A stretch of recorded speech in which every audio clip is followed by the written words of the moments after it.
Number 1. Kutsiaka Ona.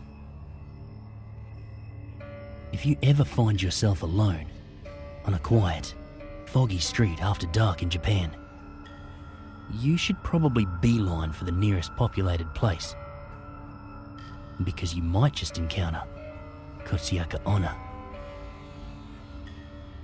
At first, you probably won't be too upset about running into the woman, who seemed to just appear out of thin air right in front of you. She's gorgeous, wearing a white surgical mask over her mouth. She asks you, "Am I beautiful?" You say yes, because she really is. She takes off her surgical mask for you. Her mouth has been slit from ear to ear. She then asks, "How about now?" You can say one of 3 things.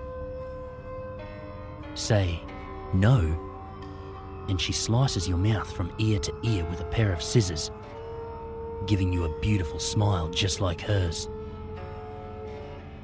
You could say yes. She allows you to leave, and you think you've gotten off the hook. But when you arrive home, she appears again, killing you in your own doorway. Number 3 is your best option. Tell her, maybe. This confuses her. You run. She's so confused that she doesn't chase you, and you might escape. Do you think you could be composed enough to trick her? Or would you fall victim to a scissor-wielding maniac?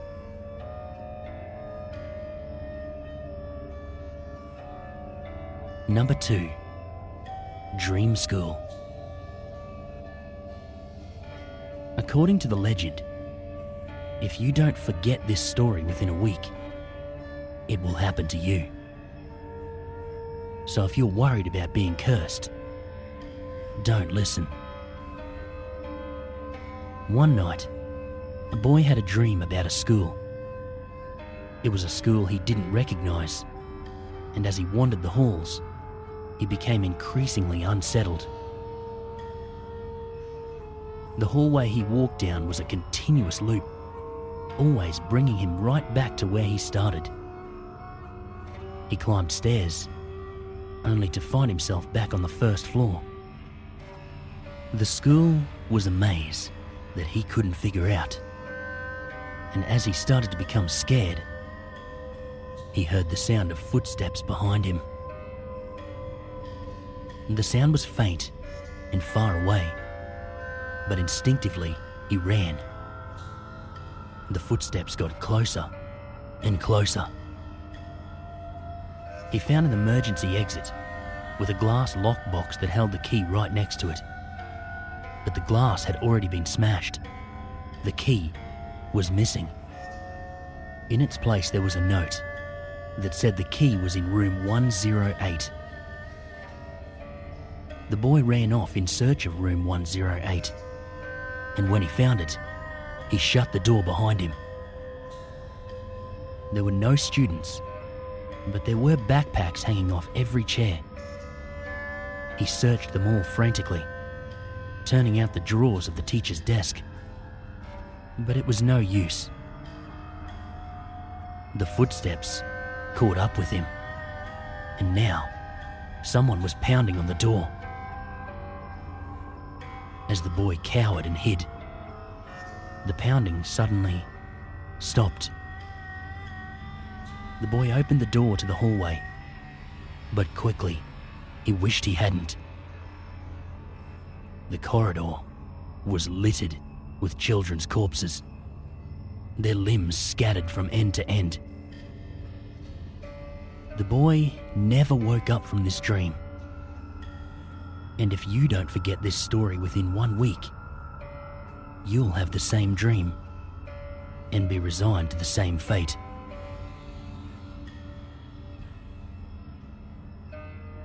Number 3.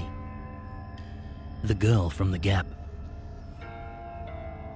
You know that small gap between your dresser and the wall? Or between your bed and the floor? Don't look in there. Because if you see a pair of eyes staring back at you, you're in trouble.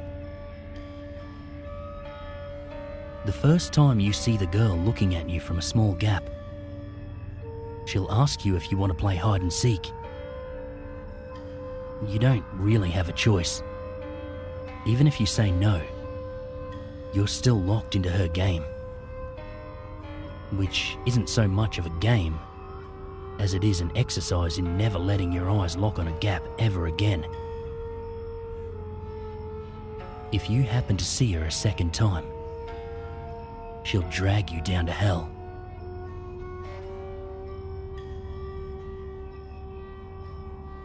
Number 4. Tiki Tiki. This story starts with a tragedy. A girl accidentally pushed off the platform at a train station just as the train was pulling in, and she was cut in half and perished on impact. Sometime later, a boy was walking home from school alone. He saw a girl through a window. She was leaning on the windowsill with her elbows looking outwards. When she saw the boy, she pushed herself through the open window. There was nothing the boy could do except stand there, horrified. He had just seen a girl fall from a window, and on any other day, that probably would have been his low point. It might have even been the low point of his whole life, if he had gotten to live it.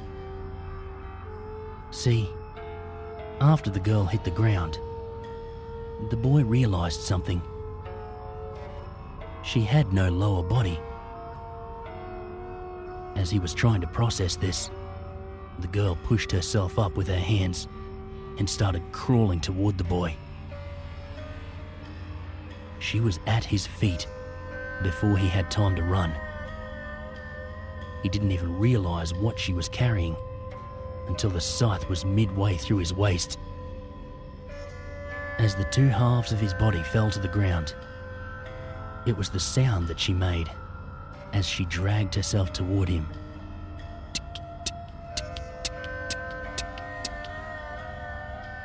That was the last thing he heard.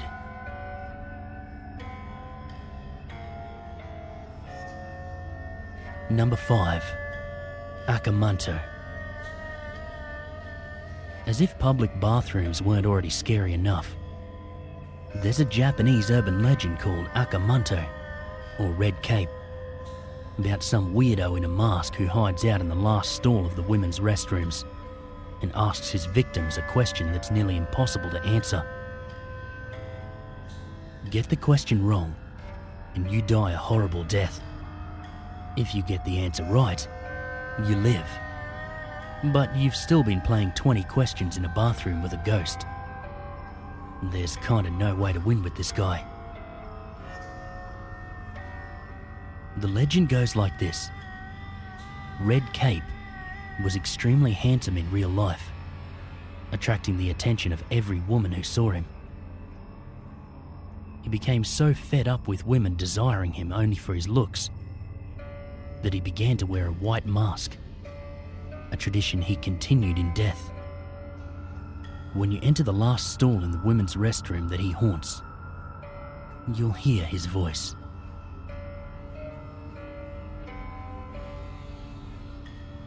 Number 6. Himura Mansion. If you believe this legend, there's a secluded, abandoned mansion just outside of Tokyo where a series of brutal slayings were carried out. The family who lived there would carry out a sick practice called the strangling ritual. They believed that there was a portal on their property that brought them bad karma from within the earth. So in order to seal the portal, they would choose a local village girl at birth, raise her in isolation, and then tie her wrists and ankles and neck to 5 oxen, which would rip her limbs and her head off her body. They would then take the rope, soak it in her blood, and lay it at the entrance of the portal. This protected them for 50 years. But something went wrong during the last ritual. The woman, who was supposed to have been raised in isolation, had formed a bond with a man who tried to rescue her. Because of this, the ritual didn't work, and the patriarch slayed his entire family before falling on his own sword. Now, the mansion is said to be haunted by his family. Rumour has it the walls are splattered with blood, fresh blood. Blood of the unfortunate people who go looking for the mansion, looking for a thrill, not knowing that the ghosts of the family are still there, waiting for the next victim of the strangling ritual.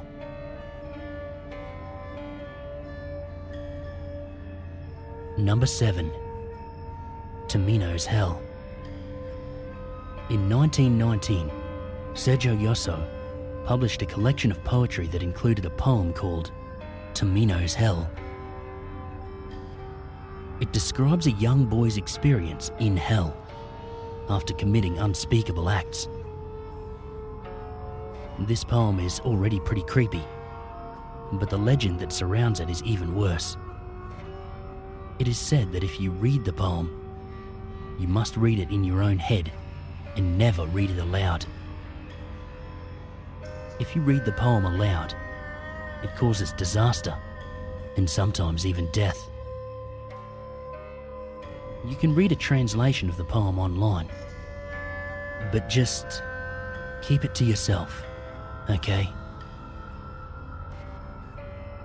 Number 8. Hanako-san. Another terrifying story about a bathroom. What's the deal with you and toilets, Japan? In this tale, Hanako-san is the ghost of a young girl who haunts the girls' bathroom at Japanese public schools. And she can be found in the 3rd stall in the restroom on the 3rd floor.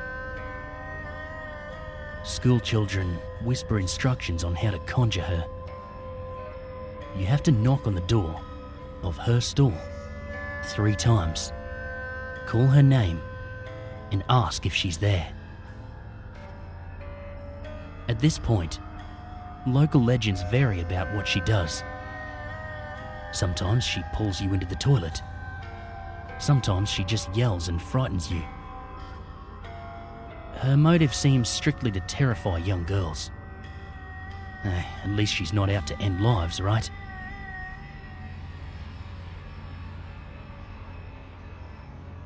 Number 9. Kuni Kuni. This spirit is one that is vaguely resembling Slender Man, except without a suit. It's a tall, pale, slender humanoid figure. It's hard to talk about its features because it's frequently seen from a great distance. It's usually seen in rice fields, walking around, and it's usually moving almost non-stop, making it look quite eerie. Those that try to get a closer look at it might lose their minds. Those that manage to get very close, they'll end up dead. You're more likely to end up dying in a horrifying way if you dare try to touch it. Number 10. Red Room. This urban legend is especially terrifying because every internet user has had to deal with a pop-up at one point or another. But this pop-up is different because you cannot get rid of it. This pop-up will appear, and as much as you attempt to exit the program, you'll start to see a bunch of names running across the screen. These are the victims of the Red Room. You might suffer a random attack by an unknown entity. It's assumed that there's some kind of supernatural creature involved. The computer will go black, and then the victim will end up committing suicide. Or you might get ripped open by a demon. Either way, the room will be red with the person's blood.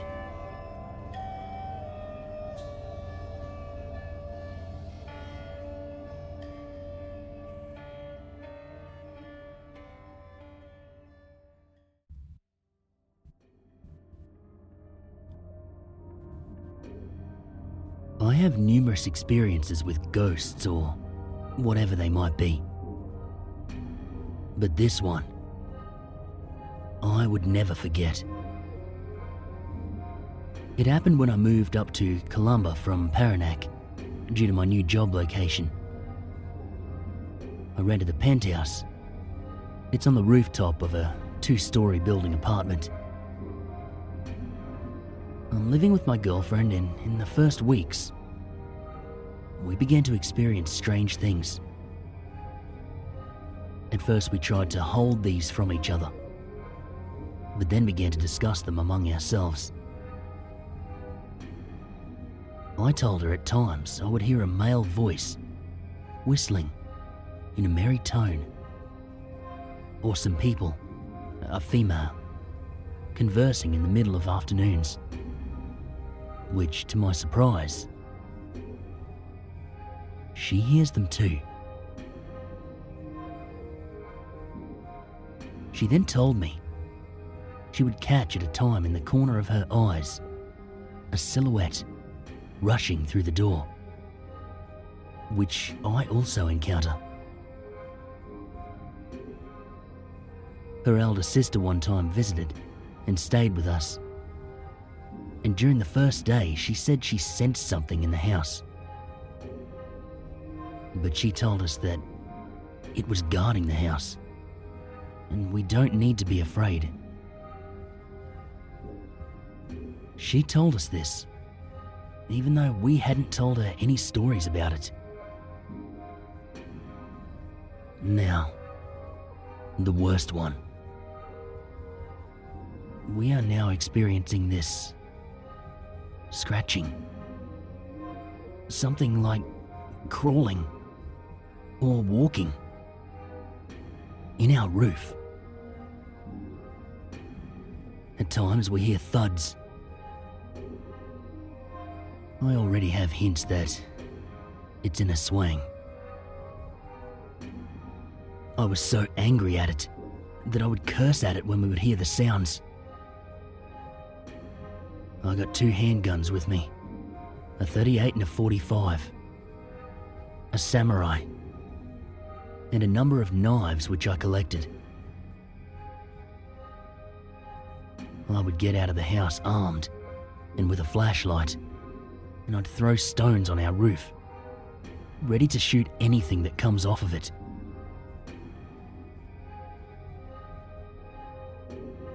It was one night, with Spitz, my dog, which I tied to the back door, was crying in the middle of the night, and I knew it was starting again. Slowly, with all the lights off, I approached the back door and heard only the sound that I cannot decide what kind or where it was coming from. It was somewhat afar. It says to me, "Ka, ka, ka." It sounded like a bird or whatever, and it was scaring the hell out of my dog. I thought back to the stories I'd heard, that the Aswang sounds far away from you when it is actually near you. My dog was really scared now, with his body pressed against the back door crying.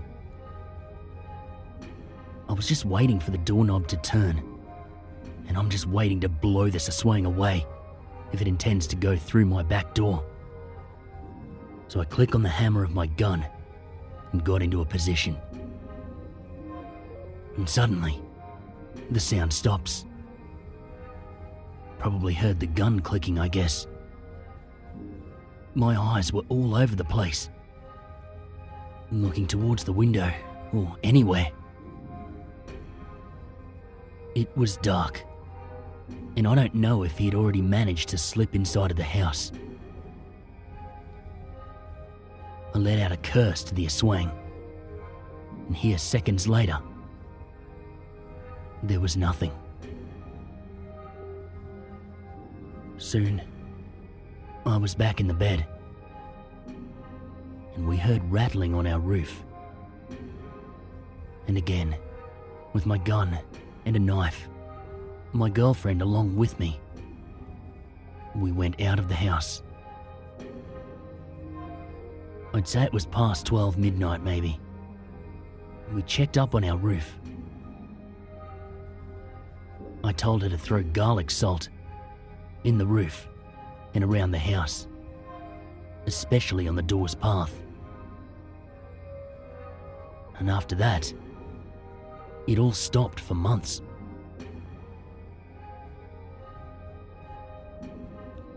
After a few months, we're sitting outside the house again, enjoying the moon that night,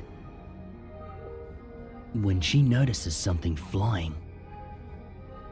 Something flapping its wings, and it points to me. To my surprise, I cannot make something of what I see. Brown in colour, maybe the size of a dog, some 100 meters away. My girlfriend and I just look at each other. We both agree it's no big bird or bat. It was flying slow, and I'm totally sure it's not an owl too. I've seen owls. They don't get that big, nor fly that way. Today, I sleep with my guns and knives beside me. I was told to wet the bullets with saliva, to have them penetrate these beings the same way I did with my samurai and knives. Who knows? I may be the first one to kill some of these things, ghosts, or whatever they may be.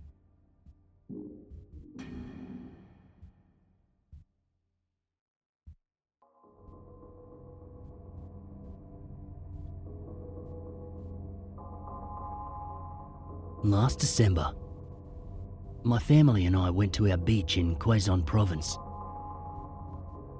Nothing scary happened on the first night, although I saw some elementals there in the area.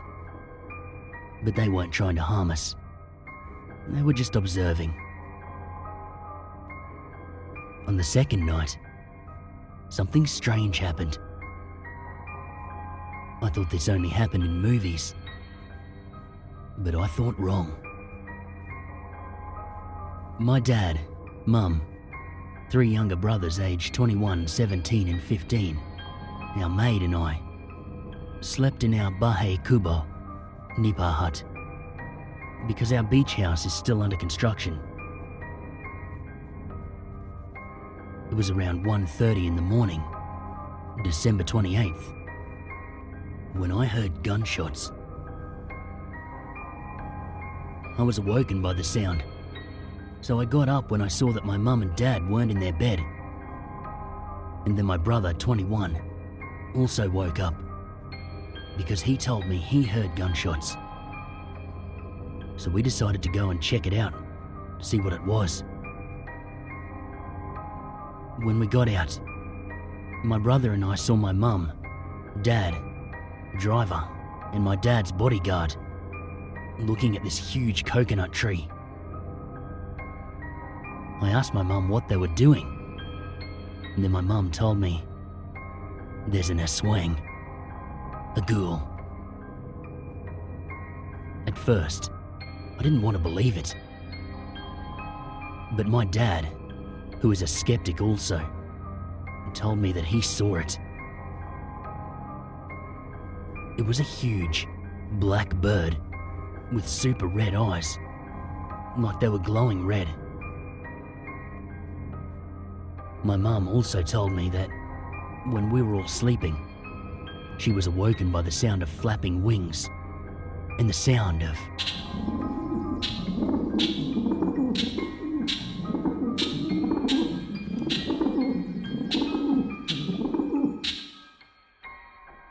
it circled the Nipa hut twice, as if it was looking for a way in. My mum told me to wake up my brothers, who were still sleeping, and our yaya, maid, so that we would all be together. My dad fired a shot again towards the tree, but the huge bird was still in hiding. My dad then told his bodyguard to turn off all the lights. The moon was shining so bright that night. Right after all the lights were turned off, the huge bird took flight and swooped down on us. I saw it too. It was huge, and it really did have red, glowing eyes. My dad, the driver, my brother, and my dad's bodyguard ran after the huge bird. They tried to shoot at it again, but the bird perched on another coconut tree near us and hid again. After 10 minutes or so, and after 5 more gunshots, my dad finally hit it. The huge bird cried.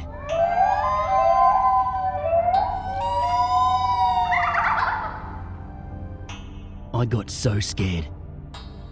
It was the most spine-chilling cry I've ever heard. I wasn't sure if it was a cry for help or just because it got hurt. It flew away again. Then after a minute, we heard our neighbours' dogs howling like crazy animals. My dad and his bodyguard checked that area, and the ones who got left decided to patrol the area. When my dad and his aide reached the fence, they saw 2 birds crawling. Why would birds crawl? And when the birds saw them, those birds tried to attack them. My younger brother, 15, and me, we decided to patrol the back of the house and wait for my dad and his aide to get back. When we heard the flapping of wings again. So, I decided to turn on the flashlight I was carrying, and I shone it in the direction in which we heard the sound.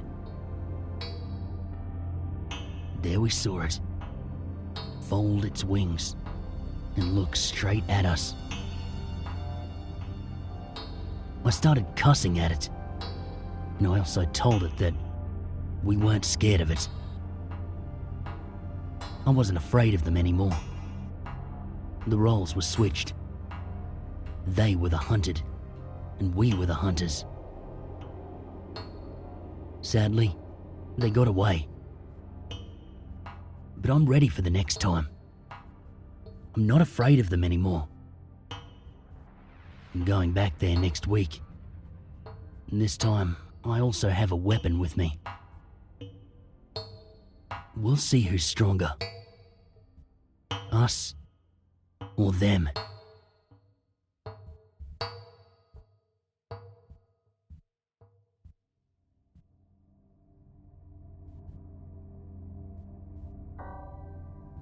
It was summer of 2013. I was 17 years old at the time when I decided to visit my older sister Lauren in her boyfriend's house, where she lives together with his family. At the time, she was pregnant, and I decided to bring her some fruits and planned to stay there for a few days if they would allow.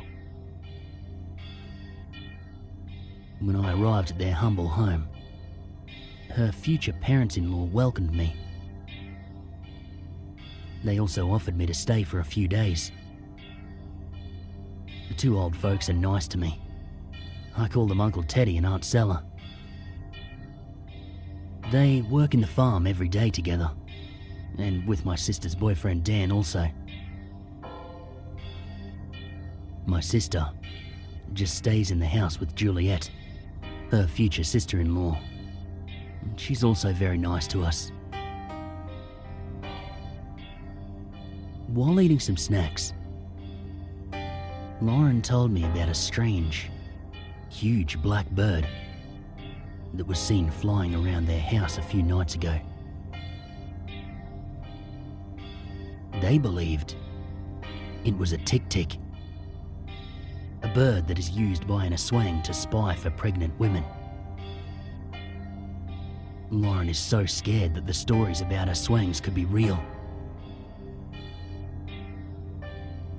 There were times during the night that they could hear the sounds of a bird, the flapping of its huge wings. They also hear footsteps in the roof. All that she does is pray and ask for protection. Dan is also ready to protect her with a machete, a jar of salt, and garlic kept in their room. My first and second night at their house was peaceful and silent. No signs of a tik-tik or a swang. On the third night, I was sleeping in bed when I was woken up by the screams of Lauren and Juliet. I checked the time on my phone, and it's around 12 o'clock. I can hear the strong blows of wind outside and the sound of flapping wings. I prayed for protection before I headed to my sister's room. Everybody is already awake. Lauren, Juliet, and Aunt Sella stick together inside the room praying. Dan was guarding them. Uncle Teddy was outside the room and shouting to the demon bird to leave. We're all at the second floor. Suddenly, the huge bird starts banging the window in Lauren's room. Good thing it has metal grills. Dan opened the window, and the huge black bird was revealed in front of us. We were all shocked at its glowing red eyes. I quickly grabbed the jar of salt and I threw some at it. "Stay away from us, demon! Leave!" I shouted. It got angry and irritated, so it flew around the house, maybe looking for an opening. As the huge black bird was circling around the old house, we suddenly hear footsteps on the roof. "It is here! The Aswang!" said Uncle Teddy. "Put salt and garlic on every window," he ordered. Then Uncle Teddy ran downstairs and outside to surround the house with salt while carrying his machete. After a few minutes, we heard Uncle Teddy shout for help. I quickly ran to him while leaving the ladies with Dan. When I got out, I was shocked to see Uncle Teddy losing a fight against a creature I've never seen before. A man with black skin, and his eyes are red in colour, with fangs in the upper and lower front teeth. He was totally naked, but he had some facial hairs. Uncle Teddy was badly beaten. I noticed that the Aswang was also wounded by Uncle's machete. With all my strength, I charged towards the Aswang, and I stabbed its left shoulder using a kitchen knife. He quickly grabbed me by the neck and threw me away. His strength was like equal to 3 adult males.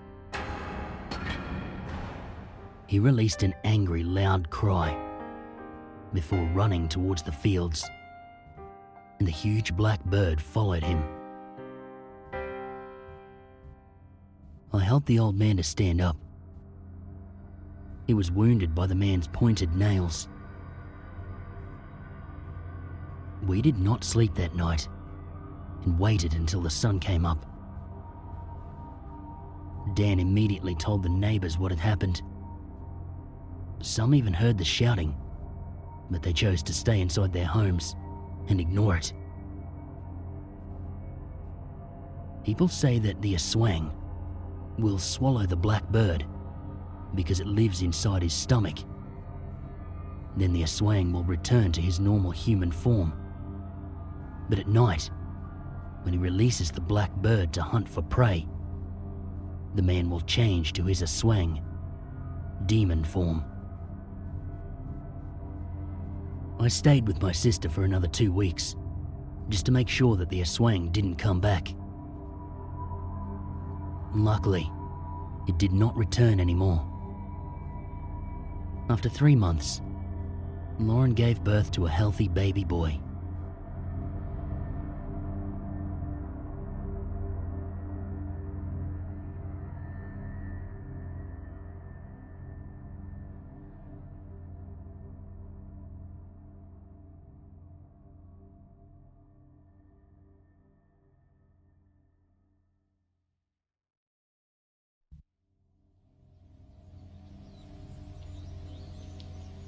The Black Ghost of the Blue Mountains. If you happen to be heading through Victoria Pass on Australia's Great Western Highway, make sure you keep an extra watchful eye out come nightfall. For more than a century, truckers have reported seeing the ghost of a child bride named Caroline Collette. She was beaten to death by her ex-boyfriend John Walsh in 1842, out in the pass. Now, they say that her tortured soul haunts those who pass by on a dark, cold night. It's claimed that the colder the night, the better. When black ice covers the road, threatening to spin vehicles to their doom, everyone is forced to slow down. Once your vehicle slows to a crawl, perhaps you'll feel the air inside the car turn frosty. Perhaps you'll hear faint footsteps approaching slowly, right outside your window. Perhaps, if you're really unlucky, you'll feel icy fingertips drag across the back of your neck and dank, wet hair drape down over your face. Caroline has come, ready to seek vengeance for her gruesome death. The Screaming Men. If ever you're camping deep in the Australian outback, particularly on sacred land, make sure you do it in a tent. You do not want to be exposed to the kind of things that could possibly be out there. And I'm not just talking about Australia's notorious wildlife. Picture this. You awake in the dead of night. Slowly, as you come to your senses, you realize that all the noises of the bush that you fell asleep to are gone. The world around you has fallen completely, deathly silent. The temptation to unzip your tent and take a look around outside is killing you. Don't do that. For if you do, you'll notice a group of impossibly tall figures standing in a semicircle. Their gaze will fix upon you, and in unison, they will begin to scream. If you're lucky, perhaps you'll scramble back inside your tent and manage to keep yourself well hidden before what comes next. You see, The screaming men are neither here nor there. They are part spirit projection, part real being. They cannot directly interact with our world, but because we are connected with the spirit world, their scream creates a ripple, which allows them to snatch a human being over to the other side. So if you do decide to go camping in Australia, make sure you cover up and stay hidden until sunrise. The Min Min Lights. Imagine you're finally taking that great Australian road trip you've always dreamed of. It's 11 PM at night, and you're enjoying the solitude that the long, empty stretches of Outback highway offers to travelers. It's pitch black outside. However, you begin to notice a slight illumination to the rear of the car.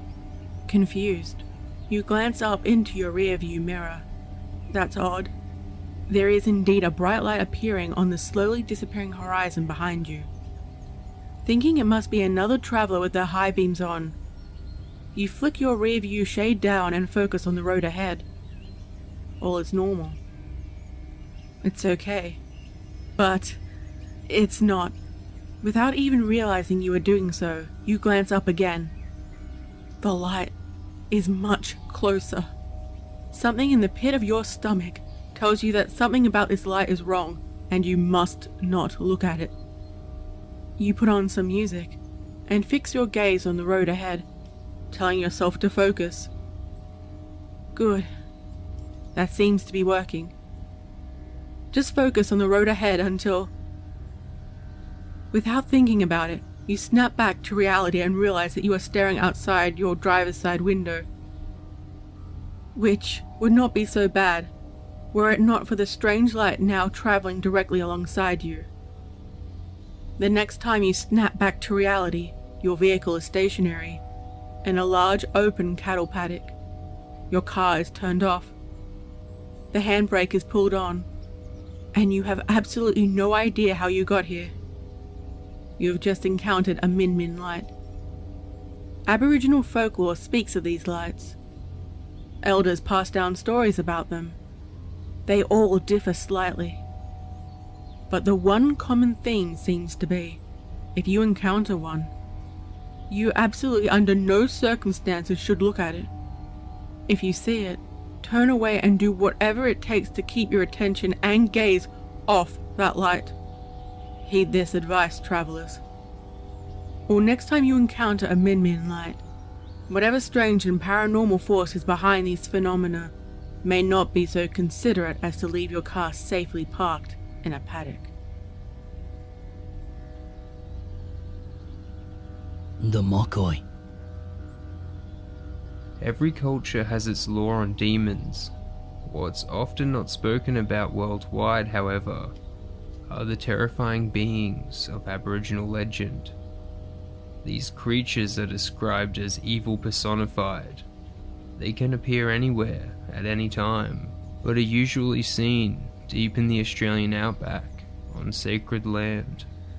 A cattle property resident once described her experience seeing a Mokoi firsthand. Quote, "I was woken by frantic whispers and the worried lowing of the cows. A fog had drifted in, so thick that we could barely see the shapes of the cattle 10 meters from the four-wheel drive. One of the men pointed to the left and swore. I just turned in time to see a dark shadow flit through the fog, leaving the mist dancing in its wake. Something was definitely here. The two Indigenous workers who'd come along both whispered the same thing, their voices full of fear. Mokoi. All of a sudden, the shadow materialized in front of us, right in the headlights. Although it seemed ethereal, it definitely cast its own shadow as well, creating a bizarre double shadow effect in the bright light. It seemed to pulsate for a moment before solidifying into form. Instead of a shadow, we were now looking at a large man, over 2 meters tall and black as obsidian, with eyes that were too large for his face and somehow blacker. They seem to devour light rather than reflect it. Inky pools of absolute dark mounted on the head of a shadow. The mist moved around it, hovering just away from the skin as though it didn't quite want to touch the entity. The thing, which certainly wasn't a man despite its best efforts to appear that way, flashed a savage grin, showing perfectly cut teeth stained with blood. Aboriginal elders tell ancient stories of the Mokoi, passed down from generation to generation. Tales of children going missing from villages, tales of wanderers being stalked by dark figures from the tree line, tales of entire communities disappearing overnight. It is unknown what exactly happens to a Mokoi's victim. However, teeth stained with blood indicates that it can't be pretty.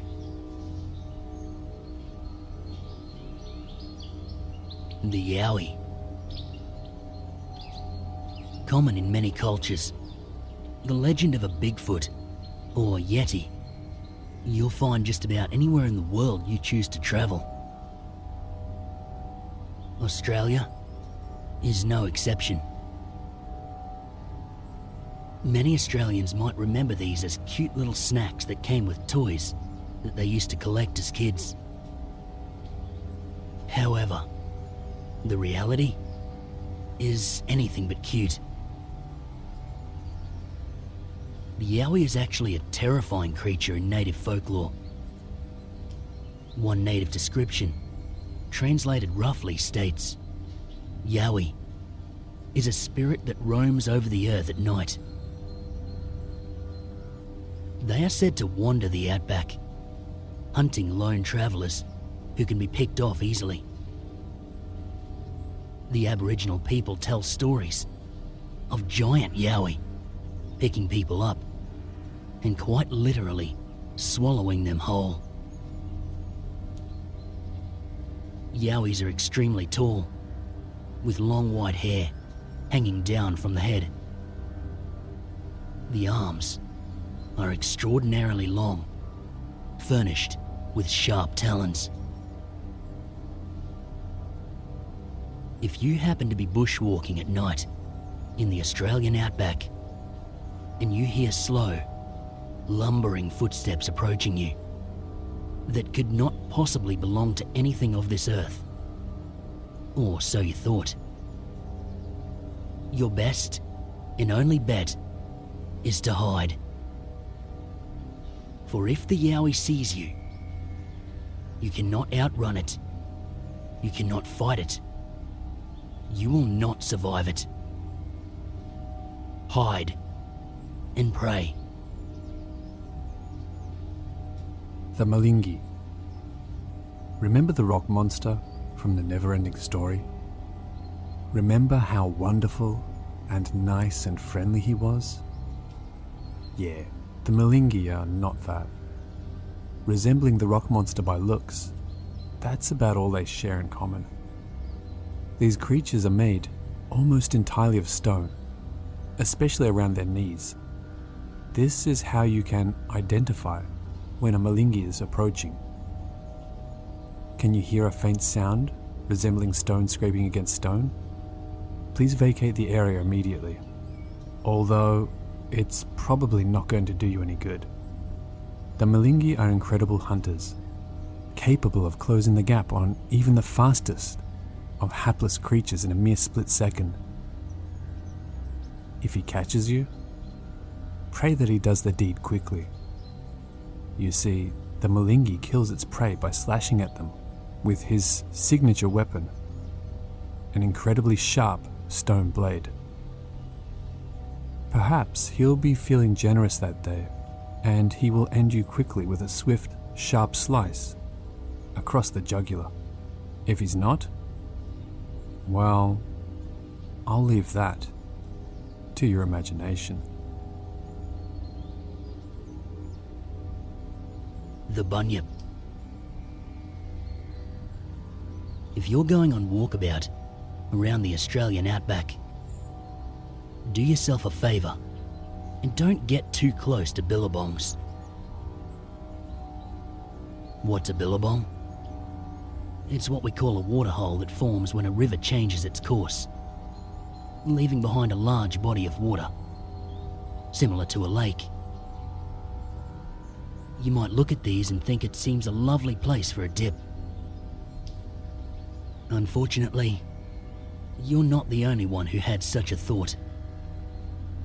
The bunyip got there first, and he's not fond of sharing.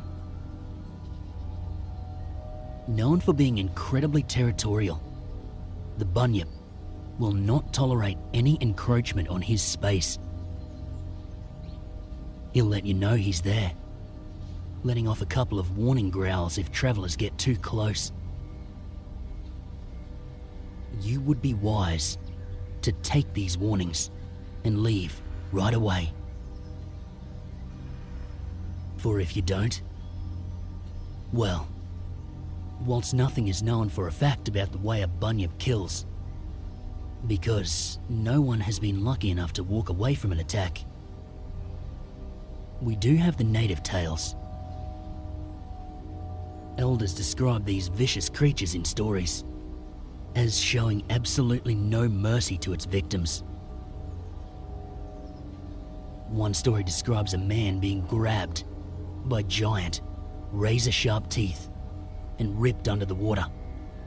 A giant pool of blood, the only sign he was ever there.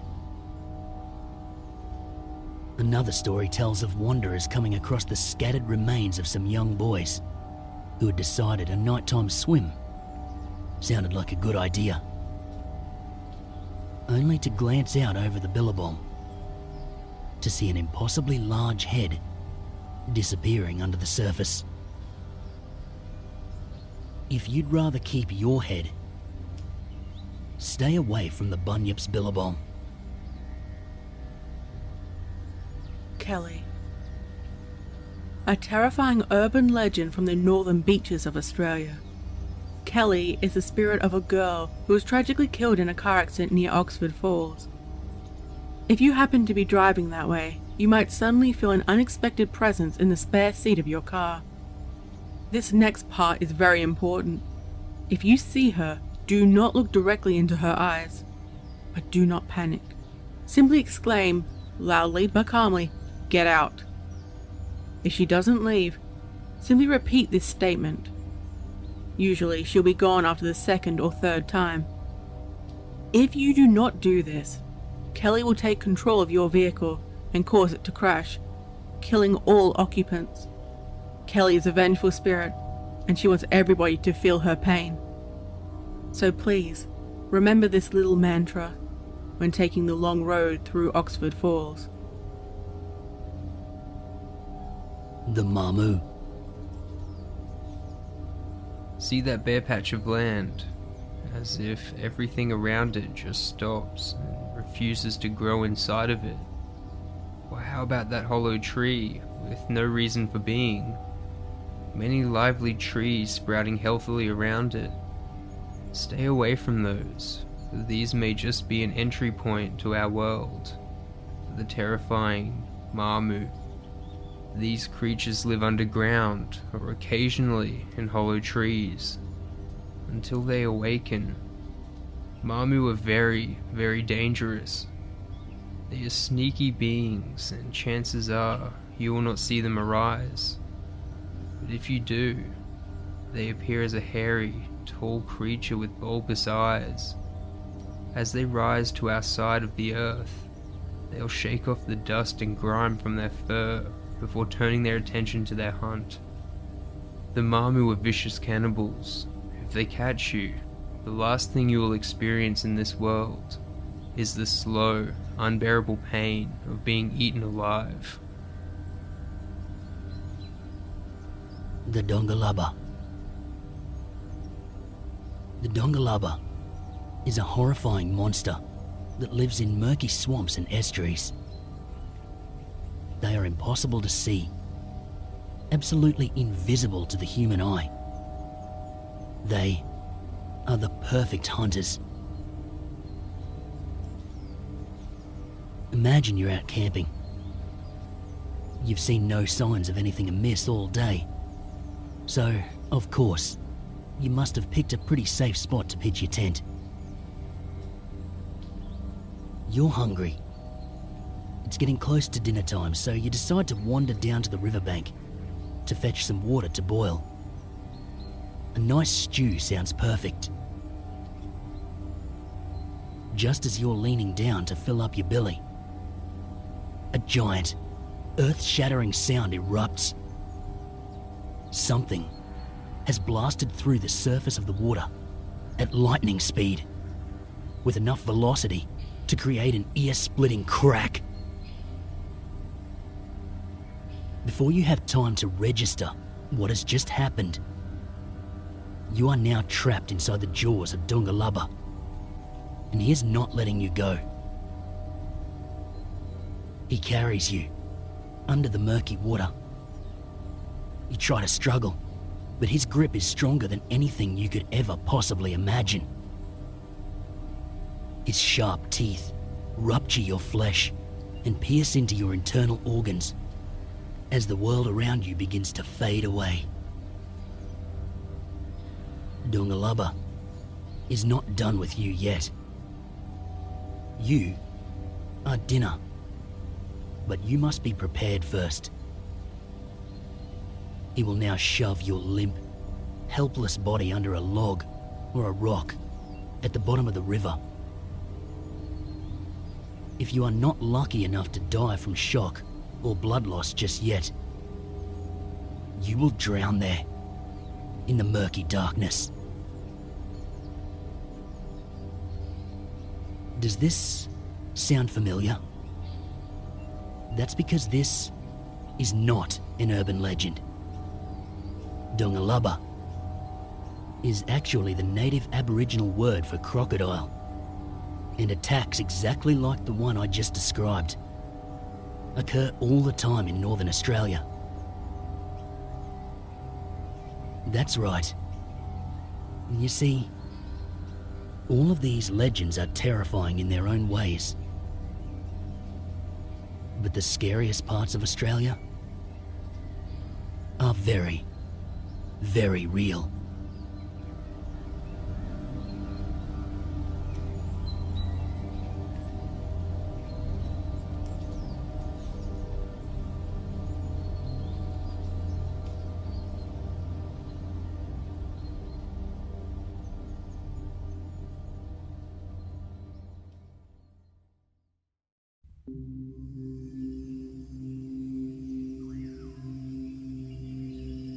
Number 10. The Aswang. The Aswang is probably the most common of Filipino monsters, since there are so many different kinds. In general, they are shapeshifters. They're human by day, and then at night, they turn into a dog, a pig, a bat, cat, snake, take your pick. The type of animal depends on the regional law. They break into funeral homes and steal recent corpses. They are also known to enter homes at night to drink human blood, and can turn other people into Aswang by tricking the human to bite them in return. The Aswang are especially hungry for human fetus. So, some of the more superstitious stories include neighbourhood patrols set up in front of the home of a pregnant woman to protect her from wandering stray animals, in case they happen to be Aswang in disguise.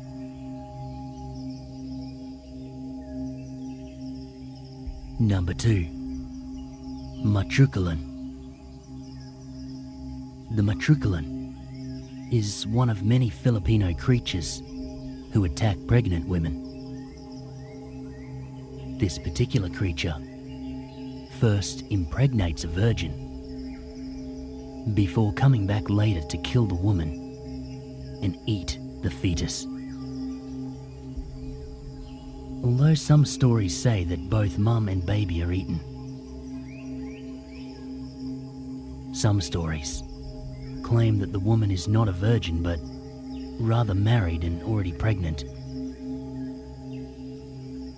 To protect the mother and child, the husband must swing a belasong, or butterfly knife, above the woman's belly while she's in labour. This kinda leads one to wonder, which is scarier, an invisible mythological creature, or the father of your unborn child brandishing a knife above your abdomen. Number 8. The Capre. These are hairy giants with glowing eyes and a cigar that never burns out. They can usually be found sitting atop of trees, waiting for nightfall to scare naughty children who are outside of their homes late at night. The Capre is a unique Filipino monster because he doesn't steal fetuses, eat people, or cut them up. The Capre simply enjoys scaring children, and I suppose laughing at them for being scared. Some stories claim they are actually very friendly beings who can grant wishes if you find their magical white stone. One can assume a Capre is nearby when the trees start to sway while there is no breeze, or you see faint smoke from high above from the Capre's cigar.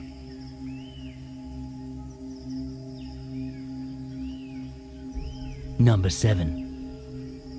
Duende. These ones are tiny human-like creatures that live underground. There are two main types of duende. The duende puti, who are supposedly kind creatures who bring about good luck, or the duende itim, who are mean folk who like to play pranks on humans. They generally keep to themselves and only interact with humans when their homes are disturbed. For example, a kindly farmer who takes care of his plot may be rewarded by the duende puti with a greater abundance of crops than usual. However, someone who kicks an anthill on or near the home of a duende itim will be punished with a myriad of ailments from twisted mouth to swollen testicles. The best way to avoid duende of any kind is to say "Tubby tubby po" out loud before entering what might be their space.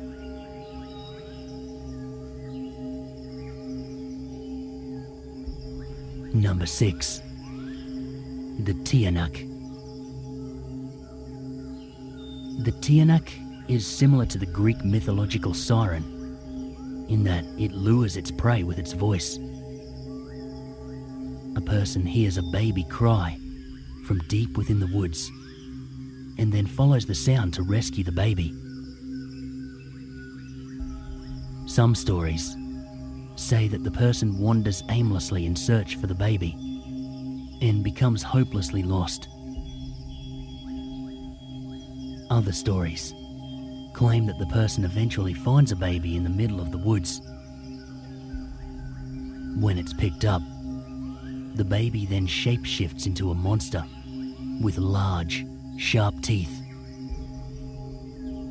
It then eats the person and transforms back to a baby to await its next victim. With either version, the story inevitably ends with, "And he was never found again."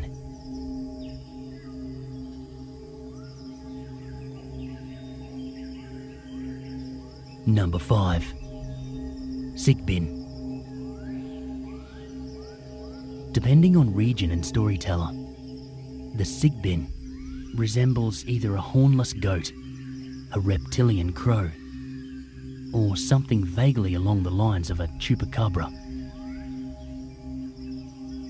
What is most common with all accounts is that its head hangs between its forelegs, which are much shorter than its hind legs. Whether because of physiology or because it makes the sigbin seem scarier, it is also known to crab walk backwards. The sigbin also has a long, whip-like tail that emits a foul stench, and two grasshopper-like legs on its neck that enable it to jump far distances.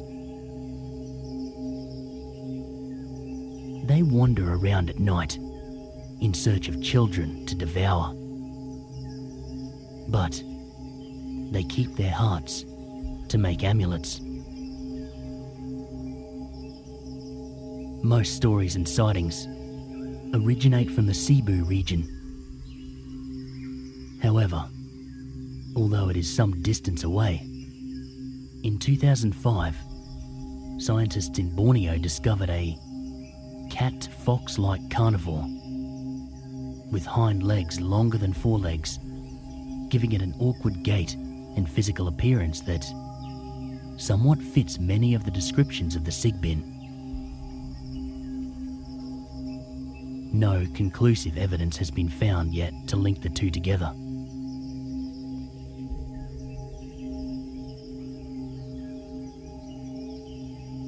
Number 4. Tikbalang.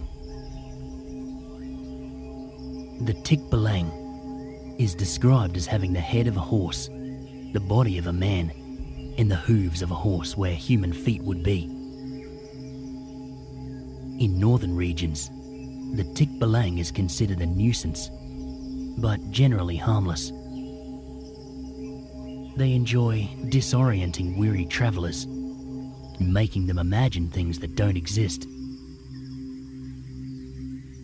Travellers can easily stop the pranks by turning their own shirt inside out and asking the tikbalang to stop bothering them. The stories of tikbalang from southern regions paint the creature as a much more sinister monster. He has glowing red eyes, a large cigar, and smells of the stench of burning hair. When angered, and he angers easily, the tikbalang will stomp you to death. To tame the beast, the person must pluck one of 3 unusually long hairs found in its mane. After that, the tikbalang is your slave. Folklore states that when the sun shines through the clouds while it is raining, a pair of tikbalang are getting married.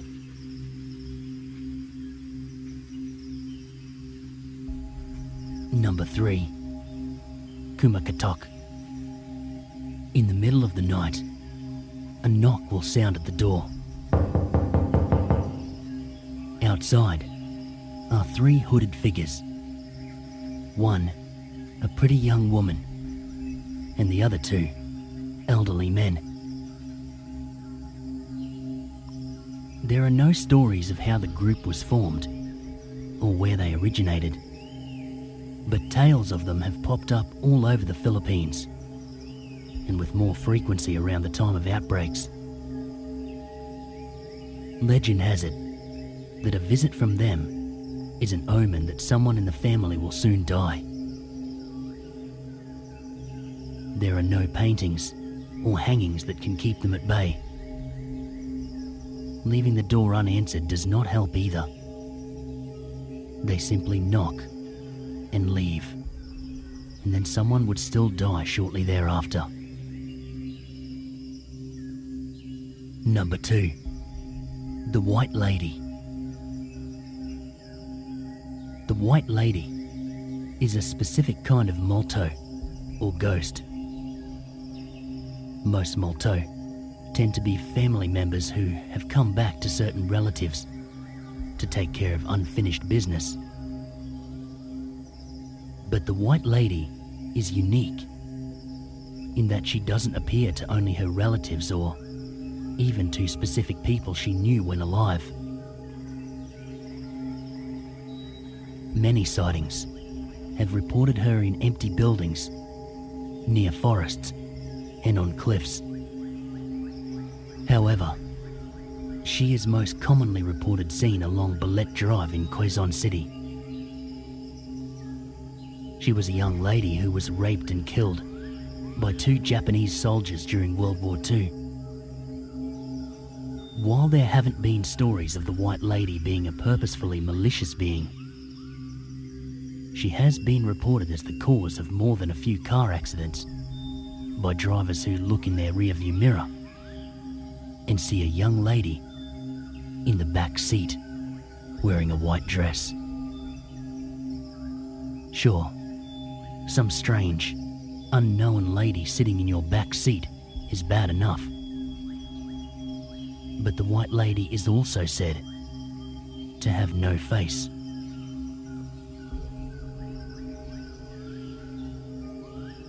Number 1. The Tik-Tik.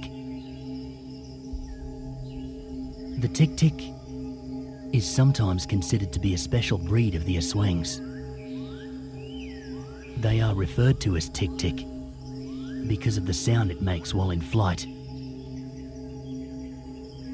To confuse its victims, the Tik-Tik sounds become fainter as it nears you. These creatures generally take on the form of a beautiful woman with large, leathery bat wings. The lower half of her body takes root to the ground, while the upper part detaches as she flies in search of food. The Tik-Tik has a taste for human blood and a particular craving for the hearts of human fetuses, which it retrieves with its long tongue.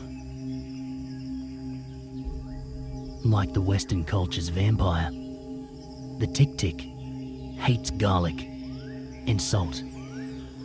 So hanging garlic or placing a bowl of salt near the window is the best way to keep them away. To kill a Tik-Tik, one must find the lower body and spread salt or ashes on the open wound.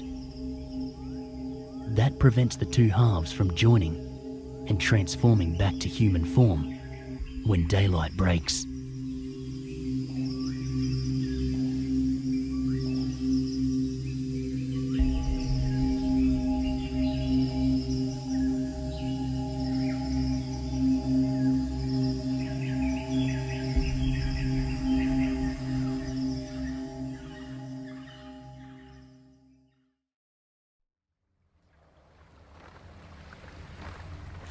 Number 1. We were heading off at night during the winter gales. In about 5 hours offshore around midnight, I finished my shift and headed off to a crafty little platform at the stern where I could toke my nightly reefer in peace. And I saw the massive bright ship's spotlights scanning slowly and methodically back and forth across the waves. I guessed that this was for a jumper, and sitting there slightly baked, I could imagine perhaps glimpsing a last sight of some poor doomed soul struggling in the chop and wake before disappearing off into the vast black expanse of the Atlantic.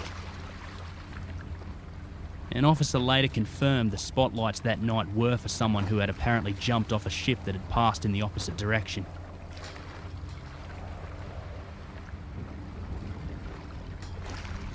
Number 2. Up by Alaska, in rough seas, our office was below the waterline, on the outside of the ship, right below a sponson. There was a full-size I-beam running around the outside edge of the office.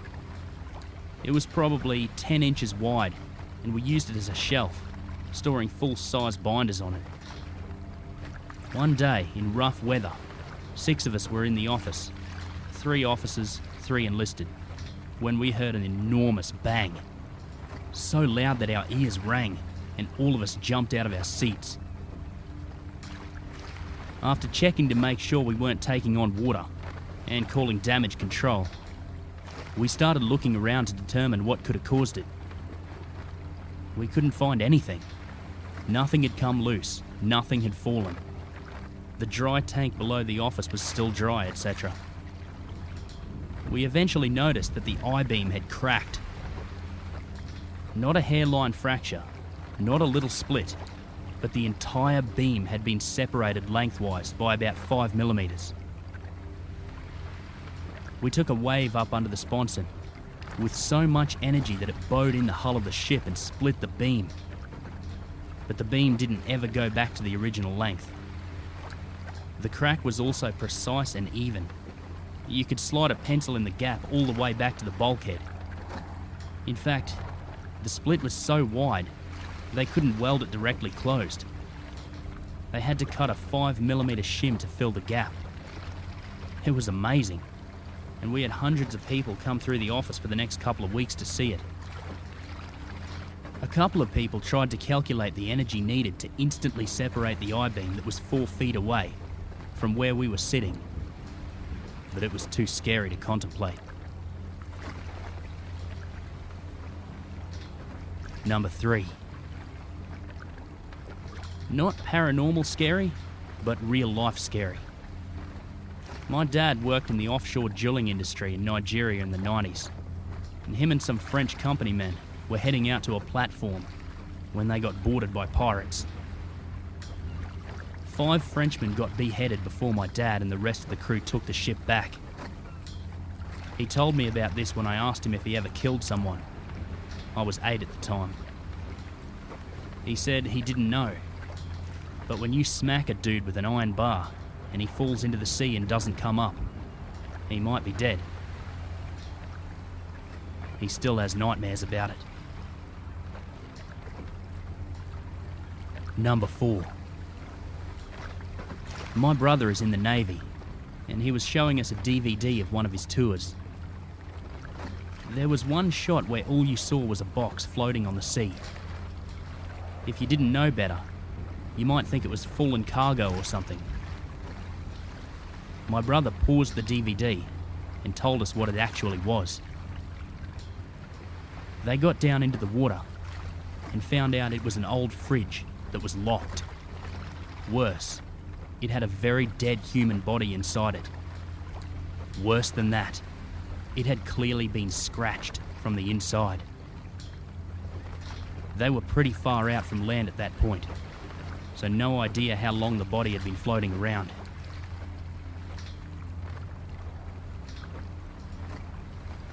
Number 5. My dad was in the merchant navy for several years in the 70s. He has a ton of stories, but he said the weirdest time was when his ship was travelling through the Bermuda Triangle, famed for strange or supposedly paranormal events occurring within it. They were travelling at a low rate of knots through the fog, and suddenly came across a small boat with 3 Far Eastern looking men in it. The men were all standing to attention and saluting, but were not responding to my dad and the crew when they began shouting to see if they were okay. Not once did they move or shout back. My dad and the crew wanted to drop anchor and bring them in, thinking they were traumatized or at least spooked in some way. The captain didn't want to stop and told the engine room to carry on, which didn't go down well with his crew. Apparently, the captain had to leave the ship when it reached port, as the crew were on the verge of a mutiny. It hadn't been the first time he had made what everyone else thought to be a stupid or unexplainable decision.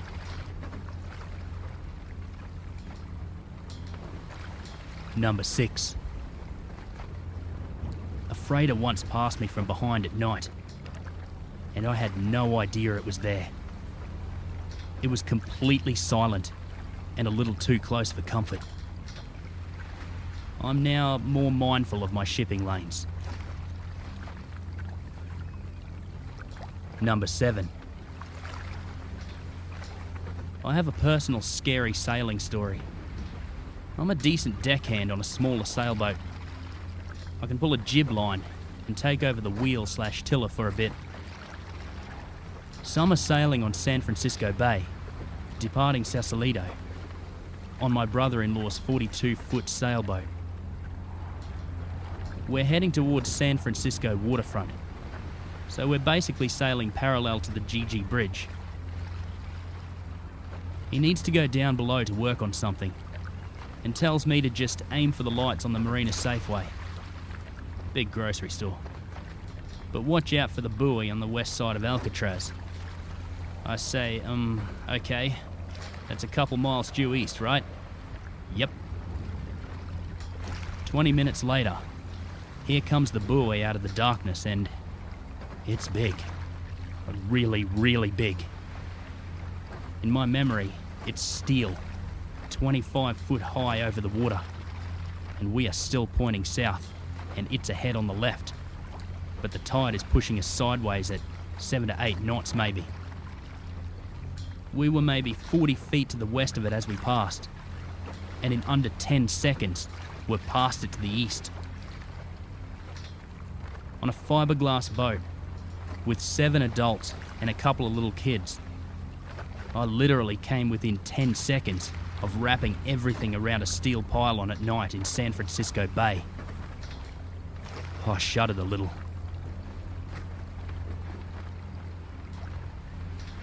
Number 8. In a small 22-foot sailboat outside Senja in Norway, we were hit by a polar low. They come in fast and hard. We had no way to escape it. It was our first season in a sailboat, and the learning curve was steep. We prepped the boat as good as we could, but as weather got worse, we eventually had to stay in the cockpit. We filled the floor in the saloon with everything soft we could find, so each time the kid was thrown out of bed, she hopefully hit something soft. The scariest thing was the first time I saw a wave break at 2/3 of the mast height. As an engineer, I quickly calculated that several tons of water will slam right down at us. This was when I learned that the boat is tougher than me. It happened 2 times on that trip, and both times when I opened my eyes afterwards, everything was fine. My adrenaline was high, and I didn't feel much pain. But I ended up being slammed around and ruining my shoulder. 4 years later, and I can only lift my left arm as high as my head. I was as scared as I could be that night. We fought the storm for 4 hours before getting to calmer waters, but we learned a lot.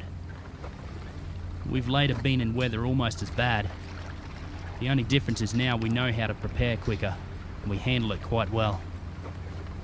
The Columbia 66 is an awesome boat. Number 9. I circumnavigated the globe from the ages of 23 to 25 on a 43-foot sailboat. One of the freakiest incidents we had on board was when we were leaving Singapore in the middle of the night. Aside from the constant game of Frogger dodging freighters, our path was fairly straightforward. At about 3 a.m, I was alone at the helm, with everybody else asleep down below. Suddenly, I hear a beep from the radar, which had been set to warn about anything within a quarter mile of our vessel. Looking around, I couldn't find anything obvious within that range, so I put the boat on autopilot and went down below to investigate. Typically, other ships show up as little blobs, but for some reason, the radar was registering a long, solid line, the length of the screen, directly in front of us, and it was getting closer, fast. Heart racing, I went back on deck to see what could possibly be registering such a bizarre signature. Eyes slowly adjusting, I looked into the dark, peering as hard as I could to make out something, anything. And then I saw it. Not more than 100 yards ahead was a 20-foot high, unlit, rock-solid wall, right there in the middle of the ocean, looming, and by this point, making its presence known by the sound of waves lapping against it. I was absolutely petrified. Mind you, this was before chart plotters were widely used, and we were navigating with paper charts. I was utterly confused and supremely terrified. I called all hands on deck, and we stopped the boat dead, pulled down the sails and started the engine. Slowly, painstakingly, we picked our way through what was by that time increasingly apparent, a full-on construction zone. Our charts were only 2 years old, but apparently Singapore had undergone a monumental land reclamation, or perhaps nuclamation, since it was never there to begin with, project in the meantime. Even once we found our way out, nobody slept for the rest of the night. To this day, the image of magically appearing dark walls in the middle of the ocean haunts my dreams. Number 10. So, I recently just finished working with a privately owned research and educational group doing a population survey of the sharks and stingrays in the Gulf of Mexico. Anyways, one day, we pull in our line and find one of the sharks we caught had died on the line, probably due to the heavy current that day, which sucks, but happens like every 2 months or so. It's pretty rare. Using this opportunity, we first did a dissection of the shark for the students, and then put the shark on our line as bait. The shark was only about 2.5 foot long, and bigger sharks like bull sharks and hammerheads love smaller sharks like that. We put the line out and hung the shark right on this big buoy we used to mark where the line is. We also do this because if a big shark takes the bait, the ball will splash and alert us. It'll also keep the shark near the surface and unable to dive, which makes pulling them onto the boat for tagging and data acquisition easier. About a half hour passes, and things are dead still out in the water. No wind, no waves, no noise. Hot and still and silent. Then, out of nowhere, whoosh, a huge splash. The ball rockets into the air from underwater and smacks the surface, and then nothing. We race over, pull in our line, and find nothing. As in, the shark we had hooked was completely gone. The airplane cable we used to attach our bait to the line was snapped clean in half. The steeple cable rated at a 7,000 lb brake strength was cleanly snapped. So, there's something out there, just 5 miles off the coast of Florida, big enough to swallow a 2.5 foot shark and snap a metal cable in a single bite. Food for thought.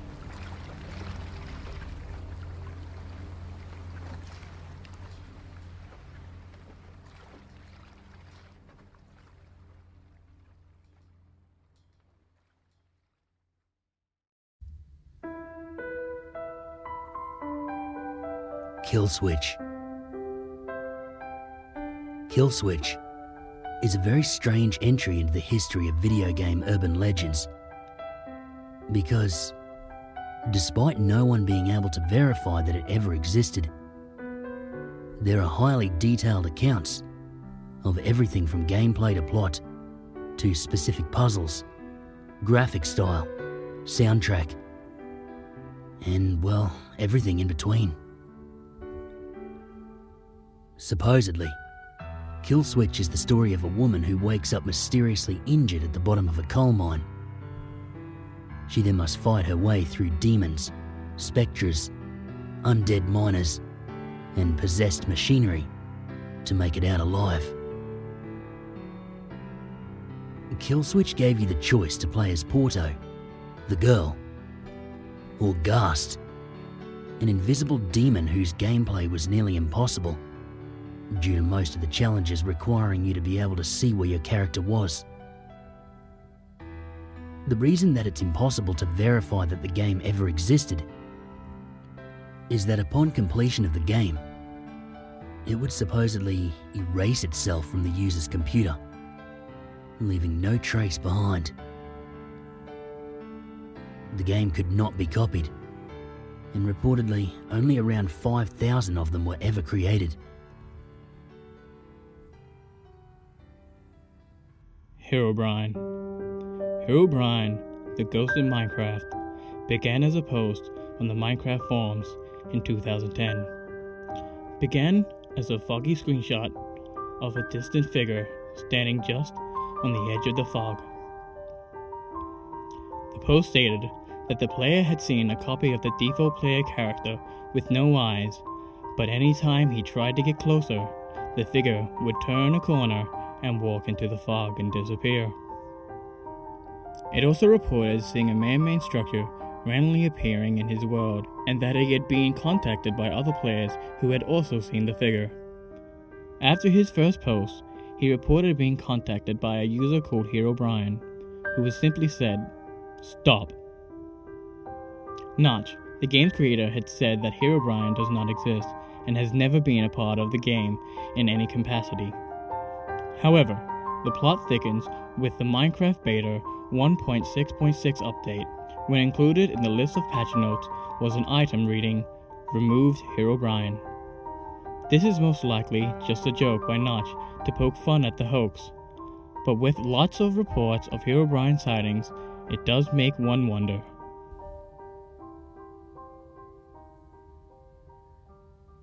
The Hall of Tortured Souls. If you were a multi-billionaire CEO of the biggest tech company in the world, and also secretly the devil, as some internet urban legends suggest, where would you hide evidence of the damned souls that you collect and torture? Spreadsheet software, right? Well, I don't know about Bill Gates being the lord of the underworld, but there is a pretty creepy Easter egg hidden in Excel 95 that probably doesn't help put the rumour to rest. If you go down to the 95th row, select the whole row, tab over to column B, go to Help, About, hold Ctrl, Alt, Shift, and click the Tech Support button, a minigame window appears called Hall of Tortured Souls. It consists of a room with glowing green pools and another with red names dripping down the wall. But if you type EXCELKFA while facing a certain direction, a wall appears and you can cross a narrow bridge leading to a room with pictures of the developers. Obviously, it's just a joke, poking fun at the monotony of writing spreadsheet software. But you have to know a weirdly specific set of buttons to press to get there. So, how did they expect anyone to find it? The Hell Valley Shadow People. Super Mario Galaxy 2 is for the most part a light-hearted, colorful adventure, just like every other game in the Mario franchise. But when the player gets to the Shiverburn Galaxy, something is ever so slightly off. No matter where you go in Shiverburn Galaxy, you can look up to the top of the massive walls that block off the level and see three black silhouetted figures watching you from afar. The strange thing is that they're almost impossible to see unless you mod the game to zoom in further and get close up, but they're always there. Nintendo has yet to make any kind of official statement on what the figures are. When the core game files were accessed by some players, it was discovered that the map beyond the playable area is titled Beyond Hell's Valley. and that the figures themselves are called Hell Valley Sky Trees, despite looking nothing like trees. No characters in the game mentions their existence, nor the existence of Hell Valley itself, but when the player goes into first-person mode, they are always there, watching.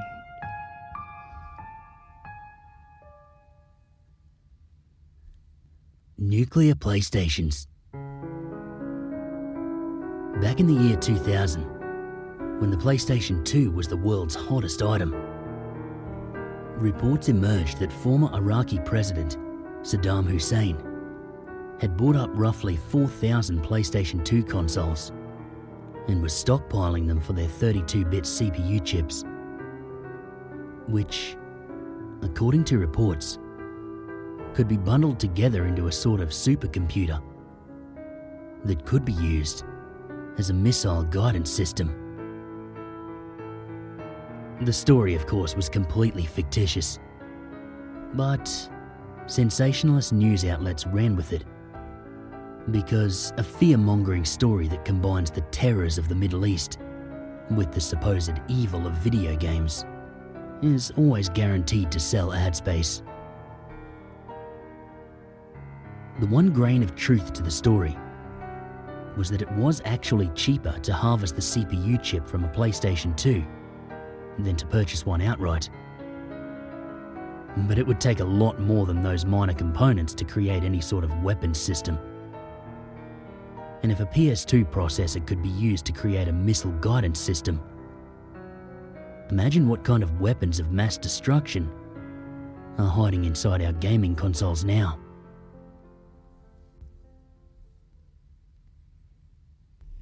Majora's Mask, Ben drowned.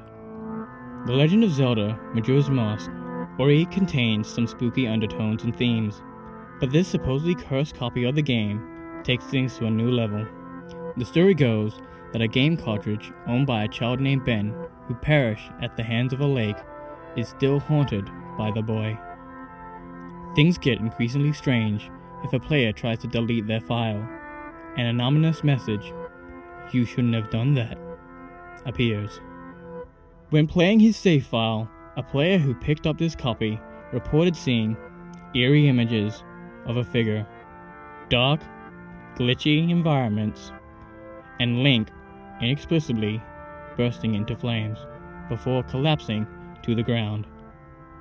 The player reported that he's slowly losing his mind as Ben looms over him and stalks the gamer, first in the game, then in real life.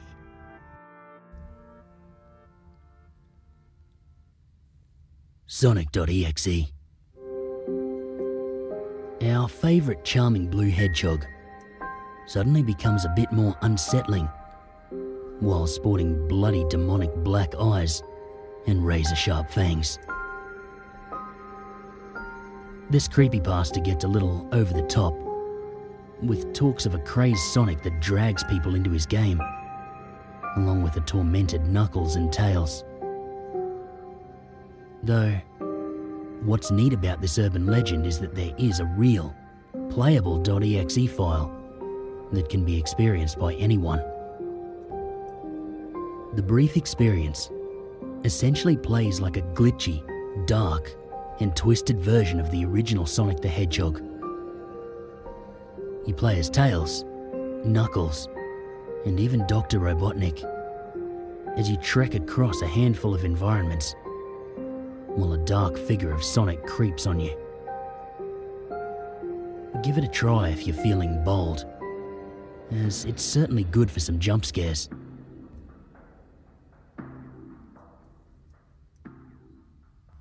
Pokemon, Creepy Black. This tale involves a bootlegged version of Pokemon Red, which comes in a solid black cartridge. In it, you fight with a ghostly Pokemon, appropriately named Ghost, who freezes its opponent in fear and uses a curse move on them. The game would eventually fast forward you into a much older version of yourself. Here you find yourself alone, surrounded by nothing but the tombstones of vanquished foes of cursed trainers. The Pokemon you had cursed flash before you and soon runs into your old Pokemon, Ghost, who would finish you and delete your files for good by using the curse from the player. You can actually find and play a copy of this game quite easily via a few quick web searches. But be warned, I've played this game myself, and the experience is just as unsettling, if not more so, than the creepypasta it's based on. JVK1166Z.ESP. This urban legend brings an extra layer of creepiness, as it comes in the form of an actual, playable mod of the Elder Scrolls III Morrowind. As you walk around and explore, you'll notice that many of the game's NPCs have perished, lying motionless on the ground. The few that remain hauntingly stare into space, informing you to watch the sky, which looks eerily similar to the real night sky. People who've played this mod report seeing brief glimpses of a shadowy figure lurking and following them from just out of sight. But what's more unsettling is that some who have claimed to play for prolonged periods of time swear that they've seen this figure lurking near them in real life. GTA's Bigfoot. Yes, even in the virtual realm of video games, the legend of Bigfoot lives. Or at least when it comes to GTA San Andreas. Terry Donovan, the co-founder of Rockstar Games, was quoted saying in the game, "There is no Bigfoot, just like real life, but there is something in the woods." While any visual proof of this creature can almost certainly be attributed to the modders having a bit of fun, there have in fact been reports of virtual Bigfoot sightings from some gamers wandering the forest of San Andreas countryside at night. He's usually only seen from a distance and flees when the player scrambles to get a closer look. This makes verification difficult, which only adds to the mysterious qualities of this legend.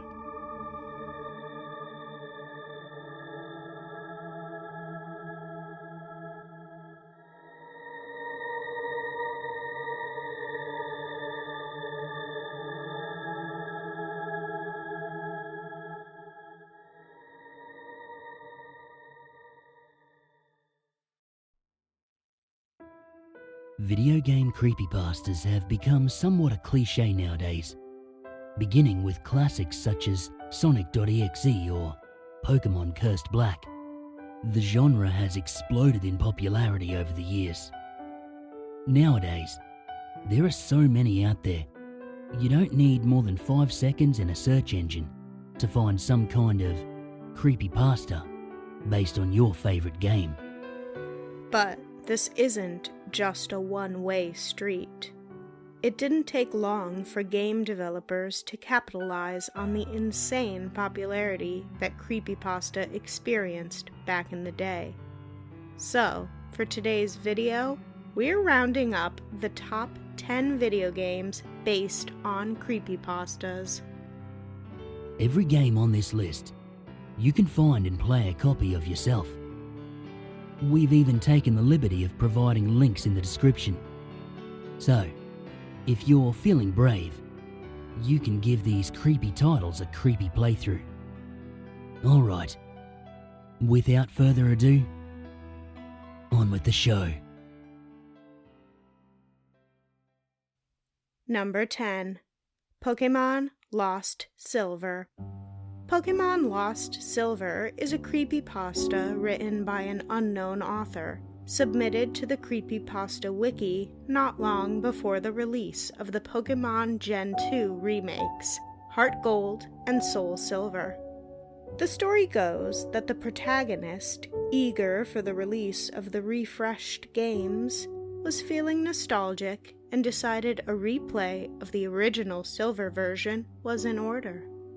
Purchasing a used copy of the game from his local GameStop, what he received was not quite what he expected. It soon became apparent to our protagonist that he had been sold a hacked version of the game, and a very unsettling one at that. Lost Silver has the player traversing horrific level designs filled with disturbing graphics and haunting music. If this wasn't bad enough, the player is forced to witness the literal death of their own Pokemon. Of course, you can find and play a version of this hacked game online, but be warned, this experience is most certainly not for the faint of heart. Number 9. Mario. Mario is one of the most well-known, if not the most well-known name in video game history. It should come as no surprise then that no shortage of Mario-themed creepypastas have sprung to prominence over the years. Most are not exactly great, but there is one notable standout. The story in question is simply titled Mario. The story begins with a note, reading as follows. Note: this is a true story and sums up what was going through my mind as I was playing this, and I had no idea I was about to be bullshitted the way I was when I played this. And I can say, it is by far the creepiest hack I've played. If you were on IRC, you would have heard me talking about it as well. But anyways, it's late at night, and I don't have a lot of time, and I need to get to sleep. So, this is all I have time for. The game itself is a hacked copy of Super Mario World for the SNES. However, it plays out nothing like the usual cheery, light-hearted style one would expect from a Nintendo title. Random computer code flashes across the screen, whilst horrifying sounds blast out of the player's speakers at random intervals. And Mario attacks Dinosaur Land. At random parts of the game, extremely disturbing text passages appear on the screen. One of the more disturbing examples reads as follows. Victim number 1. Eyeballs were unable to be found. The victim was found lying on her carpet. Causes of death unknown. Hand marks with unidentifiable fingerprints were found all over the corpses. Still not deterred? Then perhaps this game is right up your alley. By all means, check it out at the link below. But don't say we didn't warn you. Number 8. The Midnight Game. The Midnight Game is a creepy video game which is based on the creepypasta of the same name. The story is supposedly inspired by a pagan ritual. The original creepypasta is quite adamant that one should never, under any circumstances, actually try the ritual. But, for those of you suffering from killed the cat complex, here are the steps involved. 1. Write your full name. It must be your first, middle, and last names on a piece of paper. 2. Put at least 1 drop of blood on the paper. Allow it to soak in. 3. Turn off all the lights in the immediate vicinity. There should be no artificial light visible within eyeshot. 4. Go to a wooden door. Place the piece of paper with your name on it in front of the door. 5. Take out a candle and light it. Place it on top of the paper. 6. Knock on the door 22 times.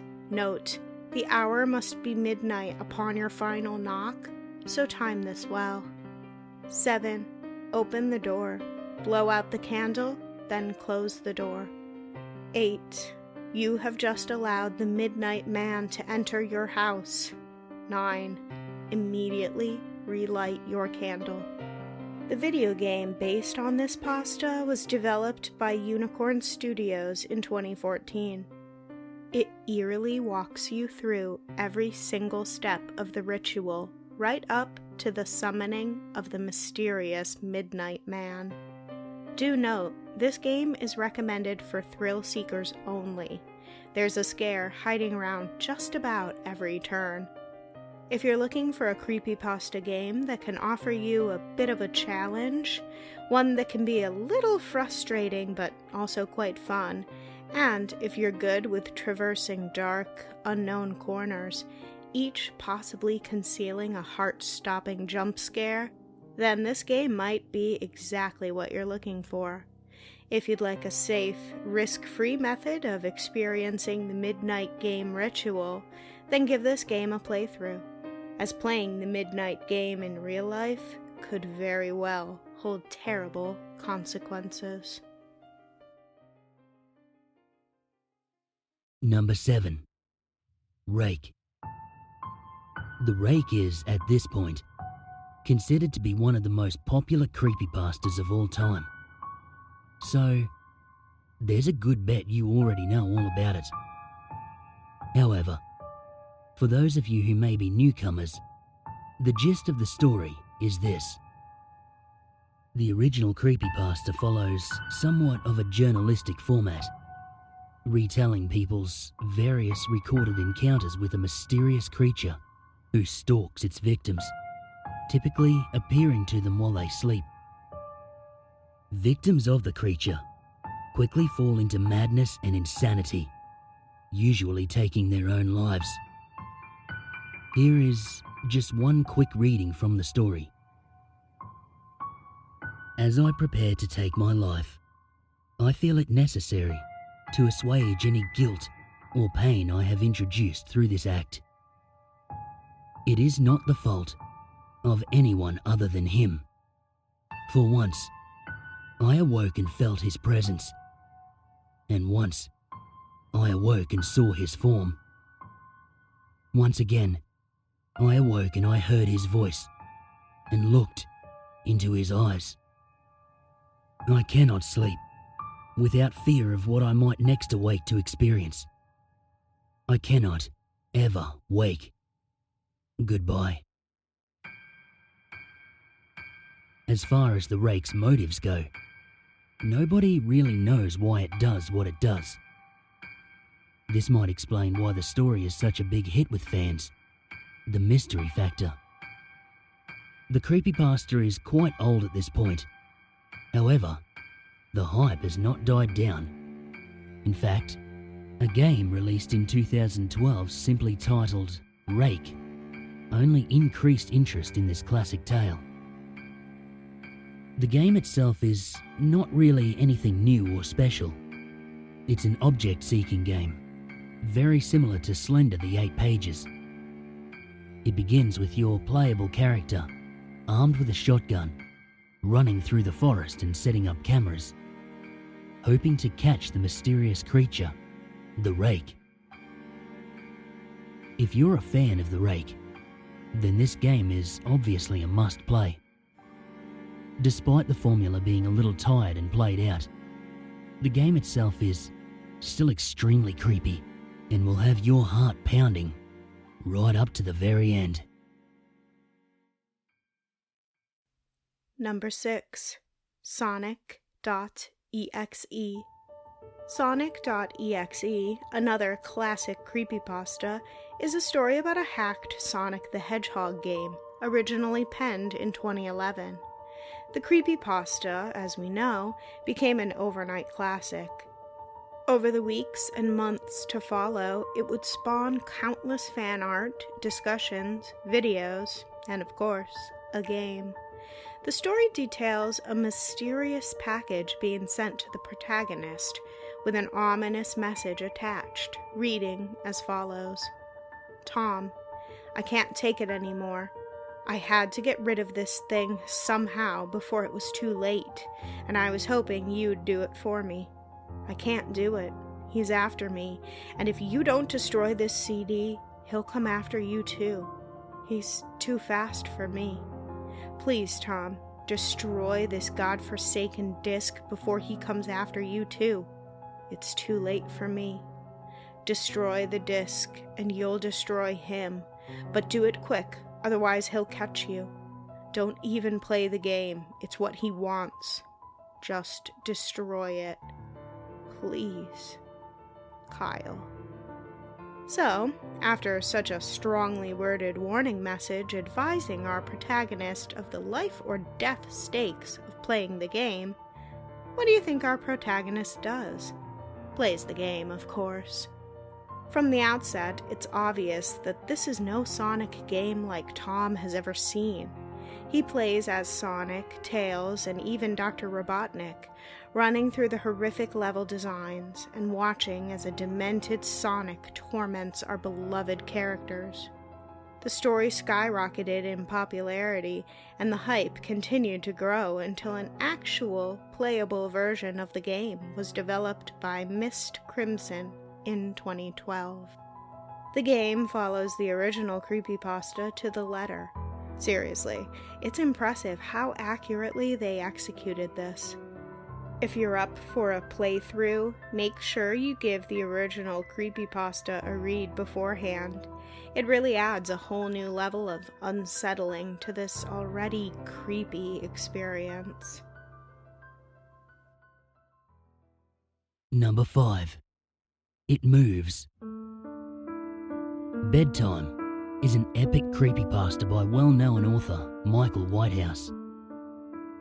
He originally posted the story on No Sleep in 2012, but it skyrocketed in popularity when it was posted to the ever-popular website creepypasta.com.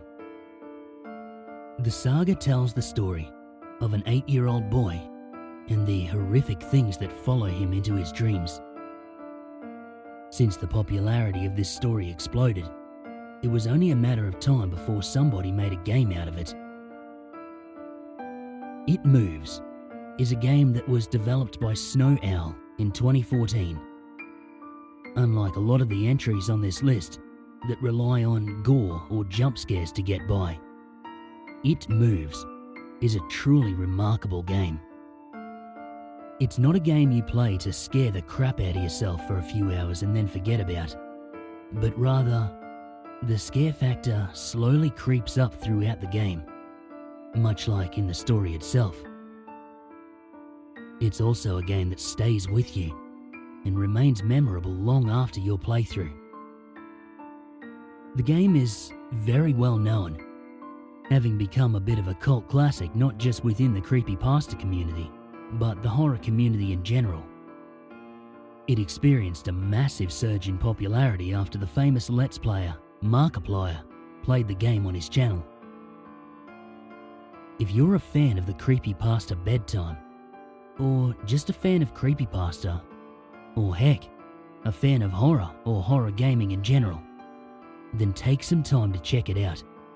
I promise you won't be disappointed. Number 4. Pokemon Cursed Black. The Pokemon Black video game pasta was among the first, if not being the first, video game creepypasta. So of course, it's a total fan favorite. The story follows our protagonist, who explains that he purchased a mysterious Pokemon cartridge, Pokemon Black version. Note that this is set long before Nintendo and Game Freak released Pokemon Black and White versions back in 2010. The cartridge in question is actually an original Game Boy cartridge, but pure black in color and with no artwork on the front aside from the Pokemon logo. From the outset, the game plays just like any other Pokemon RPG, but once you select your starter, you realize you have another Pokemon in your party. Ghost. Ghost has only one attack, a move called Curse. Opposing Pokemon will not attack Ghost. The game will simply say they are too scared to move. The story gets more and more disturbing from there. I won't spoil anything in case you do decide to give this game a playthrough, That's right. It should come as no surprise that a fan out there actually created a fully playable version of the game that recreates the story from start to finish. The game is so true to every detail, in fact, that it took 5 years for the developer to finish working on it. Whether you're a Pokemon fan or a fan of creepypastas, or both, this is one you'll definitely want to have a go at for a truly disturbing experience. Number 3. Slender, the 8 Pages. Slender the 8 Pages is probably one of the most well-known and popular creepypasta games ever developed. It is, of course, based on the original Slender Man creepypasta and the countless lore and legends that spawned from it. Developer Parsec Productions released this game to the world back in 2012 for Windows and Mac OS X. To truly understand this game, it's important to first know some of the facts and legends surrounding the Slender Man himself. Here's a short passage from the Slender Man pasta explaining the iconic look of the creature. The Slender Man is a being, male in appearance, who looks like a man with extremely long, slender arms and legs. He also appears to have 4 to 8 long, black tentacles that protrude from his back. Though, different photographs and enthusiasts disagree on this fact, and therefore, it is theorized that he can contract these tentacles at will. He is described as wearing a black suit, strikingly similar to the visage of the notorious Men in Black, and, as the name suggests, he appears very thin and is able to stretch his limbs and torso to inhuman lengths in order to induce fear and ensnare his prey. Once his arms are outstretched, his victims are put into something of a hypnotized state, where they are utterly helpless to stop themselves walking into them. The game starts out with you, the player, wandering around in a very dark, expansive forest. From the get-go, something just feels off. With nothing more than a dim flashlight at your disposal, you wander around, seemingly aimlessly. Your objective, as the name suggests, is to collect 8 pages, ravings of a deranged individual, which are spread across the map. Once you collect all 8, you've won the game. Sounds easy enough, yeah? Well, aside from one problem: Slender Man. As you traverse deeper and deeper into the woods, you slowly realize that you are not alone. He is with you, wherever you go. Every so often, you might catch a quick glimpse of him, perhaps out of the corner of your eye, perhaps right in front of you, only for him to almost instantly vanish. It's actually genius in the way the developers did this. I've never experienced a greater jump scare in complete silence. The more pages you collect, the closer the Slender Man gets, the more you'll see him. When he reaches you, static blurs your vision and awful, piercing wails inhibit your hearing. He can come from anywhere, at any time. The game, as you might expect, reached god-level popularity, with such YouTube personalities as PewDiePie, Markiplier, and Jacksepticeye all jumping in on it. The videos amassed tens of millions of views, and only pushed the game even further onto even greater heights. So, it didn't come as a surprise to anyone when the game was greenlit for a sequel: Slender: The Arrival. The game is a direct sequel and is slightly more plot-driven than its prequel, although most of the gameplay remains largely unchanged. The updated graphics took the experience to a whole new standard of unsettling and creepy. While the game is very good, it failed to generate the same amount of attention as its predecessor. You can check out Slender the 8 Pages for free if you're on Windows or Mac, and you can purchase Slender the Arrival on Windows, Mac, PS3, PS4, Xbox 360, Xbox One, Nintendo Wii U, or Nintendo Switch. If you're looking for a truly scary gaming experience, something that's perfect for turning out the lights and settling in for a dark, eerie, atmospheric playthrough, then look no further. Seriously, don't look, or it takes you. Number 2. The Uncle Who Works at Nintendo. The Uncle Who Works at Nintendo is a little different to other entries in this list. Whilst previous entries have been based on one particular creepypasta, this one is based on the entire video game pasta genre. Ever played those old text-based adventure games? That's essentially what this game is. It draws cliches and trends from popular video game pasta stories and uses them as its plot. If you've listened to your fair share of haunted game or hacked game creepypastas, then you might think you've got some idea as to how this game might play out. However, you'll be surprised to learn just how far from boring or predictable this game really is. Set in the 1990s, the story revolves around the player, a kid, having a slumber party with their friend, who claims that their uncle works for Nintendo. Yeah, we all had that one friend. Although the game takes a good while to get through, the general consensus is that once it gets into it, it's almost impossible to stop playing. It's a sweet nostalgia of stereotypical 90s horror and good old creepypasta, and uses the interactive nature of video games to its advantage. Are you itching for a playthrough yet? Well, itch no longer.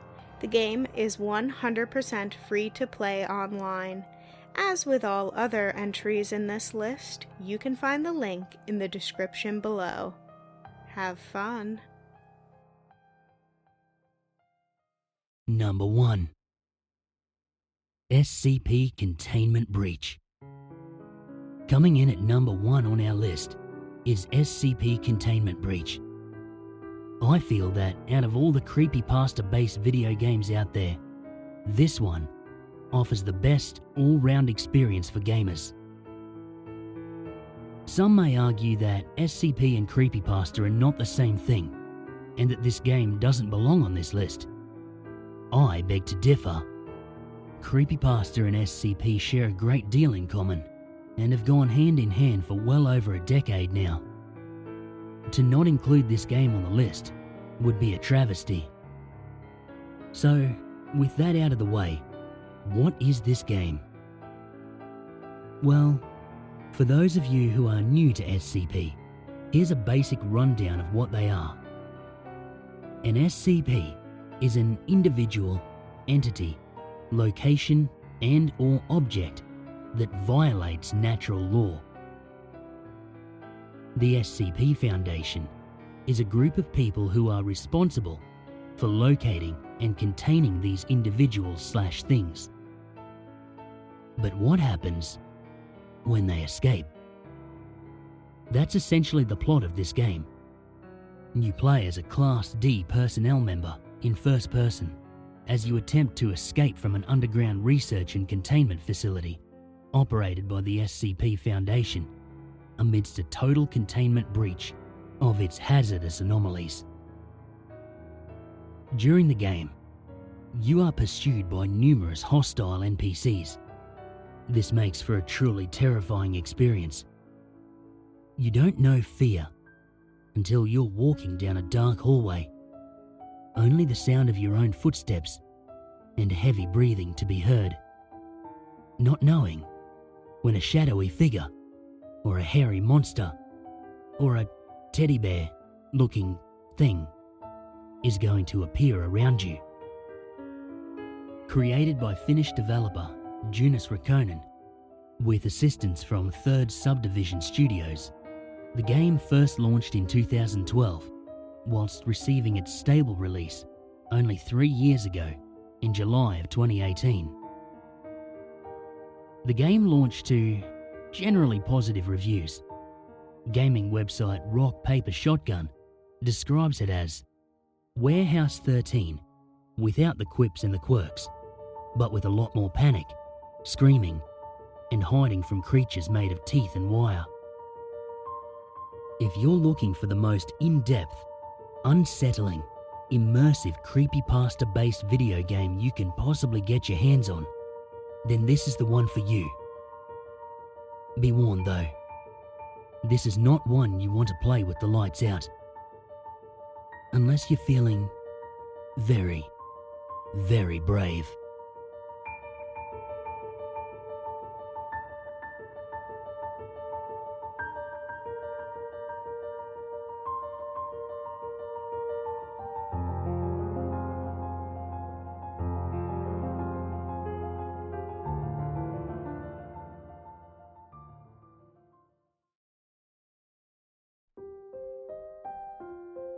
Back in around 2004, my older sister developed a curiosity for the supernatural, and she would secretly play with a Ouija board with her friends in our family home.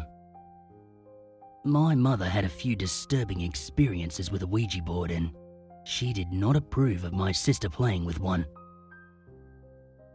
Around April in 2005 was when we started noticing strange activity inside our house.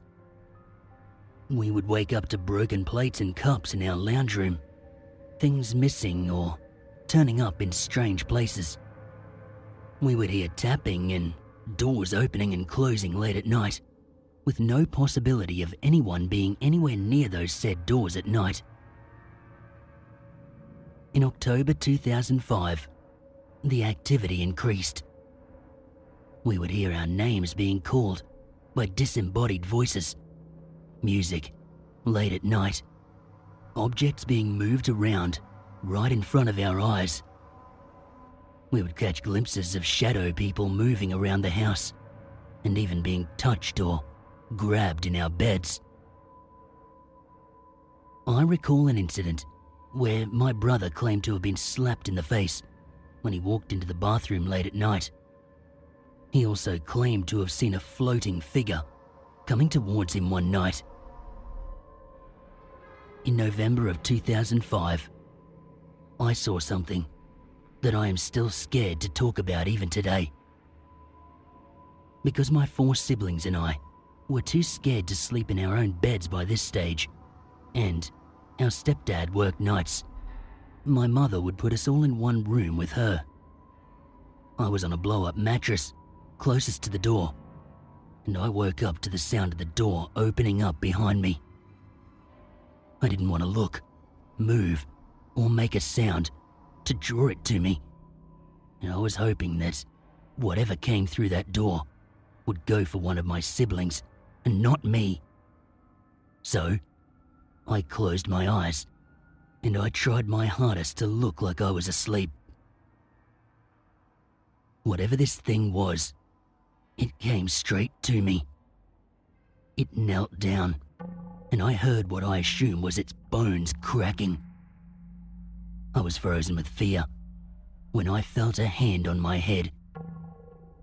I felt its long nails scratching my scalp for about a minute. It was just quietly scratching my head, and I couldn't work up the courage to scream until it said, "Stay away from me." I screamed until my mum woke up, and I would not sleep alone for the rest of the night. My mum found the Ouija board 2 days later, and she destroyed it.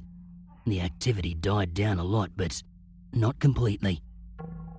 We still would occasionally witness something, but not as often or not as scary. I always wonder if whatever the thing was that told me to stay away from it was actually after my sister. All I know is that she invited it into her life, and even now, she has regular paranormal experiences in every house she lives in.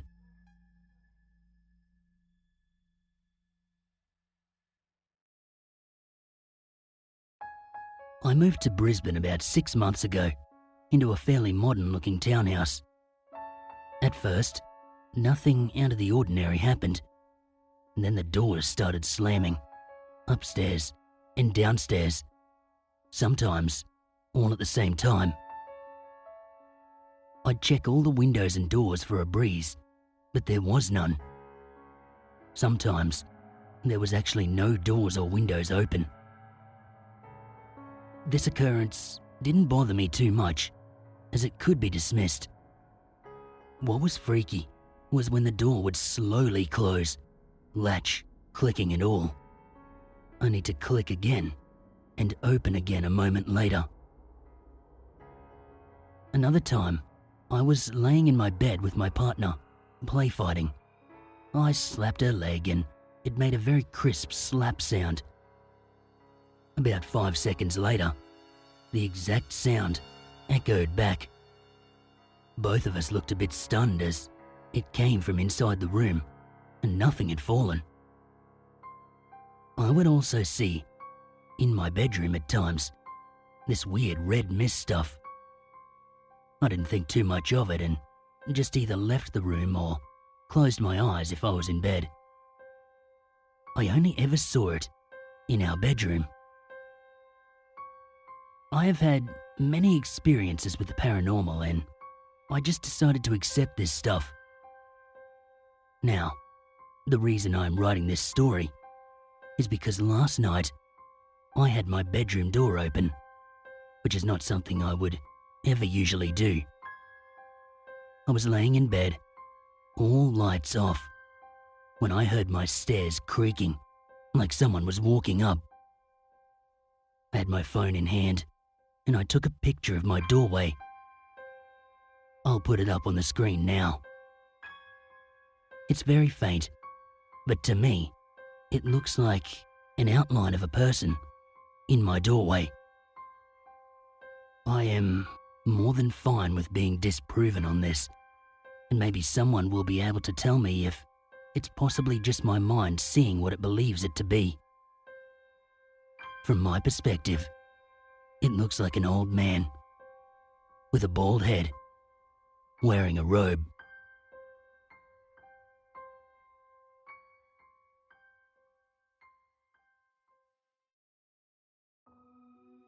I was lying in bed last Tuesday week, the 30th April. It was 7:15 a.m.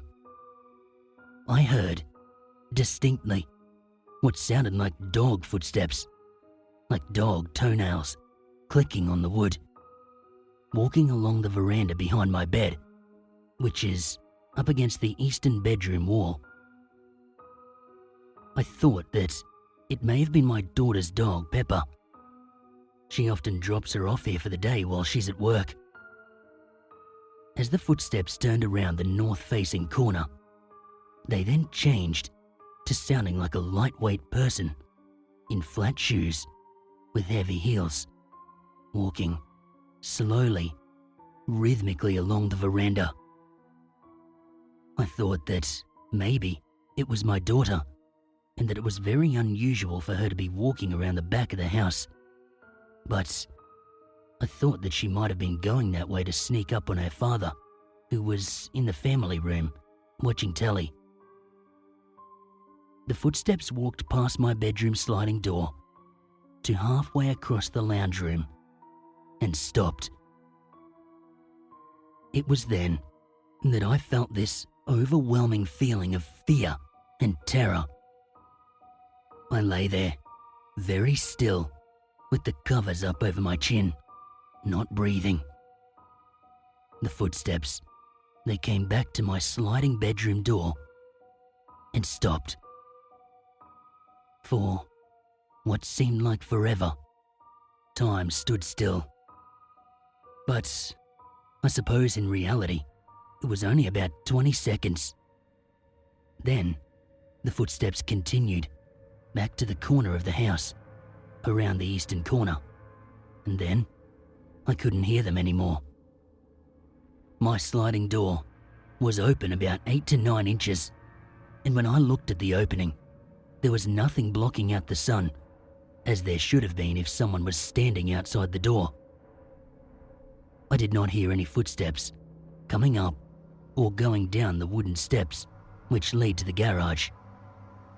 Also, we have 2 Rottweilers who sleep in the garage, and they bark at everything. They did not make a sound.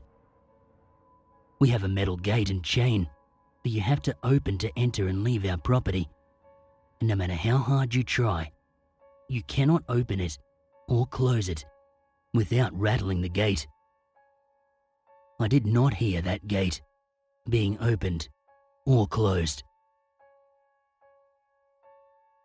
I lay in bed and I felt a heavy, unseen shape pressing down onto my chest and a feeling of real terror. I got out of bed and I asked my wife if Pepper or my daughter was here. She said no.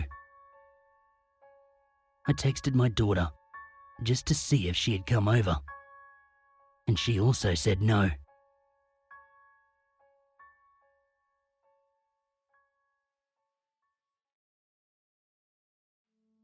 Just recently, my poor town was hammered by a rain bomb that flooded the town out, drowned it for the first time in its 140-odd years history. We are used to being flooded, but not like this. It rose well over the levee 15 to 16 metres high. Fast, flowing water caught us all unaware. Now for my story. I'm a member of a volunteer organisation, an emergency service that specialises in storm and water, land searches and flood rescues. That's what I am, a flood operator. Pretty much just a fancy name for being a rescuer. My job is seek, locate and perform rescues, mostly risking our lives to save others. I've done many. My mate, Simon and I, we were on the Archangel, a large zodiac, and were going down the flooded streets. Street lights were out, but the beam of ours was bright enough to navigate through the floating debris. We called out, but no one answered, which is a worrying sign. Then, Simon swung the beam around to one of the houses, searching it. "What's wrong?" I asked. "Thought I saw someone there. Look." In the beam was a man standing, waving at us, pointing at the roof. We navigated over and climbed onto the roof, but the man was nowhere to be seen, which again was a worrying sign. Below us, we heard someone crying and hammering. We tore the roofing off, and we found an 89-year-old woman, water up to her chin, standing on a chair. We got her out and into the boat. I looked around and asked her about the man, and she looked at me bemusedly. "What man?" Simon told her that we had seen a man wearing a plaid shirt, which looked outdated, and pants but no raincoat. She frowned and then smiled sadly. "That'll be my Andrew." "Is he around?" I asked, ready to get out. "Oh no," she shook her head. "Andrew's dead. He died in the 74 flood. He was my disabled son, drowned while trying to get off the roof. Looks like he was looking after his mum, eh?" Simon and I looked at each other, but said nothing. We brought her back, but told our commander the story. She looked at us and said, "At least the old woman is safe."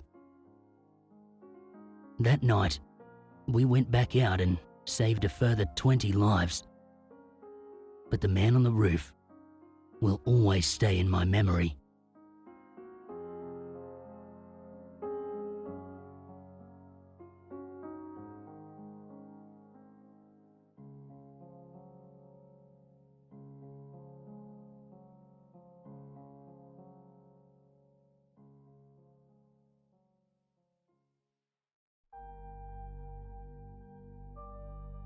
One of my friends knew about this discussed cabin in the woods.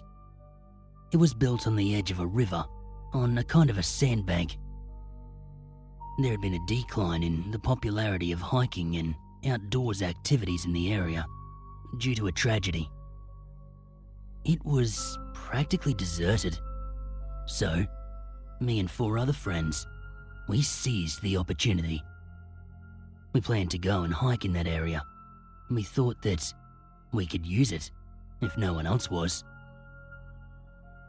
When night fell, it was truly pitch black out there. You couldn't see your surroundings. It was a great night to be out in the wild. Me, I loved the natural ambience.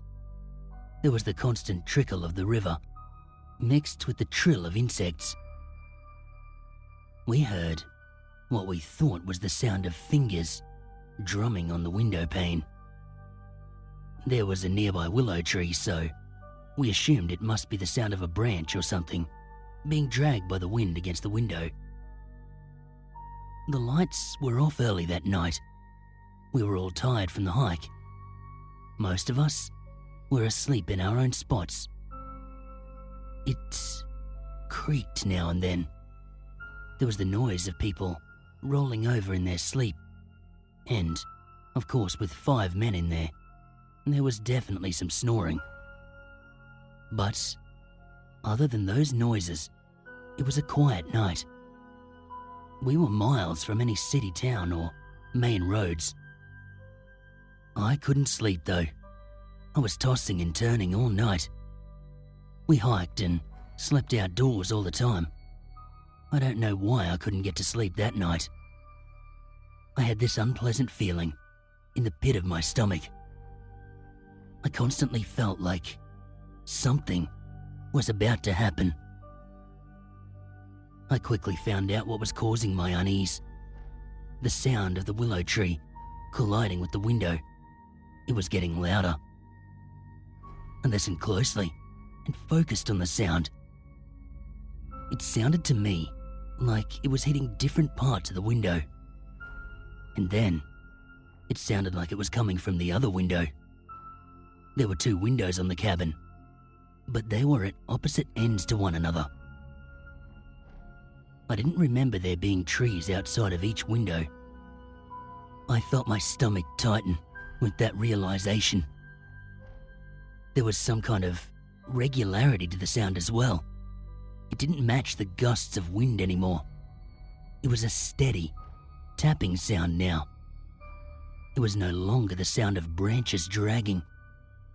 It sounded deliberate. It was circling.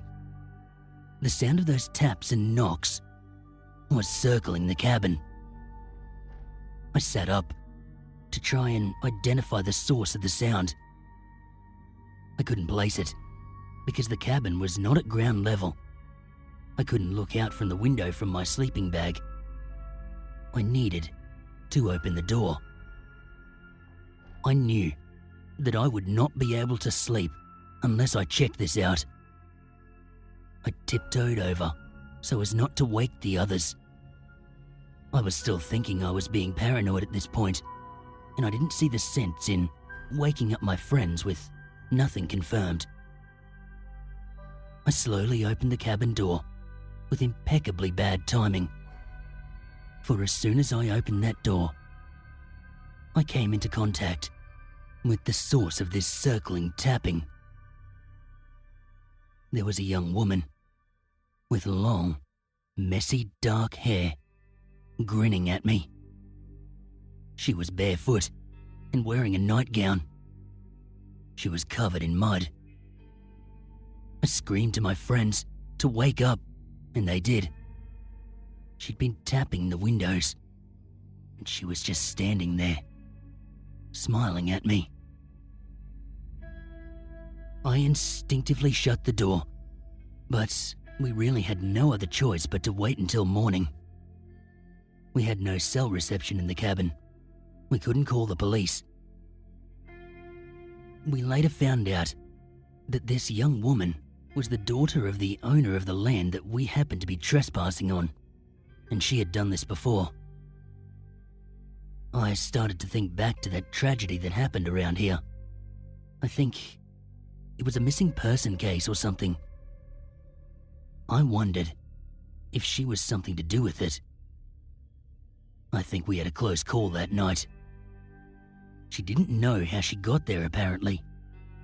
Her feet were so cut up that there was blood in the muddy puddles she'd created by circling the cabin. I don't know how long she'd been circling us, and what might have happened if I didn't get up to check.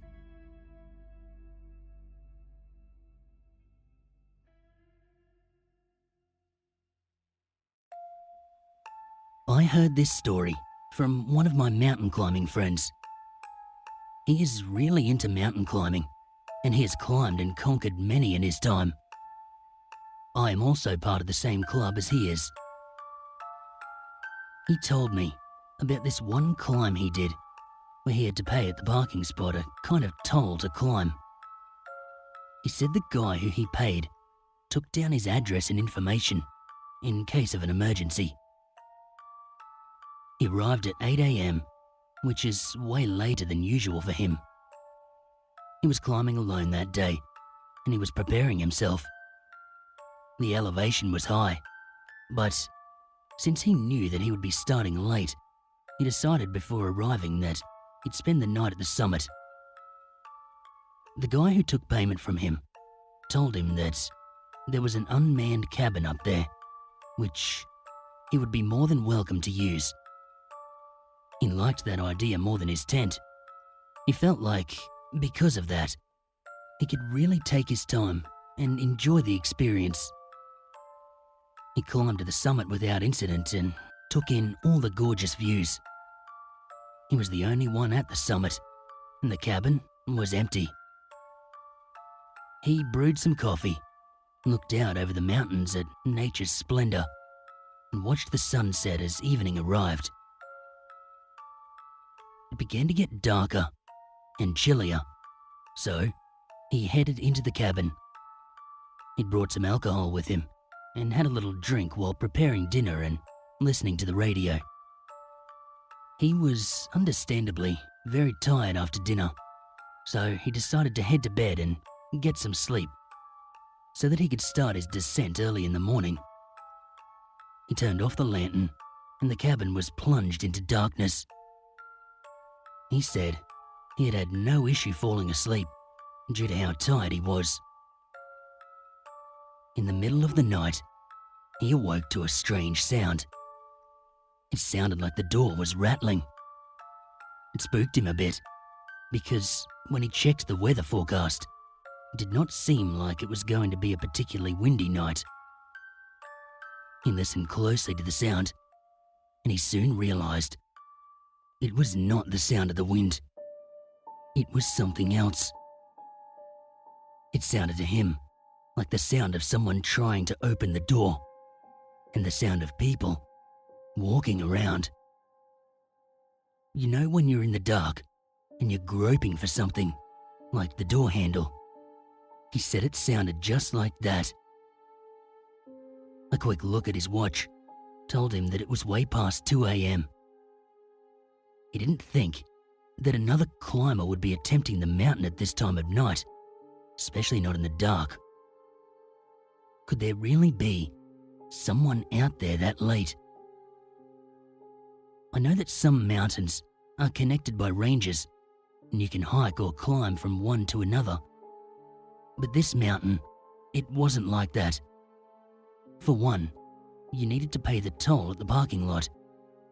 And secondly, there wasn't another mountain in the area.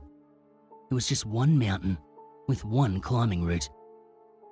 So, he said based on what he knew and his experience, there should be no one out there. He said it was impossible. That terrified him. He lay in his sleeping bag, shaking. He could not summon the courage to leave it. He pretended to be asleep, but kept his eyes slightly open, waiting and hoping that the noise from outside the cabin door would stop or go away. His hopes were not answered. After a few moments, he heard the sound of the door creaking open. That sound was deafening. He said he was praying deep within his heart when he heard that sound. Sweat had begun to amass on his brow, and his shaking showed no sign of subsiding.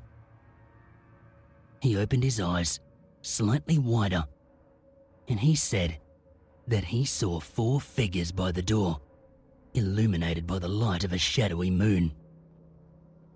A boy, a girl, a man, and a woman. They were wearing tattered and torn clothing. They carried no flashlights or lanterns with them. They seemed to be completely used to the dark. They entered the cabin. My friend closed his eyes and prayed that they'd go away. He was terrified of this family. They defied all the logic he put his faith into. There was no way that they could be there. Yet, they were there. And now, they were in the cabin with him. He heard footsteps creeping around the wooden flooring. They appeared to be looking for something. Agonizing seconds crawled by. My friend stayed as still as he could, so as not to alert them. Then, just as quickly as they had arrived, they left without conversation and without closing the cabin door. He said that as soon as he saw them go, he lost consciousness. I think he fainted because of fear. As soon as he awoke, he hurriedly threw all of his things into his bag and began his descent. I am not sure if he checked if anything was missing or not, but that would have been one of the first things that I would have done. He got dressed and quickly prepped for the descent. He went down the mountain as fast as he could. He was still terrified by his nightly visitors. He didn't want to see them in the day. There was something about that family that terrified him. When he got to the bottom, he spoke to the man at the toll booth, and he told him of his experience. He said it wouldn't have been right not to mention what happened. He didn't care if that made him look dumb or scared. The toll booth guy told him that he was the only one on the mountain that night, and that disturbed him. He wondered if he was visited by spirits. The toll booth guy then said that a few months back, a family went missing on that mountain. No sign of them had ever been found. Was it their spirits visiting him? Or was the family still alive? I wonder if they were looking for some food or something and were drawn to the hut. Perhaps something happened to them and they have memory loss or something. I don't know. My friend is convinced that the family that visited the cabin were indeed spirits. He will never forget that night. In all his climbs and hikes, he has never experienced the paranormal again.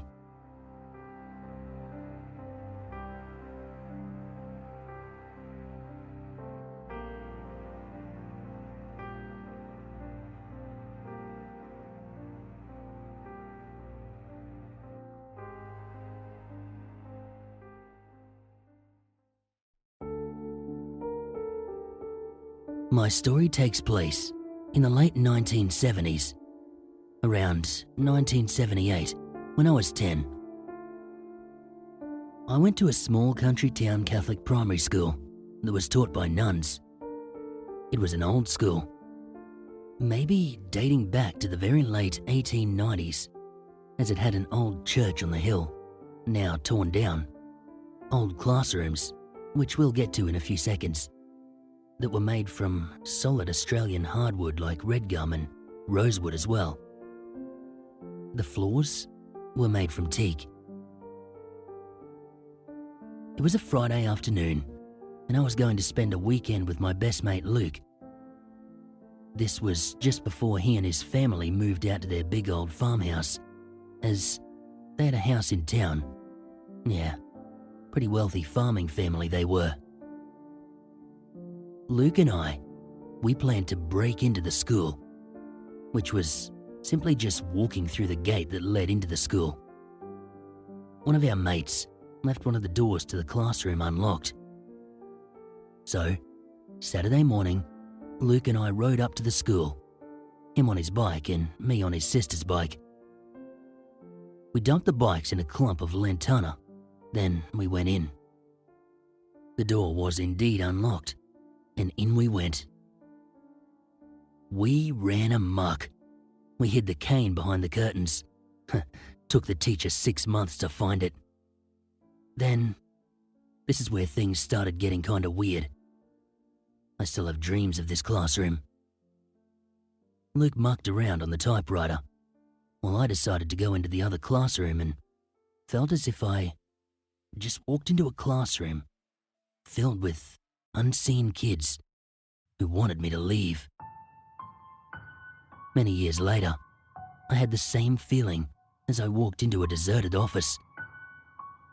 I walked out backwards, and Luke and I, we sort of hurried out. We walked about, and then we grew bored. Then, just as we were about to leave, we both just happened to turn, and there, we saw her. The old nun. She had a strange habit on. Not the one the nuns wore, but something from another time. Her habit was just like the flying nun. It's freaked us out. I can still see her, wearing glasses, angry expression etched on her wrinkled old skin. Her eyes were burning with intensity. That was it. That did it for Luke and I, as we both bolted for our bikes, literally screaming. We told the lads that Monday. The story went around the school about us seeing a ghost. It was a few weeks later that I happened to find these old photos that were on display. I damn near shat myself when I saw her. I bolted. I found Luke and the lads and I showed him that photo. It was her, all right. The cranky old nun, as we called her. Postscript. Just a few years ago, I found a website on YouTube that was celebrating my old school's 100th birthday. I recognized a few faces and I smiled. But then, my smile froze when I saw the cranky old nun on a picnic. Oh boy, she looked even more unsettling in the photo than she did when I saw her.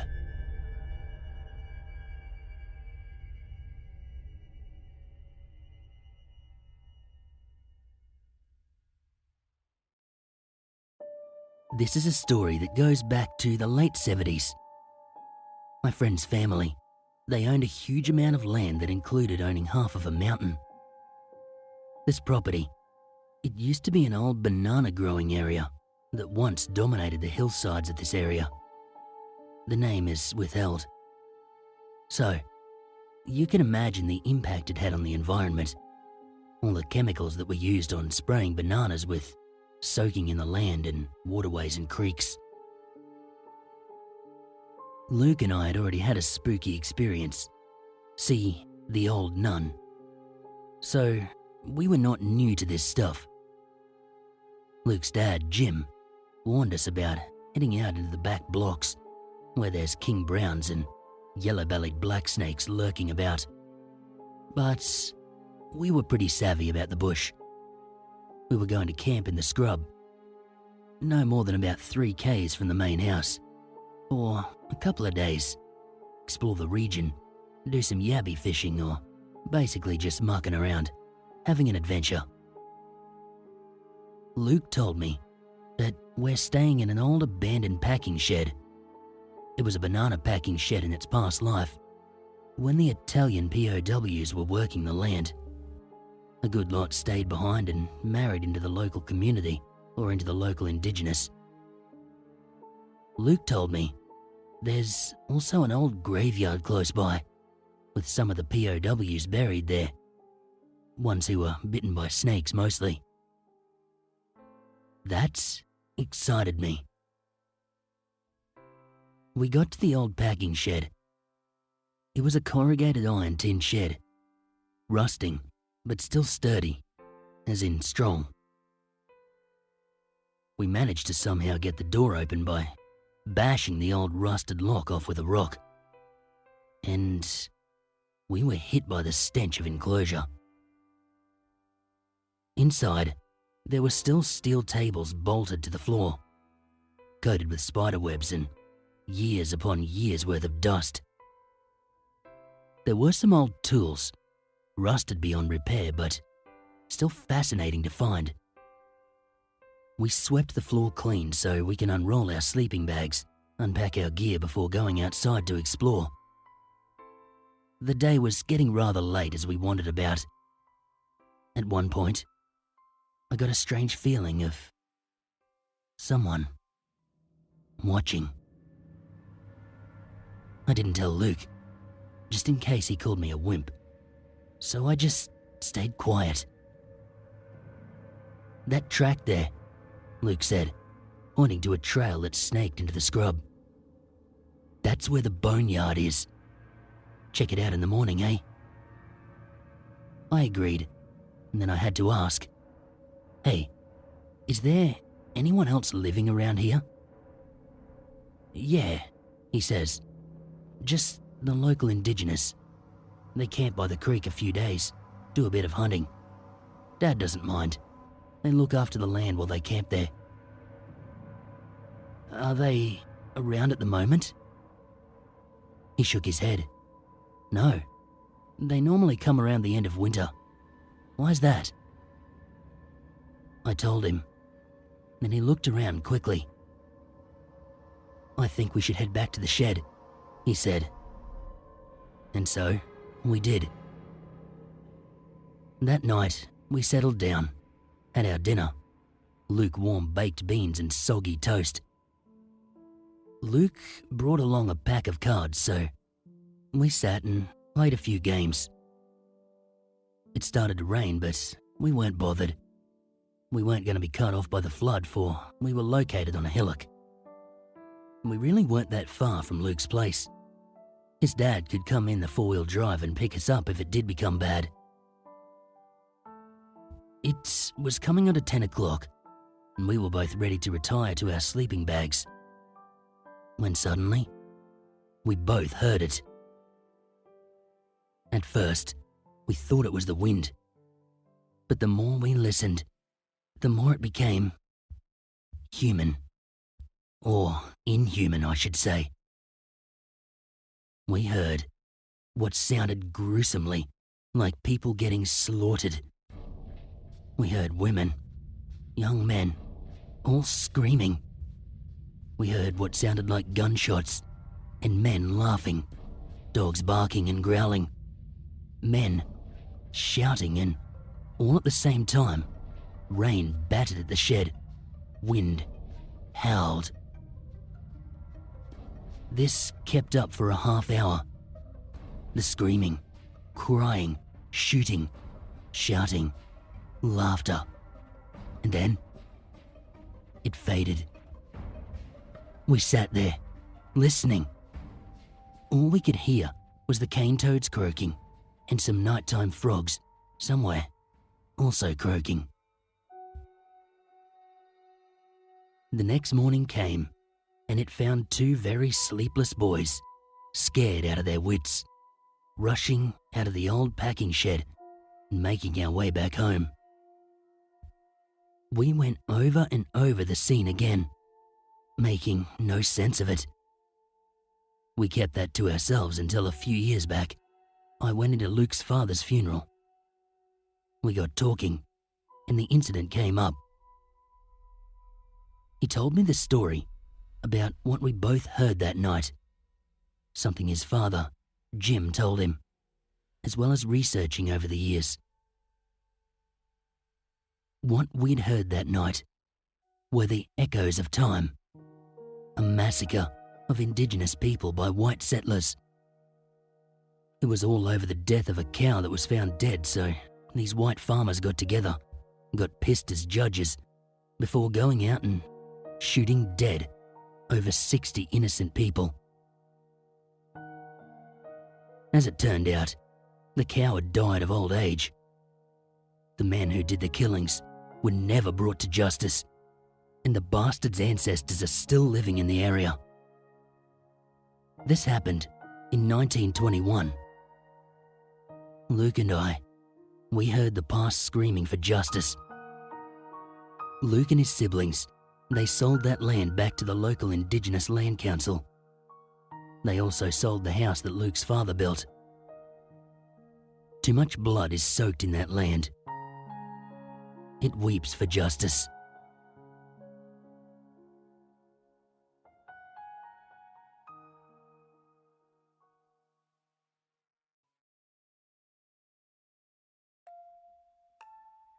When I was growing up in far north Queensland, I was told that a small bowl of water or a belt on the end of your bed would keep spirits away while you sleep. Unfortunately, I found as I got older that it wasn't as simple as that. In 2013, I was 18 years old, and I'd just moved in with my first partner, a one-bedroom granny flat on our parents' property. The granny flat, it was old and it seemed to have been built decades before the main house. During that first week, I was finding it hard to sleep. My anxiety was at an all-time high, but I put it down to just being in a new place. However, after a few more weeks of sleepless nights, I decided to just move the furniture around so that I might feel a bit more comfortable. The bedroom had a sliding door. It would slide back into the wall. I placed my bed right next to the door after reasoning that if anything were to scare me, I could easily run straight out the door. I found comfort being so close to that door, and I started sleeping like a baby. However, strange things started happening. One morning, I decided to go up to the main house for a coffee and to converse with the family. After about an hour, my partner, now ex, came running over to the house, looking frightened. Jokingly, I said, "You look like you've seen a ghost." She replied, "No, but it told me to get up and run." Apparently, she was sleeping in bed when she heard a young child say, "Quick, get up, get out of here, run." As you can imagine, we all thought she was just dreaming. About 3 months later, my girlfriend went to the army for 6 months. In that time, her family and I decided to renovate the granny flat. We started painting the walls first, as the floors needed to be replaced anyway. During those first few weeks, we noticed things missing or broken. Banging late at night, light bulbs constantly smashing, voices at night, being woken up in the middle of the night by something poking me, quick-moving shadows, feet, and handprints in fresh paint. I put a small bowl of water at my bedside. I sprinkled salt and hung a belt over the foot of my bed, remembering what I'd been told as a child. Unfortunately, that did not help. I moved into the main house, because I was scared to be in there alone at night. And even though the granny flat was empty, the lights were being switched on and off all throughout the night. After moving out of there and into the main house, I started to find it hard to sleep again. On a few occasions, I saw figures while either working over at the flat or during the night while I was out having a smoke. When I told the others I'd seen 2 figures over there, they agreed and said that they had seen the same thing. A taller, masculine figure and a small child.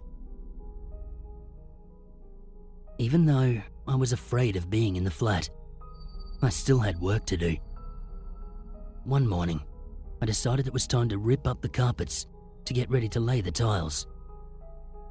I moved the bed out of the flat and I set to work ripping the carpet up. When I got to where my bed was, I was shocked to find a massive pentagram etched into the cement. I sat there, staring at it in shock, before taking off out of there to get someone to explain my finding. My partner's mother had no idea it was ever there and pointed out that it was the only place I was able to sleep properly. We filled it in and we tiled the floor. I moved not long after, and I don't know if the activity stopped or not. I always wonder why I was only able to sleep properly while my bed was on top of the pentagram. Any suggestions would be great.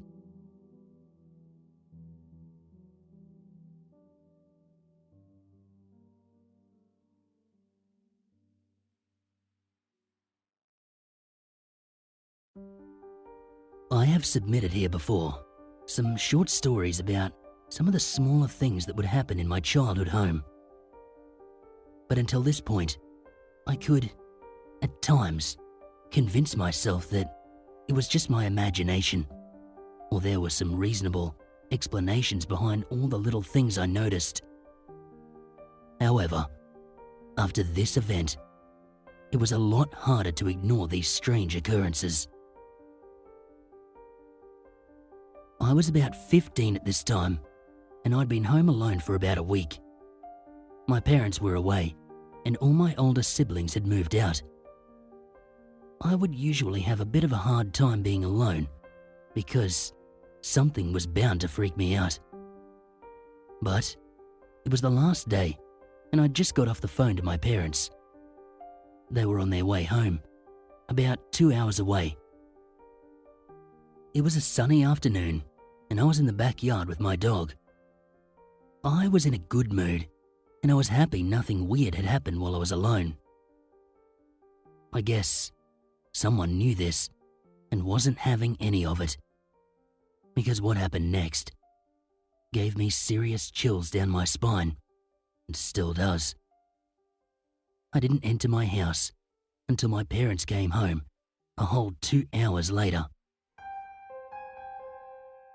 I was out on the patio talking to my dog. He was a big brown dog, half German Shepherd, half Aussie blue cattle. He was facing me and playing with a toy, shaking it around. Behind my dog, about 4 meters, was the window to my dining room. Our house was a 3-story, split-level home, and the dining room, it was in the middle. So the window was right above us. As I was talking to him, I heard a noise, something like a screech. It did sound just like one of the dining room chairs moving across the tiled floor. But the sound was small and brief, and I chose to ignore that. So I looked back down to my dog. He had his head turned all the way around and was looking up at the dining room window, ears up and alert. I thought, oh, he heard something too. He then moved in a way I've never seen any dog move before. nor do I want to again. Because I think from this experience, if your dog moves like that, it's sensing something else. I was very close to my dog. He was practically my little brother. I had never seen him behave like that before. He then moved his head around in such a strangely slow manner. It gave me goosebumps. He dropped his toy and then looked at me right in the eyes. A good solid, unblinking stare, like he was trying to say something. He then walked over to under the dining room window and he began to growl. He was on full alert, ears up, body tensed, eyes targeted at that window. His growl, it was low and deep. I don't think he knew what he was growling at, but whatever it was, he did not like it. After a moment, I just thought to myself, this can't be happening. So, I desperately tried to pretend like everything was normal. I called my dog back to me in an overly cheerful way, patting my knees, telling him to come to me. He then turned his head in that weird, creepy, slow way. The way he moved, it was just so scary to me. He then just looked at me, again, right in the eyes. I was chilled to the bone, and all my hairs stood up. I then took a step back and slowly sat down on the chair behind me. He then turned back and started growling again.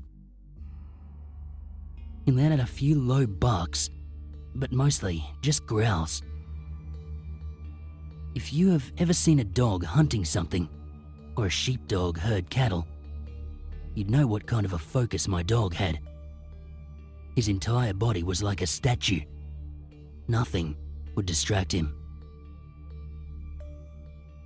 As I said before, my parents were 2 hours away, and I did not go back inside until they came home. For those 2 hours, I sat on that chair, watching my dog.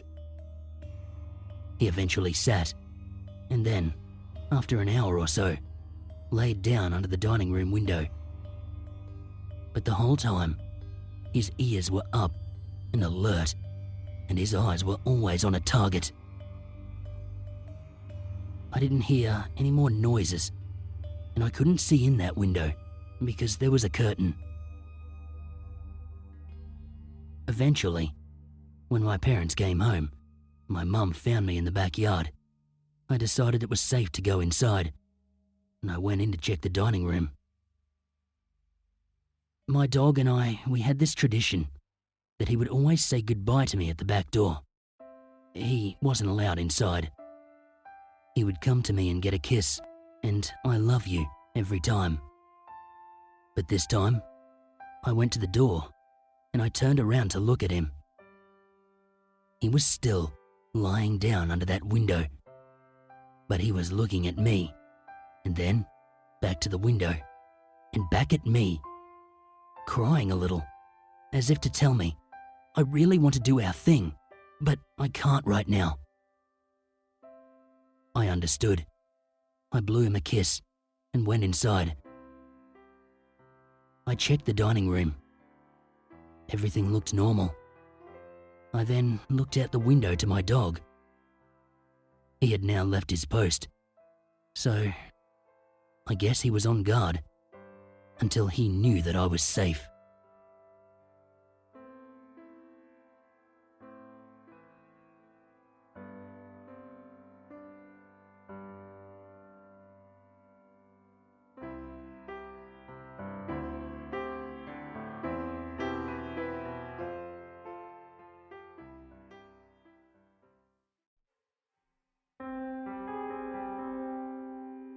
G'day all.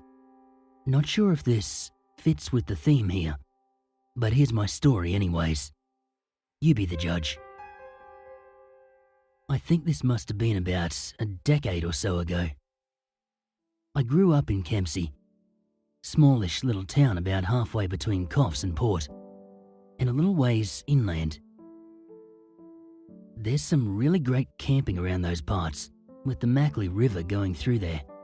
So me and the lads, we geared up for a weekend out in the scrub.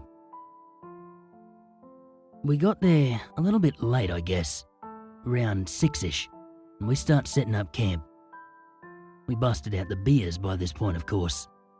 Hey, gotta make up for lost time. We were all laughing and having a pretty good time joking around, as you do. Anyways, one of our group, I'll call him Larry. He's not really getting into the spirit of it, just real quiet. Larry's part Indigenous, and he grew up with a big family who were very in touch with their roots. We ribbed him a bit, trying to get him to liven up, but when he still looked sheepish, we asked him what was going on. He wouldn't mention anything specific, just kept on telling us that we should really find a different spot. We probably should have listened to him, but the only two of us with our license were on our P-plates, and we'd already been drinking. Plan was to sober up a day before we head back in, so we'd be good to drive. We weren't going to risk it. The evening went on largely uneventfully, although Larry continued to act funny. Just go lay in his swag rather than join in with the rest of us. We weren't bothered. If he wasn't into it, we weren't going to let that bugger it up for the rest of us. So we spent the evening dropping a line in, never caught nothing. Drank some more, lit up the fire, drank some more. I guess that overindulgence was why I wasn't too startled at first when I looked over into the scrub and noticed something odd. Not really sure what was going on at first, but it seemed to me like some of the taller shrubs were waving in the breeze in abnormal patterns, if that makes sense.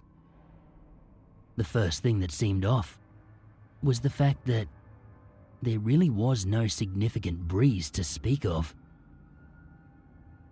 The second thing that seemed off was just the motions that they were moving in, like they were stuttering back and forth, side to side. It just felt unnatural. We were coming up with all sorts of wild theories about what this could be, trying to make a joke out of it, as usual. One of the lads went to get up and have a closer look, when out of the blue, "Stop!" We all froze. The voice, it came from Larry's swag, and he was staring at us with a mix of complete and total seriousness and cold, dead fear. He just looked at us and shook his head. So we all sat back down and just waited. We waited for, I don't know, I guess it was like 10 minutes or so, but it sure felt like a whole lot longer than that. We sat and waited and watched as these shrubs continued to move about. We watched as they began to move further from side to side. We watched as they began to move faster. And we watched as they began to move towards us. I've never felt more terrified than in that single moment, watching as these things started stuttering towards our camp. The way they moved, it was like watching one of those old-time asylum horror movies. You know, where the ghost would kinda flicker in and out of sight, getting closer each time. As they grew closer, we started seeing them for what they were. They were more like aliens than anything else. Like the typical image of an alien. Tall, lanky, but they were all dark and shadowy. I think they made it within about 10 feet of us before they started drifting back toward the tree line. I don't know what the reasoning was, whether they determined that we were not a threat to them, whether they weren't there to cause harm, or whether they just couldn't be bothered with us. Who knows? Anyway, Larry said that these things, they were called Quinkans. He said his parents would always tell him stories about them. The creepiest thing about the Quinkan is no one really knows what they are or what they're about. There's a ton of different theories from different tribes in different parts of the country, but no real answer on what they are. Best guess Larry can come up with is that there's some sort of spirit projection or lost soul trapped here between worlds. Why are they trapped? Why are they not allowed to enter the next world? Well, being 10 foot away from the bloody things, that's the question that still haunts me today.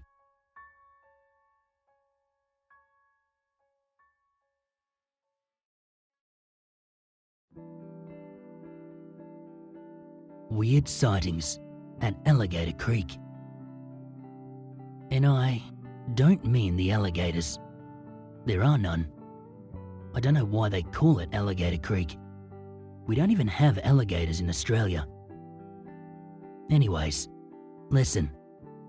This is a short one, but creepy as hell nonetheless. My family and I, we live around the bushland beach area. We often take day trips out to Alligator Creek in the warmer months. It's a nice swimming spot, great to cool off in the summer.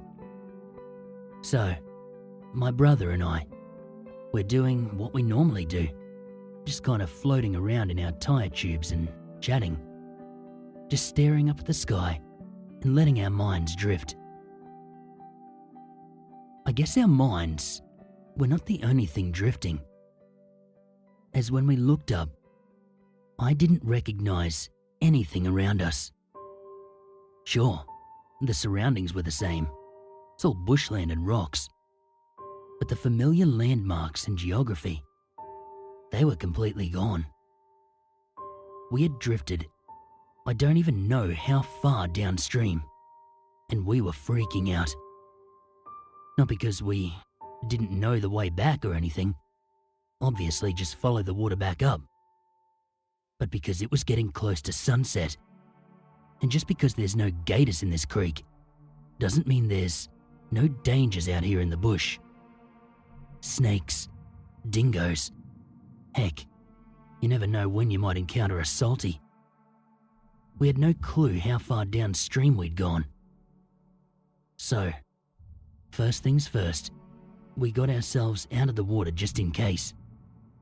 We strolled a little ways from the water's edge into the bushland, and we began to follow the river upstream. It got real dark, real quick. Not pitch black dark, just like edge of dusk kind of dark. Not that this was any less worrying. The sun would soon be gone, and we'd be out here alone. We needed to keep sight of the river to know which direction was the right way. We decided to pick up the pace. We kind of power walking along, and I feel a tapping on my back. I turn around, and it's my brother. He's looking absolutely terrified and pointing into the bush, deeper in where the trees and scrub gets thicker. I had no idea what he was on about, so I was about to brush him off and keep going when I saw it. At first I thought it might be one of our parents or their friends, come looking for us. But it was tall. Like really tall. Taller than any person should be. And it was dark. As we stared at this thing, it slowly raised an arm and kind of waved it in front of it, like pointing at us and waving its arm up and down. I have no idea why, but it was freaky. We were just fixated on this thing, unable to look away. And then it ran towards us. The speed this thing was coming at us was not human, not in any way. And it was kind of floating towards us. It just was not right. Anyway, we take off, absolutely flooring it upstream.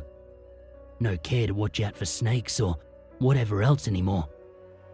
All we wanted to do was get back to our parents. And eventually, we caught sight of them. Finally. We practically fell back into the clearing when we got there.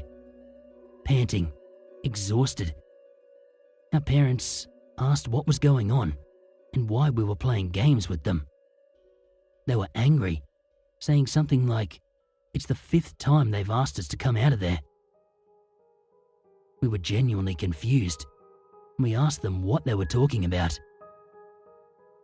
They said they heard us, calling out to them, telling them to come into the bush and play hide and seek with us.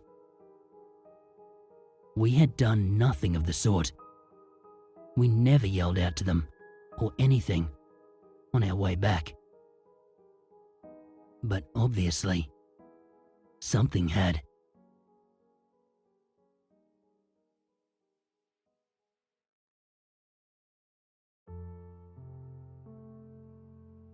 My mate Nathan and I, we used to go camping in his backyard. You know, just the kind of things kids do. Too young to go real camping apparently. But our parents said that we could pitch a tent in the yard and have a little fire and we could pretend that we were out in the bush having an adventure. So, that's what we would do. Every weekend, I'd pack up me swag, load up with junk food, and head over to Nathan's place. Those trips were so much fun. We were going nowhere, but as kids, it felt like we were. We would even position our tents facing toward the trees in his back paddock, so it felt like we really were out there in the great outdoors. It was amazing. Until one night put an end to our little excursions. It was right on sunset when we first saw it. Barely visible at first, and the source of a little joke between the two of us. "The trees are alive. They're coming to get us," we joked around with each other. Until the tree really did start moving towards us. It was almost impossible to discern right away, but both of us could swear that this singular tree was somehow breaking off from the rest of them and floating towards us. After a little while of this, we started freaking each other out a bit. So we turned away and we just sat around the fire, drinking our soft drinks and roasting some marshmallows. We were having a pretty good time laughing and joking as usual. Until Nathan, out of nowhere, got up and practically sprinted to the tent. I was a bit confused and I thought he must have just been messing around and doing whatever, playing a practical joke or, I don't know, something. So, I get up and I run in there too. I ask him what the hell he's doing, but he's literally hiding under his blanket at this point. I grab his shoulder and shake him and demand what's going on. He just squeaked out at me, "Look at the trees." I did look at the trees, and what I saw made me jump under the covers myself. It was halfway across the paddock now, coming towards us. It was no tree, that's for sure. By now, we could clearly make out features. Long, spindly legs, kind of drifting, almost dragging beneath it, if that's possible. As dumb as this sounds, it was like one of those inflatable tube guys with the flailing arms and legs. Not quite as animated as that, but so you kind of get an idea of the way this thing moved. It wasn't normal. We sat there, in the tent, praying that whatever this thing was would turn around and go away. And then we heard the noises. Unnatural sounds, clearly coming from this thing. It was like a deep, gobbling sound, like a turkey would make, but it didn't sound right. We put our heads under the covers now too. We didn't want to see this thing. But the noises, they got louder and louder and were clearly coming closer. That was it. We decided to make a run for it. We barely even unzipped the tent and just jumped through the little gap and legged it. As we ran, I caught sight out of the corner of my eye. This thing. I swear to God, it was not even 5 meters from our tent as we ran away. I still get shivers thinking about it. We ran inside the house screaming about what we'd seen. Nathan's dad was up having some beers with his mate. They both laughed, and Dad's friend said to us, "Quinkan gonna get ya." We had no idea what that meant. Being older now, and having researched Quinkans a little, that could very well be what we saw.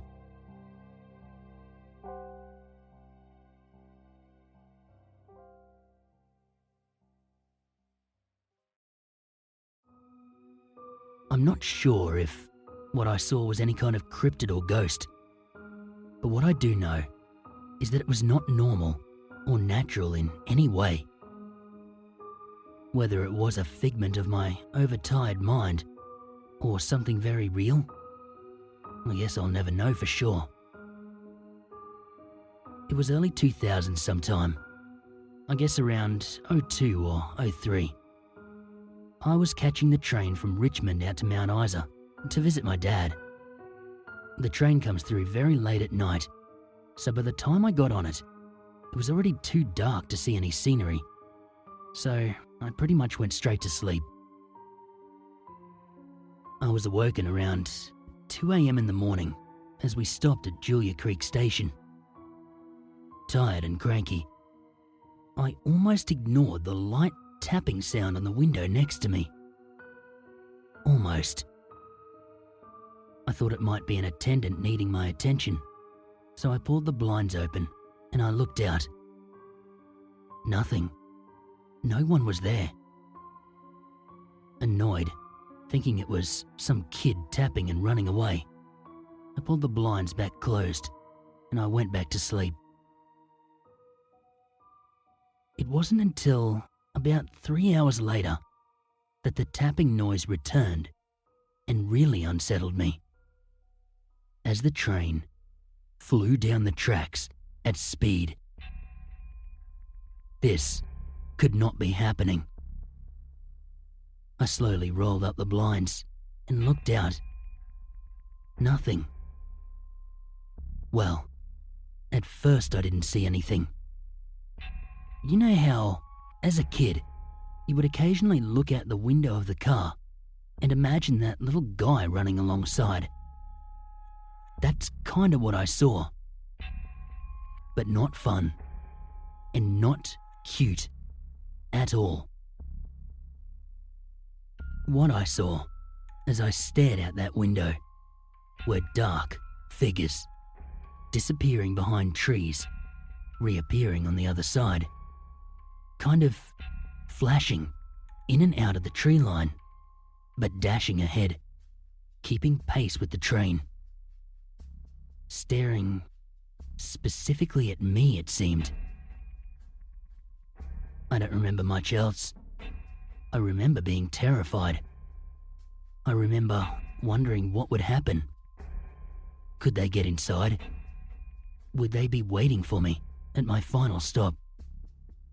Why were they tapping on the glass?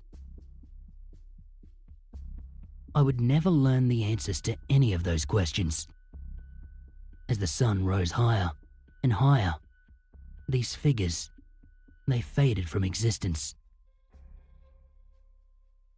When I finally reached my stop, I got straight out of the train and straight into a cab, going directly to my dad's place. For the first day or two, I said nothing about what happened, before finally deciding to bring it up. My dad didn't say much, and he didn't mention any specific names of ghosts or creatures or whatever. He simply said that this ancient land that we make our lives on, it commands respect. Sometimes, the secrets of this land will make themselves known to us. Other times, the questions are better left unanswered. He hugged me, tight, and he told me that he was glad I was safe.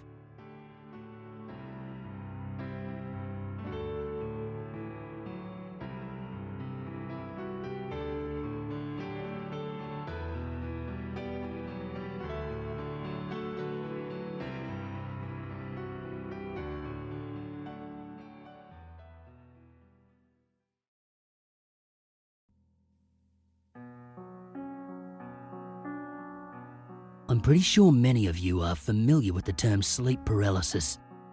I, unfortunately, was a victim of it. Moreover, it happened to me on New Year's Day of 2015.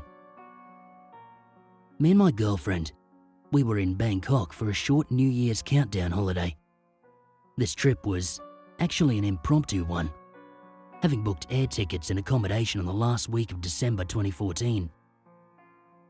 Due to Christmas and New Year holiday period, most hotels were already fully booked, and we had to stay in 3 different hotels over the 6 days we were there. This incident, it happened during our stay on the second hotel, a 4-star service apartment at Thong Law area and adjacent to Ekamai Road, where all the local hip clubs are. The hotel, it looked decent enough, not the sort of place you'd expect to be haunted. Amenities around the vicinity of the hotel, they were pretty good. Many good restaurants and supermarkets. Reviews were great as well, with minor complaints on the quality of the room and it being a little worn down. It was supposed to be a 2-night stay at this hotel until we switched again. We checked into the hotel on the 30th of December 2014. The receptionist, she gave us the key to a room on the 5th floor. As I travel quite often, and also being a better safe than sorry kind of person, the first thing I always do before I enter a hotel room is to always knock on the door 3 times, or ring the doorbell, if there was one, just as a polite gesture to notify the occupants that I will be entering and staying.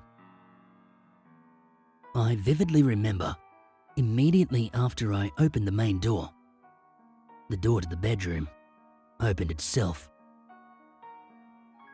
I'm pretty sure it wasn't because the chambermaid didn't close the bedroom door properly, because I physically heard the sound of the bedroom doorknob being turned. I could have also sworn that I saw a shadow dart quickly into the bedroom. My girlfriend was standing behind me, so she didn't see the shadow, but she did witness the bedroom door opening by itself. Both of us looked at each other, and both of us had the same thought. We went down to the reception, and after explaining the situation, with dismay and disbelief from the hotel staff, of course, we politely requested a room change. But of course, due to the peak holiday period, the only available room left was at the corner of the ground floor, and we are left to no avail but to accept it. Come to think about it, I suspect that the room might be a room most typical hotels leave vacant for regular occupants. The room seemed okay-ish, and after we settled our barang, we headed out for our activities and came back quite late as we went to a nearby club to party. Nothing happened during that first night. We woke up in the afternoon, showered, changed and went out again. We ended our countdown and went back to our hotel around 1 a.m. Now, apart from the first night, which was okay, the first thing I noticed immediately after I entered the room was the warmth and the stuffiness I felt.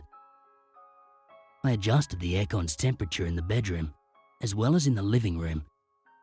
But the funny thing is, moments after, the room will be very warm and then gradually feels cold again and sporadically feels warm again. Thinking that it might be attributed to the fact that we've been out the whole day and the tiredness is starting to creep in, I shrugged it off as just being weary. Okay, so, to cut the long story short, after we showered and we were getting ready for bed, I started to hear faint tapping noises, like fingernails, tapping on the wooden hollow planks or the cheap plywood. The tapping noise, it sounded random and inconsistent, like 2 taps, pause, then a few short bursts of taps, pause. I can't pinpoint the location of the tapping as, firstly, it was faint and distant, and secondly, being in a room situated on the ground floor, the outside ambience noise was drowning it out. I tried not to think about it, and I also did not wish to further freak my girlfriend out, but I paid close attention to it nonetheless. Within 20 minutes, my girlfriend was fast asleep, but I, on the other hand, I could not sleep at all. I felt very uneasy. I felt as if there was something watching us. Furthermore, the difference in temperature, it made me sweat and freeze at the same time. It also felt nauseating just to be in that room. I felt heavy and weighted down. And the tapping noises were also beginning to feel or sound louder. And this time, I could pinpoint it. On or around the wall dividing the bedroom and the living room. I was beginning to feel really tired and sleepy and afraid. But every time I closed my eyes, I would feel the uneasiness weighing heavily on me. My inner voice, it was telling me, in no uncertain terms, to stay awake. At around 3 a.m., and I can honestly say that I do not know whether I was sleeping or if this was a dream, it felt as if I was sleeping and awake at the same time. It was a very surreal kind of feeling.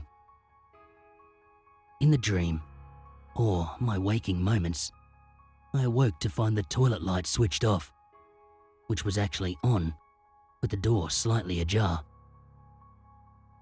The room was dark, with faint light shining in through the window from the parking lot outside, and I can make out the area in the room.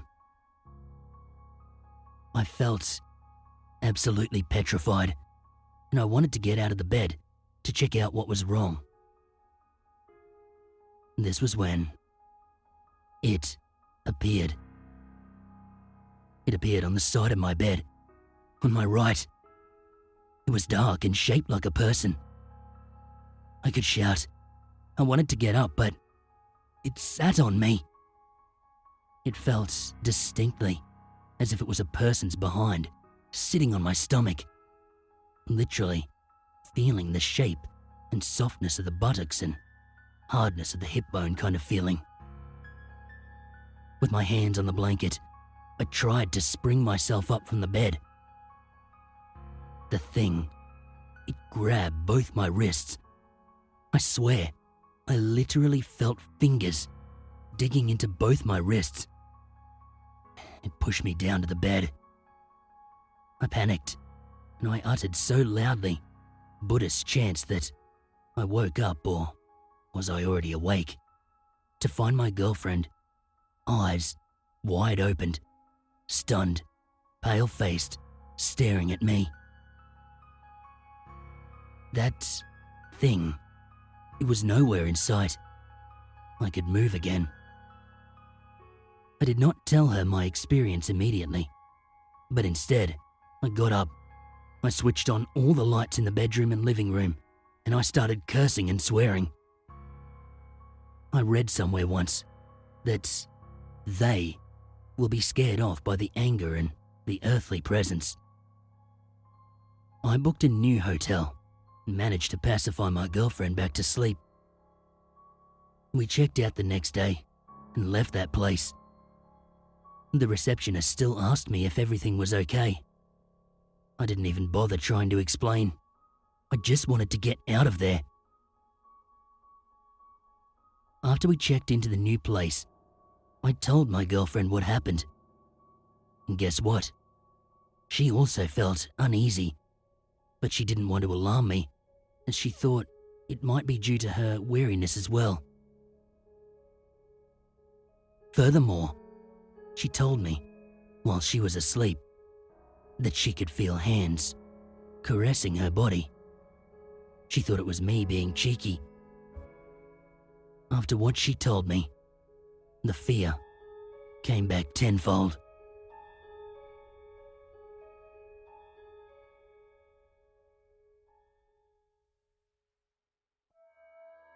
This was when my family still lived in Thailand.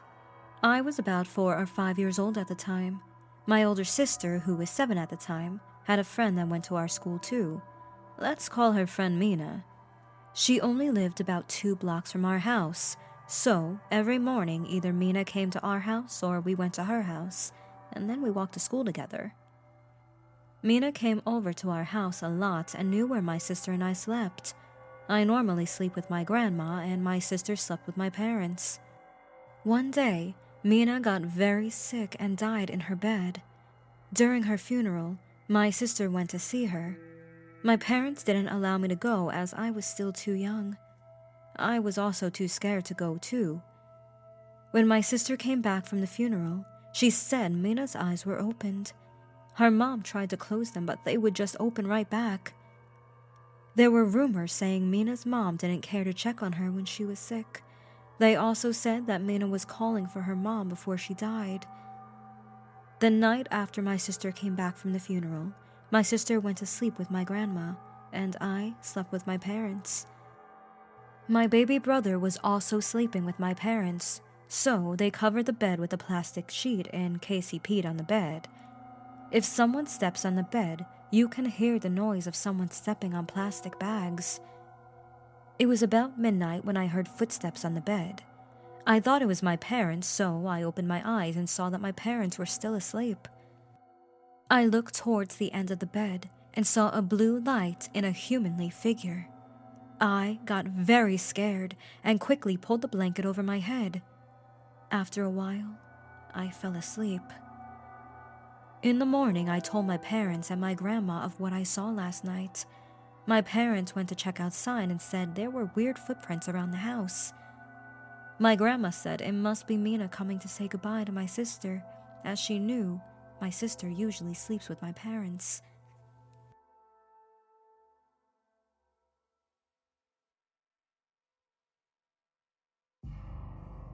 I will tell you about a few peculiar things that happened to me about a year ago.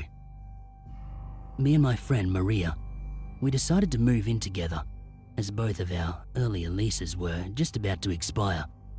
And We spend pretty much every waking hour together anyway.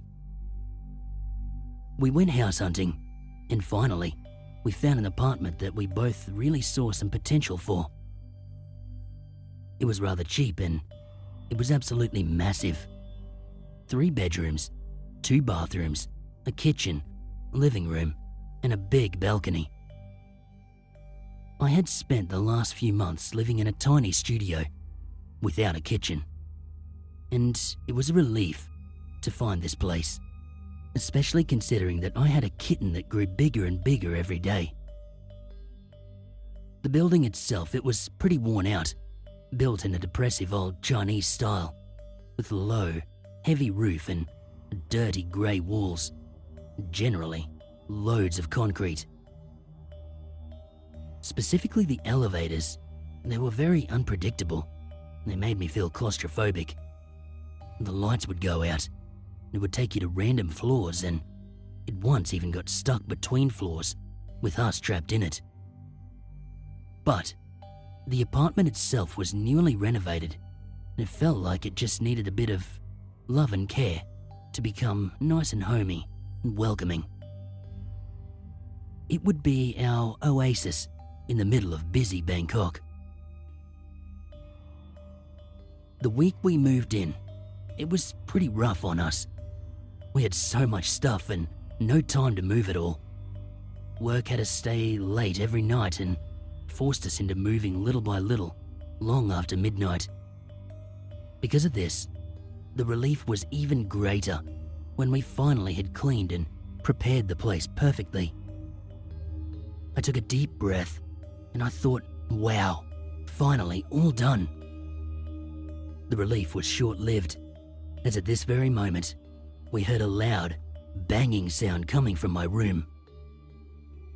We ran in, and we saw my brand new clothing rack, all bent, and clothes were covering the entire floor, as if someone in rage had bent it and tossed away all my clothes. The thing was pretty solid, and it was brand new. Maria had the exact same model that we bought at the same time, and hers never broke. But the most unsettling thing was that feeling of it not just being a normal fall. I was finally just finished cleaning and the clothes pretty much had exploded all over the rather big room. It just didn't feel natural. After this, we both stayed together in Maria's room, even though we had all this extra space. I wasn't particularly scared or anything, but it just naturally turned out that way as we would always watch movies before bed. It was the easiest room to cool down, and we both wanted to sleep with the kitten. Although, there was something in the atmosphere in that apartment that just wasn't right. It felt impossible to keep the place bright, no matter how much sun you let in the windows or how many lamps were lit. The kitten seemed very scared sometimes, and other times acted like she was hiding or running away from something. She even ignored her litter box once in a while. This was not normal behavior for her, not before living there. A few times we had visitors, and this seemed to encourage a spike in odd happenings. Visitors would stay in my room, in which I never actually spent a single night. This really seemed to trigger something. However, there was this one event that was just standing out. It was impossible to ignore or brush off as nothing. We were just about to sleep, and suddenly, out of nowhere, we clearly feel and hear something stomping up the bed, starting from the bottom and walking angrily all the way up to our heads. The blanket got pushed down between us as the mattress itself, it was clearly sinking in from each step. There was no one else in that room, not even the kitten, as we'd closed the bedroom door as not to disturb the visiting parents. We were frightened, of course. but also amazed that something like that actually just happened. We ended up leaving the apartment after staying there for only about 3 months. I still look up at it sometimes when I pass it by on my way home from work late at night. I wonder if anyone will ever feel welcomed in that room.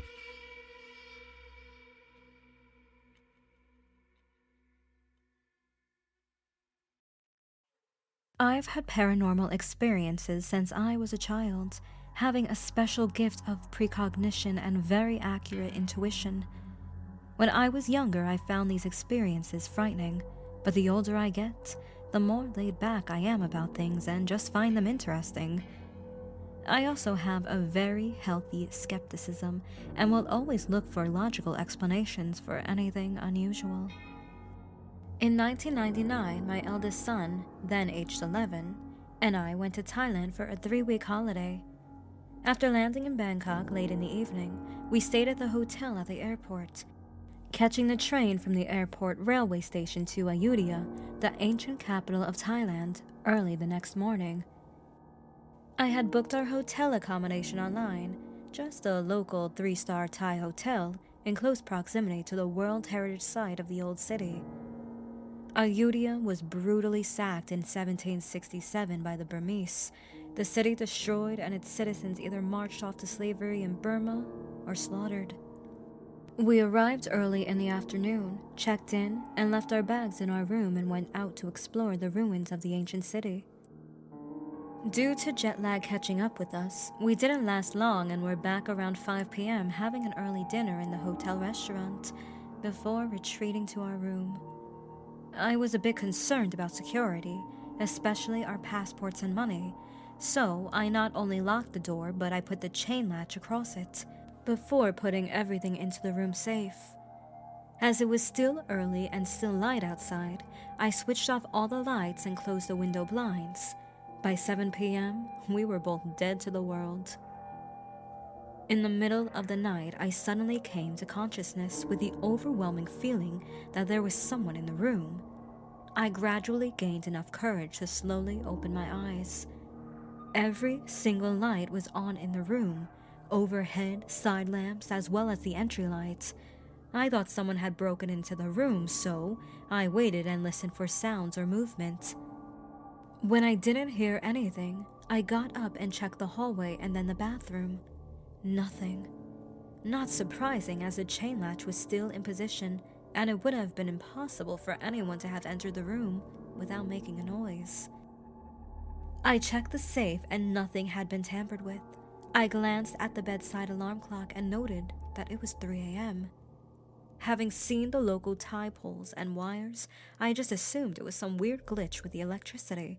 So, I switched off all the lights and went back to sleep. The next day, my son and I went out for another exhausting day of visiting ruins and museums, and once again, were felled early in the evening with jet lag. In the middle of the night, my son woke me up in a panic, telling me that there was someone in the room. This time, the room was completely dark. I reassured him that there was no one in the room and gently urged him to go back to sleep. I looked at the time, 3 a.m., roughly the same time as the night before. I realized then that I hadn't been imagining anything the previous night. I didn't tell my son about my experience as I didn't want to frighten him. The next day, on returning from breakfast, my son noted that unlike all the other hotel room doors, which were decoratively carved teak, our room was plain white pine. He was absolutely convinced the room was haunted. Thai people are extremely superstitious and have many different categories of Phi, spirits. Nearly all Thai houses will have a spirit house outside the house, like a small dollhouse complete with miniature furniture and food offerings, in order to accommodate household spirits and lure them away from the household. Before I could stop him, he told the staff at the hotel front desk that there was a ghost in the room. The alarmed and frightened looks on the front desk staff faces indicated that they knew there was a story with the room. I guess they deliberately gave the room to the Farangs as the majority of guests were Thai. While out and about that final day, I picked up a protective shield Sodhorn Buddha amulet from a roadside seller. I also did some spiritual protection for both me and my son on the third and final night, before telling whatever it was that it had to move on into the light. Whether it was the amulet, the psychic protection, or acknowledging the presence, we finally had a quiet night without any disturbance. I've had quite a few paranormal experiences in my life, but never have I experienced multiple lights turning on by themselves like that. It was pretty impressive.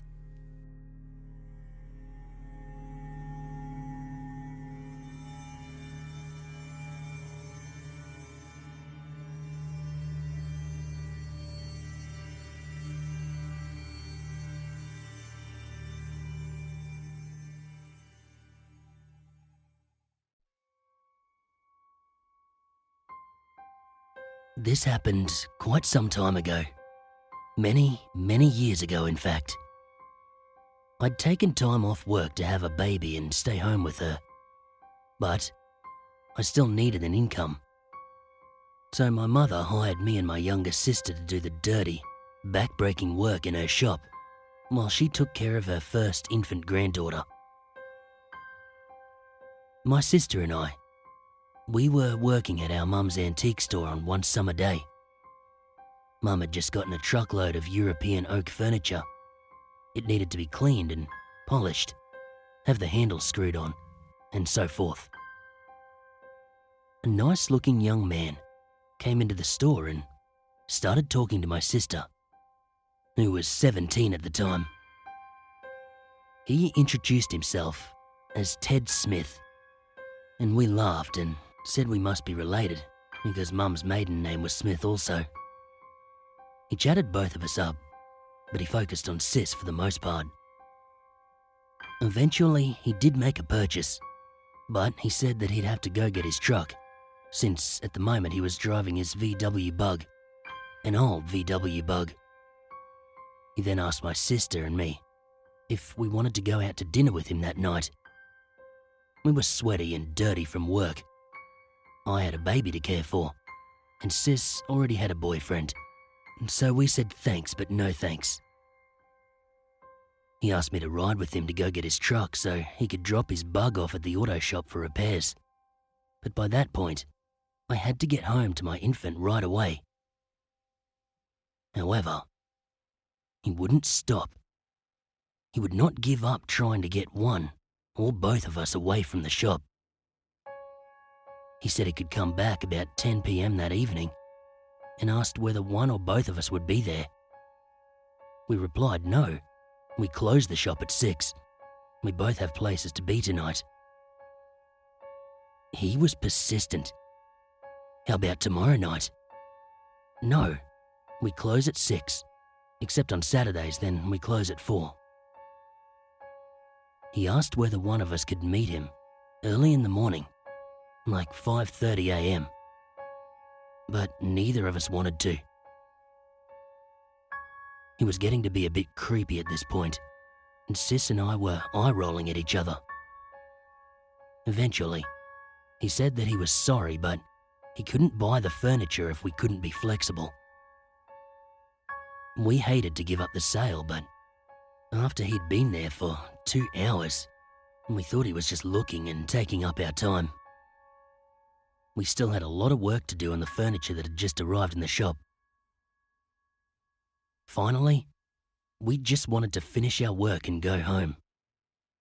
And at 6 p.m, as we were leaving, his VW Bug was parked outside, and he asked us whether we want to go for coffee. He especially wanted my sister to go. We said again, thanks Ted, but no thanks. Like we said earlier, we have plans. But he continued to be insistent. Finally I said, Sis, let's go. I'll take you home. Even though she had her car there, for some reason, I didn't want to leave her to drive home alone with this guy around. So, he drove off in his bug, and we really didn't think of it again. Until the next year, when this picture appeared in the paper.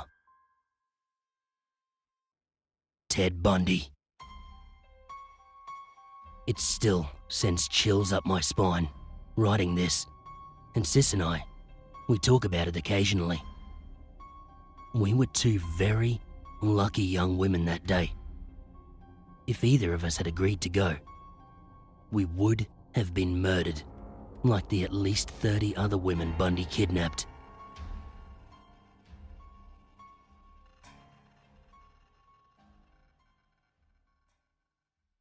You know, people laugh at me when I tell them this story. But to me, this was the scariest thing that has ever happened to me. This happened in January 2018. I was still living in beautiful Hawaii with my infant daughter and husband. We woke up with the sun shining on us through the window, and we were talking about going to the beach.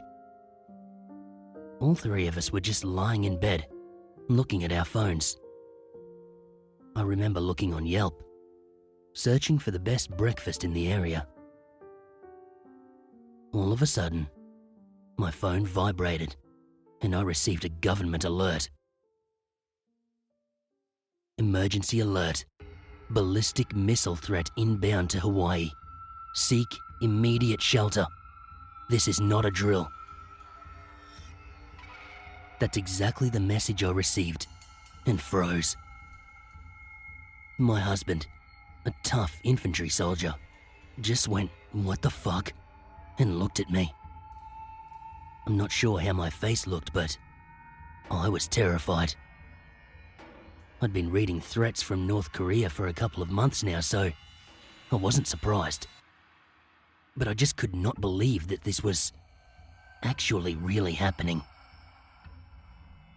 At the time of this, we were living in military housing, Wheeler, which is right next to Schofield Barracks. I know Wheeler got hit the day Pearl Harbor was attacked, and it being next to the army base Schofield, the fact that whoever sent the missile would obviously aim for us. That's how it seemed to me anyway. Clearly, I did not and still do not know much about missiles and bombs and how they're sent off.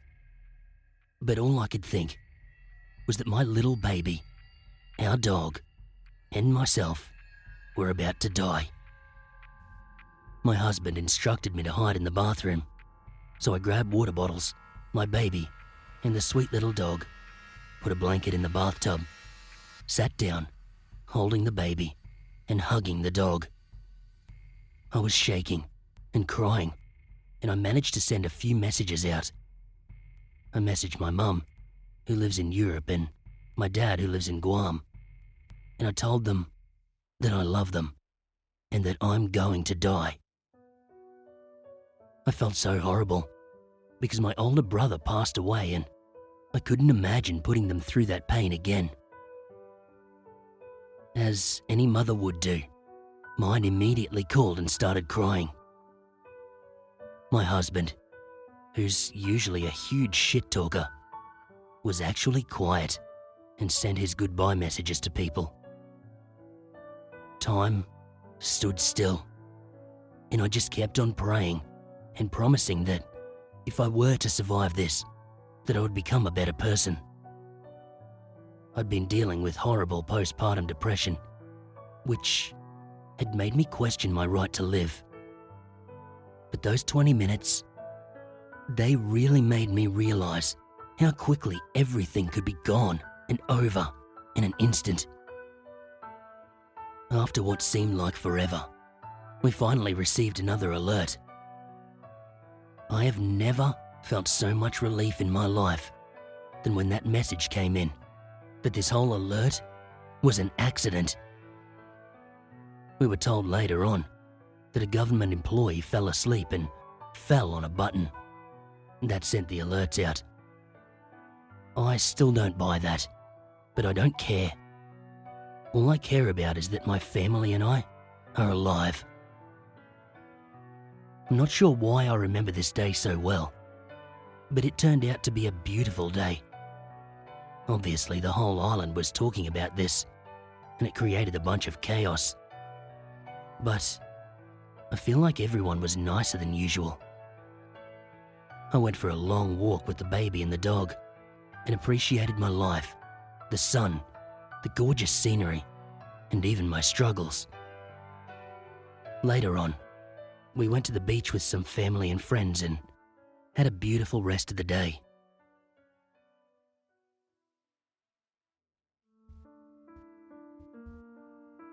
When I was 18, my mum got divorced and rented our house out for 2 years, just to get her life and finances in order.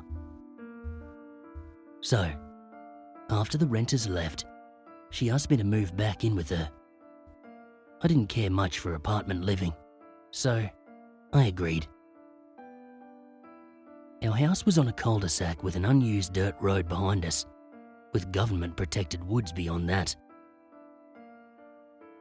Almost 1 year after we moved back, during the summer, one early evening, we were sitting on the patio in the back with some neighbours, having tea and coffee, and we heard trees crashing in the woods. We could see that the fallen trees were making an almost straight line right to the fence of the dirt road. I made a joke that there was an invisible monster, one that couldn't cross the line, and that we were being watched. One of the neighbours, they sat frozen, looking out at the path made by the fallen trees, and in an almost trance-like voice, she said to me, "I don't think you're wrong." All of us slowly turned and looked at her. She was the neighbour that always did card readings and dabbled in paranormal things. She was also my favourite neighbour, as I do not discount everything paranormal, even though I am an atheist. A few moments after she said that, she shook herself and looked around, a little bit startled.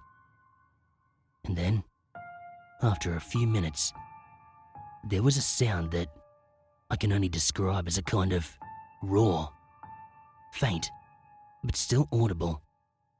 And more trees started to shake and fall, but seemingly moving in the opposite direction. By the end of that week, all of the houses that backed onto those woods had floodlights lighting their backyards. I look back in amusement now because 5 families' backyards, it looked like a stadium with the lights. I'm not sure how safe it actually made us, but we all felt better, considering the sounds and the shaking trees and falling trees continued for nearly a month, and no one, adults or kids, could ever call up the nerve to hop that fence line and explore the woods.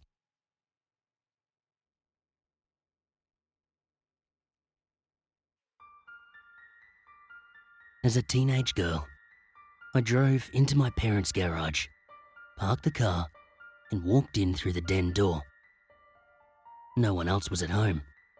My parents and 2 older sisters were out. I went upstairs to change clothes, and I heard a clicking noise downstairs. I crept down a few stairs and peered over the banister at the French doors on the front of the house. Through the curtain on the door, I saw the shape of a man. He was turning the door handle. It was, fortunately, locked. The clicking stopped, the shadow disappeared, and suddenly, I had a frightening thought. I had left the garage door up, and the den door that I had just entered through was unlocked. I flew down the stairs, through the foyer, into the den, and hurriedly flicked the lock on the door. As I breathlessly jumped back, the knob begins to turn. Click, click, click. I had barely made it in time.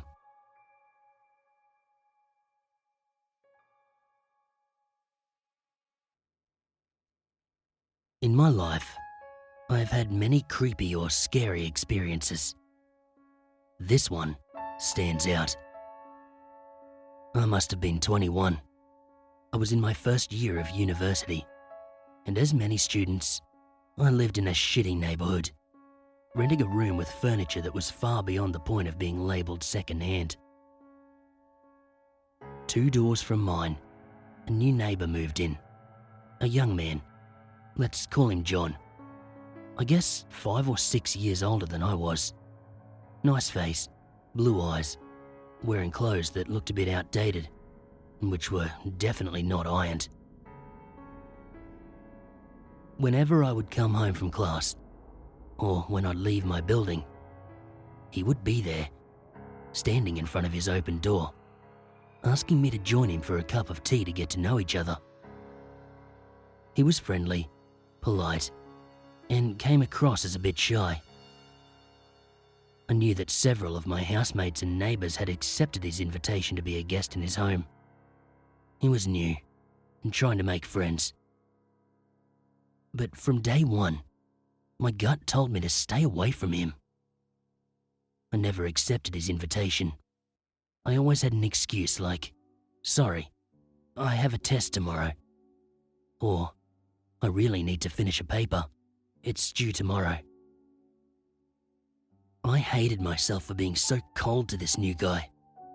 He just wanted to be nice, to get to know people in the street, right? That's what I told myself. And so, I promised myself that the next time he would invite me, I would accept. 'Cause everyone needs a fair chance, right? So the next day, after coming home from class, he's standing outside in front of his house as always, and he says, "Come on, have a cup of tea with me. We are neighbours." And I smiled at him, and I said, "Yes, you're right." He grinned from ear to ear. His eyes were bright, and I could see that they were the most beautiful blue eyes with the sunlight shining through. And the first thing I noticed when I went inside were the cats. 2 very hairy cats, leaving hair all over the place. His house was a studio with a simple kitchen. Opposite of the kitchen, a sofa with a side table. Really, nothing more, but at that time, everyone I knew was poor, so this interior did not really differ from what I knew. When I sat on the sofa, I saw his bed on the left. It was not made.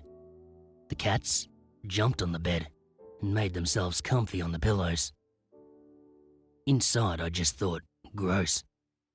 But hey, it's not my bed, so who cares? John held up 2 tea bags, and he asked me what kind of tea I would like. Apple cinnamon or Earl Grey. I replied Earl Grey, the one in his right hand. He turned to the kitchen to get the kettle. I could see him putting the tea bag in a mug, and then I noticed a change in his posture. The way he carried himself. It looked like he became taller, stronger looking. His shoulders broader. As I was trying to understand what I was witnessing, he turned around, and I saw his face. A stranger with cold, dead eyes, holding a big butcher knife in his right hand. My breathing stopped. I tried to swallow, but my mouth was really dry. All I could look at was that really, really big knife. "Mama, why did you leave me?" John spoke in this weird childish voice. My mind went crazy. He walked towards me with the knife. He looked angry and hurt at the same time. He fell down on his knees in front of me and laid his head in my lap. My hands were on the sofa, not sure what to do. Mama is here. Don't you worry, baby. And while I spoke, I started to go through his hair. Why don't you put that knife away, baby? Mama doesn't like knives. He agreed, turned a bit to put the knife on the side table, and turned back again with the knife, sweeping in front of my face, anger on his face, and rage in his eyes. No! Okay, easy, it's okay. And I touched his hair again. Touching his head, he calmed down. Tension left his body. I was trying to think of ways to get out without a fight. Although I am tall and strong, I've always known when to fight and when to avoid it. I was sure that I would not survive if I had to fight my way out of that tiny studio. Listen, Mama's hungry. Shall I make something for us? He replied in that weird childish voice again. Yes, Mama, please. Well, what will I make you? Would you like some pancakes? He nodded like crazy. Do you have eggs? Do you have flour? He stood up, went to the kitchen and opened a cabinet door in the fridge. Yes, yes! I could feel my hands sweating and my heart racing. Well, that's great. Do you have milk too? He looked in the fridge. He looked again, and the disappointment on his face was like that of a 4-year-old. But I knew that this was my chance. Well, don't you worry, baby. Mama can go to the store and get us some milk. He refused. He got angry. Again, the knife firmly in his right hand. But we need to eat, don't we? So, Mama has to go get some milk. I will be right back. He would say yes, okay, and then change his mind and become aggressive. I don't know for how long this went on, but somehow he said yes, and the way he said it made me stand up, walk to the door, and grab hold of the handle. A voice in my head was screaming at me, "Do not run, do not run." I turned to him, my most beautiful mama smile on my face, and I said, "Mama will be right back, honey. Don't you worry. We'll have pancakes." He was nodding, standing in the room with the knife in his hand, next to his leg. As calmly as possible, I opened the door and I walked to the corner of the street. I turned around again to wave, and he waved back. As soon as I was out of sight, I ran to the first door that I saw, and I started pounding on it, screaming, crying, explaining that they needed to call the police now. The police did come. So did the special ambulance for the mentally ill. It turned out that John was a registered mentally ill person who refused treatment and could not be forced to get treatment because he wasn't a danger to himself or others. Well, because of my little episode now, they could force him to take medication, and he was hospitalized against his will. He sure was a danger to me that day. It taught me that no matter what other people are saying about someone, how nice this or that person is, if my gut tells me to stay away, I listen. It almost cost me my life, ignoring that inner voice.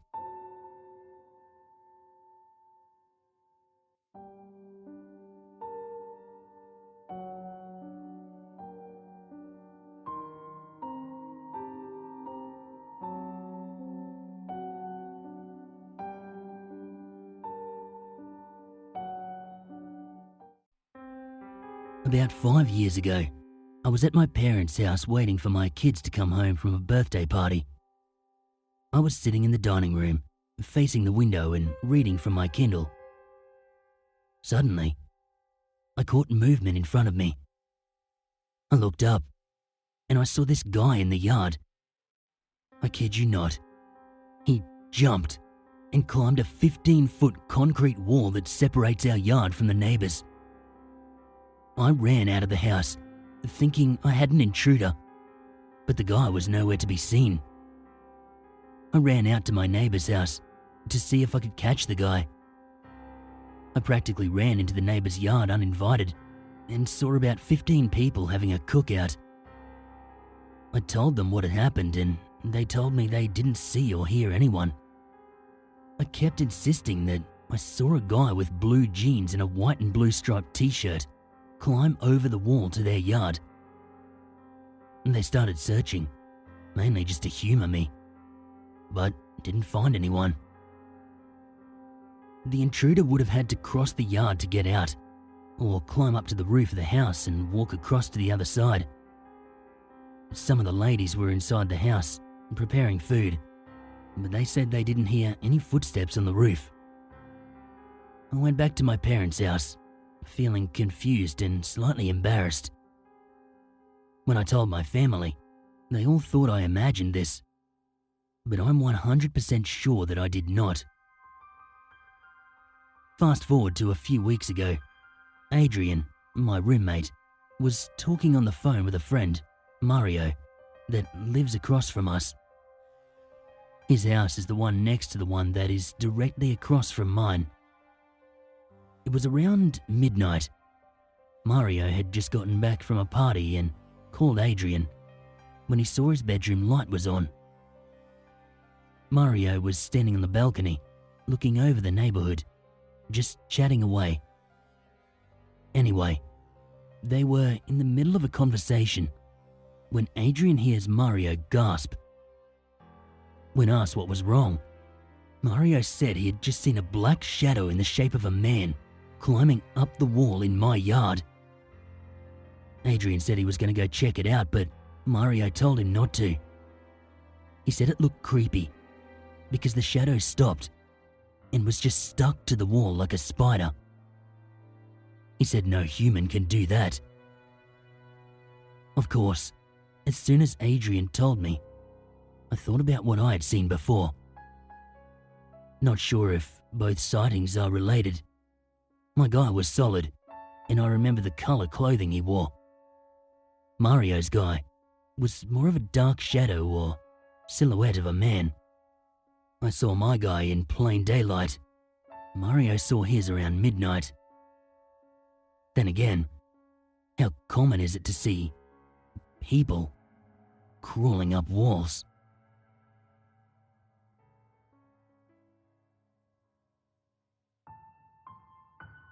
Here is my story.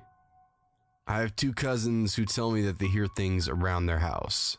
They have felt things as well. Sometimes it's hard to believe this stuff if you never live it. They have knocked on their door and done some other stuff.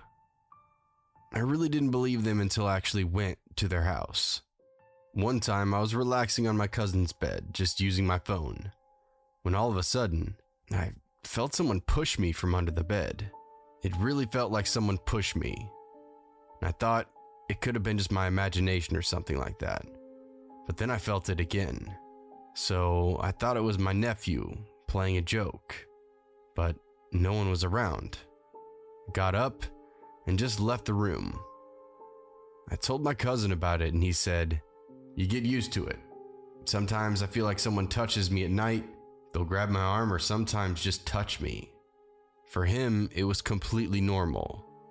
One time my cousin was relaxing on her bed, just listening to music, when all of a sudden, she felt someone sit next to her. She got scared. She told the thing to leave her alone and to leave. Seconds later, she felt the thing get up and it did leave. One time she was sitting on her bed watching a movie with her daughter and her son. Earlier that day, her brother had told her that he was going to watch a movie with them. So later that night, as they were watching the movie, she heard a knock on her door and she said, "Bro, come in." She waited, but her brother didn't come in. The next day, she asked her brother if he'd knocked on the door and he told her, "No, I fell asleep. I was gonna go watch a movie with you guys, but I completely fell asleep in my room." I still get goosebumps at night when I visit them.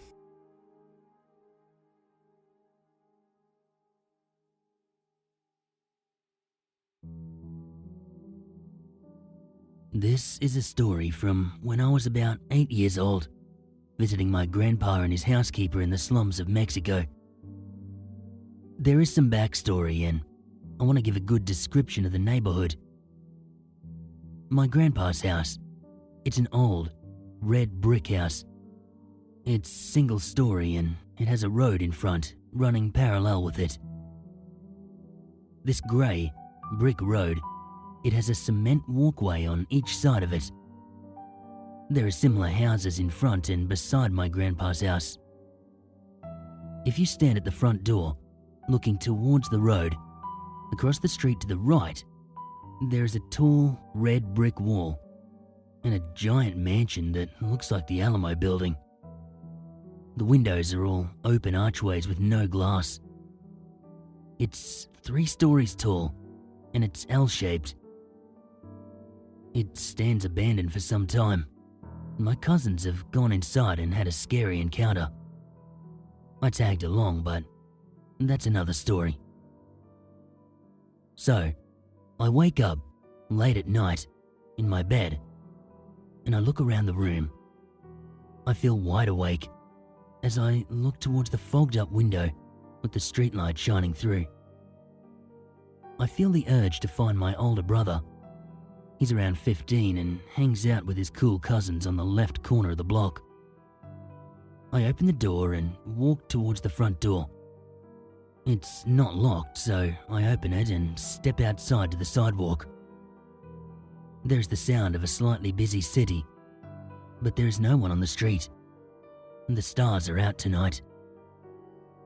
I feel excited and I start running left in the middle of the brick road. I get closer to the corner store where my brother hangs out, but it looks like it's closed. I stop and turn around and run back towards my grandpa's house. I think maybe he's gone the other way, to the right of my grandpa's house. I start to get a bit nervous as I pass by my grandpa's house. I can see the giant brick gate of the mansion. The road is dimly lit with a warm, yellow glow from the street lamps.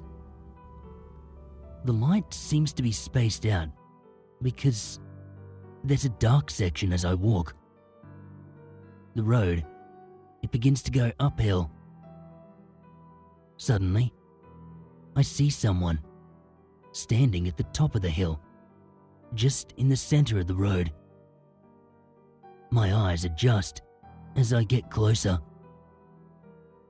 It is the silhouette of a very tall man, and he's wearing a large hat, shaped like a flat mariachi hat. The figure is pitch black on the road, standing deadly still. I see the glowing red eyes staring back at me. I immediately feel the evil, and I believe it is grinning at me. I turn around and I run back towards my grandpa's house. I close the door and I jump into bed and fall asleep. I never told my family about the encounter, as I felt that it would spoil the good time we were all having. I firmly believe it was the devil that night, and after some research, others have had a similar experience, seeing a dark figure wearing a large hat.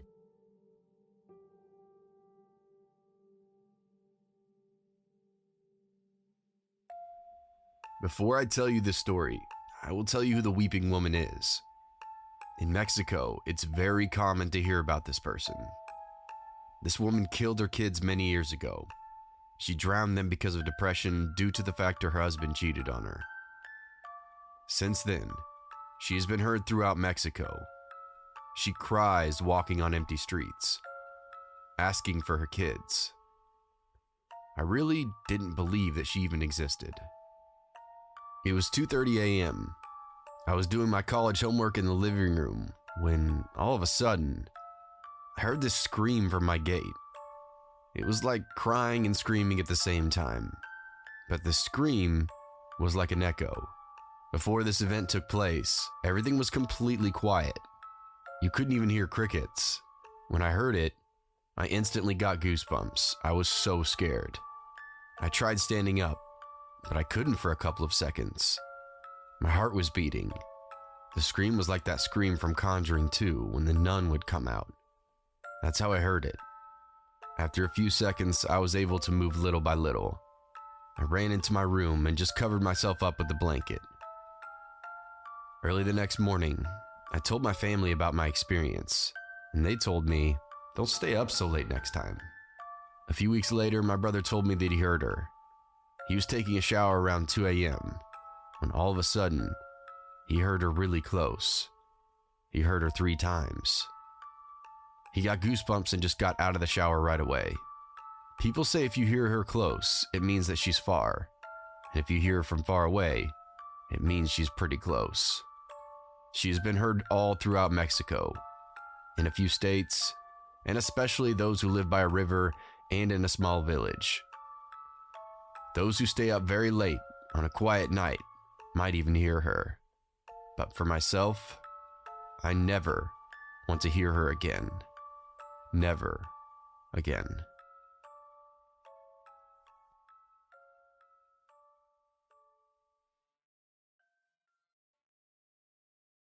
I was about 8 years old at the time, and I loved to watch those scary paranormal shows. My family and I had just moved to another city, to this small but cozy apartment. The layout was roughly as follows. Immediately after stepping inside, to the left was the dining table. The living room was further ahead, and to the right was the kitchen. These were not separate rooms. It was all open plan. There was a hallway to the end, which led to the rest of the rooms. There were 3 bedrooms and a small service closet. My brother must have been about 1.5 years old. It was late afternoon, dark, and the poor thing had thrown up in the kitchen. The entire living room and kitchen smelled like puke, so I retreated to my bedroom, which was the first door in the hallway. My bed, it was next to the wall, facing the door. I decided to lay down, watching the door. A few minutes went by, and I was thinking about just staying there for the night, when something crossed the doorway. It was a small silhouette, shadowy. At the time, I thought it was a little girl, but I'm not sure anymore. Short hair, about my height at the time. It seemed to be grabbing the door and swooping in, and then disappearing into thin air. I stood up, and I checked the hallway, but there was no one there, as expected. I asked my parents, but they were in the kitchen with my brother the whole time. I don't have any other siblings either. I let it go after a while, but apparently, it didn't let go of me.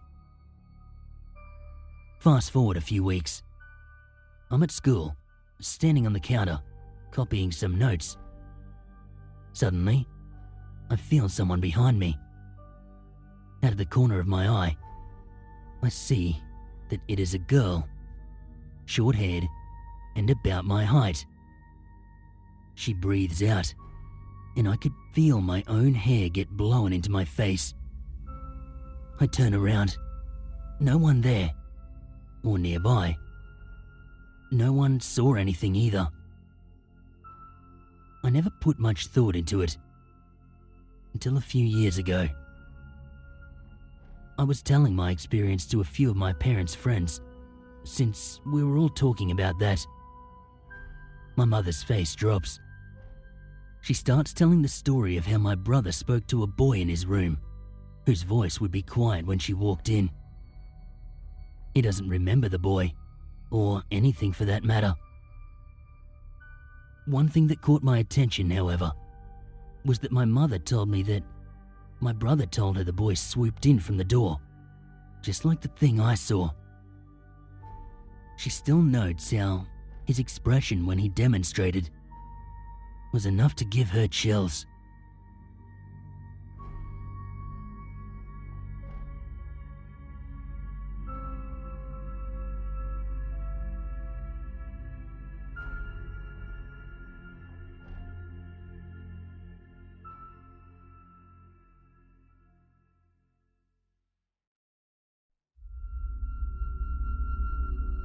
Number 5.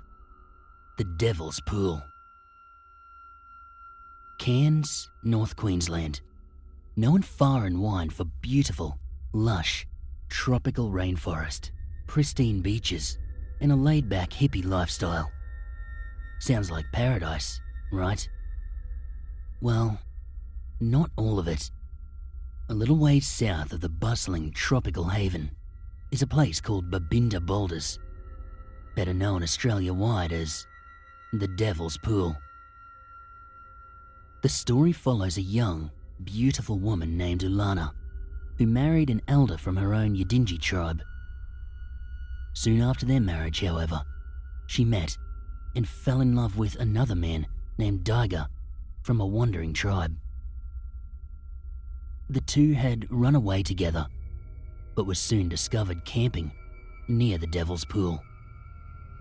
Whilst Daiga was captured by the elders, Ulana, rather than return to a loveless marriage, threw herself into the raging waters, calling for Daiga to follow her. She hit the water crying out for her love, which shook the water into action. The land vibrated around her, sending boulders flying into the creek, causing the water to plunge forward at an alarming rate. If you're venturing near this spot, the first thing that might send a shiver down your spine is an ominous signed warning that reads, "This creek has claimed many lives." The sign tells of the many dangers within the creek, such as the extremely slippery rocks and rapidly rising water levels. The second thing that may cause you a chill is the faint sound of a woman calling out to you, beckoning you to enter the waters, regardless of the warnings. Not so bad, right? You can ignore them, right? But can you? Here's a chilling thought. The signs all around the creek very clearly tell of the extreme dangers these waters pose. And yet, many lives have been claimed. Who, in their right mind, would go anywhere near this creek? Unless it was entirely out of their control.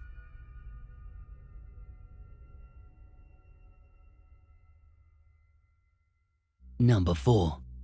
The Yarama Yahoo. When you come to Australia, you hear all about the wildlife. Be careful of snakes in the bush. Don't go near the water for fear of crocs. Watch out for vampires on your late night walk. Wait, what? Yep, that's right. The Yarama Yahoo is what's known as the Aussie vampire. With deep roots in Indigenous Australian folklore, these creatures are actually what inspired the more well-known tales of drop bears. Picture this. You're out camping in the Aussie Outback. After a long day of hiking and exploring, you're tuckered out, so you set up your swag underneath a shady fig tree and lay down to get some sleep. Whatever hopes you had for a restful night are rudely interrupted by the heavy thud of something dropping down on top of you from the tree branch above, and the sting of sharp teeth sinking into your flesh. The Yarama Yahoo is literally drinking you alive. Unlike normal vampires, however, they are not so considerate as to just stop there. After he has had his fill of your blood, the Yarama Yahoo will begin to eat you, starting from the feet and slowly moving upwards. You'll feel every bit of this, but you will not scream, and you will have no chance to escape, as the Yarama Yahoo has paralyzed you upon first biting into your skin. When you have been completely consumed, the Yarama Yahoo will then take a nap beneath the fig tree. Upon waking from his slumber, he will belch your remains up, spewing you into the dirt beneath the tree. It is there, over the next few hours, that you will slowly and quite painfully become a Yaramayahu yourself.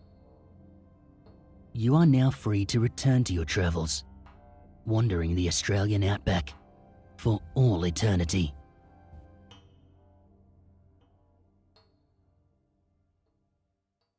Number 3. The Muljawak. South Australia and Victoria. Truly beautiful destinations and an absolute must-see on any Australian holiday. Just be careful when cruising the Murray River. Indigenous folklore tales. They tell of a mysterious creature that dwells beneath the murky waters. It is called the Muljawak, and he does not appreciate visitors. If you find yourself sailing, cruising, or, God forbid, swimming down the Murray River, and you happen to catch sight of an unusually large clump of seaweed, get out. Get out now. Turn the boat around. Swim to the shore. Just get out. This is not a natural occurrence. A Muljawak has gathered this seaweed to hide underneath it. He will wait for his victim to get just close enough to grab them. He will not move too far from here. He doesn't want to make his presence known. So if you just slowly move away from there, you might be okay. Need more convincing? Well, what if I told you an actual documented attack exists? Tales from the history books tell of an account from early European settlers. On their journey up the Murray, on a steamboat eastbound, the ship's captain tells of witnessing 2 giant hands grasping onto the hull of the boat. The captain immediately grabbed for his rifle. Aboriginal elders on board with him pleaded with him not to shoot, but their cries fell on deaf ears as he fired upon the beast. The elders warned that the captain would suffer as a result of his actions.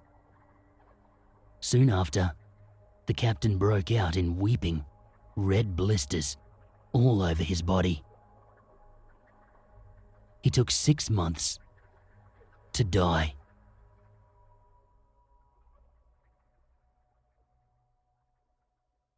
Number 2. The Burrinjaw.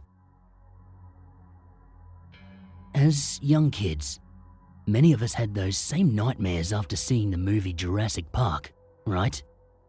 Being stalked by terrifying creatures long since lost to extinction. It awakened a very primal, however illogical fear in many of us. But as we grew up, logic took over as we realized nothing like this could ever happen. Well, that is unless you happen to find yourself wandering through the largely unexplored bushlands of rural New South Wales.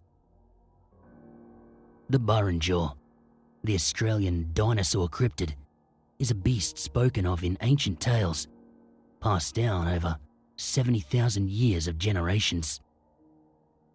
It's said that Burrinjaw measures over 25 feet long, has small, clawed hands, and a huge, long beak-like mouth, full of massive, razor-sharp teeth.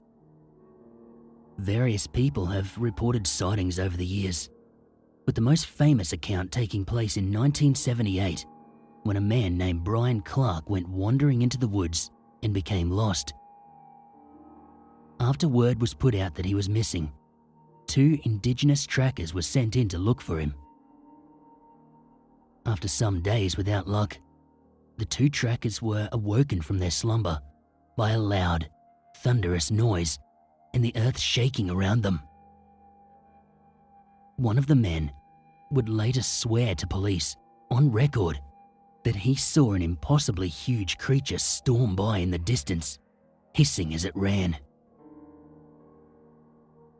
The missing wanderer was, thankfully, found relatively unharmed, but both the police and the trackers They told Brian in no uncertain terms that if he ever were to wander out into those woods again, that they would not go in there looking for him.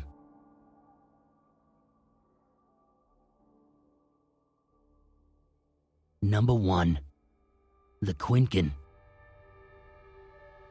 Every culture has tales of unseen things that go bump in the night. Our modern comforts and sensibilities have not quite relieved us of our primal fear of the dark. However, just imagine for a moment that we didn't have things like safe, high walls, artificial lights, and doors that lock us up tight, shielding us from the horrors that lurk in the dark. Picture, if you will, just how great this instinctual fear of the dark must have been for human beings of ancient times. Hidden deep within the Australian outback in North Queensland lies a group of caves. Plastered all over these cave walls are carvings and paintings depicting the most mysterious figures of Indigenous mythology, the Quinkan. Do you remember those scenes in scary children's movies? Landscapes of trees, speckled within, tall, shadowy figures peeking out from behind the trees, darting between them. Now, imagine yourself alone, exposed, in the middle of thick Australian outback bushland. And imagine that scene is very real. This is what the Quinkans do. It might be a peaceful night out camping with friends. Maybe a family vacation, driving through a wooded road. Or perhaps you've been unfortunate enough to find yourself lost in the bush. Whatever the case, it always begins the same. A single set of eyes watching you from the darkness. One set of eyes becomes 2, then 3. Maybe you figure your best hope is to just start walking and get out of there. But you quickly realize that no matter where you go or how quickly you move, you still hear the sound of rustling leaves, shifting bushes, and snapping twigs all around you. And every time you look up, you see them watching. Just watching. The list of stories of Quinkan sightings and hauntings in Australia is vast, but strangely enough, there doesn't seem to be any kind of decisive consensus on what the Quinkans' motivations are. Are they out there to harm? To protect? Are they simply curious? Folklore tales tell of the Quinkan being the spirits of those who have passed away. Perhaps the Quinkans' intent depends on what kind of person they were in life. Either way, I, for one, would prefer not to find out.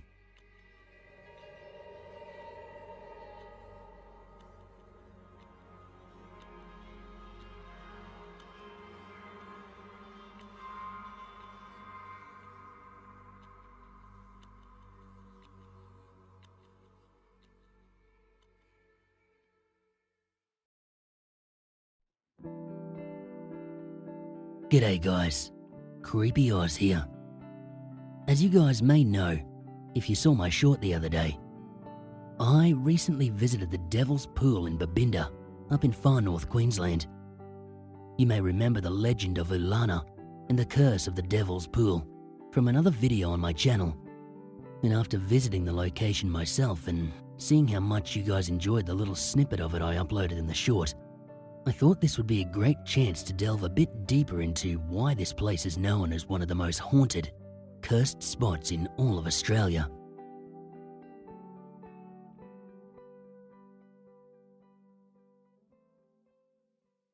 The Cursed Devil's Pool of Australia. Are there evil places in this world? Ones that have an insidious yearning to pull in their victims to their doom?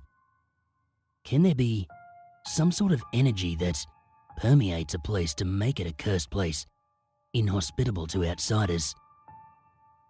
There are locations upon this planet of ours that ask these questions, imploring us to ponder such things with the web of strangeness and death that they weave.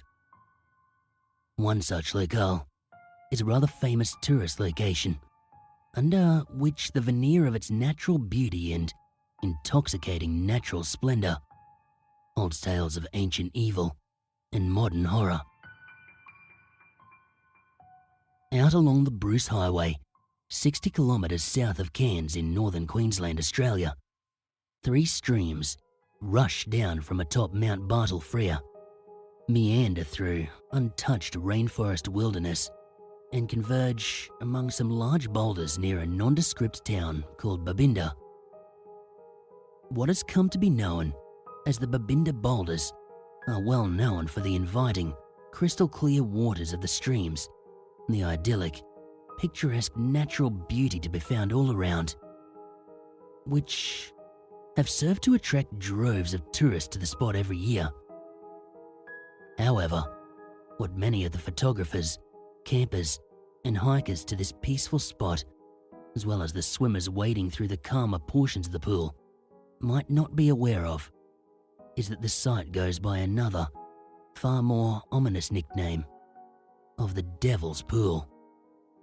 And it has been feared by the Aboriginal people of the area for centuries. Perhaps with good reason, as this is a place long steeped with death, foreboding, and a dark reputation. The native people of this area have long shunned the deceptively quiet pool, and one Aboriginal legend is particularly tragic. According to the dark tale, there was once a young, beautiful woman from the Yidinji tribe named Ulana. This maiden, she married a respected tribal elder named Warunu. When she met a handsome younger man from another tribe, she set forth into a torrid affair, running off away into the wilderness with her newfound lover. Unfortunately for her, Ulana's husband was a powerful man within her tribe, and he sent out search parties to hunt the pair down to put an end to their adulterous tryst. When they were finally surrounded and separated at the Babinda Boulders, Ulana is then said to have thrown herself into the water. She drowned rather than face a bleak life without her true love. According to the Aboriginal tales, she has never left that place, and she still prowls these waters, looking to lure young men to a watery grave. This legend, it has become notable in light of the fact that, over the years, a large number of young men have mysteriously met their deaths there. And, since 1959, at least 17 people, and more still in old newspaper clippings, have drowned here under decidedly strange circumstances. In many cases, the victims are said to be forcefully pulled and held under, as if by unseen hands. The site is said to be particularly aggressive towards men and those that disrespect the pool in any way.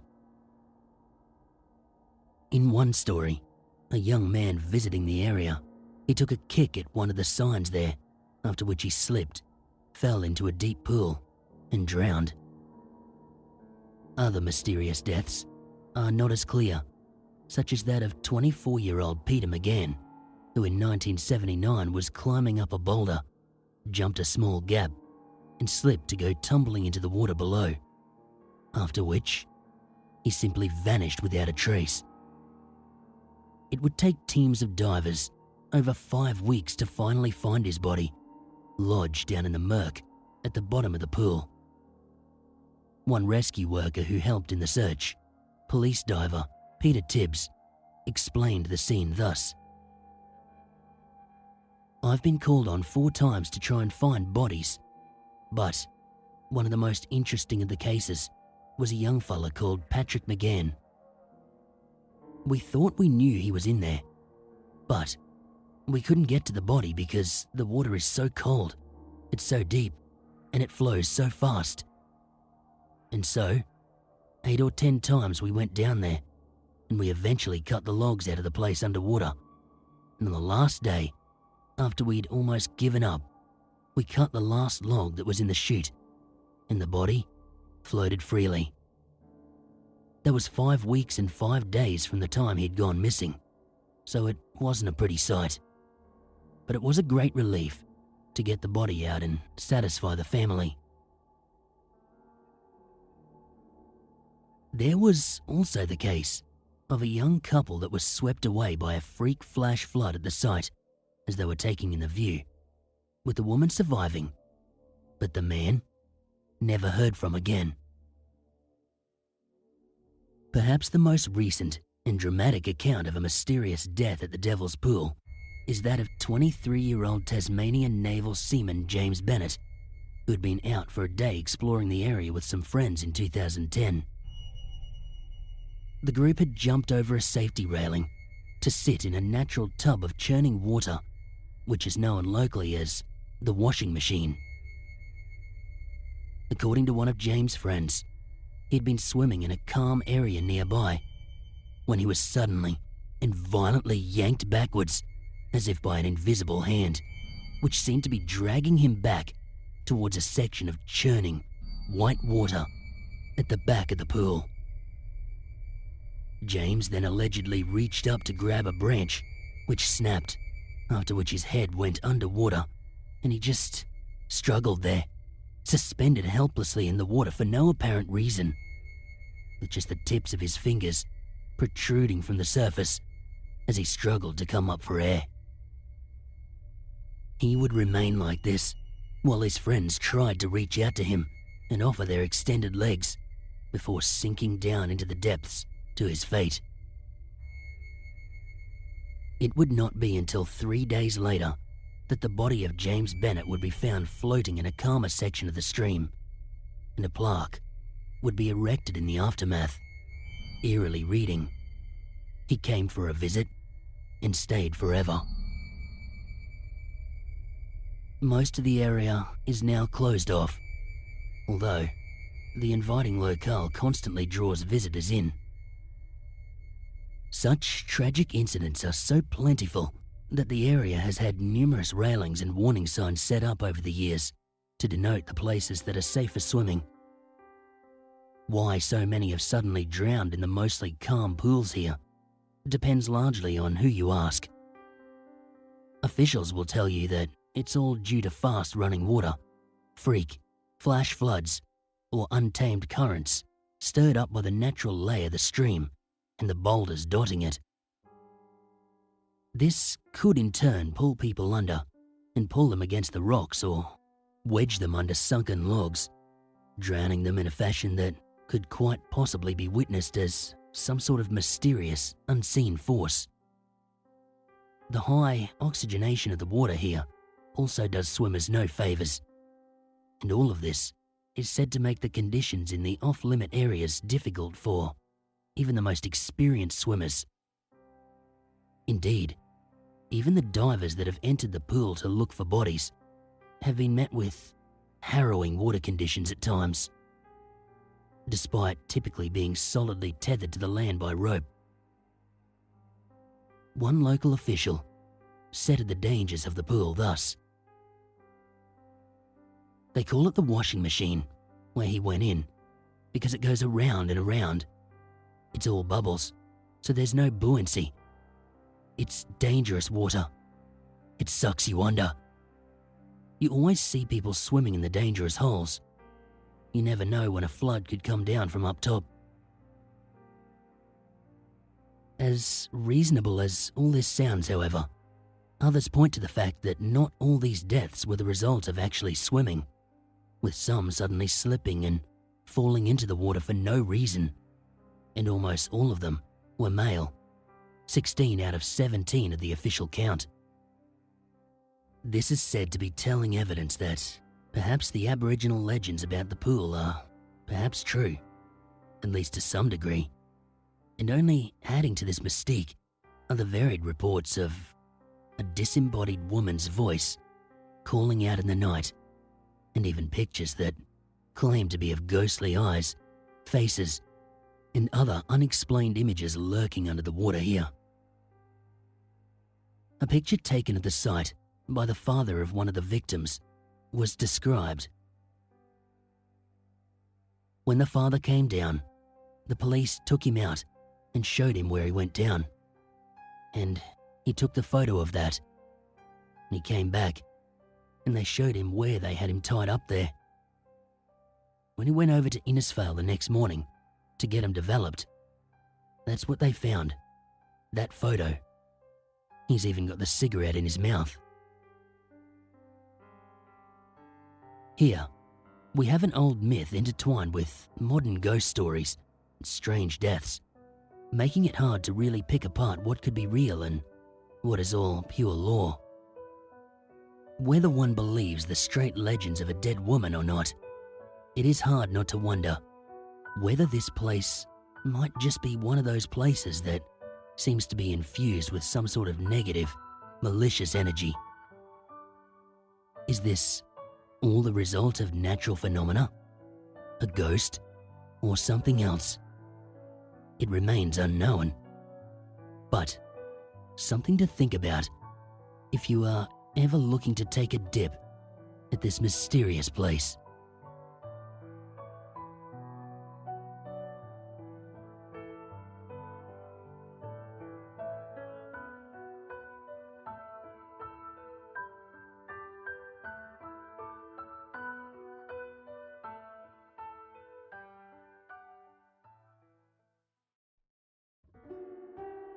My paranormal experience was happening at central Borneo, Indonesia.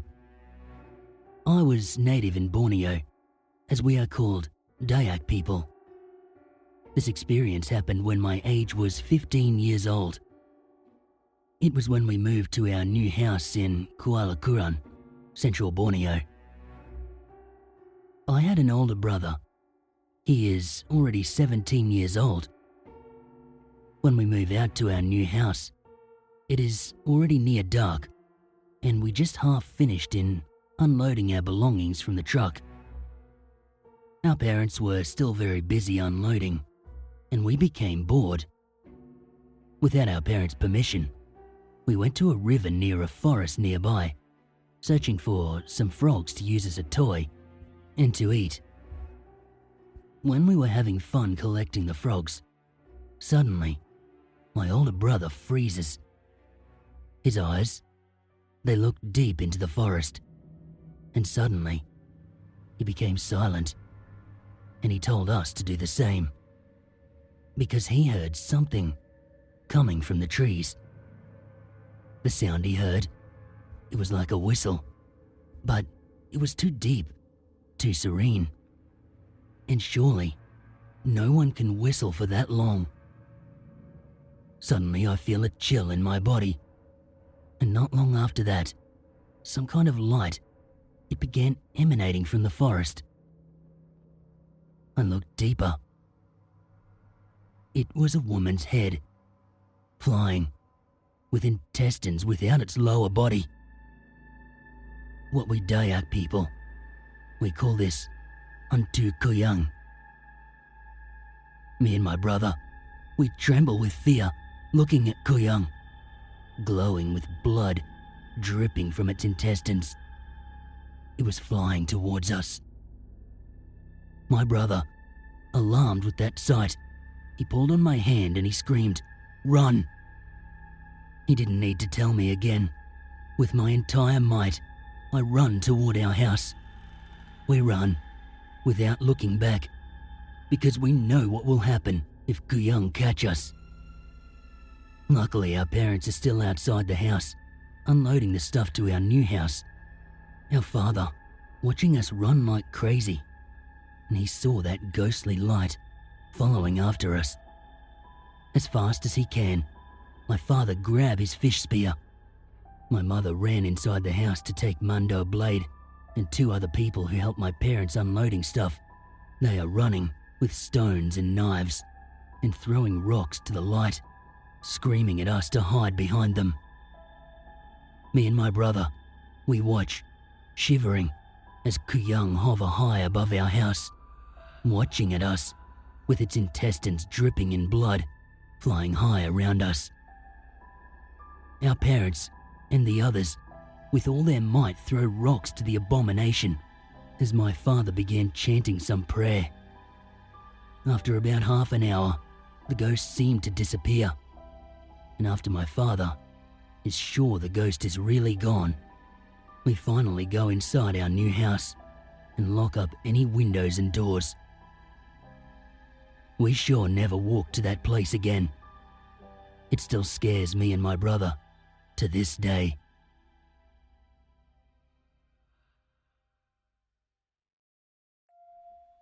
In October of 2010, we moved to Jakarta, Indonesia.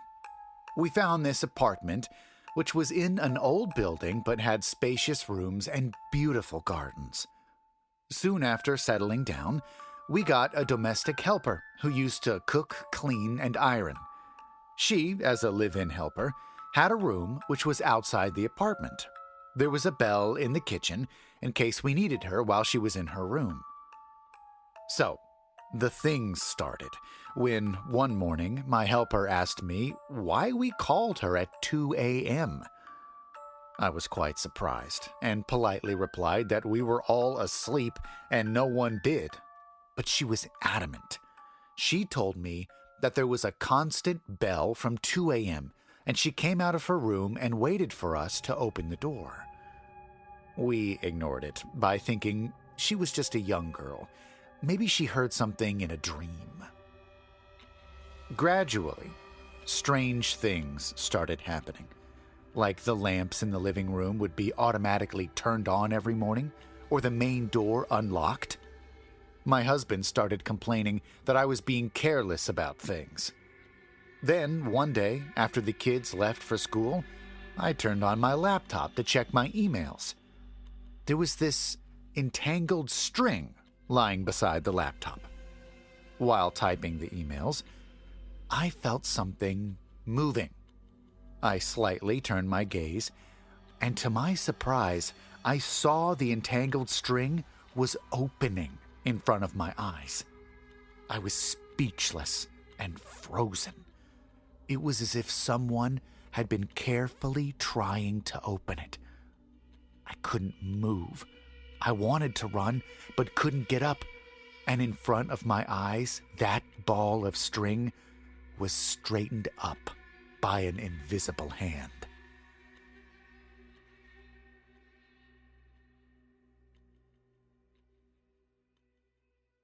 I used to be a student at an Islamic boarding school in Indonesia. I attended that school for 7th and half of 8th grade. There are many urban legends in that school that many people claim they've experienced.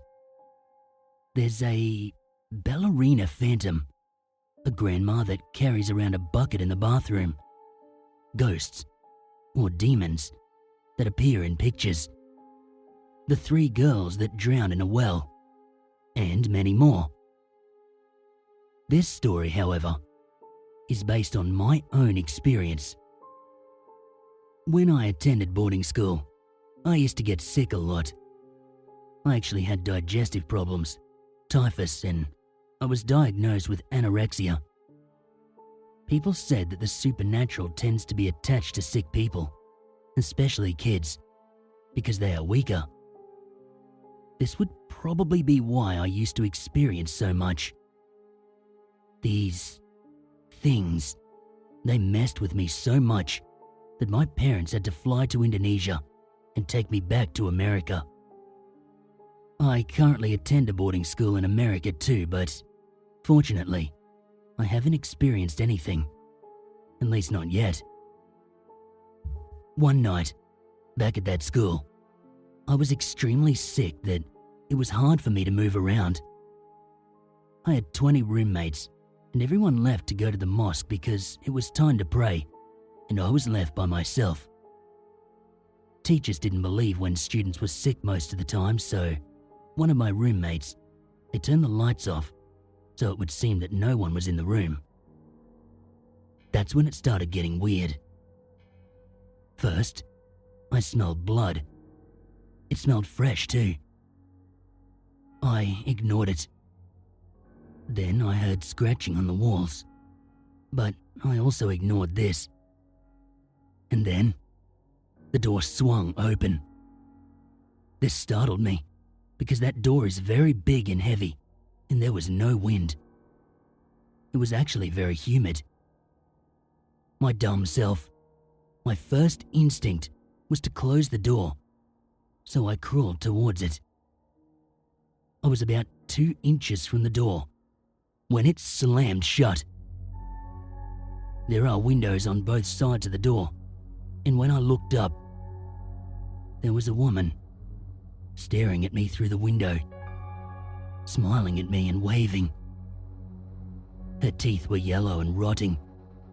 I was hoping she hadn't noticed me, but apparently I was wrong, because a moment later, she appeared inside the room with me. She smashed a mirror that was on the dresser, and then a moment later, left again. The mirror breaking must have been so loud because the teachers ran up the stairs and barged into the room. When they saw me, crouched on the floor, they yelled at me and yanked me up. I got in big trouble because the teachers didn't believe me when I told them about the woman. But when I told my roommates, they believed me because they had seen her too, in the middle of the night, sitting next to me and patting me on the back.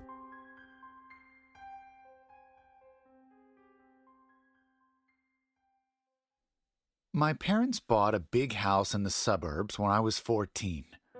My bedroom was on the second floor.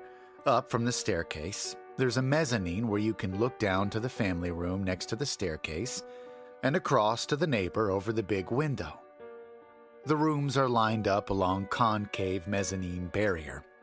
At the corner is a bathroom, my brother's room next, followed by mine, a computer room, another seating area, then my other brother's room. I moved out since I entered college and returned a few times a year during holiday. I was 19 at the time, and it was around June or July. I never liked that house. It was big with tall ceilings, so many glass windows, and rather cold. But that year, it was totally different. The moment I entered that house, I can see visions in my mind as if I have this image in my head of a pale man, a little chubby, wearing traditional clothes. I keep having him in my mind when I was seated by the family room or as I lay in my bed at night. But I know the difference between imagination and a vision, so I thought of this as my own imagination. Until one day, I was stepping out of the bathroom upstairs. As I opened the door, there I saw the man. His entire image is pale, as if I have blurry vision, but I know what I saw. Somebody was there. He has unkempt hair, a pale face, a little plump, slightly rounded belly, wearing traditional clothes, stood by the mezzanine. He was looking across the window to the neighbor's house. He seemed undisturbed by my presence. Immediately, my heart beat very fast, and in the blink of an eye, he's gone. I quiver and ran to my mom in the kitchen.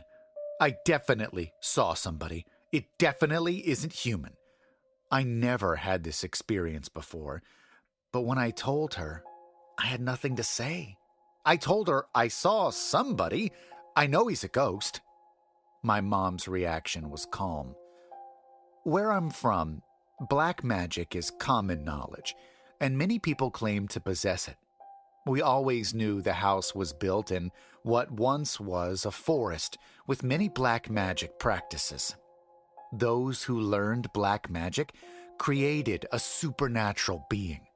If left incomplete, the half-completed being is released in the jungle and roams for food. I never completely understand what it means or how it works. Still, within the same month, I stepped out from my bedroom and I saw a glimpse of a white image. He passed by right in front of my face. He wasn't bothering me. He just walked past me. I can see it's the same man.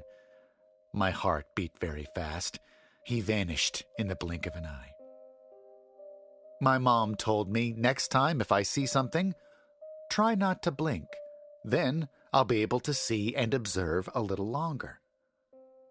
I had no chance to follow that tip.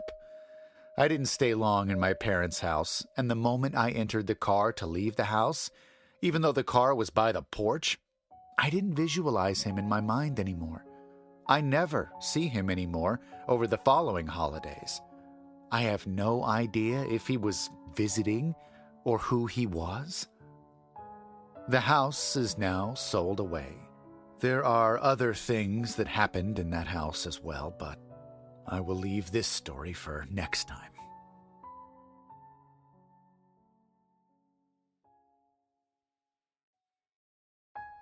Me and my friends, we're really into scary stuff, like horror movies and ghost stories. And of course, we love to visit reportedly haunted places, just to challenge ourselves for fun. So, there is this vast pine forest area up on a hill, situated about a 3-hour drive from where I live. Rumour has it that this forest is haunted. Many years ago, some poor people decided to end their lives there by jumping off the deadly, steep cliff known as the Bow. People who live nearby, they have often reported sightings of ghostly body parts scattered around on the forest floor, and frightening sounds of screaming and human-like tortured cries. We'd heard and known about the pine forest since we were just little kids. Somehow, we had never had the guts to visit it. Until one day, when we got quite bored of visiting the other haunted places in our town. We had never seen any ghosts. The pine forest, it came across our minds, and we decided to give it a shot. At first, we seemed a bit reluctant, but then we all agreed that we needed something a little bit scarier to do, as we're all in our early 20s already. It was a foggy and wet night when we drove our way up to that forest. From the moment I got in the car, I felt like something was not right. I just couldn't tell what it was.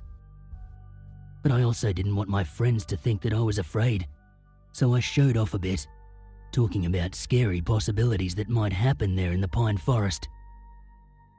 When we finally arrived, the road that divided the forest was so dark and cold. We parked in front of an abandoned building and then made our way through the pine trees. Everybody walked so fast, nobody even said a word. The forest was so dark and frightening. We kept walking for minutes until we saw the bow. We sat down and gathered around, and we started telling ghost stories and scary legends related to the pine forest. When my friend Bobby was telling his story, suddenly, I saw a quick movement in the corner of my eye. I turned around, and whatever it was already gone. At first I thought it could be some animal wandering around in the forest. But then, we heard scratching voices coming from the top of the bow, as if there was something up there, dragging its body up to it. I looked up, and I could make out a vague, dark silhouette of a man standing there and looking straight down at us. I started shaking all over, and my friends were now all looking at me. Bobby had seen it too. He grabbed my shoulder tight and he whispered, "Who's that?" I was too afraid to break the silence. "Let's get out of here," said Bobby in a low tone. But we were so scared, we got petrified. Bobby was the first to get on his knees. "We better get back to the car now," he whispered, and then started walking. We all followed him, in silence, as soon as the bow was out of sight, we started running as fast as we could. For a moment there, I thought the dark figure was coming after us. I was so afraid, I kept praying to God while running. When we finally saw our car, my friend Dickie, he told us that he'd left the key in the forest. We all started cursing him, but then we decided to break into the abandoned house and we stayed inside until morning, though it was dark in there. That night, none of us could sleep. We spent the night feeling frightened in a tiny room in that house. It was a squeeze, but we didn't care. At around 2 a.m, we heard light footsteps somewhere in the left wing of the house. We squeezed closer and tighter, holding our breath. As the sound of the footsteps became louder and louder, I closed my eyes tight and I plugged both my ears with my index fingers. And then, all of a sudden, I felt a presence in the room with us. I kept my eyes and my ears shut. I was too afraid. I got the tingling sensation as if somebody is standing very close to me. It lasted for about 30 minutes. I could feel my friend squeezing my body from all sides. When I finally got tired, I got my hands off my ears and embraced myself. But I kept my eyes shut all night. At around 6 a.m, we finally got out of the house. The sky had looked a little brighter. When the sun finally rose, we went back to the forest to get the key. And then, we drove back to town as fast as we could. Nobody talked. We still couldn't believe our luck. We finally made it back home, safe and sound. Until this day, I still get goosebumps whenever I think about that terrifying night in the pine forest. I, sure as hell, will never go back in there, even if it was the last safe place on Earth.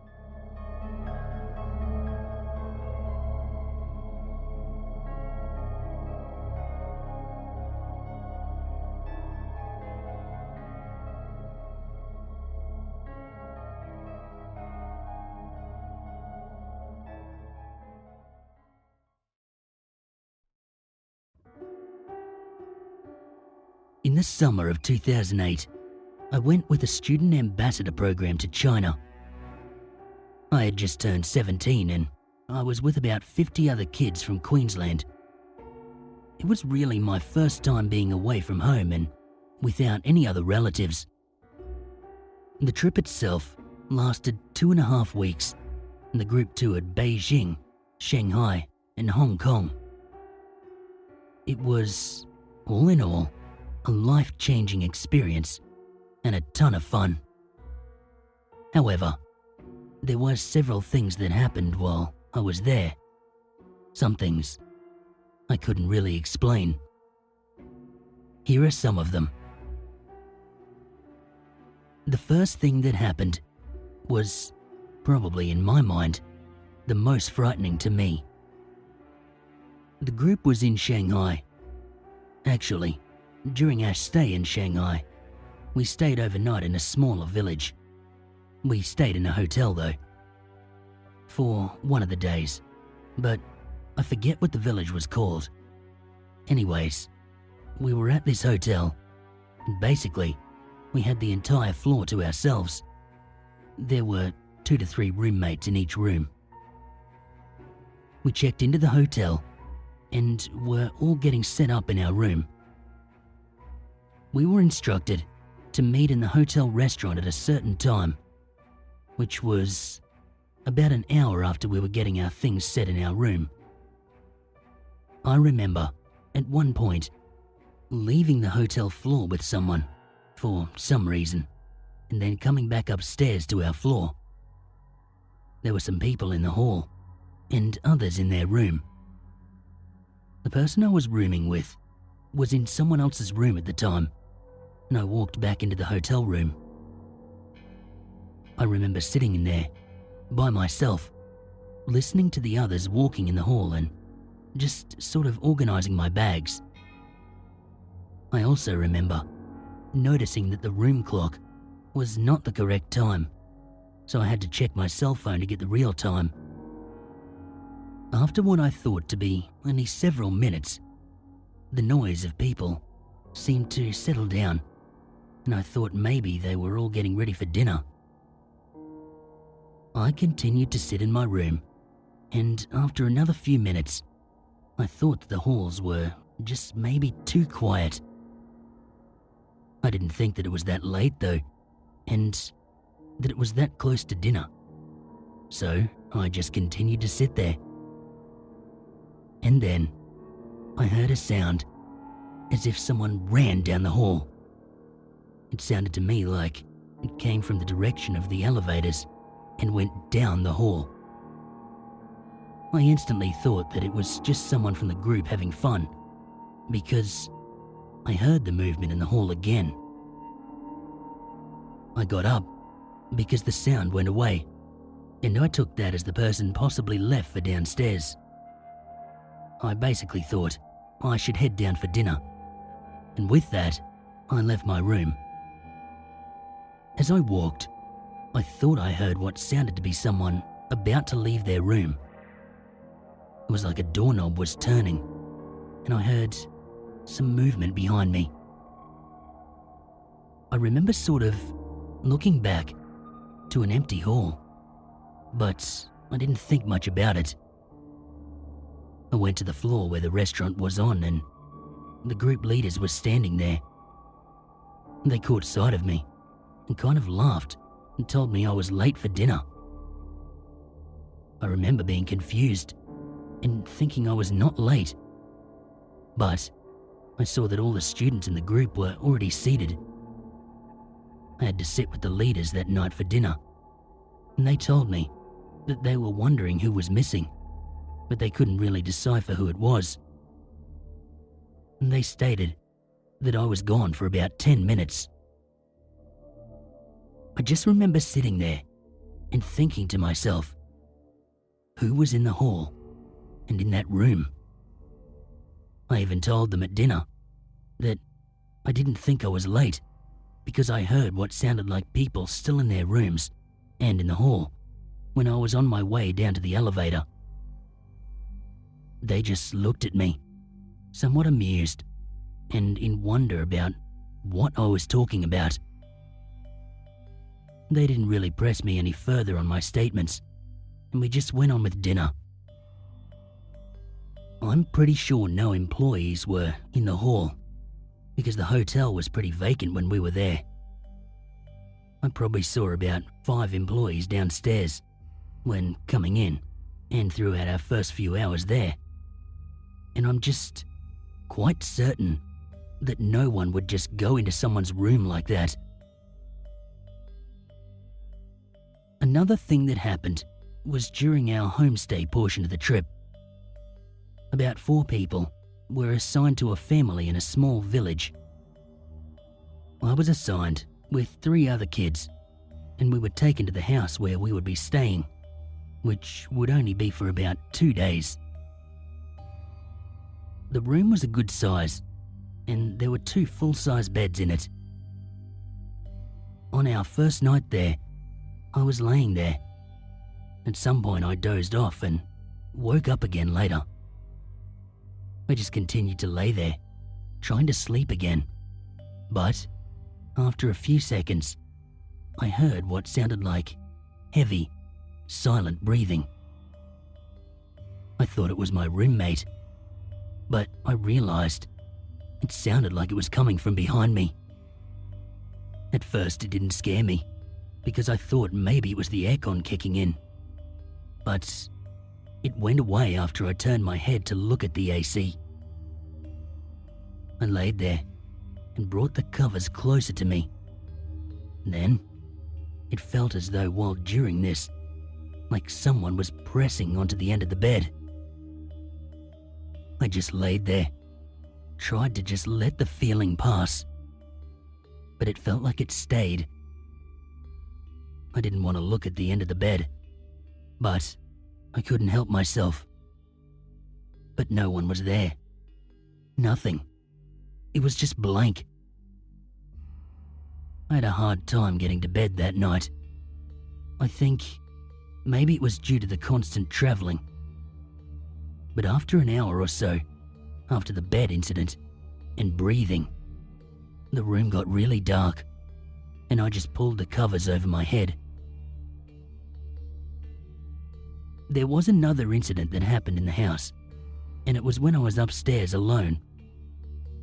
I should note that the four of us had the second floor to ourselves, and we stayed in the 2 rooms upstairs. I was digging in my suitcase for whatever it was I needed, and I remembered hearing what sounded like someone being on the second floor. There was sort of a sitting area upstairs with a table, then the 2 rooms and a bathroom. The noise sounded like it was coming from the sitting area, and I thought maybe the family's son was upstairs. They had a 5-year-old. I started to walk to the door, since I thought maybe the son was playing with one of the toys that I saw upstairs. But again, nothing there. I walked downstairs, and the other kids and the mum of the family were there. And maybe 10 to 15 minutes later, her son came in with 2 friends. Probably the final thing to happen while in China was during our last portion of the trip. We were in Hong Kong for the last 2 days of the trip, and we were at the Kimberley Hotel. At one point in the last night, I went to take a shower. My roommate had left some time beforehand, and I was in the bathroom. While showering, I heard someone speaking in the room, and at some point, the voice came to the door of the bathroom. I quickly thought that my roommate and someone else came back to the room, so I didn't think much about it. I got out, and while drying off and whatnot, I heard the speaking again, but it sounded quieter. I opened the door to the room, and the room was empty. The first thing that came to mind was maybe they left, but I would have heard the door open and close, since the room door was right next to the bathroom.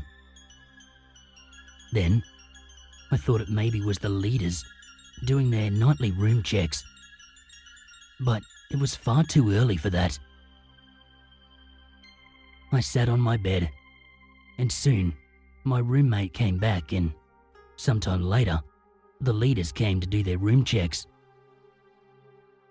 I'd asked my roommate, while we were watching some TV show, if he'd come into the room at all. He of course shook his head and stated that he went with a few other people to walk around a part of Hong Kong. And no, the TV was not on.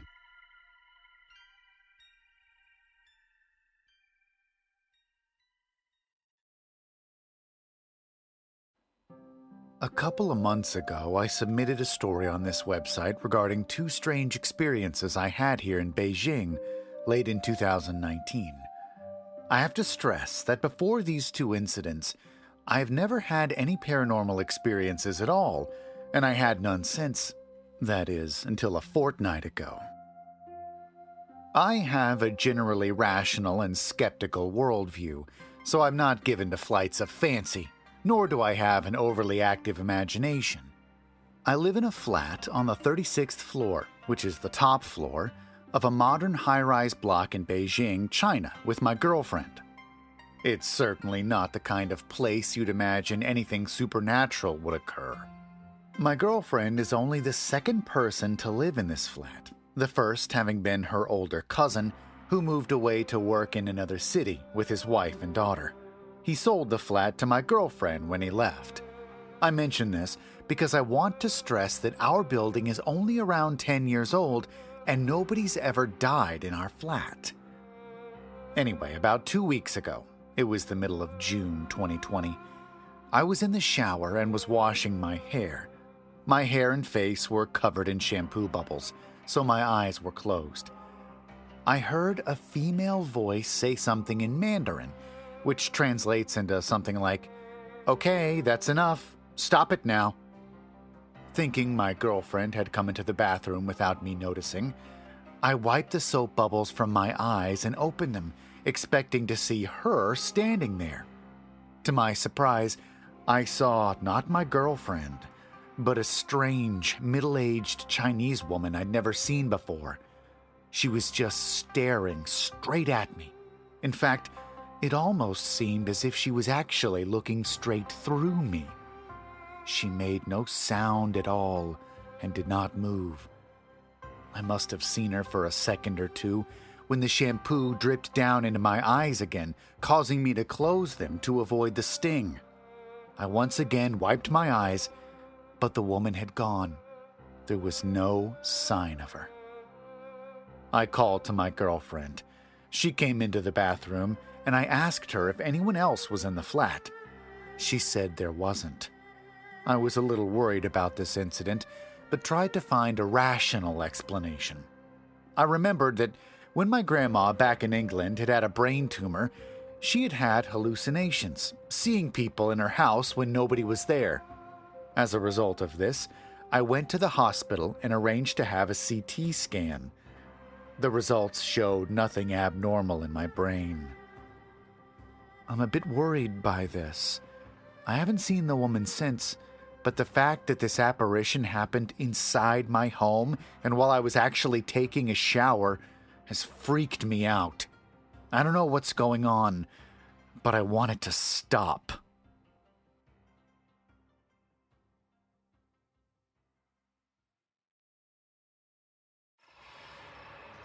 This is a story that my student told me.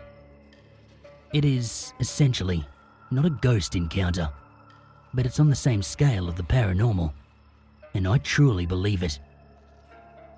About myself, I'm a foreign expat who works and lives in Beijing, China. I've been to many countries, especially in Asia. I like to visit new places and gather information about the locals, try to learn something about foreign cultures. I also had a great share of unexplainable things during my time as an expat. I never forced it, but somehow these things always came across me. The story that I'm about to tell you changed my whole perspective on paranormal things, as well as on people in general. For more than 4 years, I have been in China. I have found a job as an English teacher, which is an okay occupation in this country. Let me tell you the story. I had a student last year, a 17-year-old kid named Yoshua, who became very quickly a friend-type figure of mine, simply because he was smart, sophisticated, and interested in the Western culture and language. I sadly cannot recall his Chinese name, which bugs me, but anyway. It is weird in China. Often, you cannot tell what people think about you. Every expat can tell you that much about the Chinese culture. Chinese are so different from Western people. Still, me and Yoshua came along just fine, though the age and cultural difference was a bit of a problem from time to time. I am about 11 years older than him, and it was more like a typical teacher and student relationship. We didn't hang out together or anything like that. Still, some could say we were friends. I also met his parents once. But anyway, back to the story. I can remember, sometime around spring-summer 2008, shortly before the Olympic Games, Yoshua came to my class as usual. At about 3:30 in the afternoon, me and him, we were the only ones in the classroom. I asked how it was going and tried to ask him the usual questions. English teachers try to get into conversations with their students. He interrupted, rather promptly. to tell me something that happened to his father's friend. The father's friend had a terrible experience that he shared with Yoshua's family just 2 days before school. This is the story that I am about to tell. I said, "Okay, tell me what happened." And Yoshua immediately responded with sentences like, "You're not going to believe it. I'm so sure of it," and so on. I interrupted and said, "Just tell me what happened." "Okay," he said, and he continued. Apparently, Yoshua's father's friend had bought a new apartment near Tiananmen Square, which is pretty much the center of Beijing. As a side note, Chinese people don't really like to rent places. They tend to buy apartments. Interesting enough, the place was dead cheap. 6,000 yuan for a square meter. The housing prices around this area are usually around 15,000 upwards. Considering that the housing prices in Beijing at that time were skyrocketing, it was even weirder that this place came by so cheap. The guy was of course delighted at first. He moved in with his wife and his 4-year-old son. Everything seemed to be normal, when suddenly, out of the blue, the son of that man started to act abnormally near the living room. There was nothing wrong with the room, but the child kept on crying and screaming as soon as he came near to that room. The man was of course worried about him and tried to find a solution for a problem. As in so many cases, they took the kid to a doctor, and strangely enough, there was nothing wrong to be found with the kid. The father and the mother of the boy, they were worried that it might be a psychological problem. But the grandparents of the boy insisted to find a feng shui master. Side note, it is really complicated to describe this kind of science. It is the science of nature. It deals with qi, which means good and bad energy, yin and yang, etc. After some consideration, the parents of the boy gave it a try. The fact that the deep-rooted respect for Chinese culture still persists in the minds of almost all Chinese people didn't make it a tough call anyway. My wife actually did the same when we moved in. Back to the story. As soon as this geomancer arrived, he instantly noticed that something was not good about that living room. So, he used some devices, like the feng shui wheel, to gather enough info to discuss what the next step should be.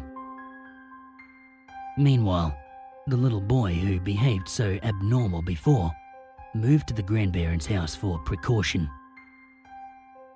The feng shui master finally decided that the wall between the living room and the dining room, that was what was told to me, I don't recall the direct outlook of the apartment, must be torn down. Fair enough, said the boy's father, who told the story to Yoshua's family. So, after the geomancer left, the friend of Yoshua's father decided to call some worker to tear this wall down. If a geomancer says so, usually there are no questions asked. The workers came by the apartment just a few days later, and the father of the little boy was the first one to scrap off the wallpaper. What they found is something that can be best described as bizarre and horrible. I couldn't believe it myself at first. The workers found loose bricks behind the wallpaper, stacked up onto each other. I mean, they were loose, no cement between them. They started to pull out each brick one by one until they saw a plastic bag behind those brick layers. A terrible stench arose from it, and from this point on, I felt sick because I already had some kind of dark sense of foreboding about what was to happen. Well, The workers opened up the bag and found a dead woman moored into the wall. The end of the story was that the pre-owner of that apartment had killed his wife and moored her into the wall. He wanted to sell the apartment as quick as possible and get out of there quickly, and that explains the low price of the apartment. The police came later and took him into custody. What is astounding about this story is not the cruel murder that happened. It was the little boy. Without him, nobody would have ever noticed. Don't ask me what it is. I heard about the third eye that young children possess. But I never found any truth to this until Joshua told me that story. I consider myself a semi-believer now, though at that moment I was really skeptical. But I asked my student if he was telling the truth, and to be honest, he told me some pretty nasty family secrets before this event. I mean, he was very open to me. He never made a scam or lied to me in any way. I also talked to the father of the little boy just to confirm the whole story. He gave me even more insight to it and told me some disgusting details about the decomposition and so on. Stuff that doesn't really add to the overall experience. Quite frankly, I don't care much if people believe me or not. Many of my friends say, "Wow," but are not really willing to accept it. I am no liar. I do not need to lie about it. And I also don't want to claim any fame here on this board. I just want to know the truth. I read so many stories here, and they have lots of things in common. Maybe you can explain to me what happened to the kid. How did he sense it? I don't know. It's almost like a bad horror movie. But it actually happened, and it still confuses the hell out of me.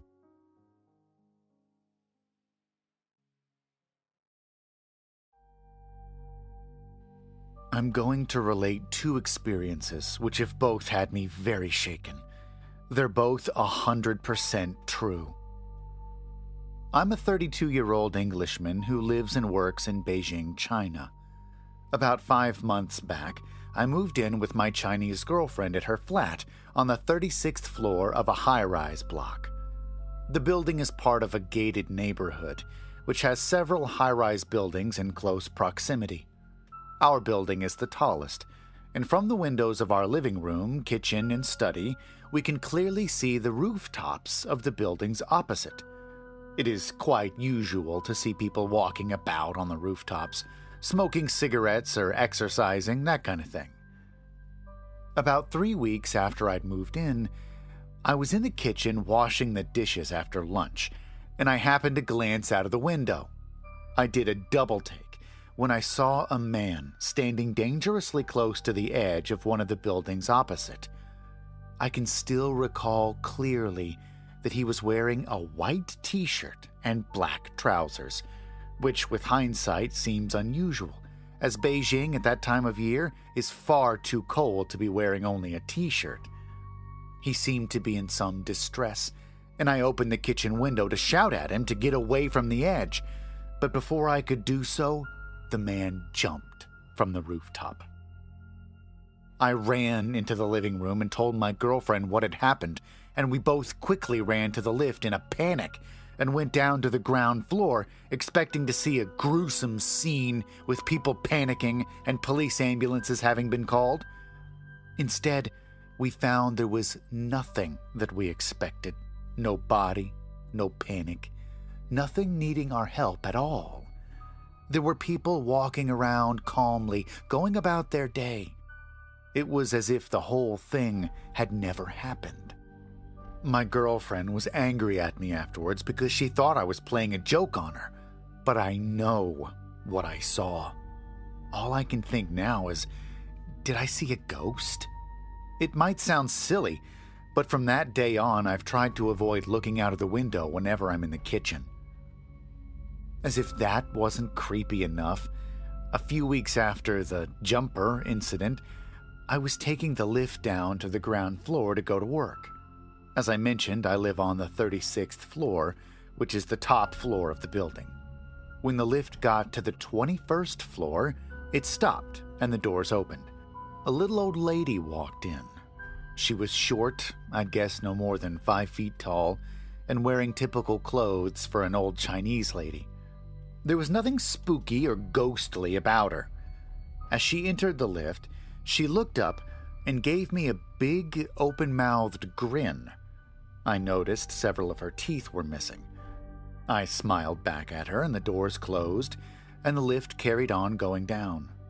The lift next stopped at the 18th floor, and the doors opened again, but there was nobody there waiting to get in. When I looked around, the old woman had vanished. I know I didn't imagine her, and I'm certain she hadn't got out of the lift without me noticing. Given how she reacted to the jumper, I didn't tell my girlfriend about this incident, and in fact, this is the first time I'm mentioning it to anyone. I haven't seen the old lady since. The strange thing is, the complex we live in is fairly new. It's only around 10 years old, so I don't think it's old enough to have ghosts. I wasn't really a believer in the supernatural before this all happened, but I really don't have an explanation for the things I've experienced. Has anyone else had any similar experiences to mine?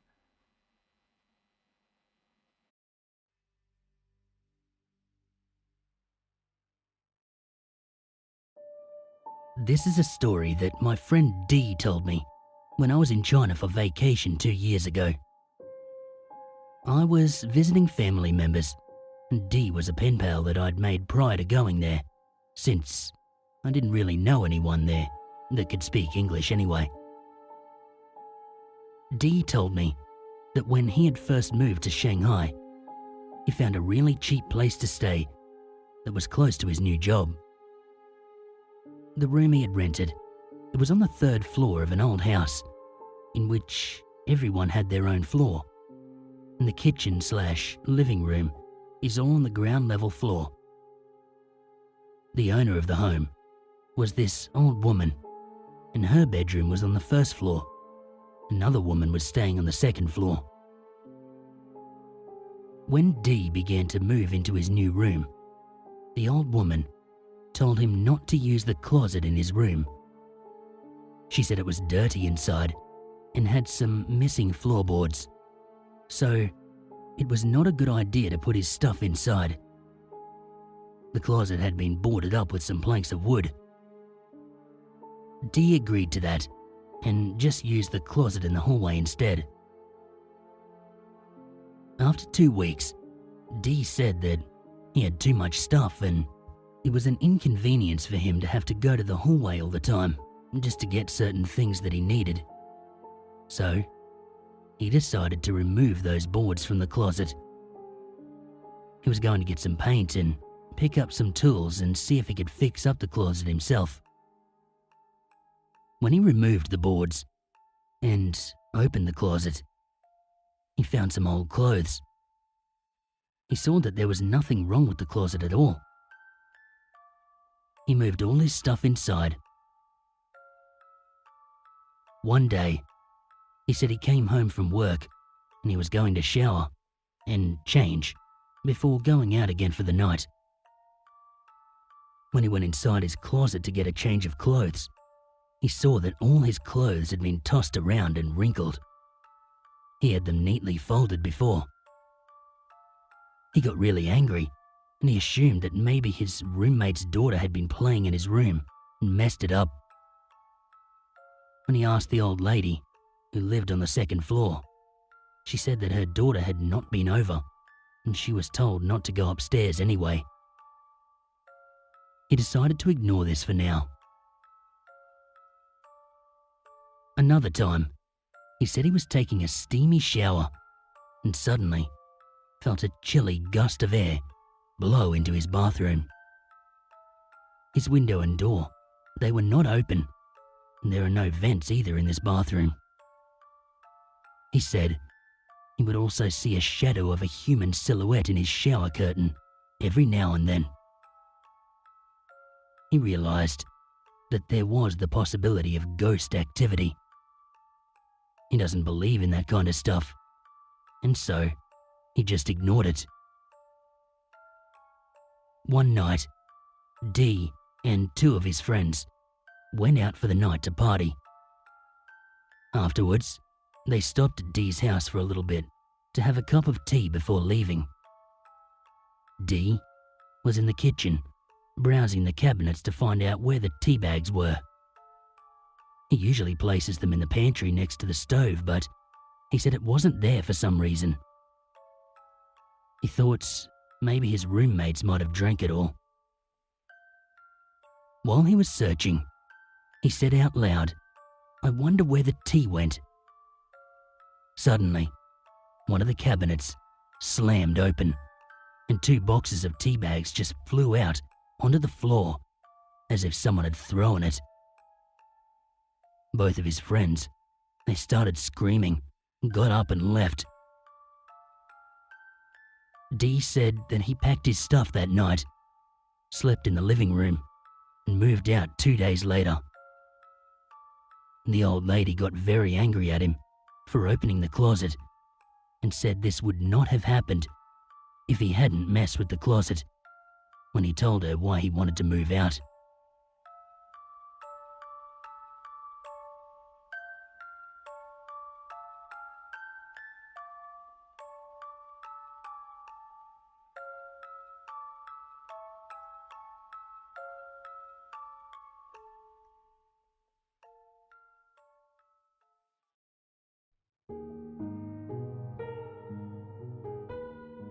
When my grandfather was a boy growing up in Fiji in the mid-50s, he and his siblings experienced some strange occurrences on our family land. They lived in a one-story house on the estate, and every day they had to go down to the river to get buckets of water. Every now and then, my grandpa would hear these odd, slurping noises. They were coming from the kitchen area and keeping him awake at night. He'd try to convince his older brothers to go see what the sound was, but they were already sleeping, and they just told him to ignore it or to go away. So one night, he finally plucked up the courage to go and see what it was. He described to me what he saw, and it was awful. He told me that hunched over one of the buckets on the kitchen bench was the shadowy figure of a small child, so dark it was practically black. In fact, all he could really see of it was the whites of its eyes and its teeth. It stopped drinking, looked right at him, smiled, before running off. He told me he followed it outside, just in time to see it scurry under the house. So, he got on his hands and knees and crawled in after it.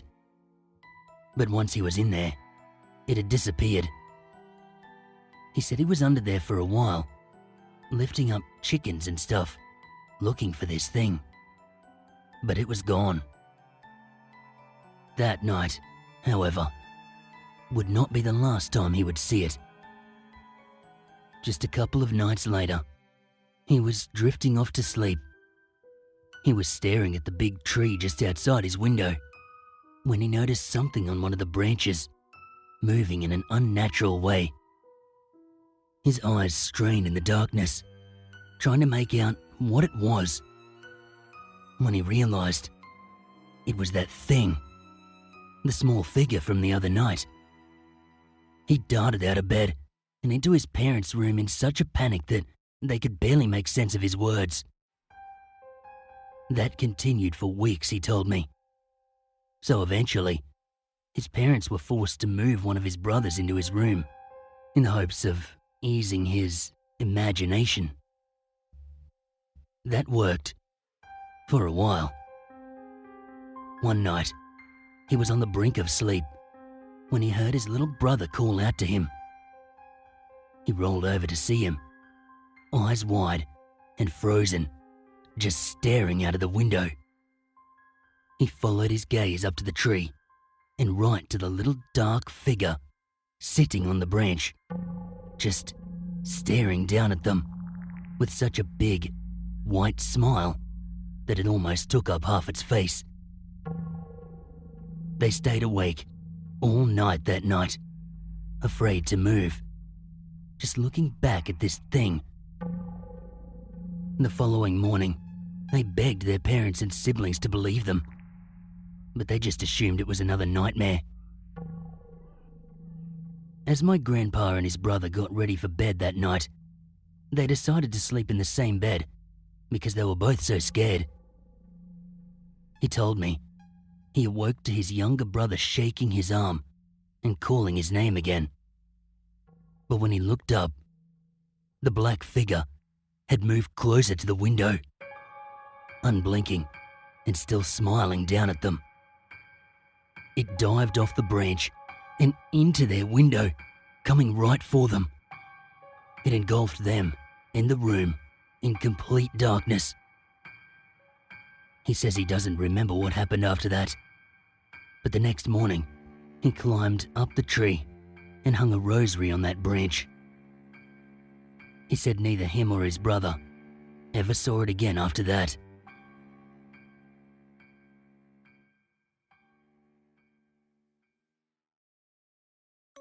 This is my first story, so please don't laugh at it. Recently this year, I went to Fiji for the wedding of one of my uncles. It was good, but the paranormal stuff didn't happen there. On one of the days, we decided to stay over at my great-grandmother's house near the coast. Everybody knows that all the houses on our land there are haunted by numerous numbers of ghosts. My mother recounted that 2 people have committed suicide there. 2 premature born babies were buried alive there near the gazebo, and many others. Anyway, back to the story. The first night, my dad and my grandfather slept in the guest houses near the lower quarters of the house. My father slept on the bed and my granddad was on the floor. It was hot. My father woke up to a feeling that something was in the room. Knowing that the place was haunted, Dad prayed to God for it to leave him alone. Slowly, my father dozed off again, when suddenly he felt like somebody had hit him on his foot very hard. This happened to him 3 times during the night, and in the morning, my father had a serious limp. He couldn't walk. Now it was my turn. The next night, we all stayed in the main house. The night was good. Everything was fine. We left the house and stayed over at another relative's house in the town. I went to bed at about 10-something. I listened to some music to try to fall asleep. As soon as I dozed off, I felt like somebody just shoved me. My sister was next to me and she was sound asleep, no problems. For the next 2 hours, I went through hell. I felt like I was being pushed, shoved. There was a time where I swore in my mind for the thing to leave me alone. It looked like swearing didn't work because the pushes became more hard. Looks like I angered it. I left the room crying and went to my mother. I stayed with her for the rest of the night and didn't sleep until 3 in the morning. The next day, my mother told me that one of the ghosts must have followed me and instructed me not to wear a lot of perfume whenever we go to my great-grandmother's house. Can spirits be attracted to strong smells, and can they follow people?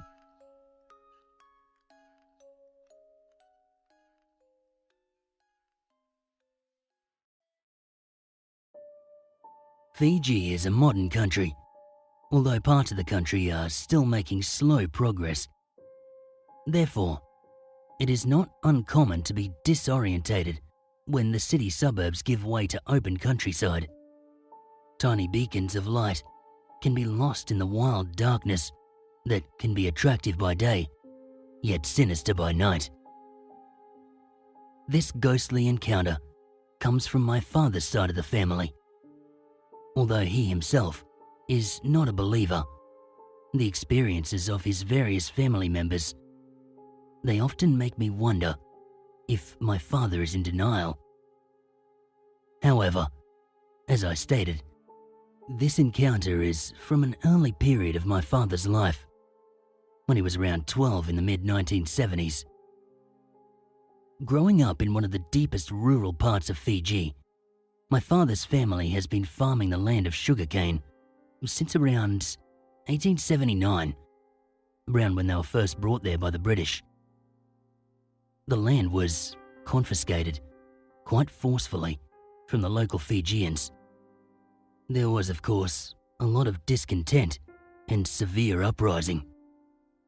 It was during this period a lot of people, both Indian and Fijian, died from the treatment of their colonial superiors. Finding the traditional practices of mourning lengthy and unnecessary, the British declared such practices as heathen, and they banned the burial rites for both cultures. This meant bodies were often buried in and around the fields, forests and gorges where the sugarcane farming was taking place. Sometimes the body would just be thrown into the river. Such a lack of respect for the dead, coupled with the absence of proper rituals that were designed to guide a soul to heaven, this meant that, to this day, mourning spirits walk those dark roads, riverways, and fields. My father's brothers, they often describe how there were a set of rules for anyone travelling after dark. You see, the village is spread over several miles and covered by sugarcane fields, which can be isolated. The rules: never travel alone, and never follow anyone who calls out to you. Being young, they often disregarded this rule, especially when returning home from a distant neighbour's after a night of drinking and merriment. One such occasion brought home the severity of their actions and how close to death they had come. My father's brothers were nicknamed Peter and Tarzan. Being hip and cool, they decided to play a trick on their younger brother, who had tagged along with them despite their protests. At 4 a.m, with the stars lighting their way, vividly in grey, the three set out for home after another night of merriment at their friend's house. Walking the narrow path through the sugarcane field, they came across the river that they often had followed back home. Walking along the bank at the edge of the field, the two older brothers stopped for a bathroom break. The younger one, realising he needed more time and privacy, retreated further into the sugarcane to deal with nature's call. The two finished their job, and realising their brother was taking care of business, they decided to teach him a lesson for tagging along. They quietly slipped away, and they raced back home to their beds, leaving the poor boy alone. My uncle came out of the fields and he approached the river to wash his hands, not realising that his brothers had left him. Looking further up the bank to search for them, he saw a figure in white, moving away from him. My uncle called out, and he said he heard an answering shout. Thinking that this must have been his brothers playing a trick, my uncle followed. Unable to catch up, he yelled for them to slow down, but an answering shout came back, telling him to hurry up. He noticed that the figure was walking dangerously close to an infamously slippery part of the riverbank. It was very easy to slip and fall into the dangerous river at this section. Angry at his brother's idiocy for risking such a dangerous path, my uncle gave up and went home. He shared a room with his grandmother, who merely got up and let him into the house before going back to bed. However, she told us later that it was a night she could never forget because my uncle would not let her sleep. Uncle began to talk in his sleep. He had never done this before. And then, whilst in the grip of sleep, he would get up and head for the river. My great-grandmother told us how she had to tie the rope on one of his wrists so that she could prevent him from going back. She said he kept repeating one thing in his sleep. "They're calling me. I must go to them." In the morning, my grandfather, Uncle's father, called the 3 boys before him and managed to get the whole story from them. Uncle said that he had never seen my grandfather look so grave and angry. He in turn had to get a local priest to ward off whatever it was that my uncle had picked up from the riverbank. By calling to them, he had unknowingly invited them into his life, and he said they would have taken him into the spirit world had he not been stopped by great-grandmother. My 2 older uncles learned a harsh lesson. My uncle had come close to death due to their foolishness, a fact that still haunts them to this day.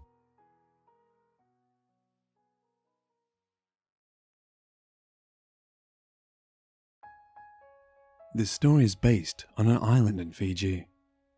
I used to go there during the holidays, but I never have experienced this in my life. We are of a fishing family, and we usually collect bait at night in the mangroves when the tide is coming in.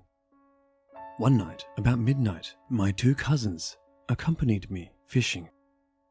As all we Fijians love reggae, we started to sing reggae songs loudly in the midst of the mangroves. After about 20 minutes, there was a pin-drop silence in between the mangroves. We all headed for the roads, and as we entered the edge of it, a shower of pebble rocks started to come right at us, but didn't actually hit us. So we ran. Running at least 200 meters, we stopped to catch our breaths, and as we were teenagers, it was more of an adventure than spooky to us. We started heading towards home, and as we walked passing a roadside farm, we saw this man with a warrior-like look staring at us. This really spooked us, but thinking it was someone from a village, we never gave it attention. As soon as we started walking again, we saw the warrior slowly disappearing.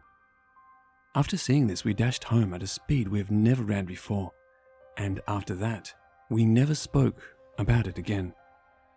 Next night, we went to the other side to collect bait. Passing the graveyard never gave us a fright because we grew up near it.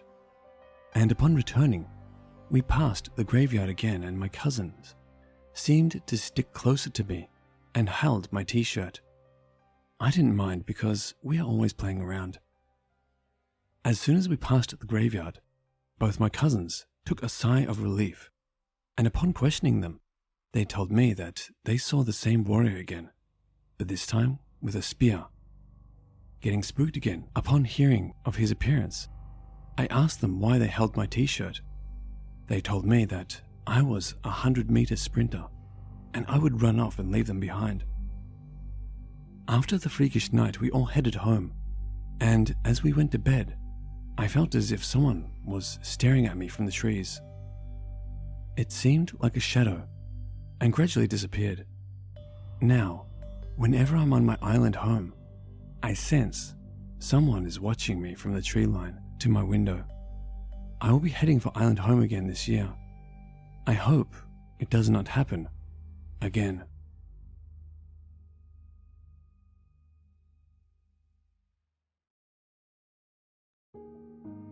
Here's the thing that my grandmother continuously tells me, that I would describe people's clothing who were on the verge of death.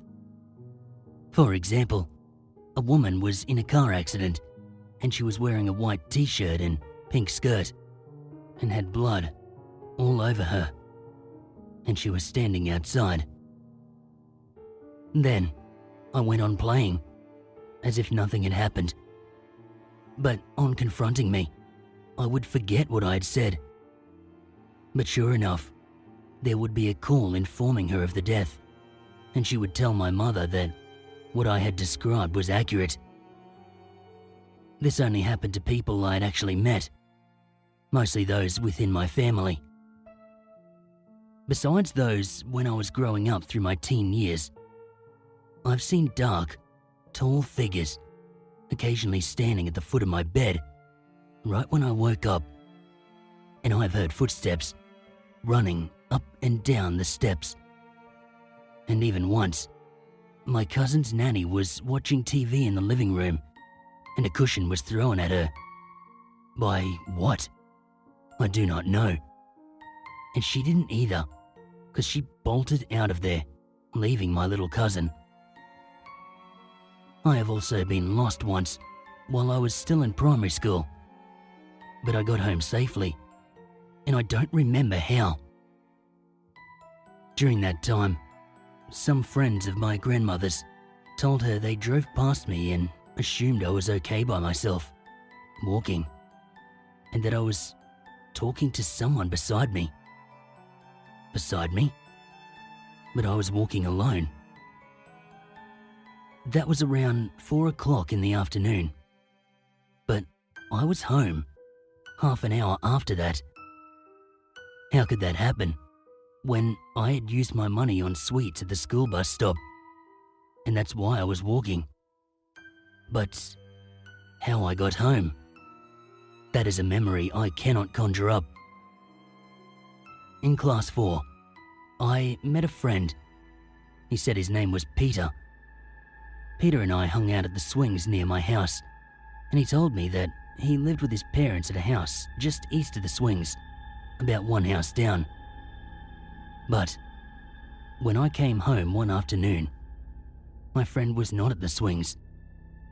I went to the house that he had pointed out, and I asked if Peter was there. They told me they had no children.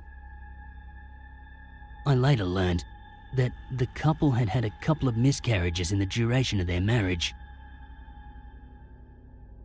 My 21st birthday celebration last year, even with most of my aunties and cousins bringing their cameras, none of the pictures turned out okay, except for one. But my eyes were strangely red in that. That was weird because they all came separately and developed their pictures in different studios. Now, I am staying with my partner, and early one morning around 2 a.m, she just sort of arched her back straight up. I woke her, but I didn't tell her what had happened. Many nights after that, we even had the same dreams. I don't know what these events are supposed to mean, but I've felt a presence around me so many times since my childhood. My granny, she keeps telling me it could be the spirits of my deceased twin brothers, who passed a year before me in 1986.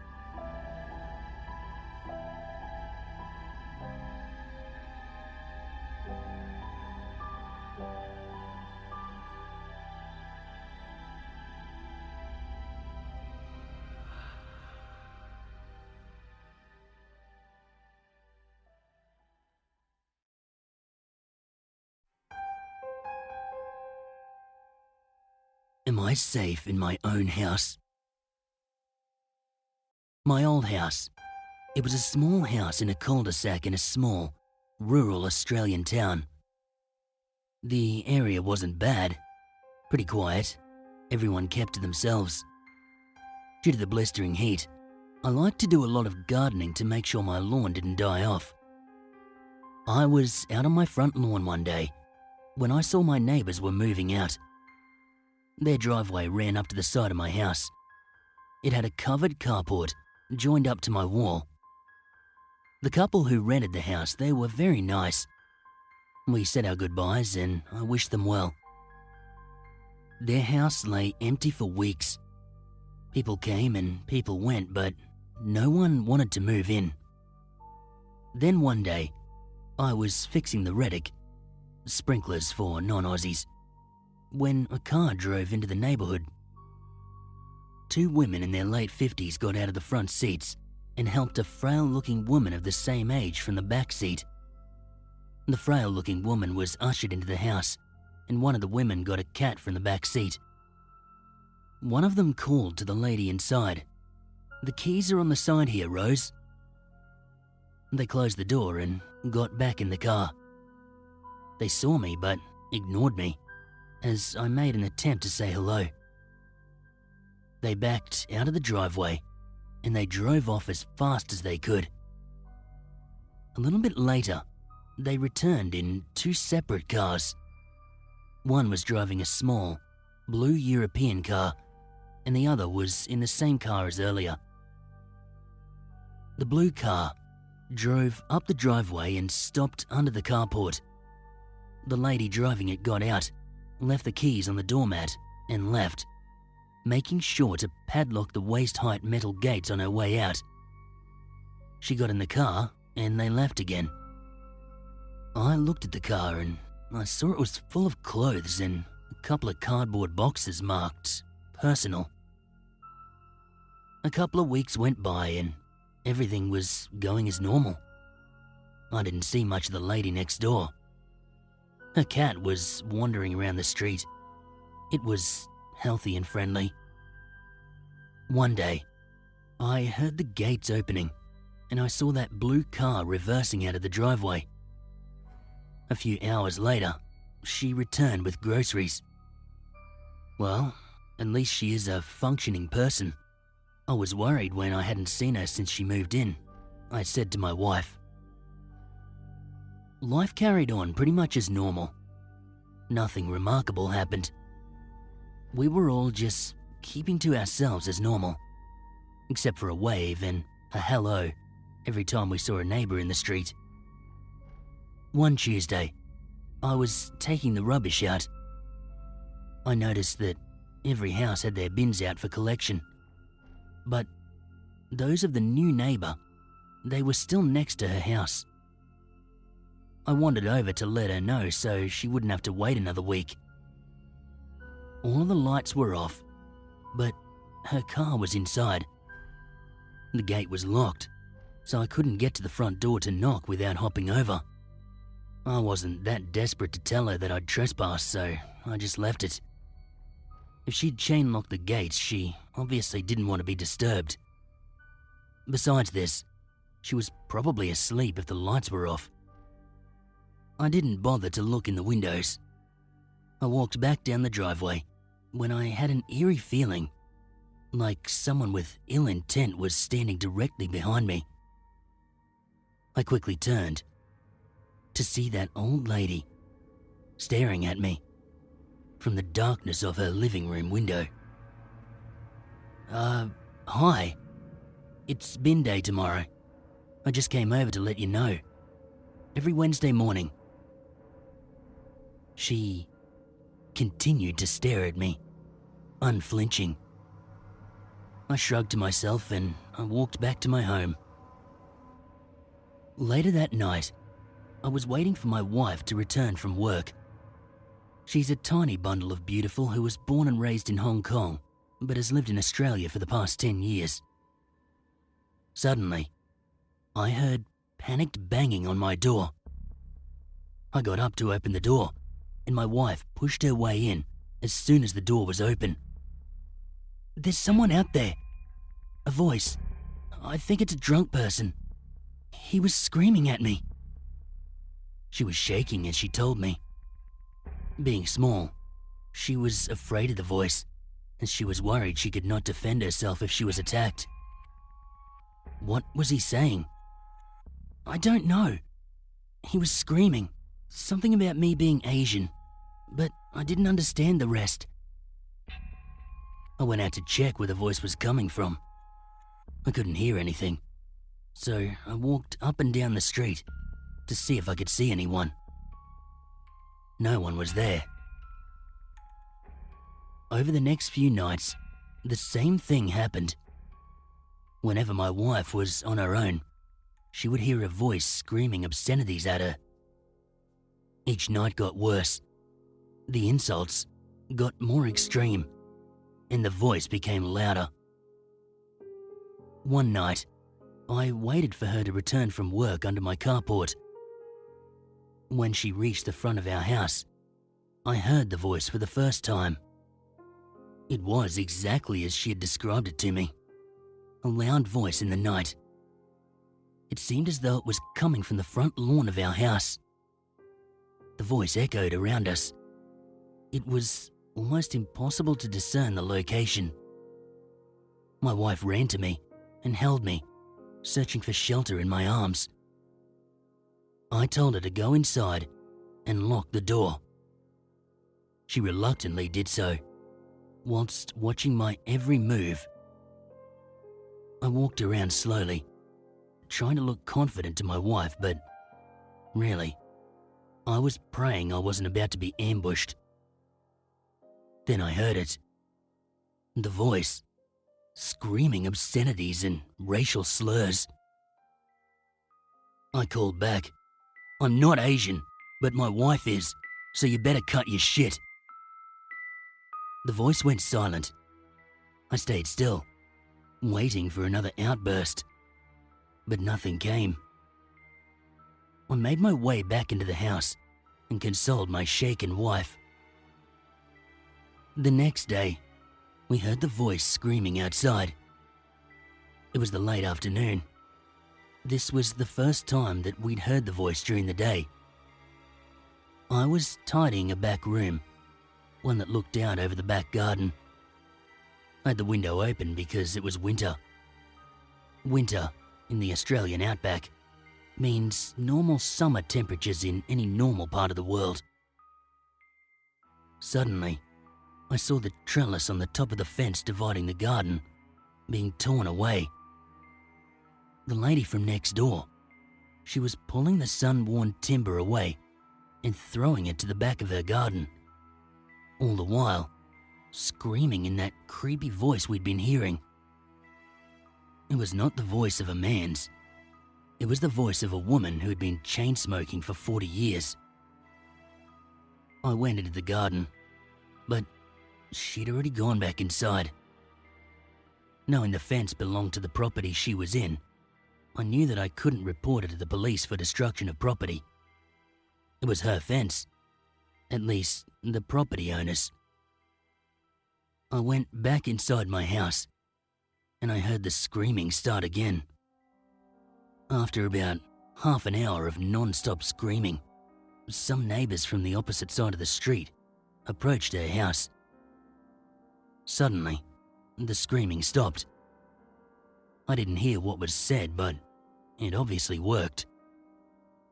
But yet again, a few minutes later, the screaming continued. More obscenities, more racial slurs, more threats. My wife left for work while the screaming was still going. She pleaded for me to call the police. I called them after they left, but they told me they didn't have the staff for domestics. It was a small town, so I understood they might be busy elsewhere. I decided to take matters into my own hands. I walked towards the neighbours' gates. The shouting, it seemed as though it was coming from outside the house, but no one was there.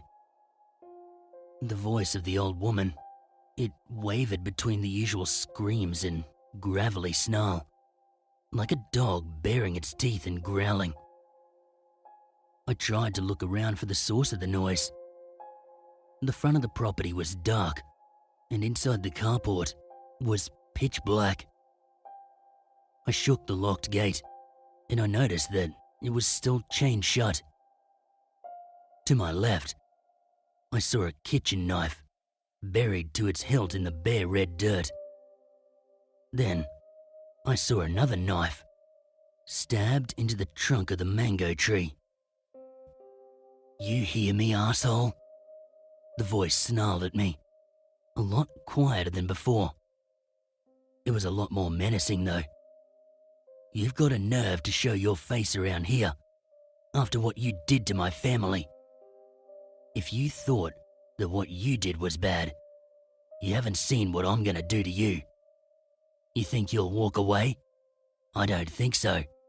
My uncle's here, my brother's here, and they're not happy. They will see my revenge. They will see my revenge." She growled again. I still had no idea where she was, so I called out to her. "Hey, are you okay?" Obviously, she was not okay. But hell, I couldn't think of any other way to initiate a conversation. Suddenly, a shadowy figure of an old lady stood up. She had been out of sight, sitting in the shadows behind her blue car. "Come so I can see you," she snarled. "I'm just at your front gate.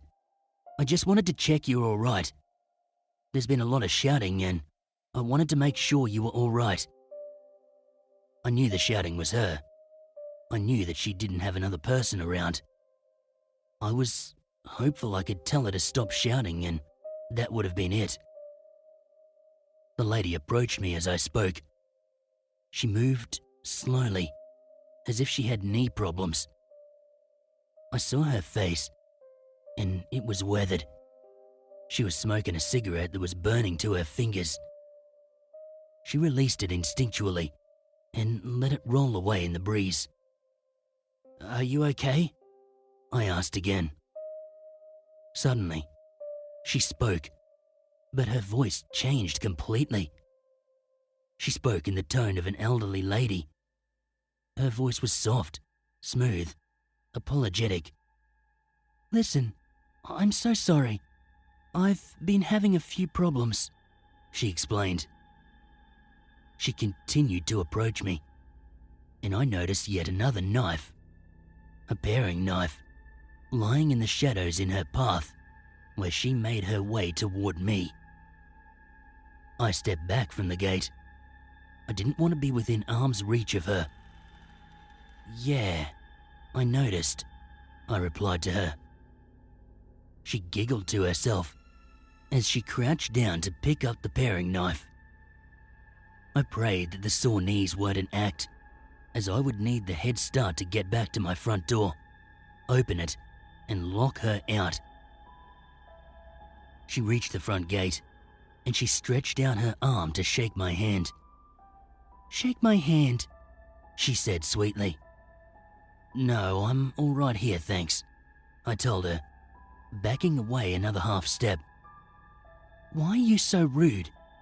You look like such a nice boy. When people first meet, it's polite to shake hands," she said, in a voice that almost sounded upset. "Like I said, I'll just stay here. You have a knife in your hand, and I'm not all that comfortable with." "What, this?" she said, brandishing the knife. She then stabbed it into the wooden fence post the gate was attached to. It stood there, handle up, and whilst I stared at it, I felt this woman's gaze staring right through me. I snapped back to see her, staring at me. "Listen, do you live next door? I've been having a bit of trouble. I buried 2 members of my family this week, as you well know. And I'm having a bit of trouble because they are still with me. If you hear me singing out, then just ignore me. I sing out and I'm talking, and that is none of your business. You have no right to come to my gate and tell me who to speak to and how to speak to them. They are my family, and it is not your business. I am talking to them, and that has nothing to do with you. You understand?"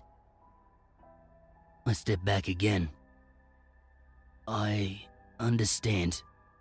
I wasn't aware you'd lost your family recently, but you're disturbing us and you're scaring my wife." I tried my best to sound scarier than her, but I don't think she was listening to me at this point. "Listen, what's your wife's name?" "That isn't the issue," I replied. "What's your name?"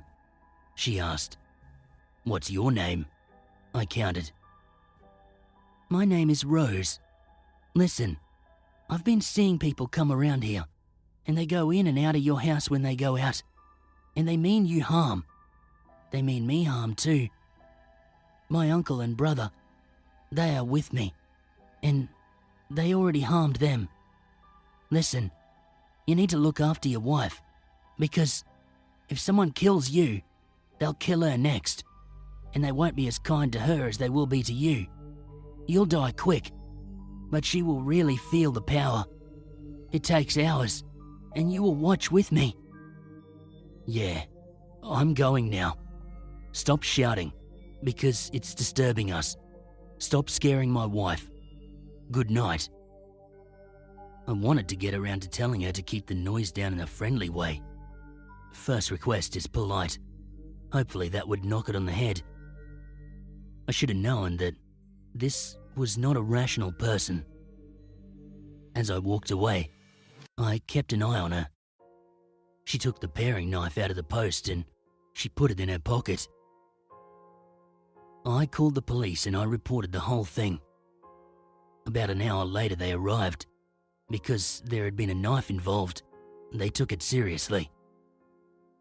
Upon their arrival, the sweet old lady side of her was the only thing they saw. The police told me that there wasn't an issue as far as they were concerned, and they would not be attending again. I asked had they seen the knives that I'd told them about, and they claimed there were no knives sighted. The screaming continued every night for hours, sometimes until the early hours of the mornings, sometimes for only a few hours in the evening.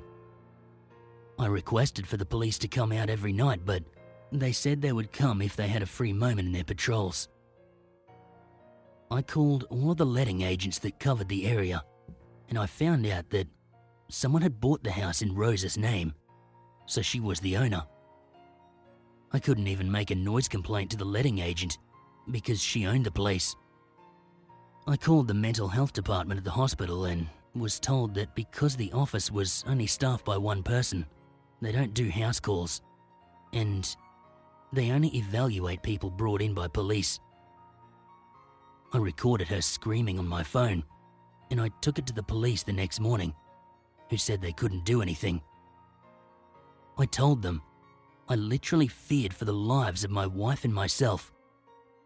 They said that they couldn't detain her for a mental health evaluation until she'd committed a crime, like stabbing us perhaps.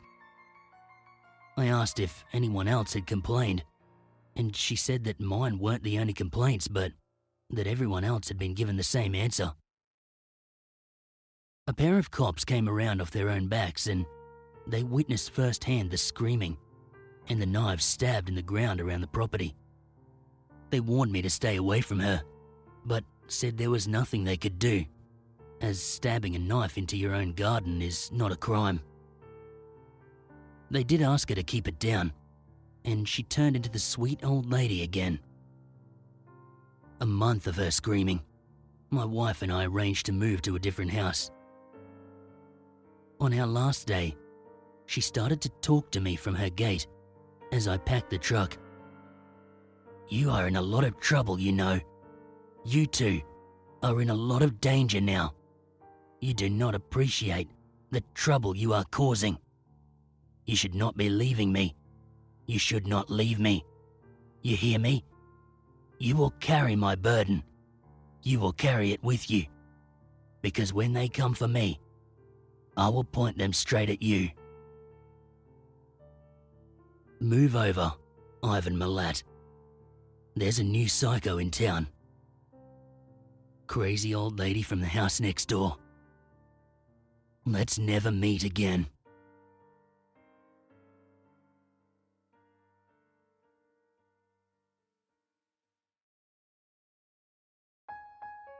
The one that almost got away. A number of years ago, I was employed as a small town cop in remote northern Australia.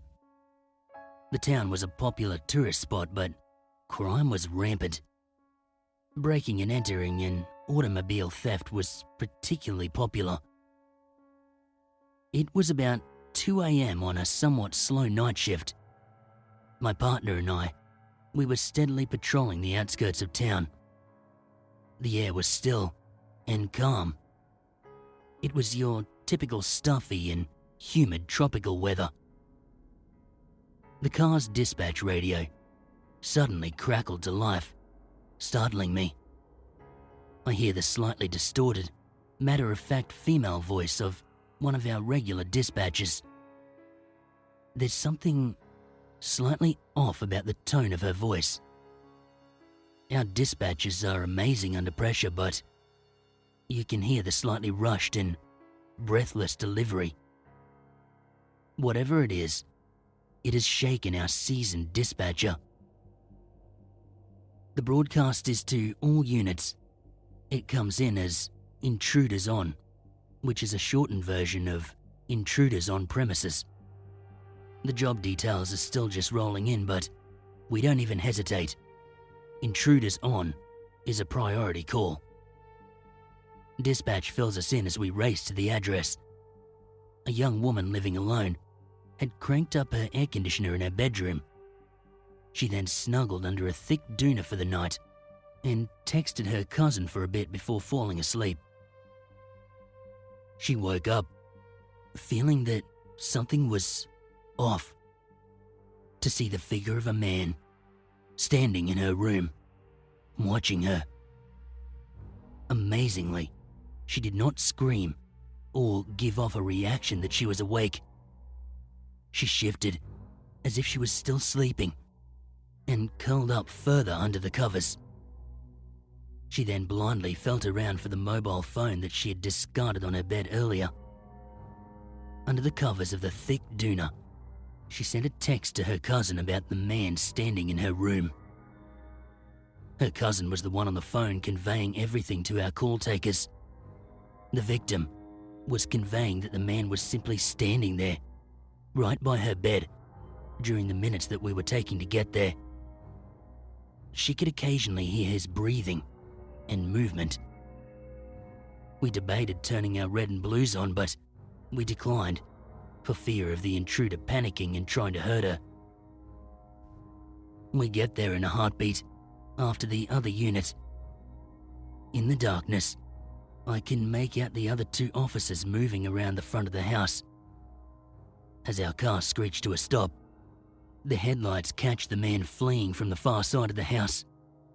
He's barefoot and bounding across the driveway when our guys on foot spot him. We join the chase. The bloke is overweight and he doesn't get far running down the road bare feet. We nab him, and I'm surprised at how normal he looks. He's a bit scruffy, bogan and unkempt, but pretty average. He later admitted that he likes breaking into women's homes to watch them sleeping. He said it made him feel powerful, and he enjoyed invading other people's privacy and violating their sense of safety. He refused to disclose his other actions, but it was obvious that this had been going on a while.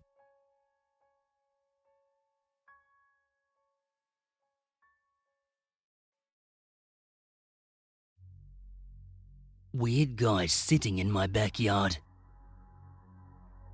This one's a bit of a short post, but I felt it was a creepy enough story to put here. When I was 15, I moved into my own little apartment and I was living on my own.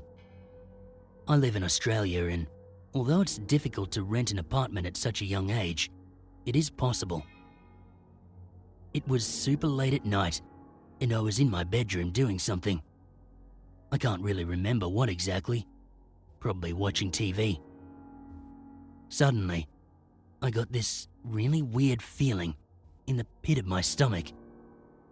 I felt like something wasn't right, and I had the most compelling urge to look out my window. My window was above my bed, so you had to stand on top of my bed to actually see out of it. So, I got up on my bed, slowly, and peered out the blinds. My heart froze. Directly under my window was a guy sitting on a bicycle. He wasn't moving, looking at his phone or anything. Just sitting on a bike underneath my window in pitch black. I didn't really know what to do, and I felt like I couldn't call the police because it sounded silly. So I just sat there in the corner of my bedroom with the lights off, until he finally left after hours of just sitting there. So listen, weird dude on a bike in my backyard. Let's not meet again.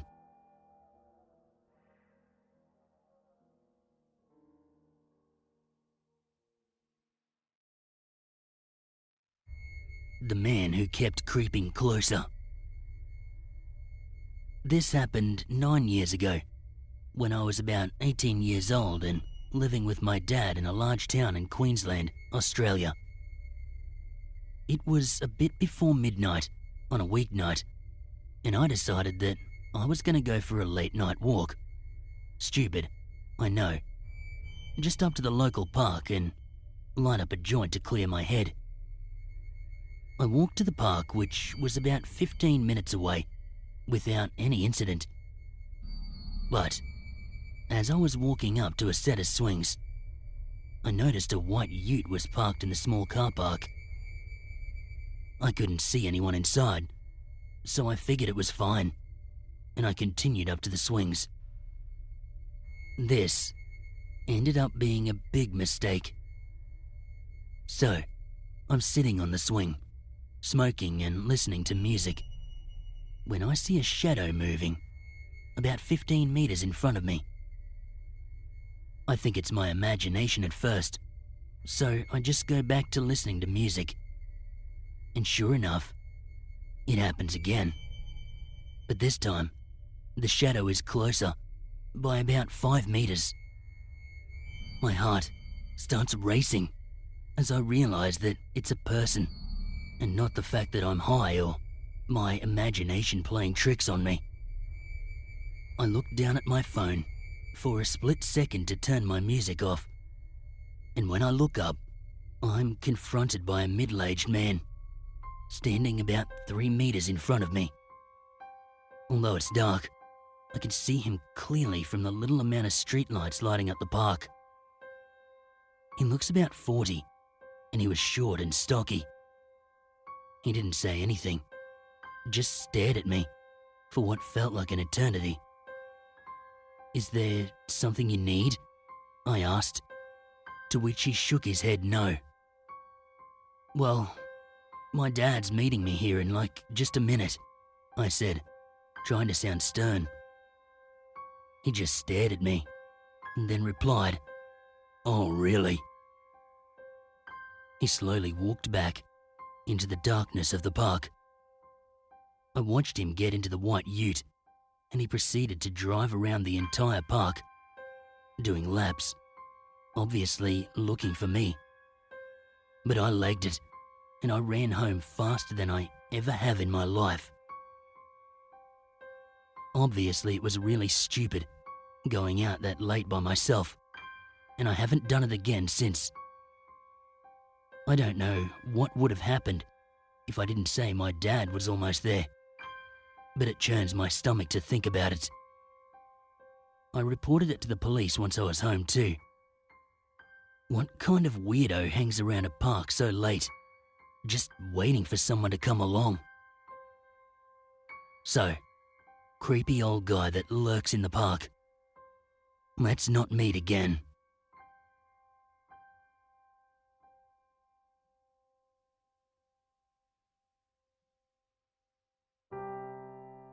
He tried to open my bedroom window. Just to give you some background information, I'm 29 years old, and this happened to me 4 years ago. My family lived on a farm in rural Outback Western Australia, just north of Geraldton, in a modest-looking wooden farmhouse. My son and I lived here alone most of the time. We had no neighbours, no mobile phone reception, and very little connection to the outside world, with the exception of the television. There was only one window in the house, situated just above my bed. It was a small, old wooden framed window with no curtains. However, the window was completely jammed, and as much as I tried to close it, there was about 2 inches of opening just near the bottom. Fast forward to a couple of nights later. I'm standing in front of the television, doing the ironing and watching Sex and the City reruns, while my son is asleep in my bed. As I walk up the hallway to enter the laundry to grab another load of washing, I pass my bedroom and I pop my head in to check on my son. My heart stops. The window frame above my bed is shuffling from side to side. My eyes scan down, and what I see next will never leave my mind again. There were two hands squeezed through the gap of my window, trying to lift up the jammed frame. I screamed the house down, grabbed my son, the phone, and locked myself in the bathroom and called the police. I'd hate to think what would have happened if I hadn't been walking past my bedroom at that exact moment.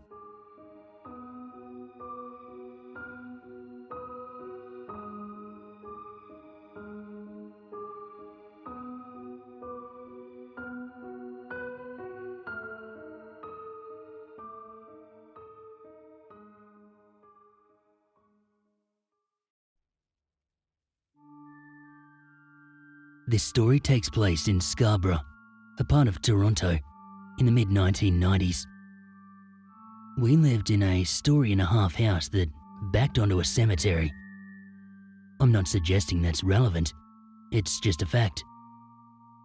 The house was built around 1949.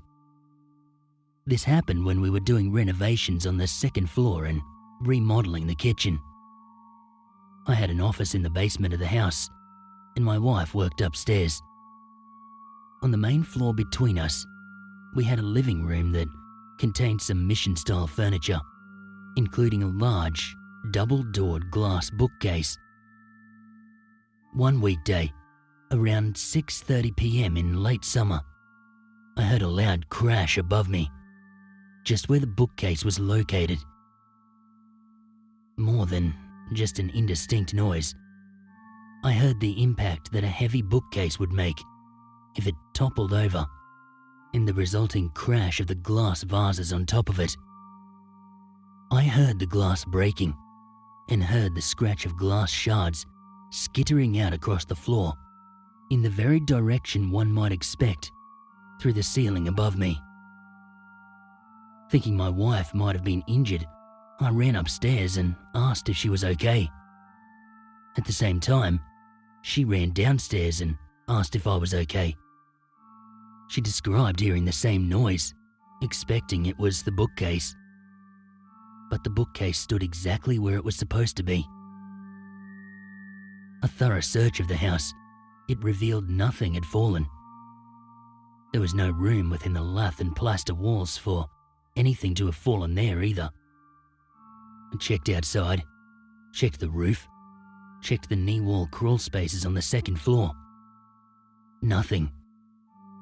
We spent probably an hour looking for a cause and found absolutely nothing.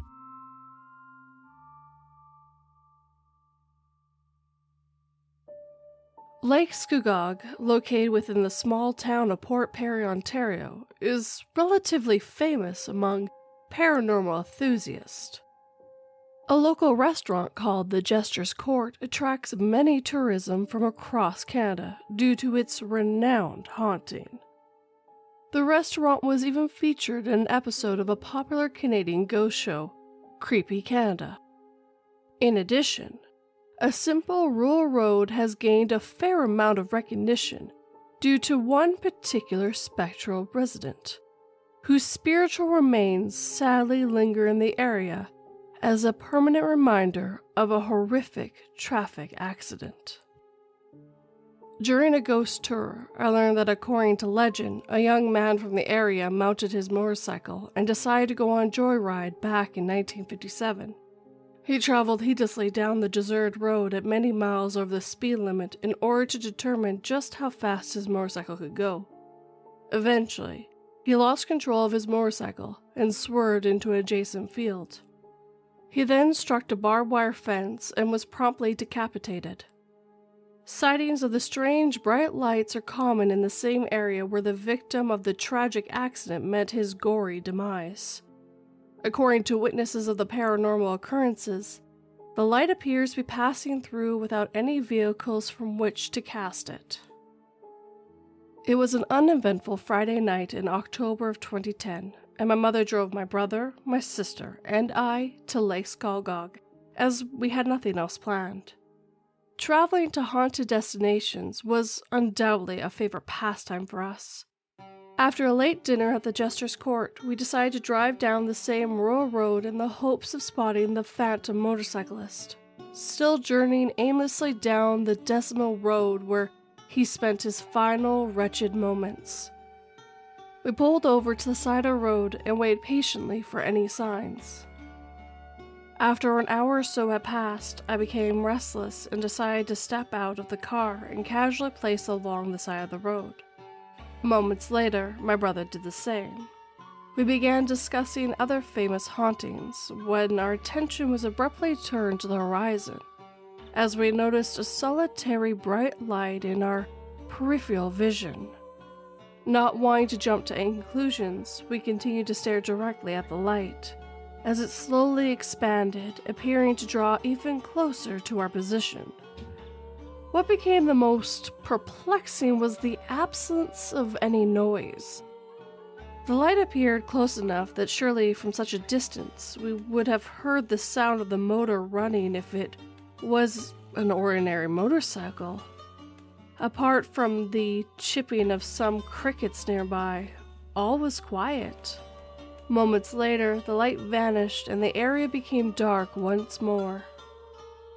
In consideration of the circumstances, we surmise that we have become the latest witness to the ghostly young man who sadly lost his life to a horrific accident that could have easily been avoided. Tragically, it seems as though the victim who met his end in such a gruesome manner may never find peace.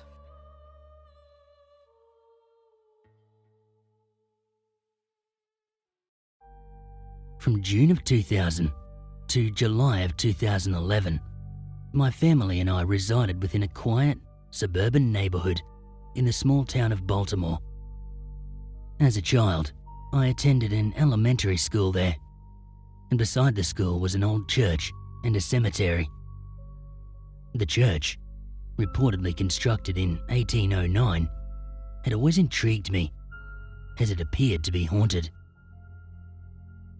Even at first glance, I had always viewed this particular church with a peculiar sense of awe. I had always perceived the ambience of the grounds as being quite unnerving, and I ultimately made a routine of visiting the cemetery very regularly. Throughout my final year of high school, I habitually jogged from our house to the cemetery at night. Being highly superstitious, I would roam the cemetery alone in order to hopefully catch a glimpse of a potential spectral resident doomed to forever linger throughout the cemetery grounds. It was a quiet Friday night during the spring of 2007. I had finished another assignment for a writing class, and I found myself with nothing else to occupy my time. In order to relieve my boredom, I decided to once again jog to the cemetery. I stopped running by the time I reached the church. It was close to 10 that night, and I anticipated another uneventful visit. I ventured through the grounds, careful to avoid stepping on any of the gravestones. There were perhaps hundreds of them through the area, and dodging them, it proved no easy task. I took my usual route along a pathway behind the church where it was most brightly lit. I stopped abruptly after reaching an adjacent stretch of forest area, as I thought I heard the sound of rustling through the leaves. Not wanting to immediately jump to conclusions, I tried to remain skeptical, assuring myself that it was just a local resident casually strolling through the forest. As the sounds approached even closer, I soon realized that nobody was present. There was sufficient light from both the moon and the church for me to have noticed. The sounds continued until they appeared to be just inches from my feet, Evidently, I got far more than I'd bargained for.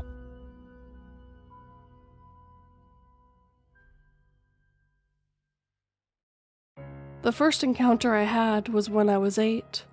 I was lying in my bed and I felt something in my room. I was scared, and I had never had this feeling before, and I stayed still because I was so scared, although I couldn't see anything. After a minute, something sat at the edge of my bed. At this point, I was terrified because I could feel it sitting down near my feet, and I could see the imprint of it on my bed. I was so scared I didn't want to move in case it noticed me. When I was 11, the exact same thing happened to me, but in a different house in a different city.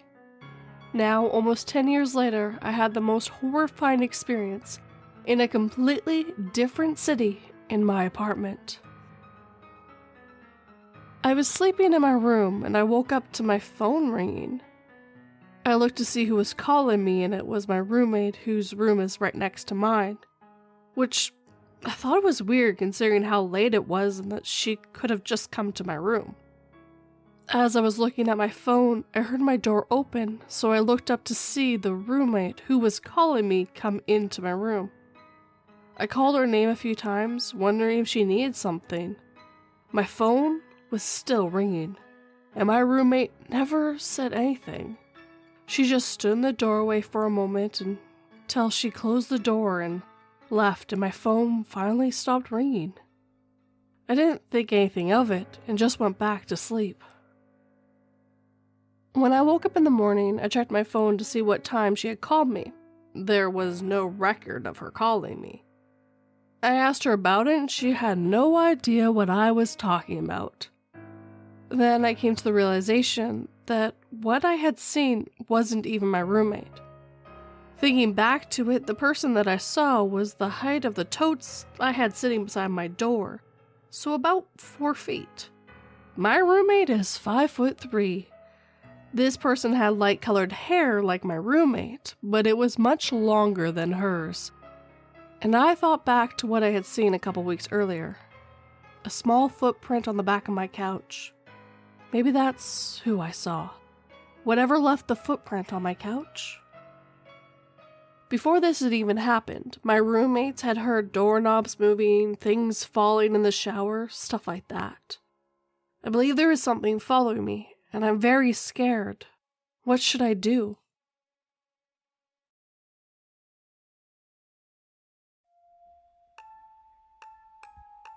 I have a story I want to share. I'm going back only a few years ago to 2017. I'd just been travelling through Canada, backpacking, when I eventually found myself a bit short on money. So I decided to look for work, and I found one, oddly enough, as a cleaner in Victoria, Vancouver Island. I was with 2 Indians who were working the same cleaning company as I was, and were driven to one of the offices in the city. I was amazed as the building was one of those old, Gothic-style buildings. I took the top floor, the 4th floor. I took the lift up, and with my mop and bucket and my iPod on, listening to AC/DC, feeling all right, wishing I had a joint to smoke. The building was old, as I said. The floors were wooden, which had me wondering about the point of mopping a wooden floor, especially one so splintered. I did notice how the place could do with some paint, as the walls were pretty flaky, and the floors. So I started mopping away, listening to Bon Scott wailing about taking the highway to hell, when a man appeared from one of the offices. He pushed by me and then went into another one.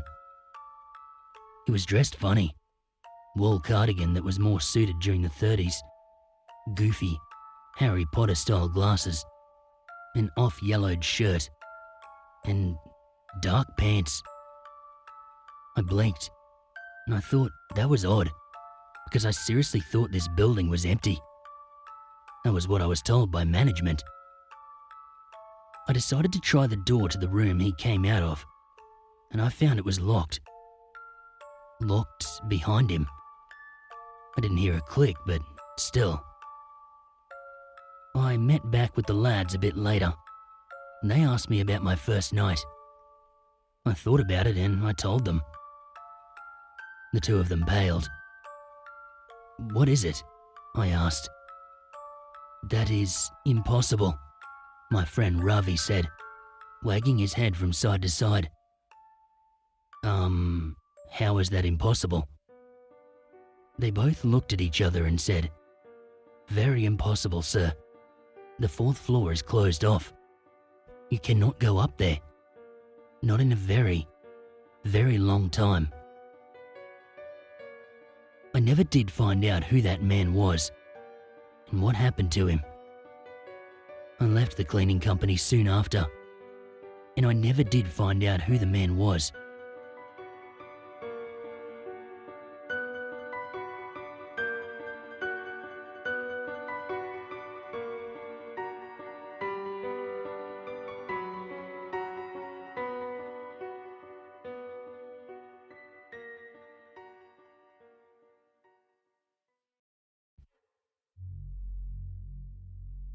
The little old church in the bush. The story that I want to relate to you, it happened not too long ago. The story I'm about to tell, it happened during the lockdown of 21. Though I wasn't meant to go any more than 5 kilometers from where I live, I thought, F that, and I jumped in my old 78 Holden Kingswood, threw in my swag, esky, filled with beer of course, and I borrowed my best friend's little Jack Russell for company. The weather, it wasn't hot. In fact, it was raining. But I was bored, so F this. Threw the dog in, beer and food in the esky, swag, and off I went. I love the bush. Read some of my earlier stories and you'll see that most of my supernatural experiences, they seem to happen in the forest. It was the last thing really on my mind. The dog was stoked. I was stoked. Yeah, I stopped here and there, either to take photos of the landscape or of old abandoned farmhouses that dotted the landscape, or let the dog out so he can do his business or whatever. It was getting on near dark, and I needed somewhere to camp for the night. I found a dirt road, and I decided to follow it, see where it ends up, and maybe set up camp. Well, bugger me. That road, it went on forever, over small causeways, through small patches of forest, until I reached near the end of the road, where Dog and I discovered an old church. I was surprised by this, as it was about the last thing I expected. I had no idea what religion the church was. All it was this tiny little old church out in the middle of nowhere. Something about it, it bothered me. What? I don't recall. Early onset of dementia maybe? My friend teases me on that. I got out, and with Dog, not his real name by the way, we both explored it. It was, of course, run down, oddly smelled of burned wood, but yet I couldn't see any burnt wood. Don't think it had seen mass for one hell of a long time, as the windows were broken, some of the wood was rotten, and the roof was rusting. Dog and I, we found a way in through the old vestry. Now, like Cher once sang, if only I can turn back time. Well, I would have just then, and reversed back and drive the hell away from that place. But I wasn't to know. The church, it still had pews and the pulpit where the vicar or priest gets up and does his magic trick as he spits brimstone and fire. I even found a tattered Bible, which I left as it was already eaten by mice and rats. Dog was getting nervous about something, He kept pushing himself into me as if saying, "Can we get out of here?" So, I took the hint and I left. But I took one look around and suddenly I felt unseen eyes watching me. That creeped me out, so I quickly hurried out with Dog pushing his way before me, as if saying, "Dogs and children first, mate." Camp was set up. Food was ready. Beer to be drunk. Dog was a bit nervous about something, but he enjoyed his chicken necks and he was munching on a bone. I was rolling myself a spiff. Hey, I'm in the middle of nowhere, so why not? That's when we both heard it. What sounded like singing. Children singing, but out of key, coming from the old church. I have no idea what the song was, but it was weird. Dog started growling as the singing got louder. There was even an organ playing, but yet there was none in the church. I looked at the beer I was drinking, and I was tempted to tip it out. And then, it all went quiet. The rain, it eased off ages ago. So I sat there in my canopy of a tarp over the car and the tent attached. It was silent then. They started to sing again. I thought I heard a panicking voice of a man. I should have went and explored, but no bloody way was I leaving the campsite. This time, the singing stopped and it didn't return. I didn't sleep that night. The next morning dawned grey and wet. I already had the Kingswood packed when Dog needed to do his morning business.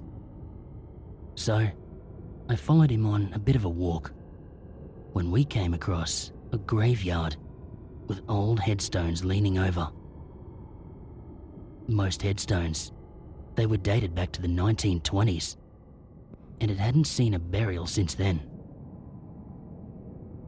I walked through, and I noticed that each headstone was dedicated to a child. Another thing about the headstones that each child had died on the exact same day. And then I started to hear the singing again. I was out of there, and so was Dog. I found out a bit later on that a church back in the 1920s was destroyed by a bushfire. Inside the church, a Sunday school was happening. No one survived. But here's the catch. Went there about 3 weeks back, and there was no sign of that church. The graveyard was still there, but most of the headstones, they were worn away, hard to read. It was the same road that Dog and I took. I'm still bemused.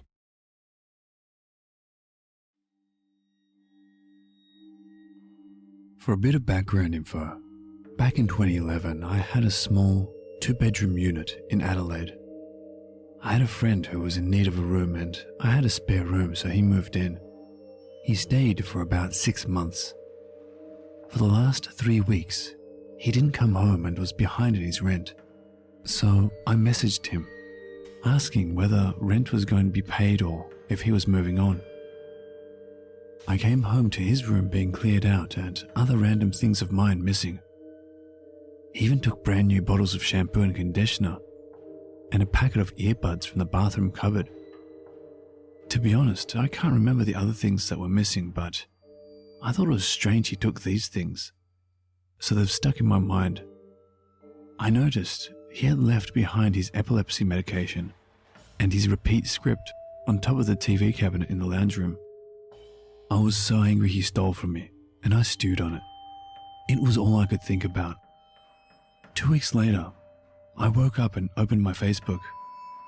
There were RIP messages all over it about my housemate. He had an epileptic fit overnight and died at the front of his mate's house. I was so confused how to feel. Looking back, I can see how silly I was.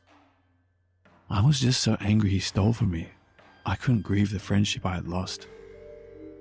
That's when things around the house started happening. There was a white glowing light that floated from the hallway through the dining area and into the kitchen one night.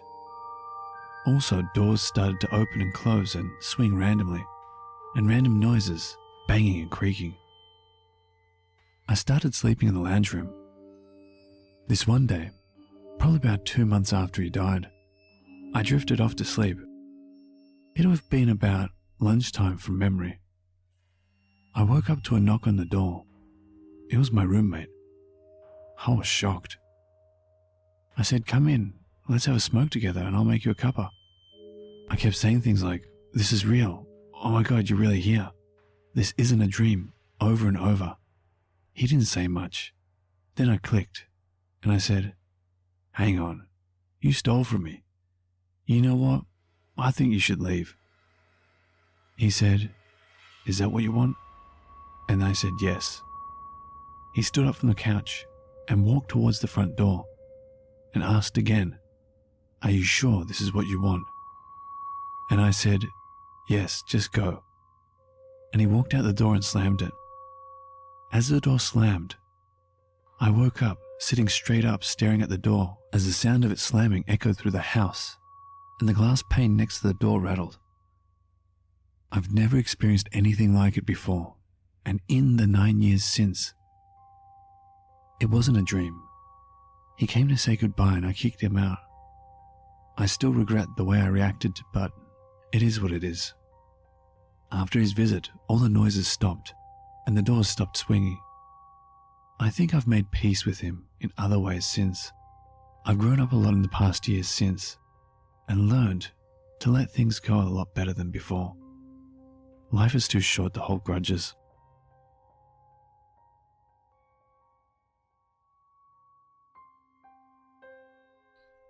I have written previously about the house I grew up in, and it being a house that seemed to draw a lot of paranormal activity. This event happened to me when I was 15, at a time when I was quite open to what was happening in the house.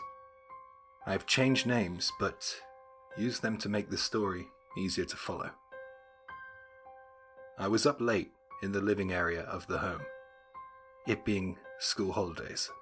I had been surfing the internet and my parents had gone to bed, although I'm sure they still didn't expect me to be awake on the computer at 3 a.m, which was the last time I saw the clock. Not too long prior to this, my mum received a gift of an old armchair that belonged to my great-aunt Lorraine. She had trouble sitting in the armchair as it was uncomfortable for her, but wanted to pass it on as it actually belonged to her mother-in-law, Neve, who had passed over. We had room in the house, so my mum accepted the chair. I can't say that anyone loved sitting in it, it being quite uncomfortable, and so it sat directly behind the computer. This night I was up late. I got the fright of my life when the family cat started to meow loudly. It was a horrible sounding meow, and I turned to see her pawing at the chair, staring at something I could not see, making this meow wailing sound. It suddenly felt like there was someone sitting in the chair, and I very quickly turned the computer off, grabbed the cat, and ran to my room, where it took me some time to fall asleep. I was awoken suddenly in the daylight hours to a similar wailing sound like my cat had made. I ran out of my room to find that my mum was crying, having just found out that Aunt Lorraine passed unexpectedly in her sleep that night.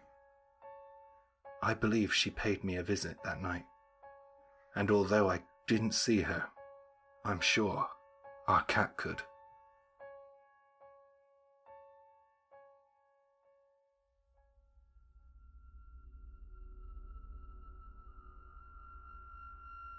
Strange childhood experiences.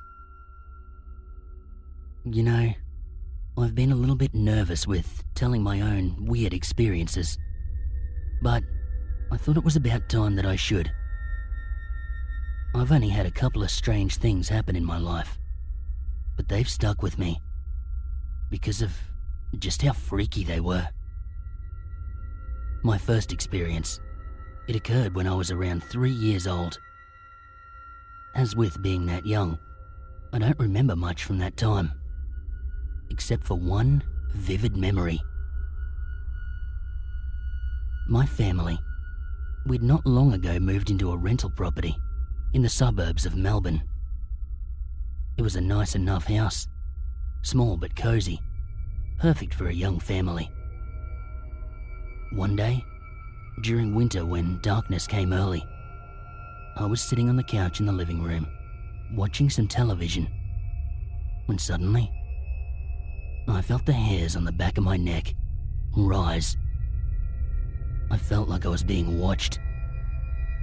I looked around the room in confusion. Everything was normal. I heard my parents cooking dinner in the kitchen, and my older sister, she was playing on the ground nearby. My instincts, they told me to turn around and look at the window. Surprisingly, the curtains were opened, even though it was pitch black outside, and Mum always closed them when the sun went down.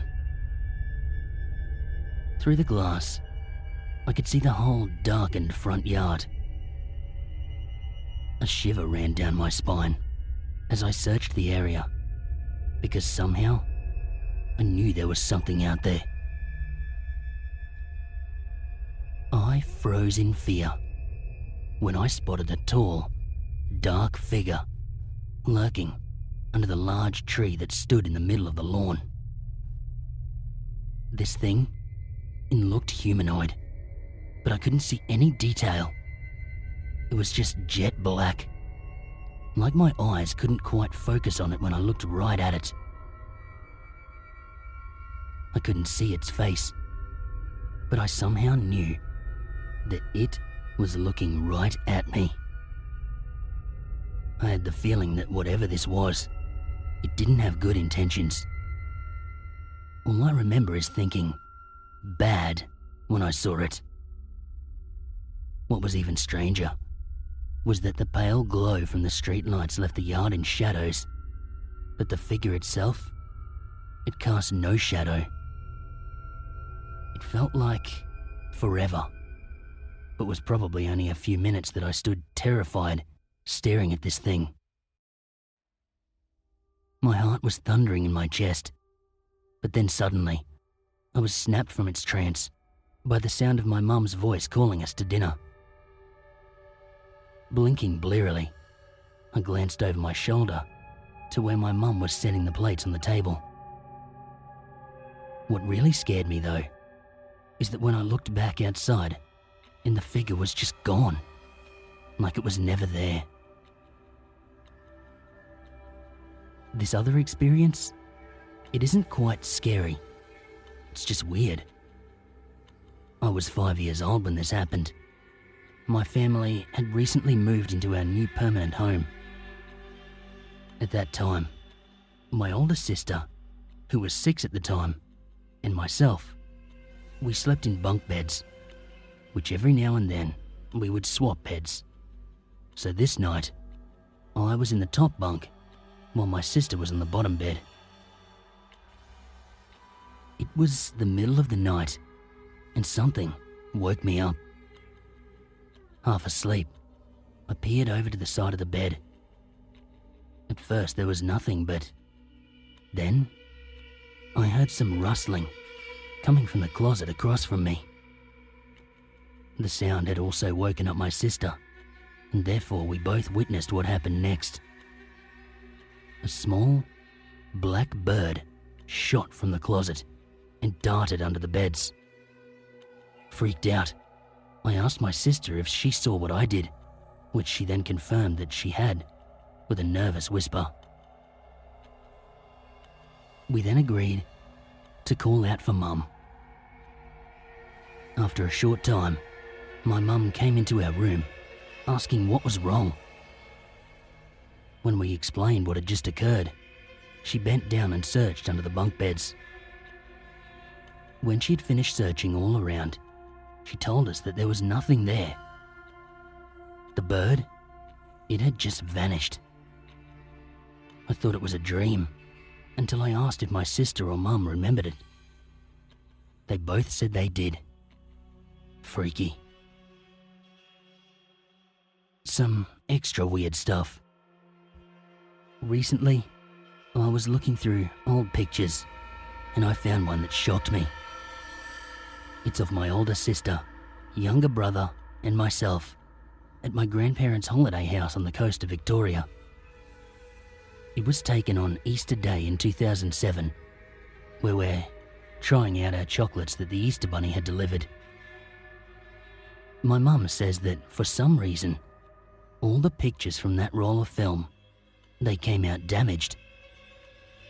This is one of them, and I'm sure that I see a black shadow standing behind the curtain, in the closet, in the background.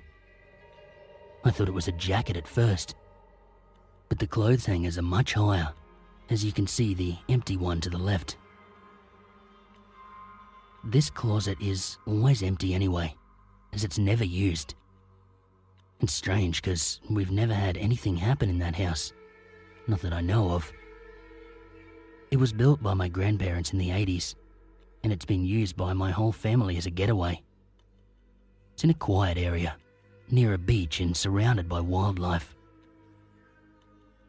It always kind of freaked me out, how silent and dark that it was there at night.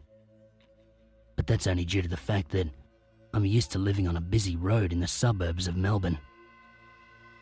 I've included the photo, and I've blurred out the faces for privacy and circled the shadow.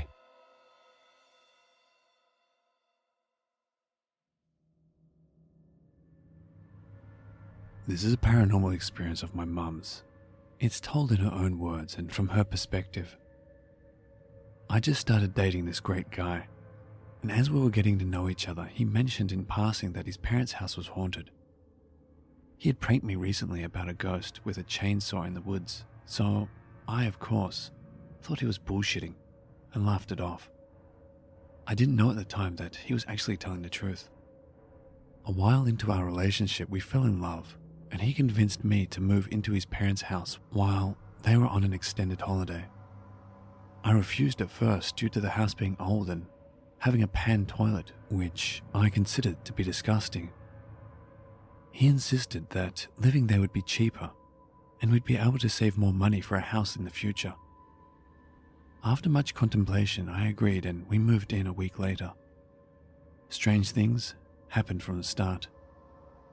Things moving on their own, weird sounds and footsteps when no one else was home, and the feeling of being constantly watched inside the house. I immediately understood my boyfriend's apprehension, and like him, could only shrug it off and learn to live with the bizarreness. A year later, we agreed to get married, not long after the birth of my first child. I was never really afraid of whatever lived in the house. That was until this one morning where everything changed.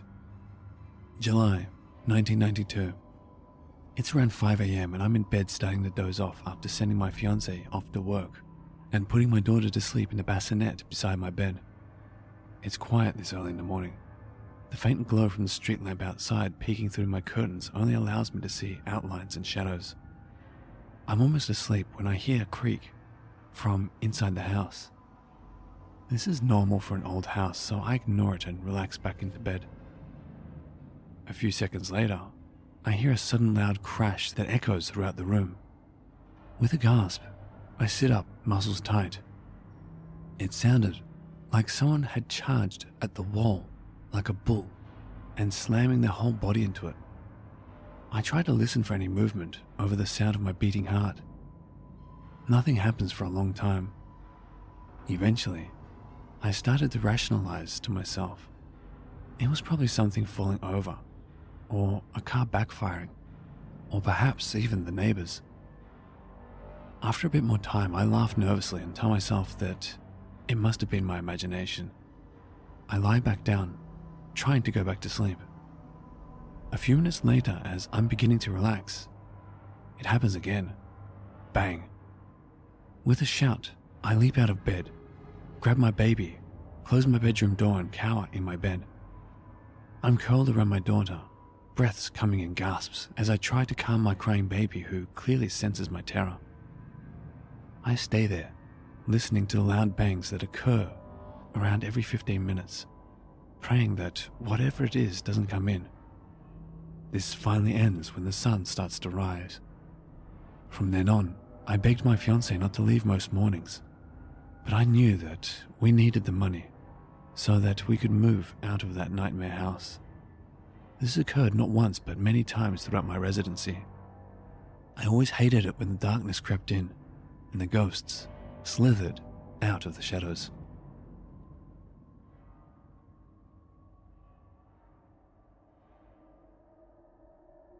My dad has had many paranormal experiences, but my favorite has to be the stories my dad told me about growing up in his haunted childhood home during the 1960s to the 1990s in Victoria, Australia. This is one of the stories told in my dad's words, and from his perspective. Growing up, my family lived in this old weatherboard house located in a then quiet town surrounded by the mountains and wineries. It was like any other house on the street, a bit run down, maybe, but normal on the outside. Inside, though, was another story, for the house was haunted. You'd hear strange noises all the time, like footsteps, knocks, bangs, and even disembodied voices. Things would move on their own, and doors would slam shut where there was no wind. As a child, I knew there was something in the house, but I never saw apparitions. I was just always aware of the feeling of being watched by something beyond what my eyes could see. Whatever was there originated from the smaller bedroom. This was its room. My sisters stayed in there as kids, and their things would be moved around or lifted, mainly the makeup that was on the dresser. When the ghost came out of the room, I'd hear it open the door and walk through the house. When I'd go to check if any of my family were home, there'd be no one there. I hated the house. Never liked being in there alone. When I got home from school and no one was home, I would wait outside the house until someone arrived. I was too scared to step inside. Sometimes it felt like it wanted me to be afraid, getting off on my fear. Other times it loved messing with me, making fun of me. Such as when I was running out of the back door to play, and I tripped over what I perceived to be some small creature. I looked up, and there was nothing there. I had hit the ground hard, and it hurt. And as I was groaning in pain, I got the impression that the ghost was watching me and laughing at its malicious prank. It always freaked me out, but I had no choice but to get used to it. After a while, it just felt normal to me. Now I'd just get annoyed at it. But every now and then, it would cause something terrifying to happen, just to let me know it had power. I could only shrug it off for fear of losing my mind. Eventually, I was able to get enough money to move out and live a normal life. I never found out if anyone died in that house. I do wonder if it's still there, wandering the now empty rooms.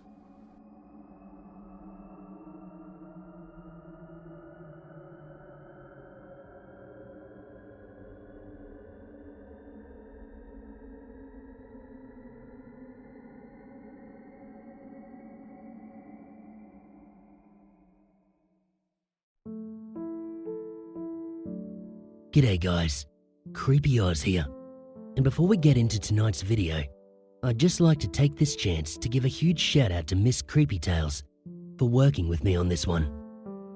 If you haven't already, be sure to go and check out her channel. Links are in the description and in the pinned comment below. She does a lot of great true scary stories content, so if that's the kind of thing you're into, be sure to head over and subscribe. Okay, without further ado, on with the show.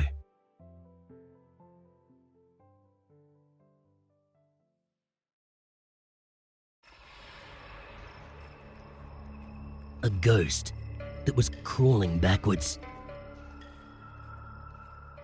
I also want to know if someone has ever seen this kind of ghost in their life. It is still strange for me whenever I think about it.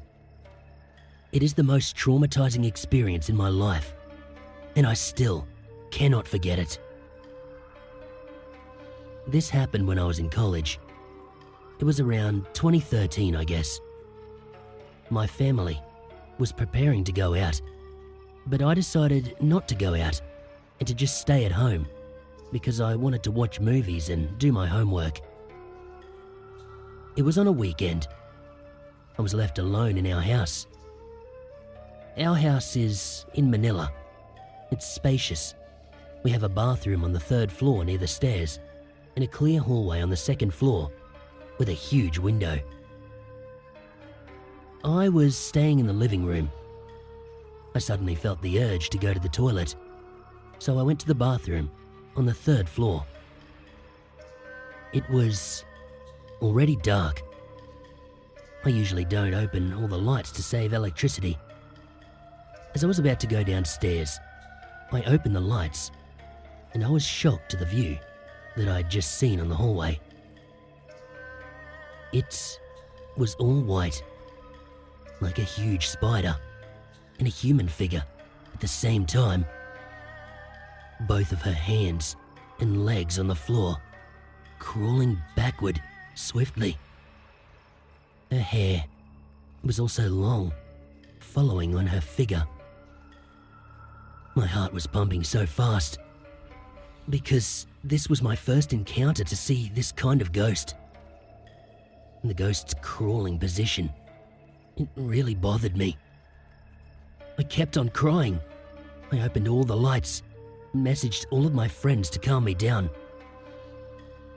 I tried to relax, but I still didn't tell it to my family because they'll just freak out. And I know how scared they are of ghosts. I still always got anxious whenever I am alone after that time.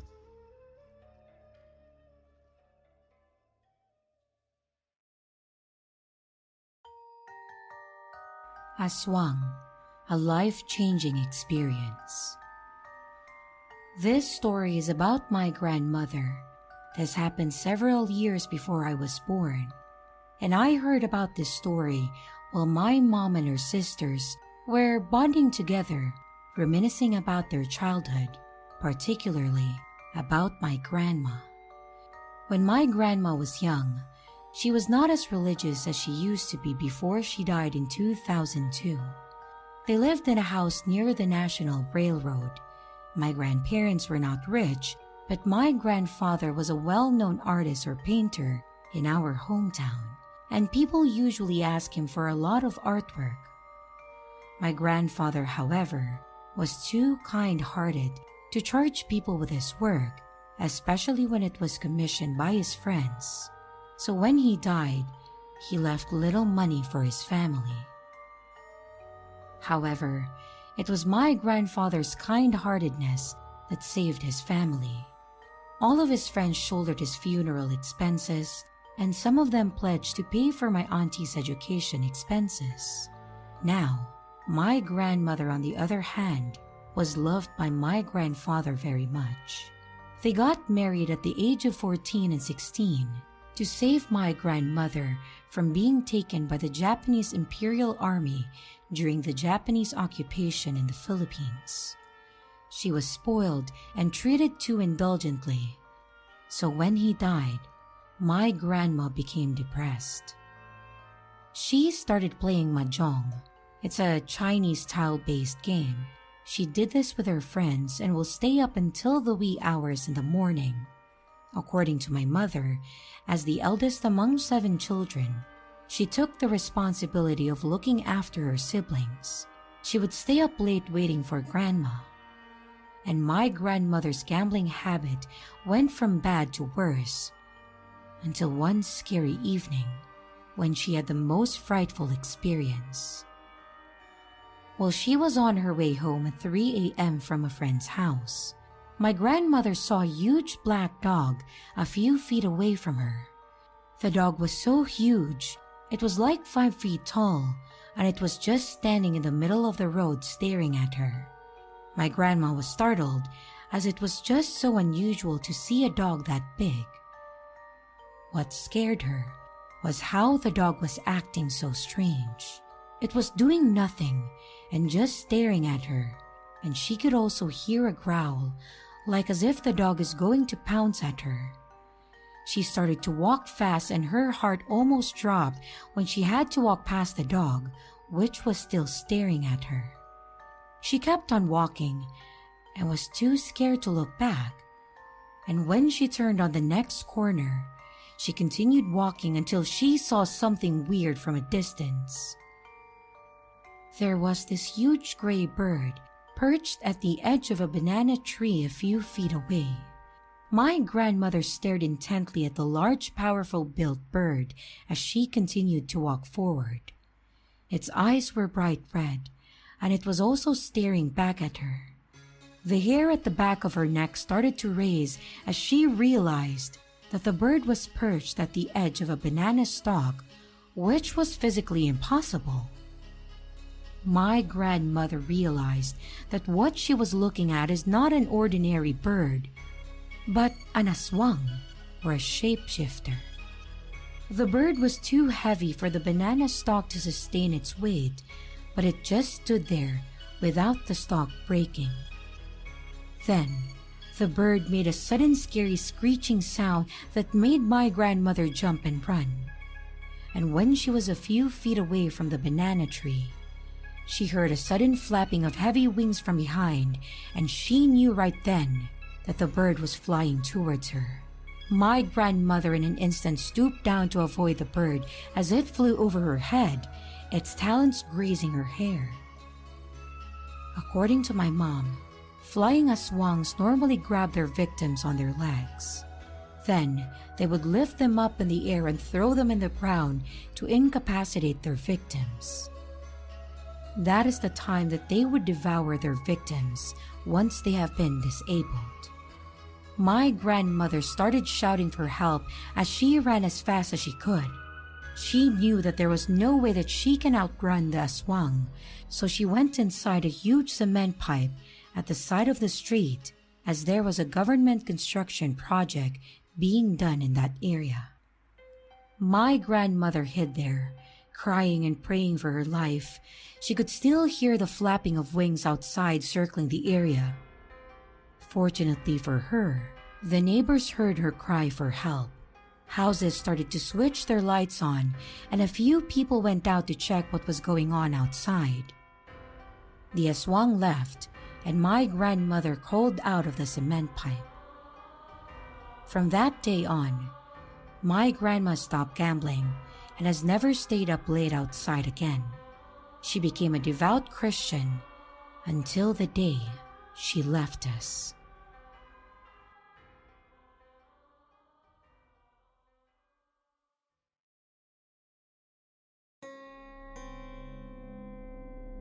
Capri. In the apartment where I used to live, a townhouse apartment, my room was located at the left side of the house. I have one big window, and outside there's one big, old tree. When you look outside, you will see other houses, but the old tree, it blocked most of the views. I choose that room because of that tree, because I like the smell of the green leaves and hearing singing birds in the morning. One night, it all changed into something I never anticipated. I was preparing myself to sleep when I had this thought of closing the window that night. I always wanted the window open because I like the cold, fresh air. But since I'm already enjoying the comfort of my bed, I just ignored that feeling and I closed my eyes. A few minutes later, as I was just starting to fall asleep, I hear a weird voice. It is like something clearing its throat, and it was very lucid and eerie. I was alarmed, and I asked myself, what is that? A dog? There's no dog in this compound. They're not allowed. And the voice, it was too big for a dog. Maybe a horse? Who will bring a horse to an apartment? It's not possible. Oh, maybe something from the neighbor. Then what kind of sound would it be? I didn't know what to think. It woke my veins and my blood right up. So I listened, very careful if I will hear it again. And then, there it goes. It's like a short, deep hum of an old, big person this time. I can't really explain the exact sound of it, but still, deep voice of something really big. I'm all alone in my room, and I was stunned.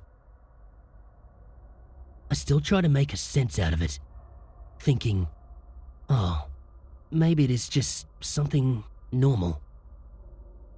But the third time was more terrifying, for it became louder and closer to my window.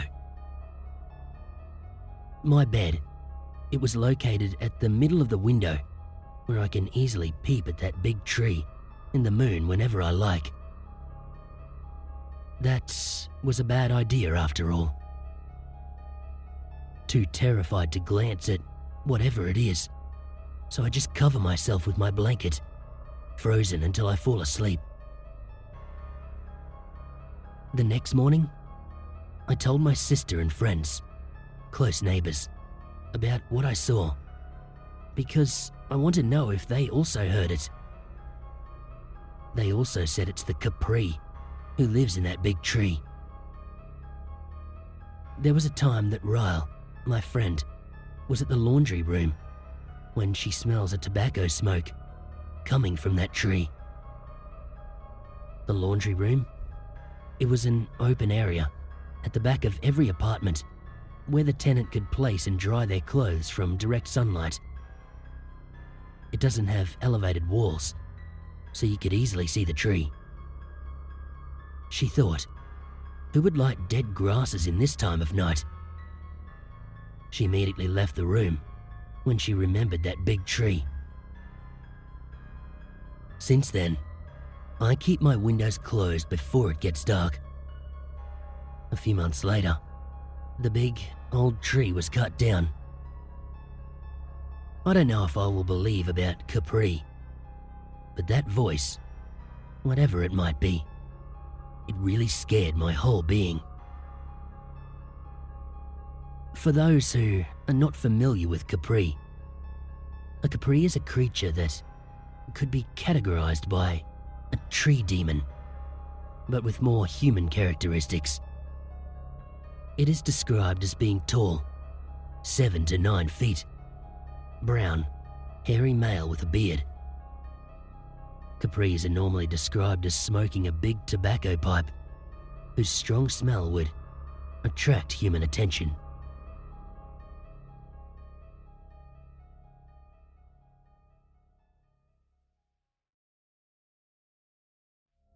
Baguio Hauntings. Today is Tuesday, and I just got back from a 3 days and 2 nights stay in Baguio. I was there from Saturday until Monday afternoon and would just like to share a little story that happened in our staycation house. It was Saturday morning at around 2 a.m. when I and a girlfriend of mine decided to go to sleep after we had a couple of beers with our tourmate. We are, by the way, best buds, and we are joiners on the said Baguio trip that was set by one tour agency. She sleeps in the bed while I sleep on the mattress that is set at the floor beside her bed. Our tour guide at that time did warn us about eerie things that are to be expected at the Saint Transient house, since it really was a haunted place because it resides behind Our Lady of Lourdes grotto. She lies down on her bed while I lie down on the mattress and begin doing small talks until the time that we were bothered by the window because it kept on swaying close and open. At that time, we thought it was probably because of the strong wind. So what I did is close all the windows in the room and then went back to the mattress. However, these guys probably did not like what I did, since right after I closed the window, the dogs outside howled and howled again and again the entire night, to the point that the person next to our room decided to join us. Since she was all alone, we decided to pay no attention to the dogs and sleep as well. However, as my friend lay on her side, she immediately jumped out of her bed, saying that someone or something touched her tummy at that time. And at this point, we were all awake already because of what happened. I decided to vape at the small balcony in our room. I saw someone or something standing outside looking at the transient house that we were residing. I called the two girls to confirm what I am seeing, and they said that they also see it. After that, we decided to go out of our room and went down to the living room, and to our surprise, the other couple that were also joiners on the said tour are also downstairs, since the same thing happened to the wife, wherein someone touched her belly as well when she was getting ready for bed. Now at this point, we decided to all gather up in the living room of this house and have some more beers until we all fell asleep. We took these happenings as a welcome greeting of the said entities of the house, as none of those occurrences happened on the second night.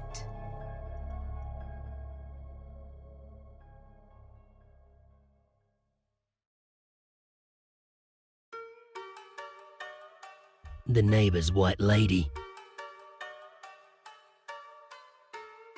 I think this was one of my first encounters with the paranormal. It was way back when I was around 4th grade, when I started seeing things that were supposed to be unseen by the naked eye. It was a very hot afternoon, as always. I was getting annoyed because I was sweating so badly and I didn't really want to change. So I decided to go outside and sit alone on the porch where our rocking chair was located. Just to explain briefly, whenever it would rock forward, I could see a small portion of our neighbour's front yard because there was a part of our wall that was broken and it was only replaced with a metal mesh net. Whenever I'd rock backwards, my grandmother's plants would block the view completely. I was rocking the chair and I was looking forward until I decided to look to my right where the broken wall was. At first, it was fine because I rocked backwards and only saw plants. But then I rocked forward and it came into view. A figure dressed in all white and long, pitch black hair covering its face. It was behind the mesh wall and it was in the neighbor's house, seemingly staring right at me. I thought it was a trick of the light, so I rocked back again. And again, when it came rocking forward, it was still there. It was then I got major creeps, ran as fast as I could to the bedroom where everyone else was, and I slept it off. Till this day, I stay away from that rocking chair and that mesh wall. I never sit there alone anymore. I'm too nervous to find out what will happen if I ever see that thing again.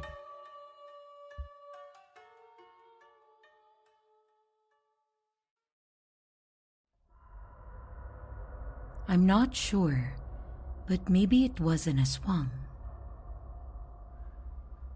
Most of the weird experiences I had were just stored in a rusty chest in my memory bank. It's because our father used to tell us that there is no such thing as paranormal. But Mom told me now that I am grown up that our father's third eye is actually open, and the reason it tells us not to believe in the paranormal things are for us not to pay much attention to it because he thought that it would scare us. So, growing up, I had witnessed odd things happening and didn't freak out because I was telling myself that there was nothing not normal about those things, but just coincidences. But coming across this site made me change my mind because I know now that from different parts of the world, people experience such things. I discovered that this site's community is no longer new to the story of Philippine school, or we call it Aswang. A few years back in 2006, I was living with my sister in an apartment here in Cebu. It was a 2-story apartment occupied by a family on the ground floor, us in one of the 2 rooms upstairs, and the other room was occupied by an old couple waiting for the construction of their house to be completed. Adjacent to the family unit is the landowner's unit. Actually, the apartment was not first class. The second floor was made of wood, and outside our rooms on the second floor was a hallway leading to a staircase. And again, everything was made of wood. I will never forget what happened this particular night. Our landlady was 5 months pregnant. Me and my sister were sleeping when I heard this growling. At first, it sounded like a cat in heat. I just ignored it because it was in the middle of the night and I was so sleepy. And I had school the next day too. I covered my ears with a pillow and then went back to sleep. After 15 minutes, I think, my sister woke me up asking me what the sound was, and I said probably a cat. She told me that she doesn't think so. I said, "It's just a cat." A few minutes later, she woke me up again and asked me to listen. We heard something scratching the hallway floor, and what scared me is that it did not sound like a cat scratch. They were loud scratches. I could compare it to bear scratch, which I've never heard of, but it was what I think a bear scratch would sound like. It sounded like long scratches but fast. I even thought that the scratches made a hole on the floor. Just then, I remembered our pregnant landlady. I told my sister to take a look at whatever it was through the slightly closed windows. At first, she hesitated, but then she agreed. I used the reason that she is older, so she should be the one doing it. She said that she saw red eyes and a silhouette of a big dog. Since both of us were afraid to go outside and face it, what I did is grab my baseball bat and smashed it on the wall directly beside the creature. We heard it jump away through our neighbors' roofs, and we did that to let the creature know that we were awake. I talked to my sister in a really loud voice, and then in a few moments went out the room to the hallway. I still had the bat with me just in case. I just wanted to scare it off, not face it. I'm a chicken too, you know.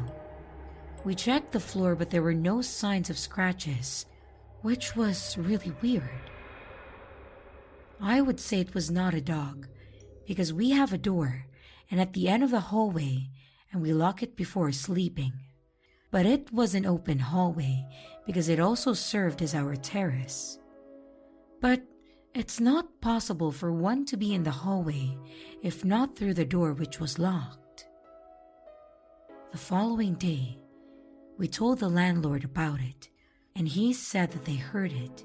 He added that they were scared because their bed was right below that hallway, and the scratching sounds on the floor coincides to the landlady's stomach's location below.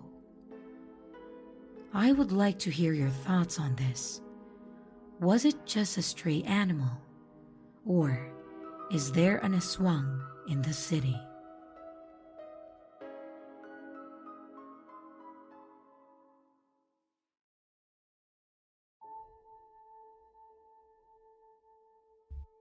Don't look at the mango tree. Do you believe in the Capri? A Capri is a large and hairy man who is often found sitting on huge trees and smoking a tobacco cigar. When disturbed, they are said to bury you alive.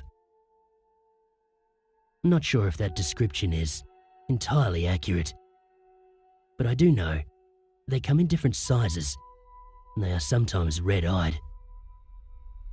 You know a Capri is present because when one is around, you can easily smell the strong odor of their cigars. Here are some encounters of Capris in my grandmother's house, Paranack City. It was usually my relatives or our helpers who have experienced seeing one. My first encounter was when I was about 7 years old. We were all about to sleep.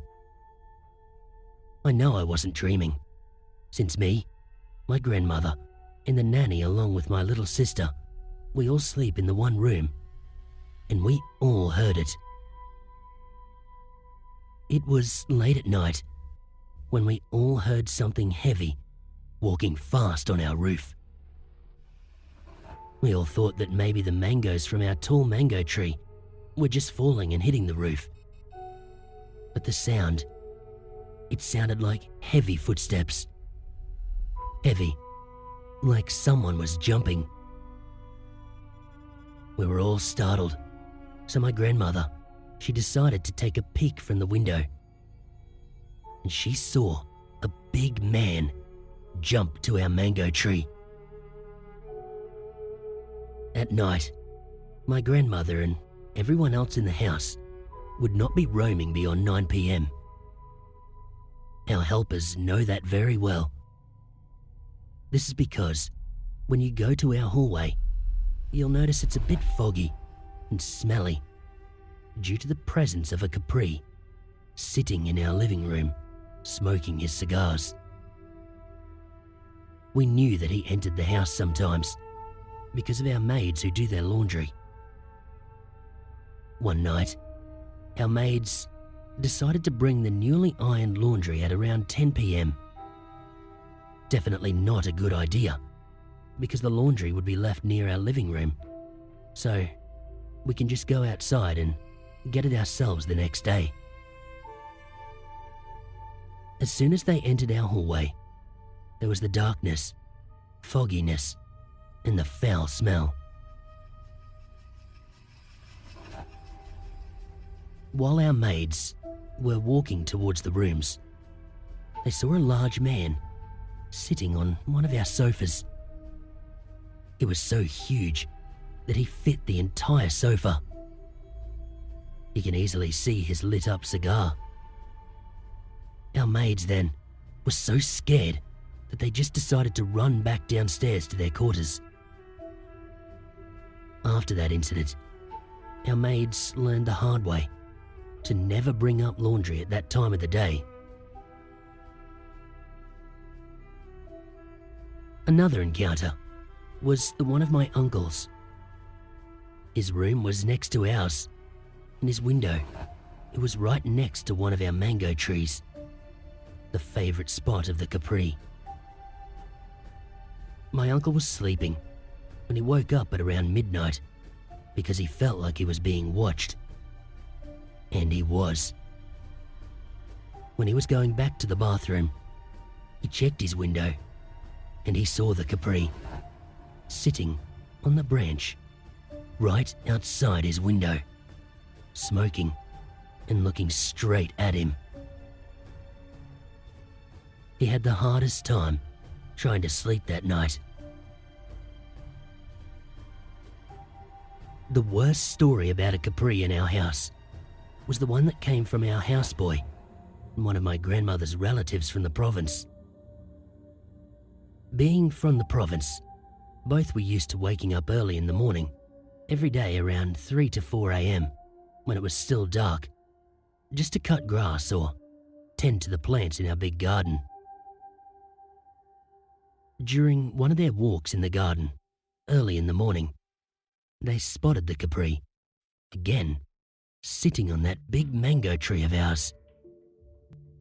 He was just staring at them from up above. My houseboy and relative, they just froze because they've never experienced anything like that. They got even more terrified when this Capri finished his cigar and threw the cigar butt at them. They both ran into the house. They decided not to do that early morning habit from then on. When they told that story to my mother and grandmother, my mother said that they should have taken the cigar butt because it symbolizes something that has a meaning. After seeing that thing, I don't think you'd even want to stay a second longer just to pick up something from the ground. But for anyone out there who might know, does the cigar or cigarette of a Capri mean something when it is thrown to you or someone? Thank you for listening. Comments are appreciated.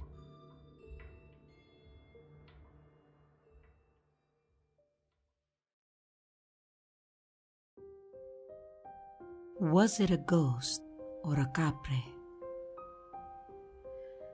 After my last encounter at a subdivision, I never experienced anything again until 9 to 10 years later.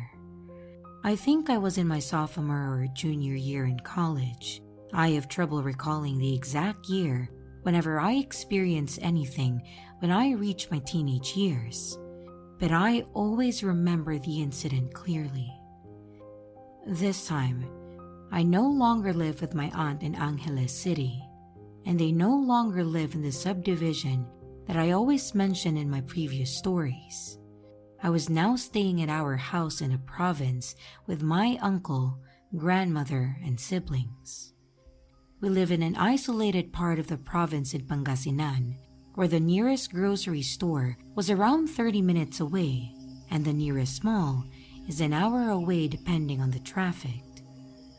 The barangay or village that we live in is near a mountain and about 10 minutes or so away from the highway via tricycle.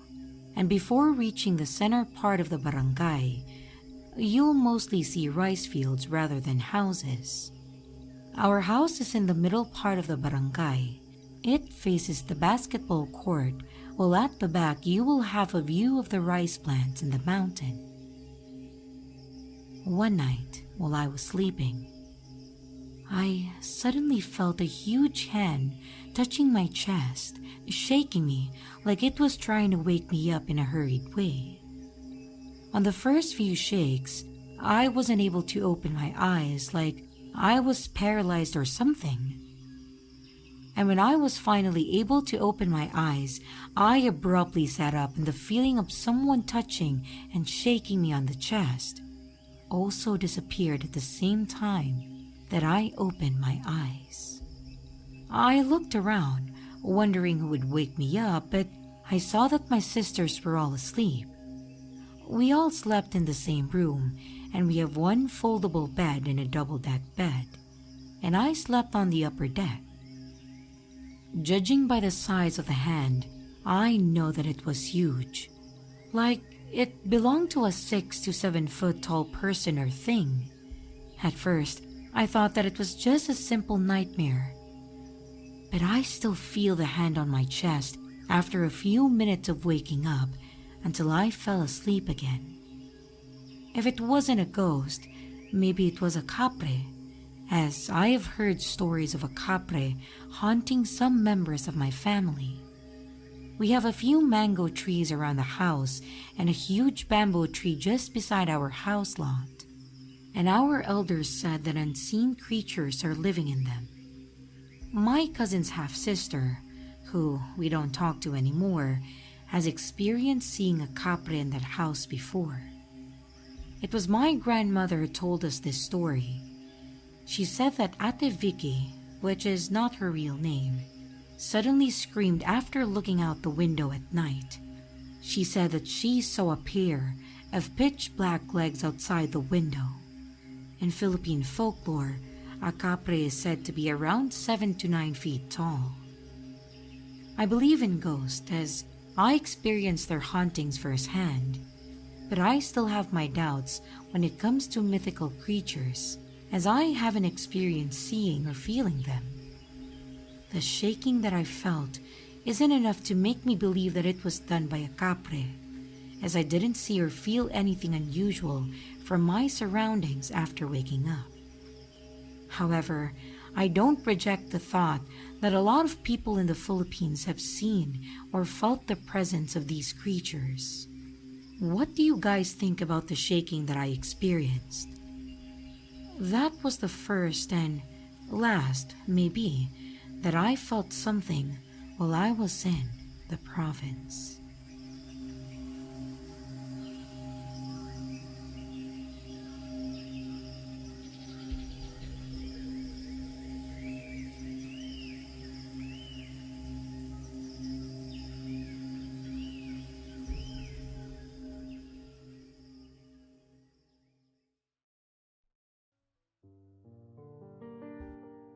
Possible encounter with the backpack murderer. This is my mum and dad's story. It was their honeymoon. They married in August 1980 in Australia. They were driving along the Bruce Highway into a city called Rockhampton in Queensland. It was late at night, around 8 p.m.ish, and they've been driving most of the day.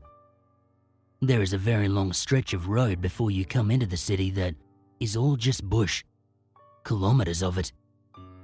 At night, the bush can be very scary. They had not passed any cars for some time, probably about an hour or two. Out of nowhere, headlights appeared a long way behind them in their rearview mirror. That's fine, whatever. They keep driving as normal. Then, the headlights start getting closer and closer. My dad's driving, and he says something like, "What a bloody turkey, look how fast he's driving." The car comes right up on them, with their high beam on, and he follows them for about 5 minutes. Mum and Dad have a conversation about why can't the person just overtake them. Then, the car completely backs off, like slows right down, almost to a complete stop, and hangs back about 1 or 2 k's away for a good 10 to 15 minutes. Mum and Dad both think that was super weird and creepy, but whatever. They just keep driving. What else can they do? Then, the car speeds up. Again. Tailgating, high beam, and sort of swerving into the other lane as if to try to overtake them. This goes on for another 5-ish minutes. Mum and Dad are both really scared now. Remember, this is the days before mobiles or cell phones, and besides, there would have been no reception here at all. It's not over yet. The car backs off again, but not as far as before. The car hangs back there for about a minute before hitting the gas and absolutely flying past them. There appeared to be just one person in the car, but they couldn't really see what they looked like. There were also no number plates on the car to identify it. Although I know Dad has told me heaps of times before, I can't actually remember what sort of car it was. I feel like it was sort of a sedan thing, definitely white. And the car just disappears up the road, as if it was never there. Mum and Dad are shaken to their core, but pleased it was, seemingly, over. Nope, not done yet. The road at this point, it becomes a bit more windy. Previously, it was almost straight. Mum and Dad come around a corner, and the car is parked in the middle of the road, facing them, high beams on, both driver and passenger doors wide open. They could see now it was a man standing in front of the car with his arms spread wide, spread as if to tell them to stop. Mum was screaming at Dad, "Just hit him. Don't stop. Just hit him." My dad, being the bloody hero that he is, did not stop and drove around the man's car on the right-hand side of it, which would be the passenger's side, as it was parked facing them. The man tried to get in front of Dad, I assumed to stop him from driving off. He couldn't quite get there in time. He was very close to the car, and Dad nearly hit him. Dad absolutely floored it. He said he was doing around 130 to 140 k's an hour to get away from this man. They aren't quite sure how long they drove like that, but they didn't slow back to the speed limit, not until they started to come into the city limits. They made it to their hotel and they parked the car at the back, so you couldn't see it from the road. It was on the side of the highway, and passing traffic could see the cars parked there. Mum was, understandably, quite hysterical, and she told the reception lady what had happened.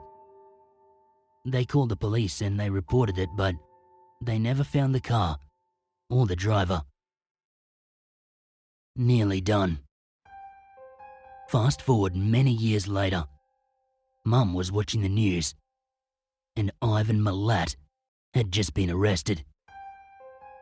Mum screamed and called Dad into the lounge room. They both agreed that that was the man they saw. They were absolutely adamant.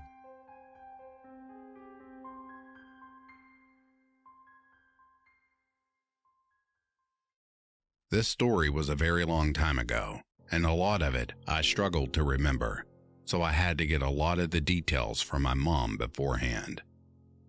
Okay, so I'm a guy, and about 11 years ago when I was 8 years old, me and my family, mom, dad, and brother, as well as my brother's girlfriend, who was living with us at the time, went on holiday to Australia to visit some relatives on my mom's side of the family.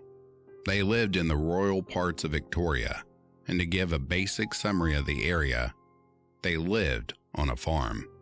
The house was surrounded by various fields. When facing the house on the left side, there were 2 fields, and then at the far end of these fields, there was a highly wooded area with a dirt track running through it.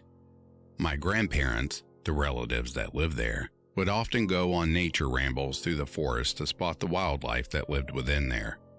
My mother, being a dedicated bird spotter, decides to head off with me and Lisa, my brother's girlfriend, into the forest as we both had a fascination with wildlife. We must have been walking along the dirt track for around 10 minutes, taking pictures of the various animals we'd seen. We passed by a line of motorbikes and around 7 bikers having a barbecue. One of the bikers politely smiled at my mother, and she responded with a simple, "Good evening." As we walked past, one of the bikers approached us and asked where we were going. We told them, and they informed us that they had been camping in this area for around 2 nights. They told us to be careful as people had been shooting game in the forest. These people apparently had aggressive dogs, so we were told to be careful.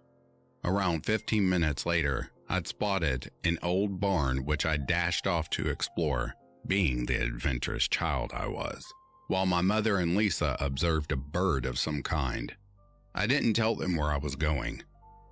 As I approached the barn, I saw 3 large dogs tied up outside.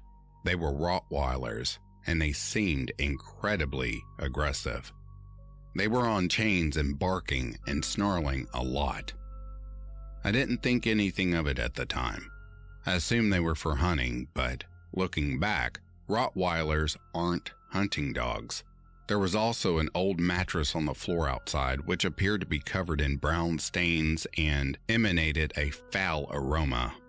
I was around 3 feet away from the mattress, but the smell was unbelievably powerful. As I was going to turn around to return to the others, I saw a man emerging from the barn. The image of this man is one of the few things I remember clearly from this day.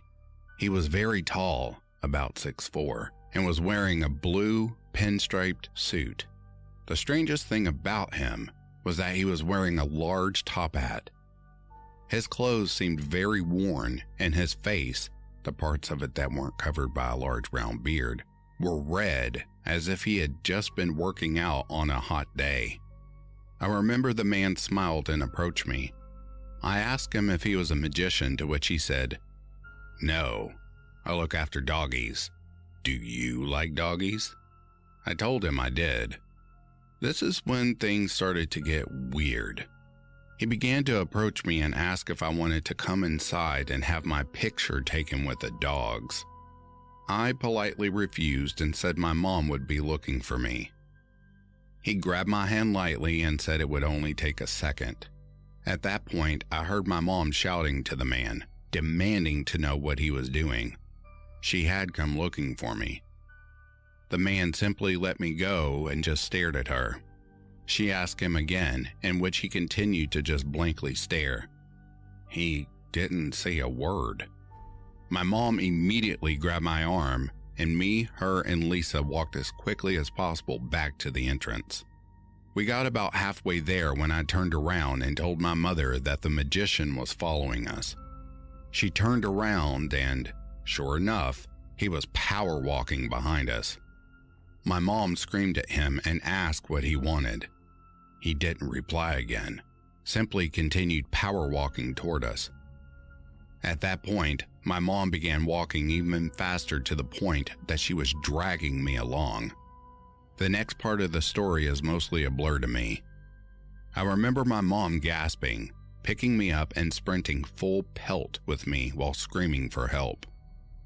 My mom tells me that the man had begun running toward us and managed to grab my leg. She said that Lisa jumped on the man's back and scratched all across his face before he threw her on the floor. My mom apparently kicked the man in the testicles, grabbed Lisa off the ground, and ran with me over her shoulder. I remember we slowed down shortly afterwards and stopped to catch our breath. We continued walking over for the magician to show up again from the brush area. My mom began to panic and started running with me again. The man was sprinting after us. We were nearing the area where the bikers were camping, and my mom screamed for help. 2 bikers emerged from the trees nearby, and my mom screamed, "That man tried to kidnap my son!" The magician turned around and immediately bolted in the other direction. One of the bikers pursued him, but unfortunately, the magician had a head start. I remember the bikers were incredibly nice, and I soon forgot about the strange man after one of the bikers let me sit up front on his motorbike, while my mom and Lisa went in the side car. The guy took us into the nearest town and dropped us off at the police station, where my mom filed a report. After that, he gave us all a lift back home, which was really nice. I never got to thank him at the time, as I didn't really understand the situation. But on the off chance that you are a reader of Let's Not Meet, I want to say thanks. As for you, magician, whose intentions for me I'm unsure of, let's not meet ever again. To people who are wondering whereabouts in Australia this was, it was in the south of Victoria, just offshoot from a small town called Yarram.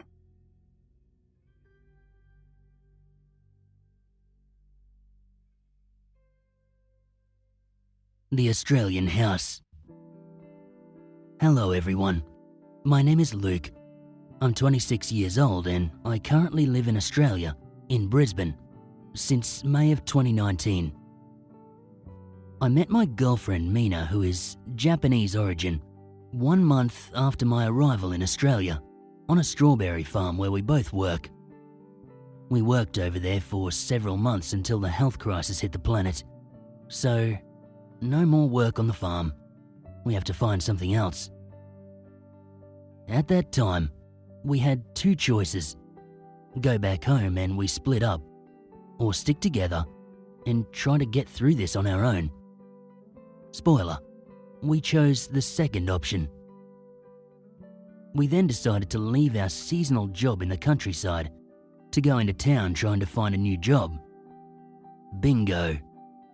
Good news for me, an employer has agreed to hire me to work on a local Australian football team.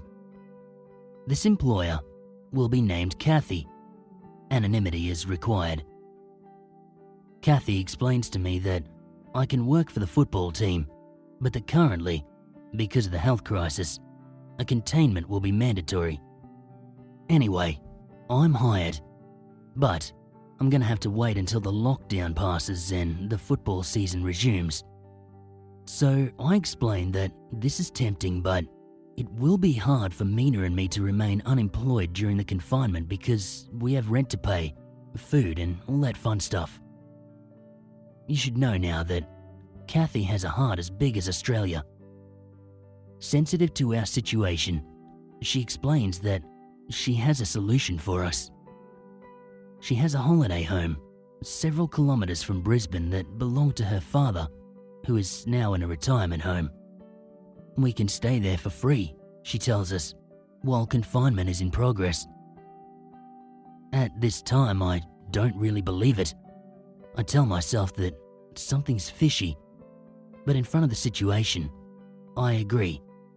This is the best solution available to us. We accepted this and moved into the house a few days later.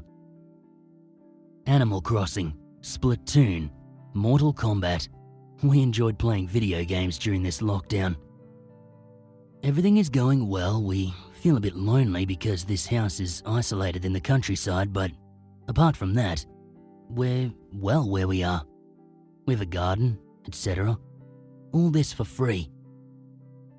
I also point out that this house, it's like in the middle of nowhere. I just have one neighbour, John, who takes care of horses I've been friends with, and that's about it. The other details that will have their importance. In this house, there is a main entrance door with a large, fuzzy glass. There is another wooden door behind the house that overlooks a veranda connected to the house. This house is a single story, so there are no floors and, to finish, no curtains at the window, except in the bedroom. The context is given. The story begins now. 3 or 4 weeks after I moved in, Kathy calls me with good news. I can finally go to work. First day of work, everything goes smoothly. I like what I do. Very good atmosphere, etc. The only problem is we're still in Kathy's father's house, which is several miles from Brisbane, and I don't have a car. So I have an hour and a few trains to go to work and the same thing coming back. But like I said before, I really don't have much to complain about. For the record, Mina was still looking for work. She wasn't as lucky as I was, so she was mostly at home while I'm working. Second day of work, 5 p.m. I'm about to finish my job when I get a call from Mina. She whispers, her voice trembling. And you have to know that we communicate in English, both, and we are not necessarily bilingual, so sometimes we kind of half understand each other. But the first second I hear her voice, I feel something's wrong. Here, I will switch from her point of view to give you the maximum details. She was quietly playing Animal Crossing on the couch, when suddenly, she saw a silhouette through the blurred window of the main entrance door. Too small and too wide for me, or even John, and she understands that very quickly. She stares at this figure that is now motionless and facing the front door. It is at this moment, when she tries to get up to just gently walk away from the door, that this guy begins to frantically knock on the door. Her heart is racing. She doesn't know what to do. She tries to be as discreet as possible so this guy thinks that no one is there. She finally decides to hide in the wardrobe. It's the only place where we can't see what's happening from the outside. Snuggling between the hangers in our clothes and praying for him to go, she suddenly remembers that there is a second door behind the house, one that is open, and she does not know if it's locked or not. Courageously, she decides to rush through the house to reach this door, and then during her run, she sees this guy sneaking past one of the windows in the kitchen. Conclusion: he goes around to check if there is a door at the back. Panicked, but already in her flight, she decides she must go to the end and try everything. She must close this door before he tries to open it. It is finally when she presses the latch that she hears the individual trying to push the door. Frightened out of her mind, she goes back to hiding in this wardrobe, and that's when she calls me. As I said earlier, I struggled a bit to understand what she was saying to me on the phone. Her voice was trembling, but I immediately tried to calm her down so I could get a clearer image of what's going on. After a minute or so, I ask her to just focus on her breathing and listen to me. She calmly describes to me what just happened. I have to go home as soon as possible while making sure that she is in the least amount of danger. I tell her to just stay in that closet and call the police and call me back right away until I get home. Finally, she decides to stay on the phone with me, which is not the best solution, I admit. She should have called the police. I order an Uber, who must have found me super weird. Besides, I kept asking him to go faster, even to pay him more. After a few minutes, I'm in my Uber, always with Mina on the phone. She explains to me that she can't hear anything anymore. No one knocking on the door, no one around the house. I advise her not to move, but finally, she motivates herself to take a look out of the wardrobe. The silhouette is no longer visible behind the door, and no one seems to be around the house. I'm in front of my house. I go to meet Mina and give her a big hug and explain that I'm here. She has nothing to fear. 6 p.m. It's night at this time of year in Australia. I check all the locks and we try to get our mind off things by playing a game and watching anime. Big mistake. In my haste to make sure the house was secure, I forgot one little detail: to check around the house. It's time for bed. 1 a.m. The neighbor's horses wake me up. I hear the hooves. Mina's still not really asleep, asking me what's that noise. I answer that it's the neighbor's horses. 3 a.m. Someone knocking frantically at the door. I can tell you, I discovered what adrenaline really felt like at that time. I'm sure it's the same guy, and he's been trying to get into the house all along. Mina screams. I start to tremble. I have this feeling of being paralyzed. It's very strange. I get up from bed in order to barricade the back door and call the cops.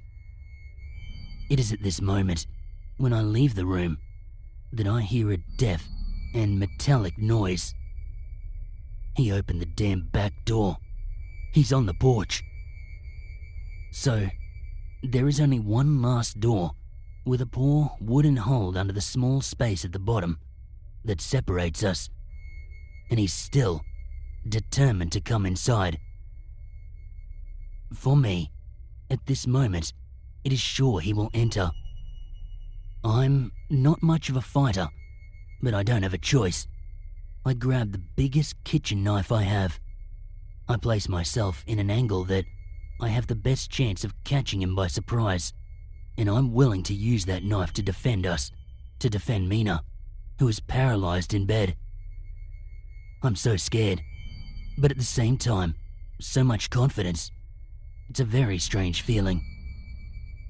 When suddenly, in the midst of her millions of thoughts, Mina screams, "Stop! Call the police!" I look at her. She throws my phone at me, and I think that instead of waiting, without doing anything, maximizing my chances of staying safe while waiting for her behind the door, it's a good idea. So, always in the same position, ready to defend myself, I call the police. The phone call must have lasted about 40 seconds. The policeman on the phone understood directly that it was serious, and he asked me the address, and they were on their way. At this moment, I find myself a little more relieved while staying on the lookout. This is where the individual starts mumbling incomprehensible stuff. This does not reassure me, because to the noise, it makes me feel like it's either a drunk or drugged guy. He must have figured out that I called the cops, but he's still touching the handle and pushing the door. I've never been happier to see flashing lights. The cops are here. 4 cops and 1 police dog. When I see them approaching the house, I hear noises behind the door. The individual seems to get scared and give up. I hear the dog barking, the policeman screaming, and a man moaning. It was over. The individual neutralizes and gets into the car. One of the police officers remained to talk to us and take our side of the story. He told us that this man was a rehab patient who'd run away. So there you go. Australia is a great place.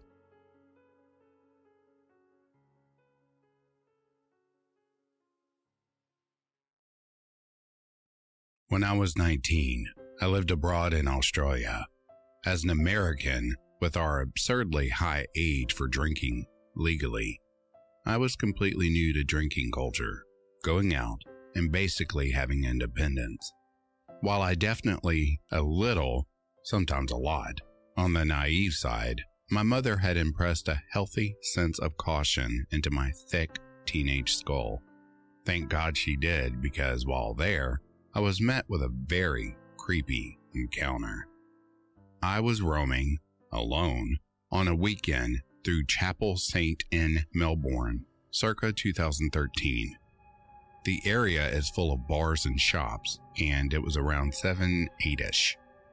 A random man stopped me and asked what I was doing since he wasn't up to anything, and I was cute. He claimed to be waiting for his wife and needed company. I was caught off guard and opted to be nice because of my societal training to be nice all the time.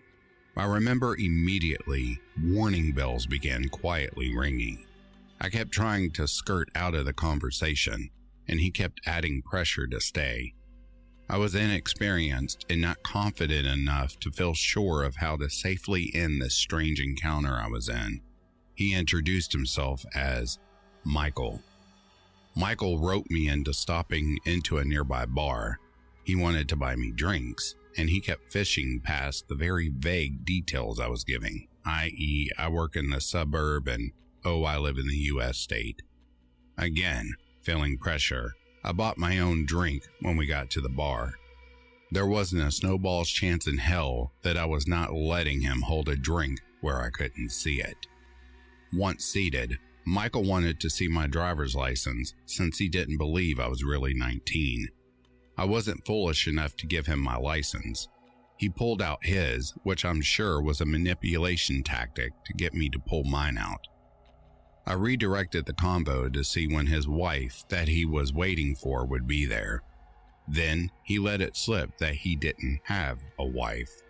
The gentle alarm bells had turned into a clanging chorus. I fully realized I was well and truly in an unsafe situation. I said I had to use the restroom, and while he was distracted, my plan was to slip out unseen. Like a complete dumbass, I didn't expect this overly attentive man to pick up on it. But he did pick up on what I was doing. He was trying to flag me down, and I used this opportunity to whip out my phone and walk myself out the door. By the time Michael caught up, I was on the phone with the taxi service since I knew it would be unwise to go the Windsor train platform where he could follow me, and there was significantly fewer people. Under the guise of keeping me safe, he followed me out and walked me down to the street. Then, I shit you not, Michael offers to get his car and give me a ride home. I was completely spooked at this point and began protesting much more firmly. I vehemently said how I didn't need him. The taxi was coming. He pressed harder. He told me I could call the family I lived with and be on the phone with them while he took me home, which, if I let him, I obviously realized that it would be A, let me see where I lived, and B, if I got into his car, I would lose agency and control. He could easily overpower me. At my continued protests, he relented. But he wasn't done yet. No. He wrote down his number and told me to call him to hang out. I was terrified and completely aghast. The taxi finally pulled up at this point, effectively ending the conversation. I hopped in, told the taxi driver to go, and when I looked back, Michael was still watching. Between the insistence to stay at my side, lying about the wife, trying to buy me drinks, wanting to see my license, and get me in a car to take me to where I lived, something was very wrong. Now in present day, I'm not prey to the be nice no matter what lie. With him, I felt the feeling with him, the warning feeling, the one where you know whatever happens next could be bad news. I'm now much more cautious and assertive. I plan on ingraining that mindset fully in future generations I have influence on. The lesson of, don't be afraid to be a bad bitch if you get the feeling that something is unsafe and wrong. So, creepy man named Michael, let's not meet.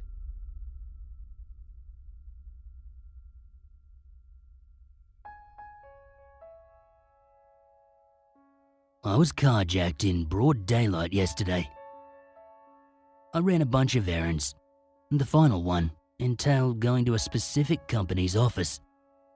Unfortunately, there are only 2 in my area, and I couldn't have made it to the office across town that I preferred before they ended up closing.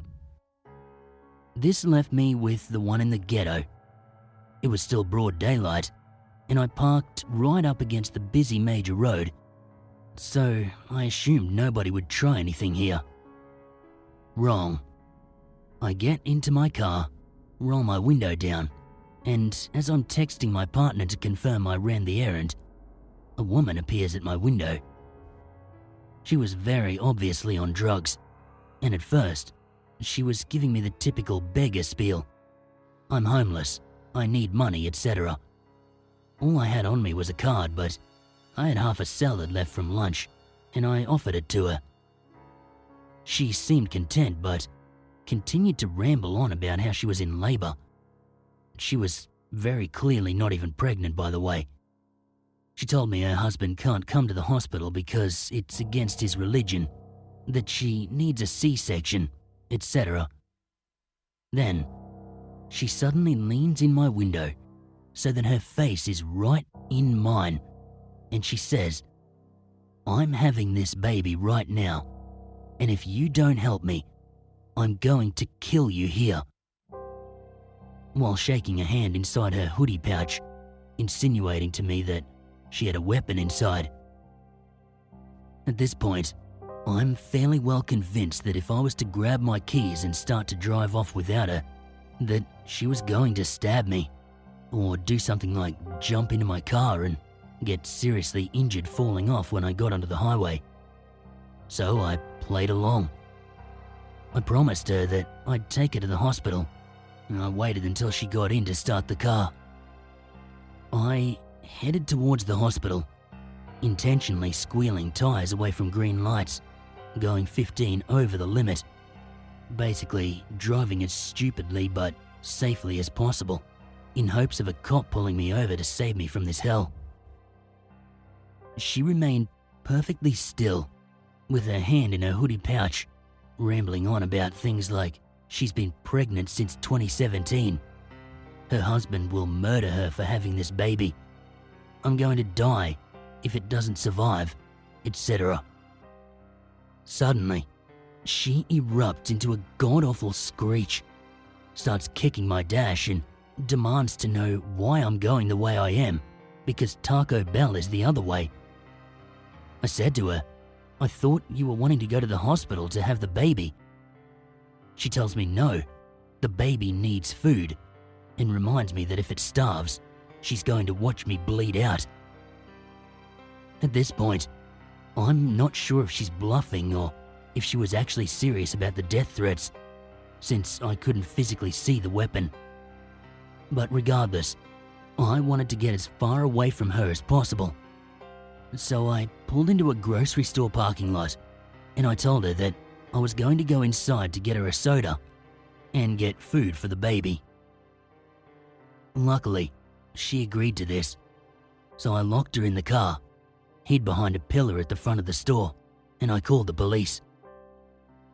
They got her out of my car and calmed her down enough to where she'd sit still enough to be questioned. I couldn't hear what they were saying, but they were very patient with her as she was trying to kick their legs, and I could hear her screeching occasionally. Eventually, one approached me for my statement. They told me that I did the right thing by not upsetting her, and thanked me for calling for help instead of escalating. He escorted me back to the car, after making sure I was physically and mentally okay.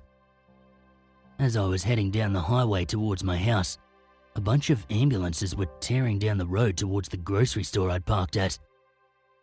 I haven't seen anything on the news, and I haven't received any calls from the police department yet. But I hope everything turned out okay, and she didn't hurt herself or someone else. So if you're still out there, lady, I hope you get the help you need. But truly, let's never meet again.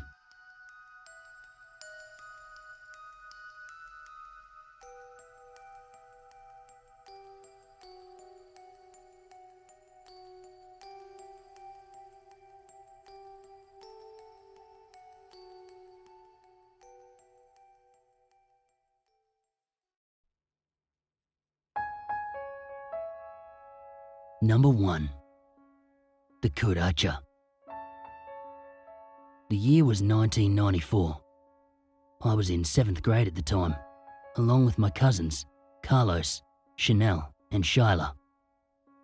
We went to school on Palm Island, but on the holidays, we'd visit my uncles, aunts, and my cousins out near Davenport in the Northern Territory.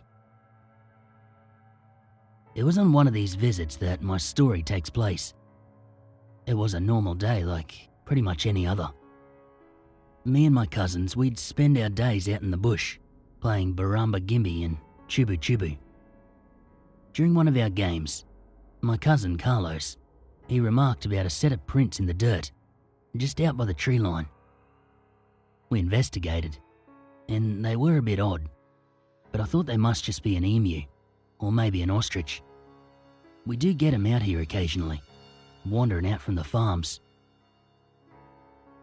After a tiring day of playing out on the plains, my uncle called us in for tucker. We had damper and a nice hot stew. After dinner, we just played outside a bit longer. We got big floodlights outside our place, so it's safe for us to play at night until bedtime. My uncles just tell us don't wander too far and we're all good. So anyway, we play another few rounds of chibu chibu before we end up getting tired and make our way inside for bedtime.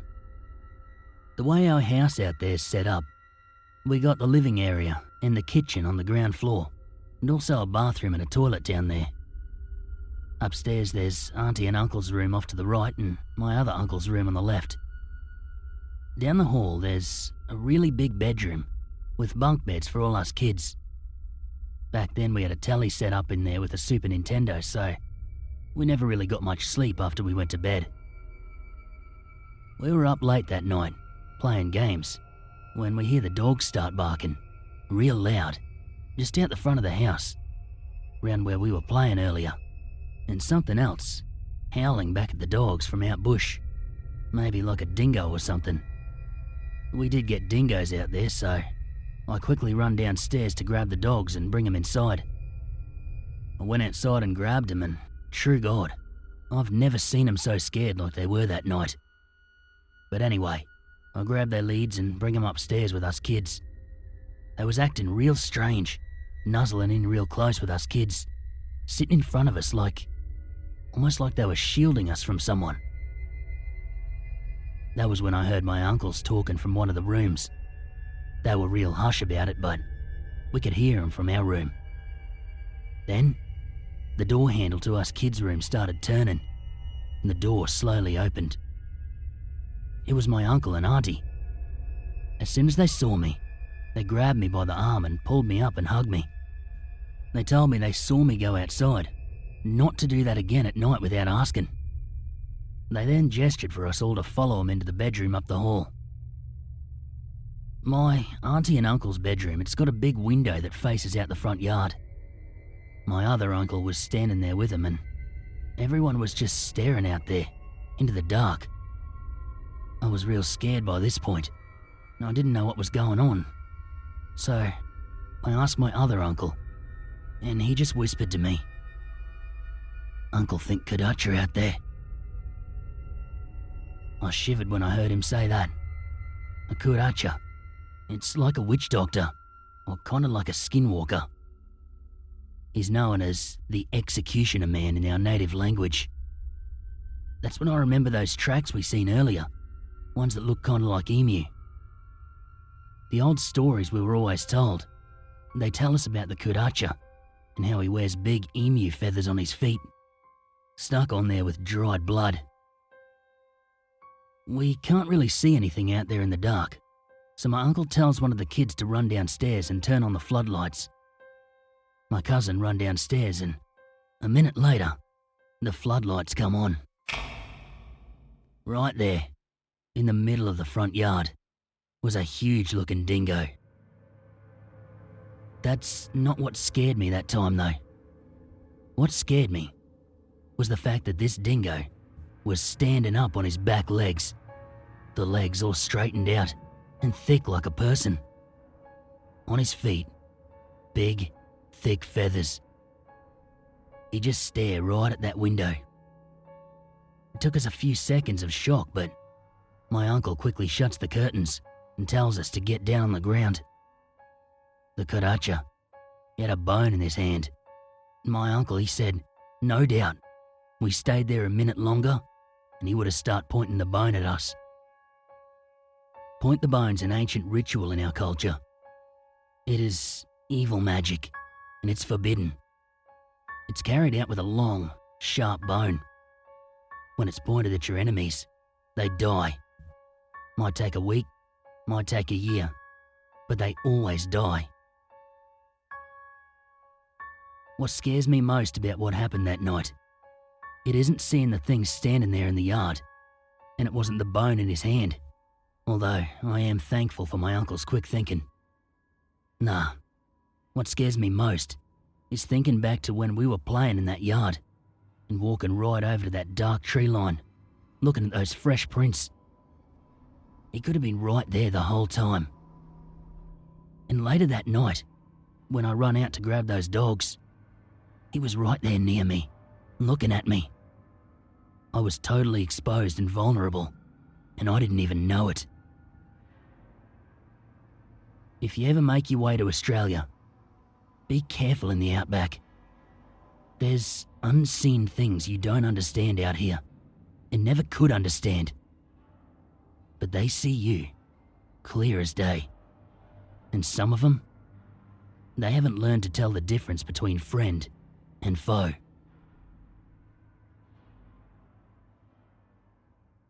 Number 2. The Mamu. So, last year, I'd just finished up term 1 of boarding school. I went to school at a college up near Cairns, with a very high population of Aboriginal and Torres Strait Islander students. So, obviously, these guys made up a big part of my friend circle. We were seniors at the time, and myself and my friends were all 18 years of age. So once term broke, we had the choice to just do our own thing. My mate Stephen had his own car, so we opted to spend our first night of holidays at a motel in Cairns, and then head out camping the following day after picking up some supplies. So the next day, after a less than glamorous night at the best motel we could afford, hint, it wasn't the Hilton, we headed out to the shops to grab some gear. We already had our swags, since we use those at boarding school when we go on camp drafts and whatnot. After grabbing some gear and a bottle of Bundy rum, we headed down south a ways toward Babinda, looking for a good spot to set up for the night. We ended up finding a nice spot around the Mulgrave River area. Now, being the northern region of Australia, we're all taught to be croc safe from a young age. So, we set up our camp way back from the water's edge. We found a nice little clearing where the thick bush just seemingly stopped. There were some tree stumps where it looked like someone had begun clearing the land, but gone no further than this one patch. Looking around, there were also these weird circular patches, just dead grass, like the land just dried up in that area. It was kind of weird, but it was a great spot to set up camp, so we weren't asking too many questions. The day and night went by pretty much as you'd expect, laughing, drinking, telling stories, reminiscing, dreading the fact that the days of our youth would be all but over in a few short months. After a nice feed, snags and swags of course, we hit the sack. I woke up quite late that night, I guess around midnight or so, and I needed a piss. I got out of my swag and I started walking over toward the tree line when I felt a cold hand grab my arm. It was Stephen. The grip he had on my arm was intense, and for some reason, I knew that this was not him just dicking around. I looked up, and he was staring right at me with an intense look in his eyes. Intensity and cold fear.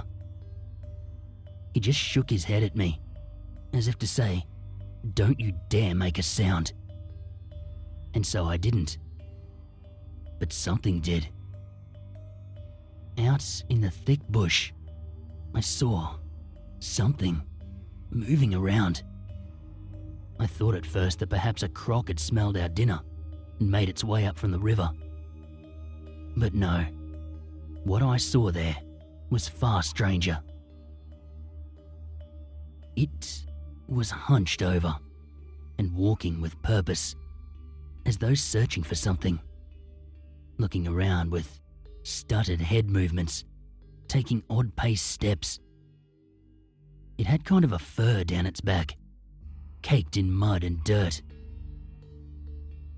At one point, it came so close to us that I felt the air from its nostrils on my back as we huddled into a bush on the ground by the trees. Eventually, after what seemed like an eternity, it finally walked away, and we both scrambled back into our swags and stayed there until sunrise. In the morning, Stephen alerted me that he was awake and that the coast was clear. Over a hot cup of brew, he explained to me that what we had seen last night was something his elders had told him stories of since he was young. They are called mamu, and they are very, very dangerous. He pointed to one of the patches of dead grass, and I noticed a deep hole where there had been none yesterday. He told me that these things, these mamu, are vicious cannibals which dwell underground. Every so often, usually during the cycle of a blood moon, they pull themselves from the wet earth and search for victims in an attempt to satisfy their never-ending hunger. Stephen told me these creatures are completely blind, but have an excellent sense of hearing. This is why he was so adamant that I needed to remain silent. The rest of our group just looked on in disbelief. They had slept right through and hadn't seen anything. But they did see the massive hole in the ground. They knew that neither me or Stephen could have possibly done that. I've never been back to that particular spot. I don't really go camping anymore, in fact. When I travel, a nice hotel bed suits me just fine. Number 3. Yowie. G'day all. 40-something-year-old bloke with a story that I think would fit nicely here. Me and my mates, we go fishing and camping often, round the rivers in rural New South Wales. It was summertime 2003 when this happened. We were all packed up and headed out for an alcohol-fueled weekend around Guinea, along the Manning River. It was a nice spot for fishing and some beautiful camping spots around those parts. So, we're sitting around the fire that night, and as usual, we're all trying to spook each other, as you do out there late at night. Hey, boys just don't quite grow up, okay? We're chucking around ghost stories and tales of creepy crawlies, when all of a sudden, out of nowhere, me mates just stop talking, and they just stare right over me shoulder. I think they're messing with me, so I just tell them whatever. But they kept looking straight ahead, right into the bush. Starting to get a bit spooked now, I slowly turn around in my chair, real quiet. At first, I didn't see nothing. Nothing but shades of absolute black out there in the scrub. And then, one of the shades of black took 2 giant steps toward camp. Holy shit balls, we were not sticking around for that. All of us piled into the car and locked the doors. Just in time to see this thing take another step. We could see it clear by the light of the campfire now. It must have been at least 8 foot tall. My first thought was the stories of yowies I'd heard growing up. But this thing, it didn't look like what I'd heard about them. It stood with bent legs, walking around, sniffing the air. The arms were hairy, and the head, it looked like some kind of warped animal. That's what got me thinking skinwalker. I know those are Navajo origin, but it's the closest thing I could draw a comparison to.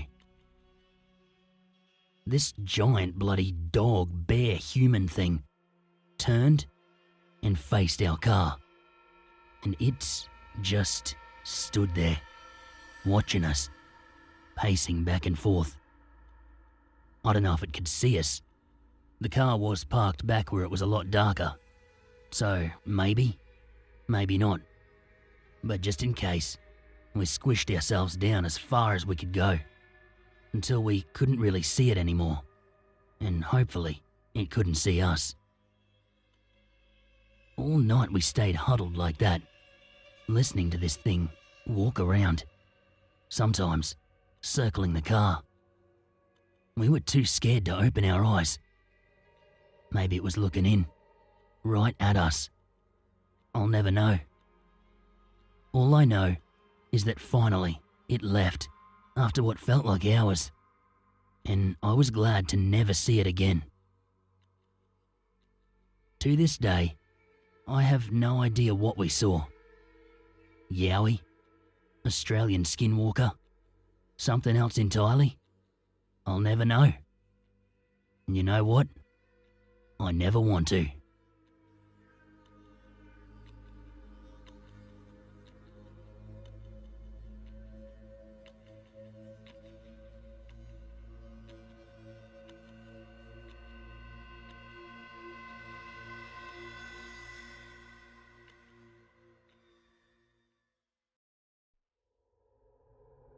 Steamed hams.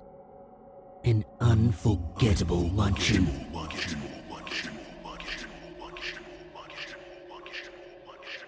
Okay, look, unless you live under a rock, you people out there have definitely heard about The Simpsons, right? They're a funny cartoon on TV.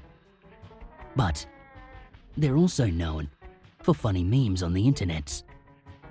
A popular meme right now is known as Steamed Hams.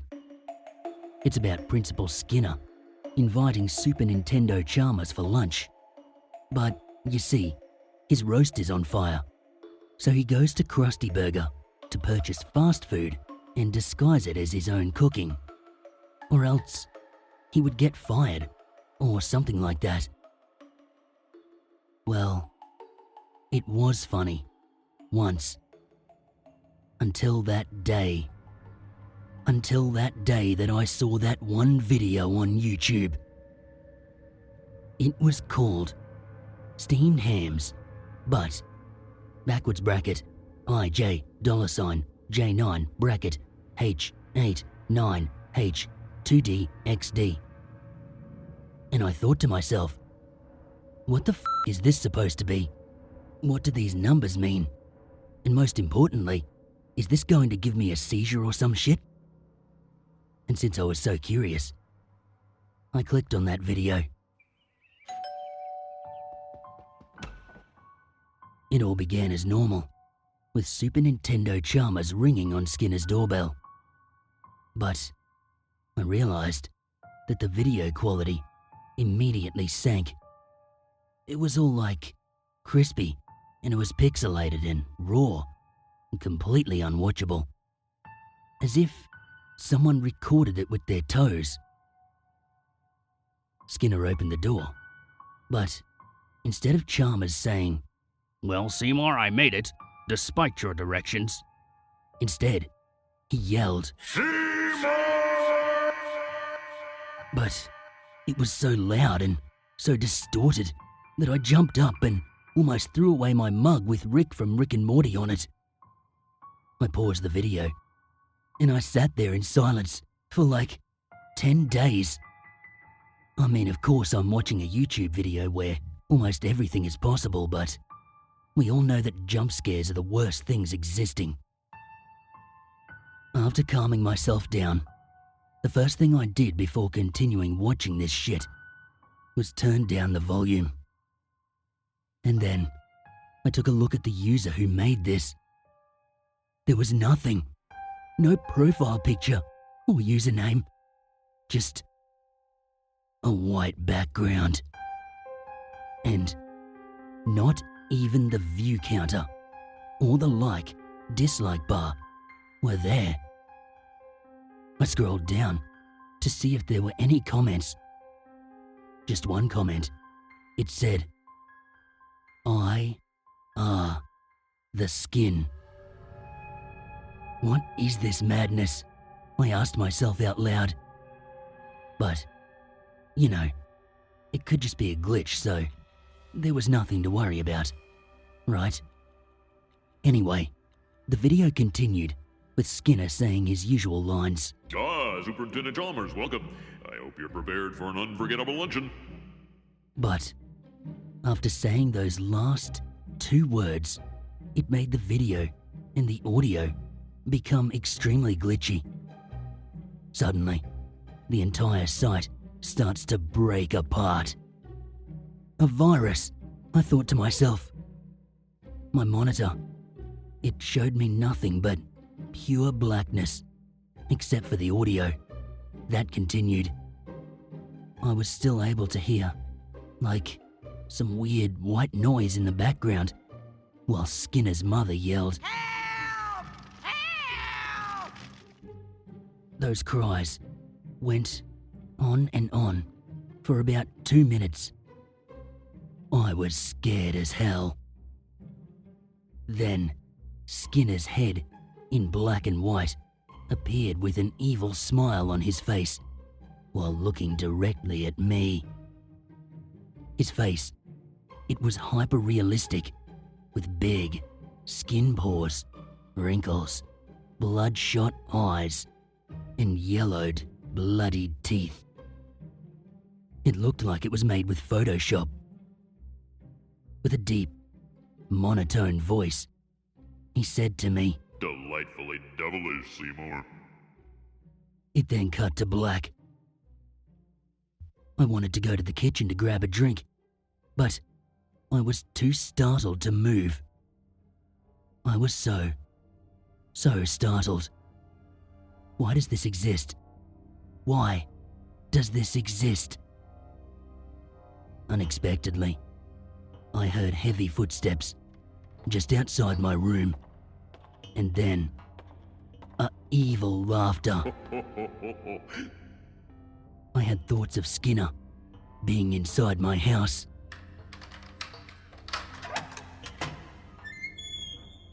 My door was being opened. It was Skinner himself. He looked just like in that one picture, with that evil smile. He grabbed my arm, and he said, in a calm, soft voice, "Do you want to see Aurora Borealis?" And then he showed me Aurora Borealis. It changed my life. It changed my life completely.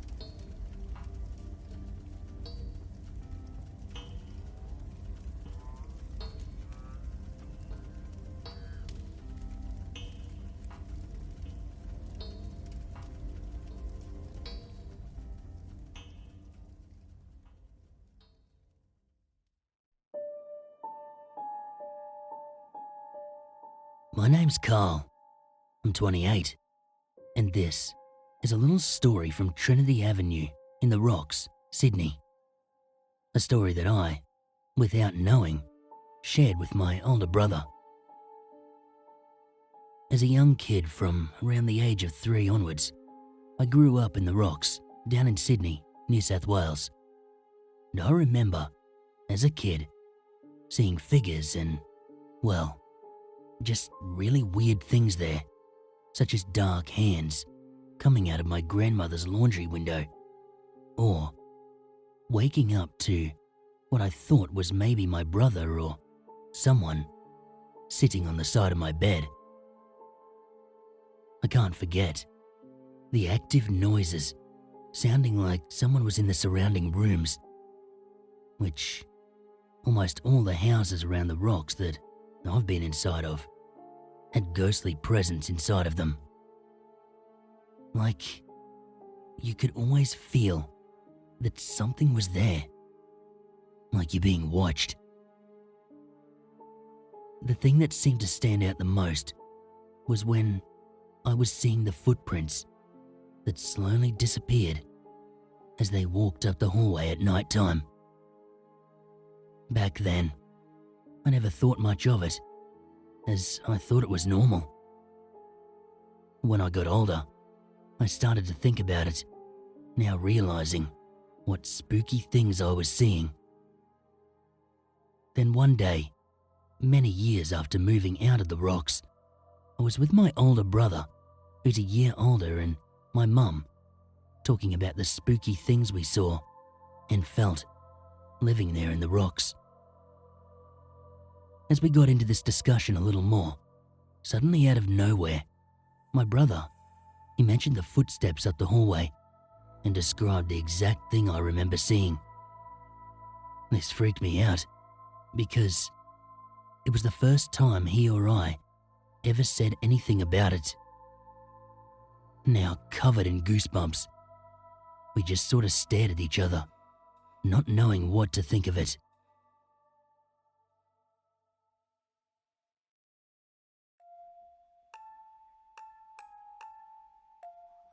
I've been living in this unit I'm in for just over a year. Prior to this place, I was living with my mother because I went through a divorce after a long marriage. When I first moved into this unit, I had bad dreams and I couldn't sleep all the way through until the morning. To start off with, when I went to my bedroom, I found it cooler than the rest of the house. On the left-hand side of my bed is a huge window, and to the right is a bathroom that runs directly of my bedroom. I kept the window shut. The first time I saw the hag, I couldn't move. I was so scared. She was short, wide, dark, and was sitting at the end of my bed, pulling my quilt off of me. I couldn't talk out loud. I just kept repeating, "Get out, get out," in my head until she left. She didn't come every night, but when she did, I felt ill. I felt scared and unable to fight her off. I googled hags and saw various pictures of them. I found one that resembled the one that kept pulling my quilt. Why do these hags visit us and try to scare us, and why was she pulling at my quilt? My neighbors have told me that a previous tenant died in the bathroom. He hit his head when he fell. I don't know if that's why I have visitors at this unit or not. I've seen spirits since I was a young girl. My father and uncle, but not scary ones like this hag. I know it's real because my quilt is always at the end of my bed, where the hag was when I wake up. I've read other stories online, where other people have had similar experiences. I know I'm not alone. I've started Rook's cleansing ritual today, and I feel confident that it will get rid of my unwanted visitors. I'm going to continue reading about hags online in the meantime, and try and figure out why I'm being targeted.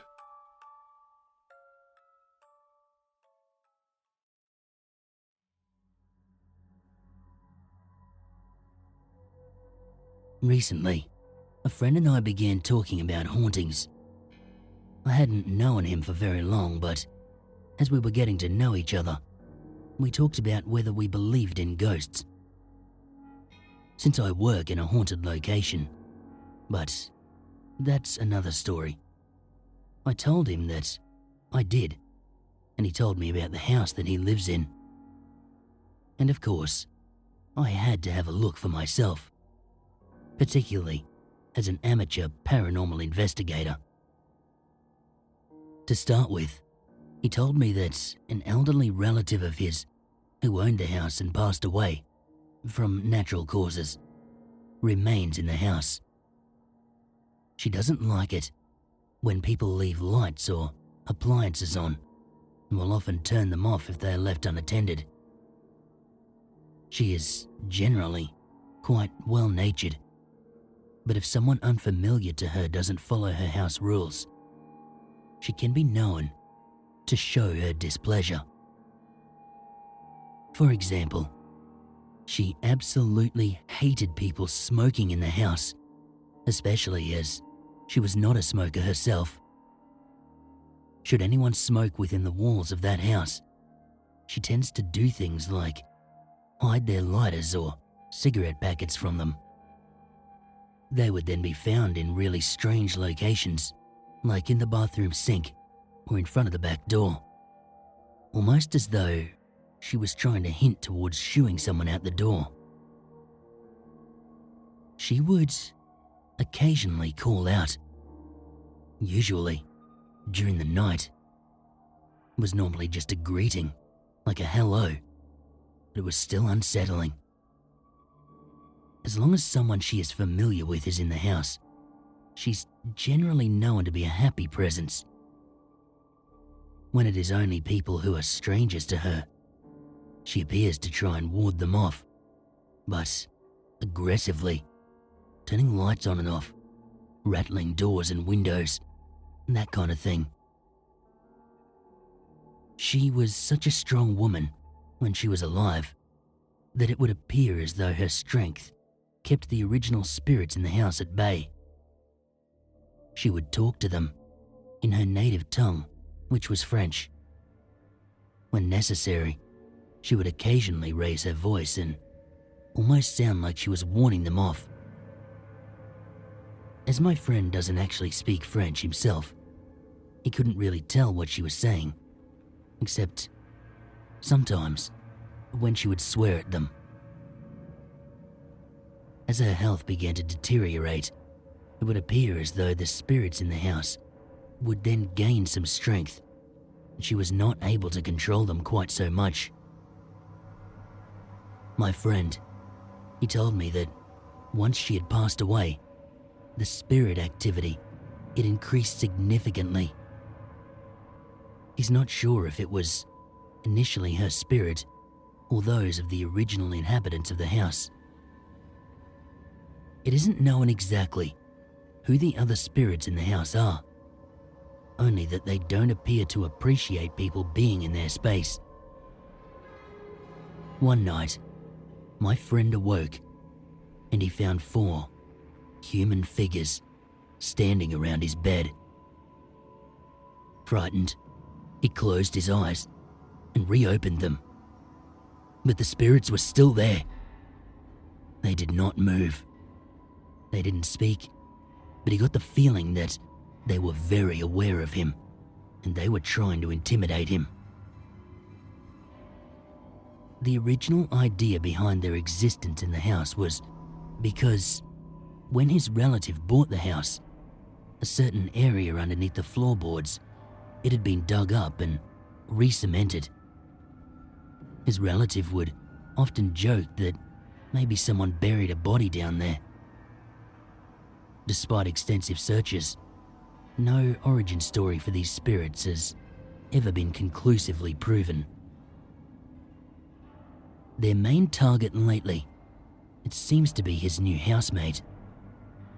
He would often wake up to the sensation of someone sitting down at the end of his bed and a freezing cold chill in the room. He would hear someone talking out in the kitchen, down the other end of the house, and calling out in an aggressive tone, as though they were mad. He would only hear this when he was home alone. Both my friend and his housemate, they hear the sound of something being dragged down the hallway and heavy footsteps thumping towards their rooms. It doesn't matter whether there is only one or both of them home. It happens at random, and it happens a lot. Sometimes several nights in a row, and sometimes it won't happen for a month. The dragging sound, it also occurs outside the bedroom windows, as though someone is dragging a heavy bag of something through the backyard. My friend has a nephew who also stays at the house sometimes.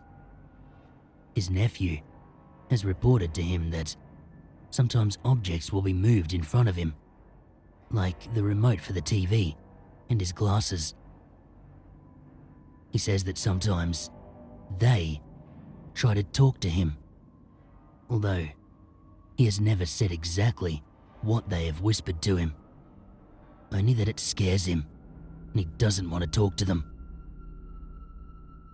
He says that sometimes he sees a man standing in the hallway. He doesn't appear to move or react to being seen. He just stands there until the nephew looks away, and then he is no longer there when he looks back. So, based on everything he told me, and of course my love and experience with the paranormal. I asked him if I could stay over for a night or two with some equipment and do a little investigation. He agreed to this, and before I knew it, I was stood in his lounge room holding a tape recorder and asking questions. I began with asking who was in the house and why they were there. Almost immediately, I had a voice come through. It said a name, John. There was little in the way of further communication using this method. The only exception was when I asked why they liked to sit at the end of the housemate's bed in the middle of the night, and the housemate's name was repeated twice. So I decided to change my investigation a bit and try baiting them by reenacting an event that both occupants of the house had told me often triggers activity: having a shower. It had been mentioned to me by both of them that they would be having a shower, and as they opened their eyes after rinsing off their face, they would see a dark figure on the other side of the screen. While this wasn't exactly something I wanted to experience, I did want evidence for myself that the house was in fact haunted, even if it wasn't proof that I could hold in my hand. So, I undressed and I ran the shower. After climbing in and beginning to wash, I got the distinct feeling that I was being watched. As my friend had left the house to collect dinner and knew that it wasn't him, I thought perhaps it was just my nerves getting the better of me. So, I continued my shower. I rinsed my hair, and I was about to turn off the water and get out when I heard a very quiet but definite sound of the handle on the door of the bathroom creaking as though someone was opening the door. I opened my eyes and I looked through the screen towards the door, and I saw a flash of darkness, almost like a shadow running through the room. It was enough that it temporarily blocked out the whiteness of the towel that was hanging on the back of the door. I quickly turned off the shower and stepped out in a hurry to get dry. As I did so, I heard my friend arrive home and call out. After I dried and dressed, I went out to greet him, and he said that he thought he saw a man standing in the window. We thoroughly checked the house and then called the housemate. He was in a movie, so we were sure that it hadn't been him. Fast forward to later that evening. I was resting on the couch with my eyes closed, nervously trying to sleep. There was a dim light in the room, as the kitchen light had been deliberately left on, as I was anxious about sleeping in the house in complete darkness. I managed to doze off after about an hour or so. I kept on stirring, my sleep restless, but finally I managed to fall asleep properly. I woke up around 4:20 a.m., woken by the sound of someone calling out in distress. As I opened my eyes, I saw the figure of a man stood in the hallway, looking at me. He didn't move. He didn't say a thing, but I could hear the sound of someone breathing heavily, as though they were enraged by something. I sat straight up. I could not take my eyes off this figure in the hallway. I began to shake. I was scared. I decided to call out to my friend and see if he was awake. As I called out to him, he turned on his bedroom light, which was down the other end of the hallway where I'd seen the figure. The figure disappeared as soon as the light turned on, and my friend came out into the hallway to check on me. I decided that I was not going to be able to sleep anymore, and I figured I might leave as I was quite shaken up by the incident. As much as I had expected something paranormal to happen, I didn't expect to feel threatened or endangered. As I was packing up my things and getting ready to go, my friend and I were talking about what I'd seen and heard. We both heard the sound of someone chuckling quickly, as though they had been delighted in scaring me. I left the house in a hurry. My friend continues to live there, for now. I haven't returned, and I have vowed that I will not.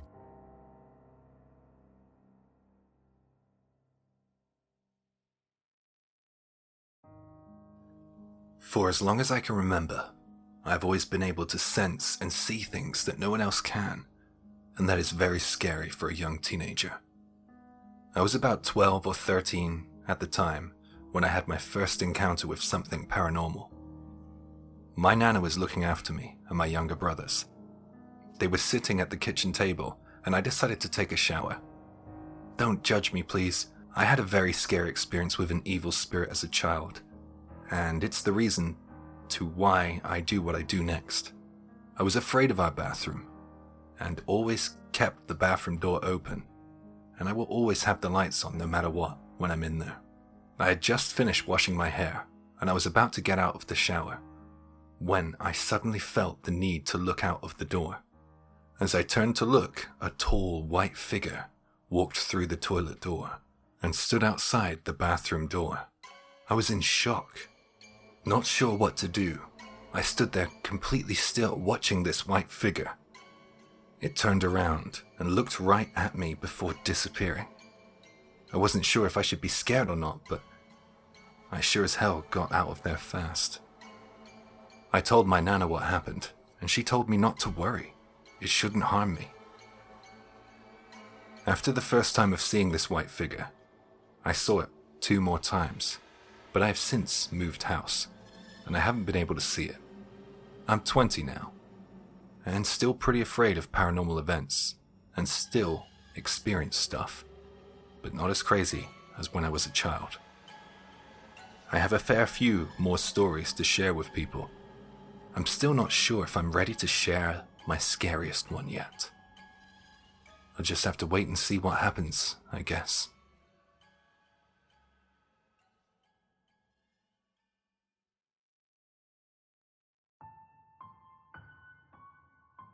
So, I don't know if this is paranormal, but it definitely was not normal.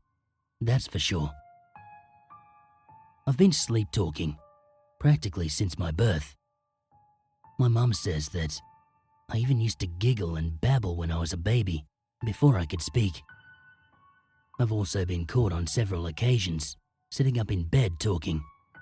Just talking to the wall, as if I'm in a discussion with someone. These are common occurrences, except for these 2 experiences, a couple of years ago, that I'm not even sure what to call. It happened twice, where I would wake up and sit up in bed and talk to something in my room. The difference is, I remember all of it, and I remember what and who I was talking to. The first time it happened, I woke with an annoyed, agitated feeling, knowing that someone was in my room, and it was annoying me because I was trying to sleep. So I sat up, and I then scanned the room, feeling a bit cranky. In the opposite corner of the room, I either saw or felt, I can't quite remember, that there was a dark, shadowy thing there. The room was dark, and I remember squinting a lot, trying to see it clearly. I was a little bit scared, but honestly, more just annoyed. I just wanted to sleep, so I started yelling at it. "What are you doing? Go away! Leave me alone. I'm trying to sleep." I then scoffed angrily, grabbed a pillow and threw it at it, and went back to sleep.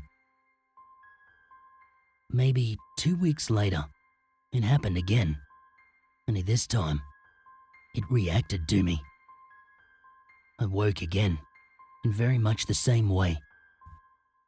I could sense that someone was jumping around my room. Imagine like a younger sibling sneaking into your room and playing with your things while you sleep. It was like that.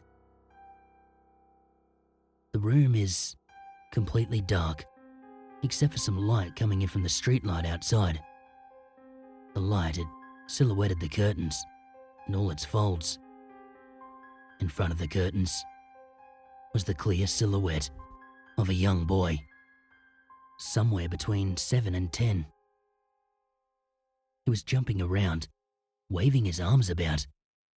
It kind of reminded me of Peter Pan's shadow. I yelled at it again. "What are you doing? Stop it!" It then stopped what it was doing, like I scared it. It raised its hands, and it shook its head. Kind of like a cartoon character would do if it was scared. I continued to yell. "What are you doing? Stop! Go away!" It then stepped backwards against the wall and slid to its right towards the curtain, with its back still against the wall, arms flat. It tried hiding itself in the folds of the curtain, making its body as straight as possible. Arms down its side to make itself as small and slim as it possibly could. I watched it shuffle. I felt like I couldn't see clearly. My eyes were the same as when you just wake up, so I was squinting a lot, but I could still get a sense of its outline. So I said sternly, "I can still see you." I sat there for a moment, watching. After a moment, I couldn't see it anymore, but I still felt like it was there. Feeling too tired and annoyed, I just sighed and rolled over and fell right back to sleep. I know this was just like last time when I actually woke up and spoke. I did not dream it. I will add that I was under a lot of stress at the time. In my living environment, it wasn't great. Not long after this, I woke in the night to see my doona raised up, like someone was standing at the end of my bed, holding it above their face. I knew that it was going to come down and strangle me. I don't know how I knew, but I just knew. I woke up screaming. I have heard of someone who regularly wakes to see things in their room, and they say it's a disorder. I haven't had any experience like this since, except for my night terrors.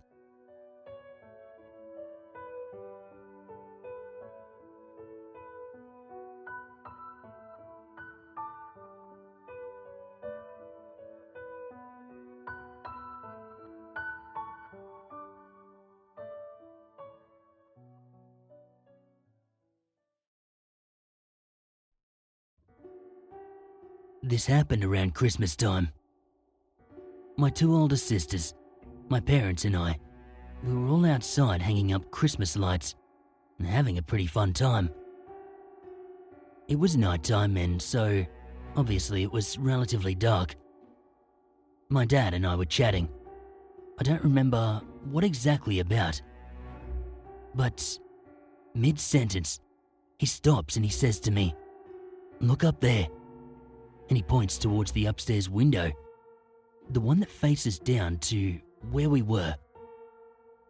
I looked, just in time to see a shadow move out from under the blinds, as if it knew it had been caught looking, and I saw the blinds smack into the window and settle back into place. My first assumption was that this was my brothers playing around in my parents' room. They weren't supposed to be in there, I walked into the house, ready to reprimand my little brothers.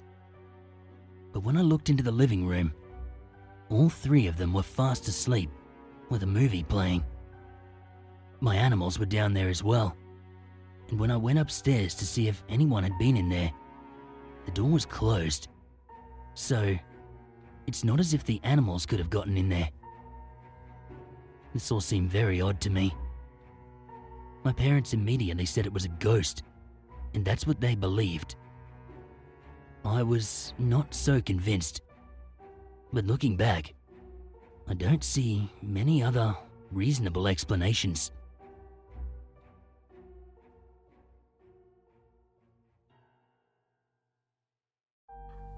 What you're hearing now is something I'll never forget. It was late one night around 2010 time, and, well, this experience was made weird because of what happened over Christmas of 2011. Living in the house I've grown up in, I've noticed that not everything is as it seems. I was downstairs at home finishing off something on a computer game, and the lights were turned off in the living room, and I turned the kitchen lights off and made sure everything was off. But when I turned the lights off, that's when I spotted it. A shadow figure in what was darkness. Now, I have to make this clear. This shadow figure was a dark black figure. The first thing I did was to turn the lights back on, and I looked around the kitchen, and nothing. I never paid this much attention until the Christmas of 2011 when I was sleeping downstairs, because as soon as I was alone downstairs, I'd have overwhelming feelings of being watched, from which I couldn't shake off. But I don't believe it was evil or meant harm, because I wasn't feeling threatened by it. All that I can describe it as was an intense feeling which would never disappear. But these feelings made me feel scared more than anything. In truth, I still don't know what it was, but by the Christmas period of 2012, the feelings had gone from downstairs when I was sleeping there. I would love to know what this could have been. I've grown up in that house, being the only place I've ever lived, and this is only one of many experiences I've had, but of course, they will be submitted at a later date.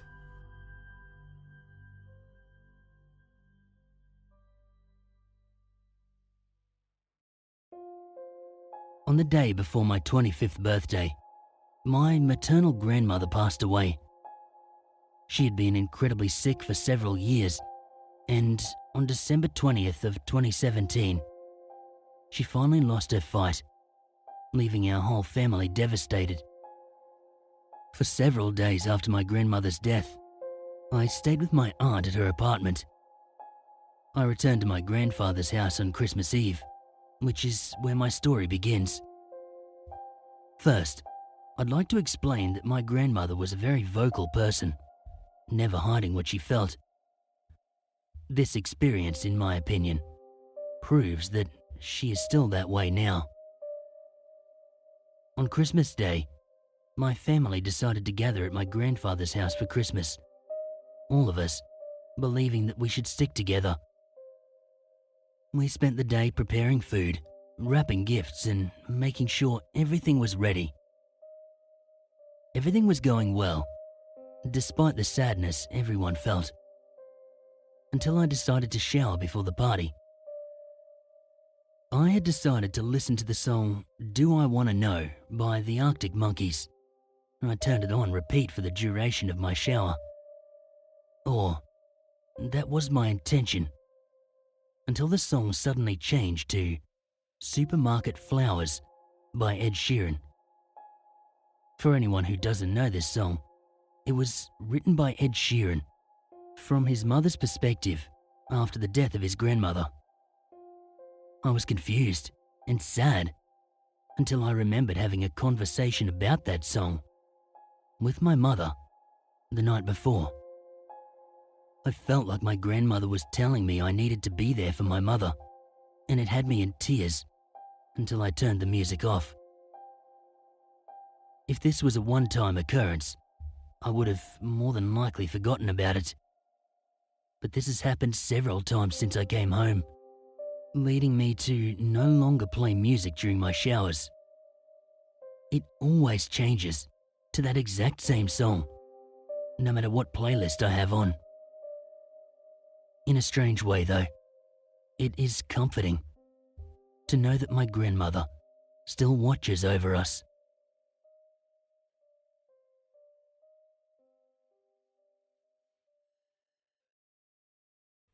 When I was about 12 years old, my family decided that we were going to move to another town. My parents had bought some property out in the middle of nowhere, and while we waited for them to complete the construction on our home, we moved into my grandparents' home. My grandparents were only in state for 6 months of the year and traveled back to the warm and sunny Arizona for the winter months. It was nearing Christmas time, and in a 2-bedroom house, we had my 2 biological sisters and my biological brother crammed, along with myself, in one room. Since it was temporary, we made do with what we had. One night, I woke up to my sister getting out of bed. Whereas we only had 2 beds, I slept on the floor between her bed and my brother. I watched her get up and walk into the bathroom. I hadn't seen her come back, so when I saw a shadow stand at the foot of her bed, I figured it was her.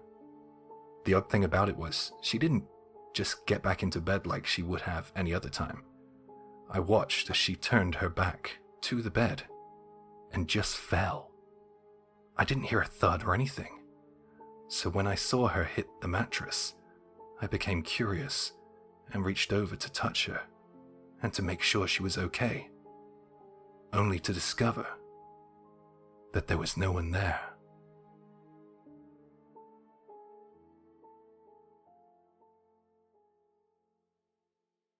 My grandpa's house is haunted.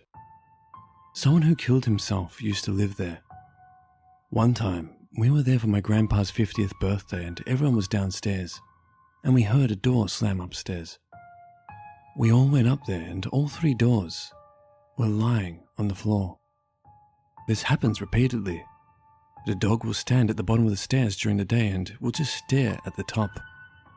During the night, the dog will go nowhere near the stairs and will bite you if you try taking it upstairs. On Christmas Day one year, we were eating Christmas dinner and my uncle looked into the living room where the Christmas tree was, and it started shaking back and forth. He had my step-grandma look at it too, and she saw it as well, so he knew he wasn't just seeing things. One time, Grandpa and step-grandma were out of town for a week, so my aunt came over to watch the house and to take care of the dog. She went near the stairs and felt an evil thing near. She went there to get a glass of water and felt something behind her. When she turned around, she saw a ghost.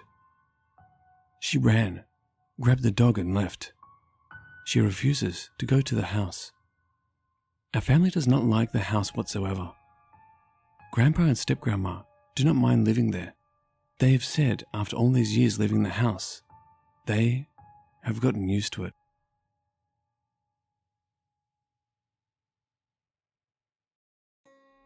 My scary experience happened during my last year in high school. As a tradition, during Christmas at our school, my teachers organised caroling to raise funds for some of the school activities. So this one night of our caroling, about 12 of us in the group, one teacher and the rest of my classmates. We started around 7 to 8 p.m. Since our meeting place is at my teacher's house, we started our caroling at nearby houses. We were just walking to go from each place to another. About 2 hours passed, and it's getting pretty late at night. We reached this place with a particularly old, big tree just around the corner of a street. I heard a lot of ghost stories, especially about a white lady. Before we arrived there, we walked about 15 minutes. There's nothing except rice fields. We walked past this tree, and we're all very scared. But luckily, none of us felt anything particularly weird. So we continue walking, but we still have this eerie vibe. I only saw 2 or 3 houses in the area, with lots of big trees. We stopped on the first house, and we started singing our Christmas songs. After a while, we saw one of our classmates crying without any reason. Some of the kids tried to calm her, but she couldn't be stopped. She didn't say anything, just crying, and it's getting louder.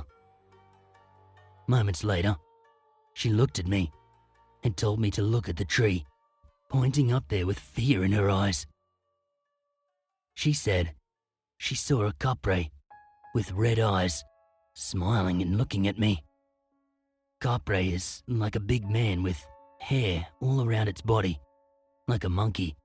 He lives in the tree. It usually smokes tobacco at night. At this time, I felt very scared and almost fainted. I was also crying that time, and I didn't dare look at that tree, not even a glance. My group decided that we should leave that place.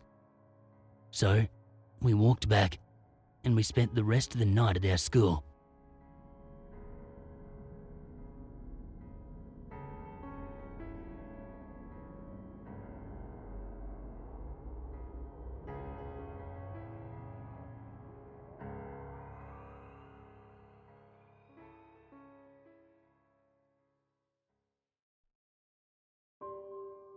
"5 years ago, back in the boy racer days, on New Year's Eve, me and one of my best friends, Will, were out in his car.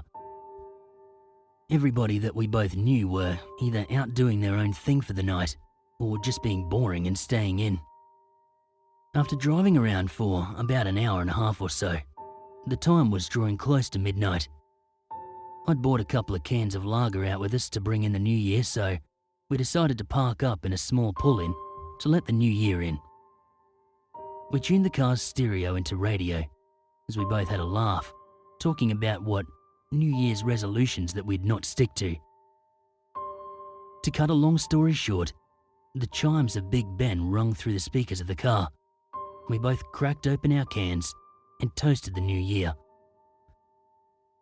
We sat there for about another half an hour when Will suddenly flinched and he said, "Did you just move your arm behind me then?"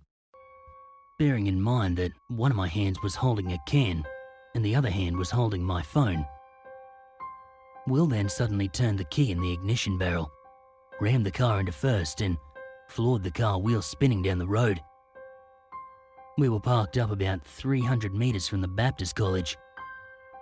Will hurtled past the building, over the junction, and onto the gravel car park opposite, when he suddenly pulled the handbrake, spinning the car around 180 degrees.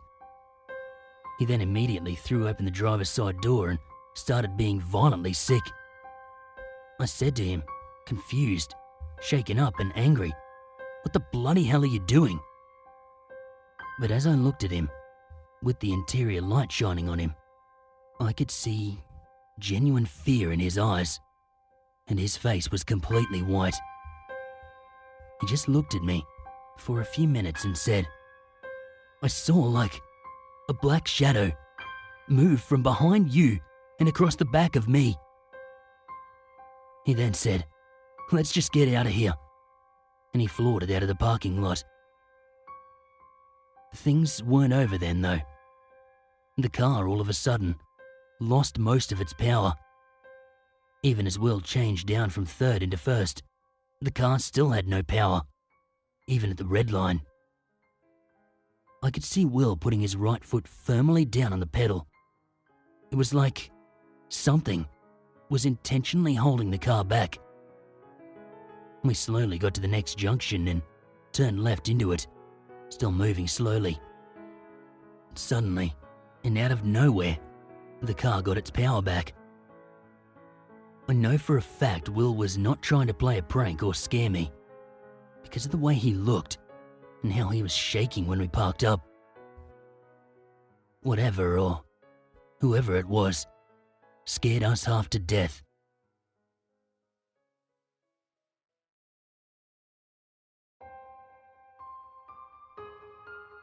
I've always felt like there are a lot of paranormal occurrences happening in and around the property that my family and I live at.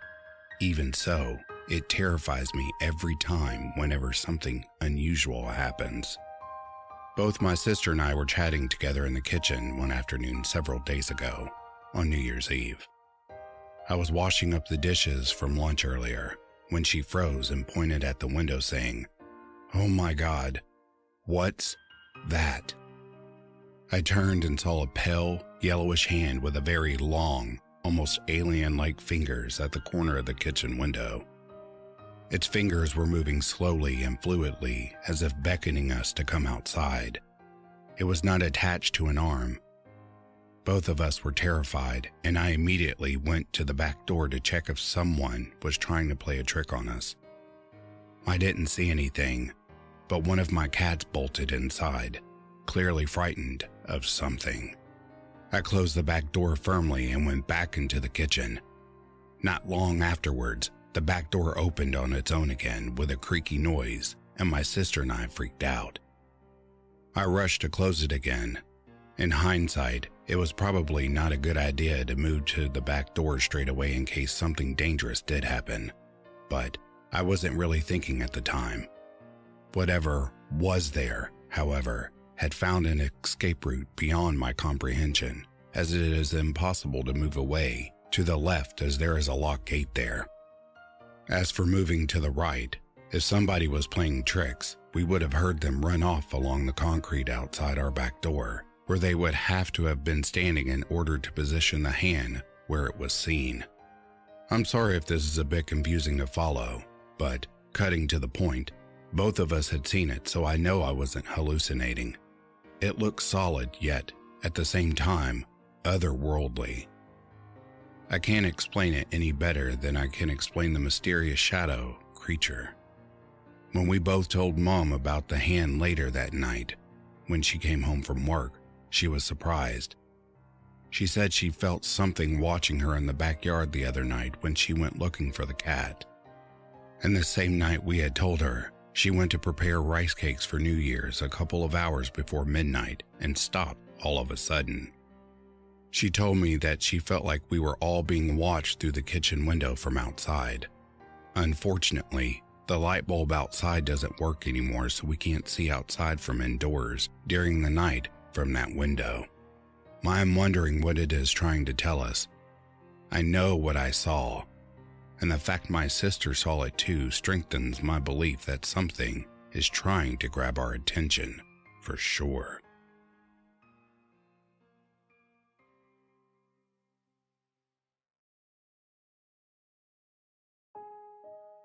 In 1992, I rented the house where I live after several years of living abroad. It was a rather pleasant house, a ranch design in an older neighbourhood. There were many large trees that gave shade in the summer and a wooded area behind the house. Overall, it was a very pleasant place to live. There was not a single hint that this house was haunted by an active, though unhappy ghost. As ghost implies a frightening spectre in my mind, I think I prefer the term spirit. This haunting was confirmed to be human.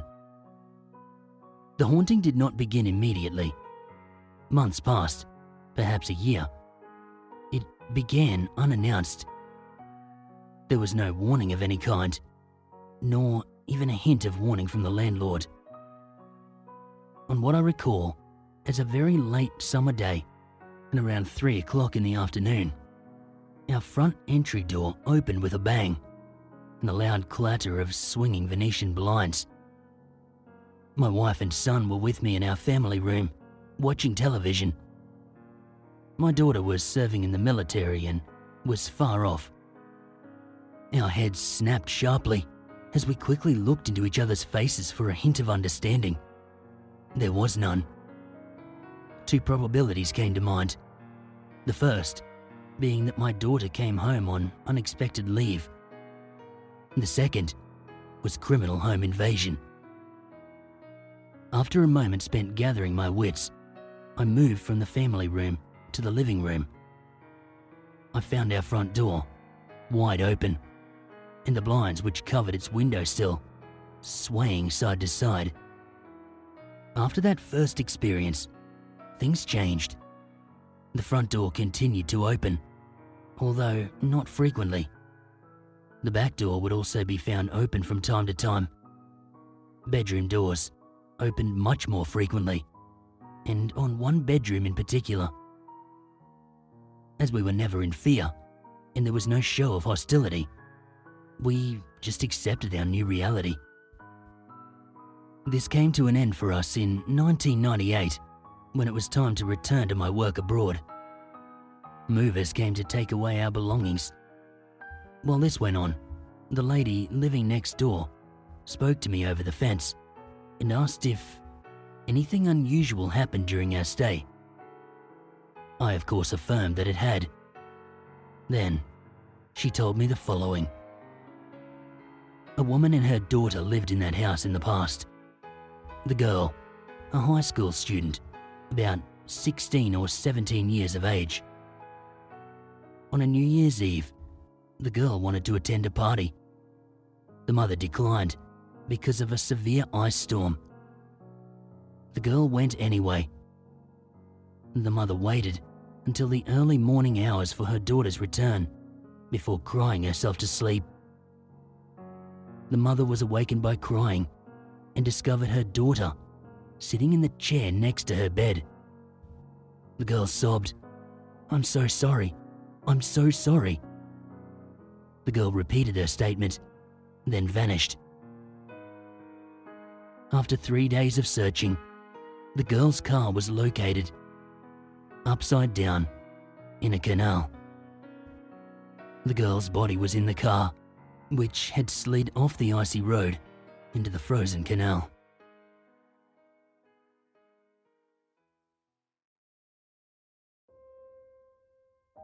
Almost 2 years ago, I lost a close friend in a tragic car accident. He was just 19. On the night that he died, I dreamt of him.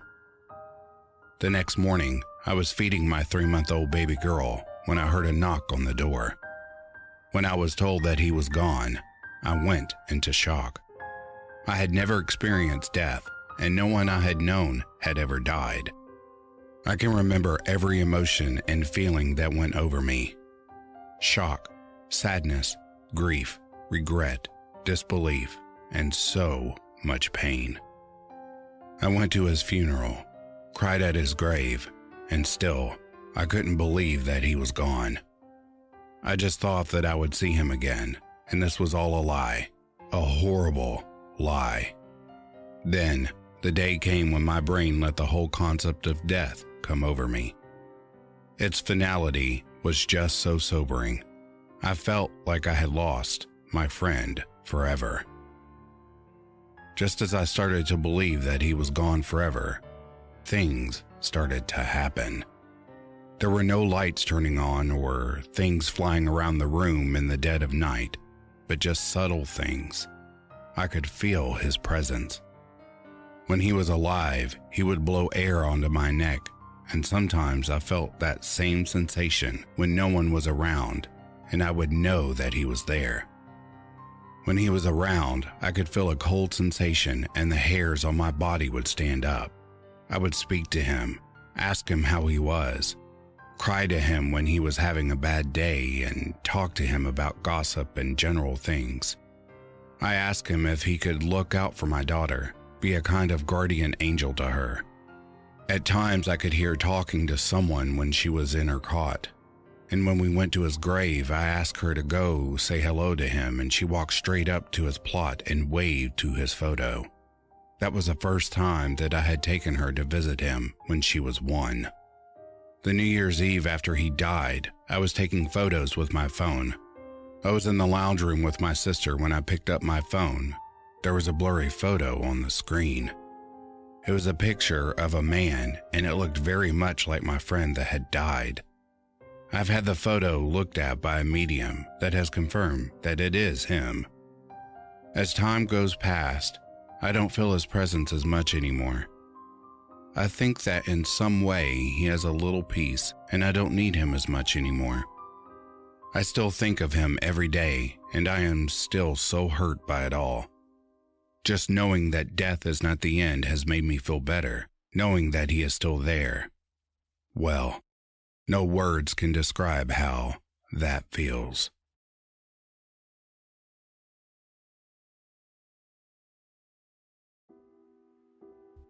It was Christmas vacation here in the Philippines, and I was spending New Year's Eve out in the countryside, as I usually do. The reason I go out there is because all of my cousins and friends have the most fun out here. Every year, we pull pranks for entertainment, but decided to not do this year as our New Year's resolution.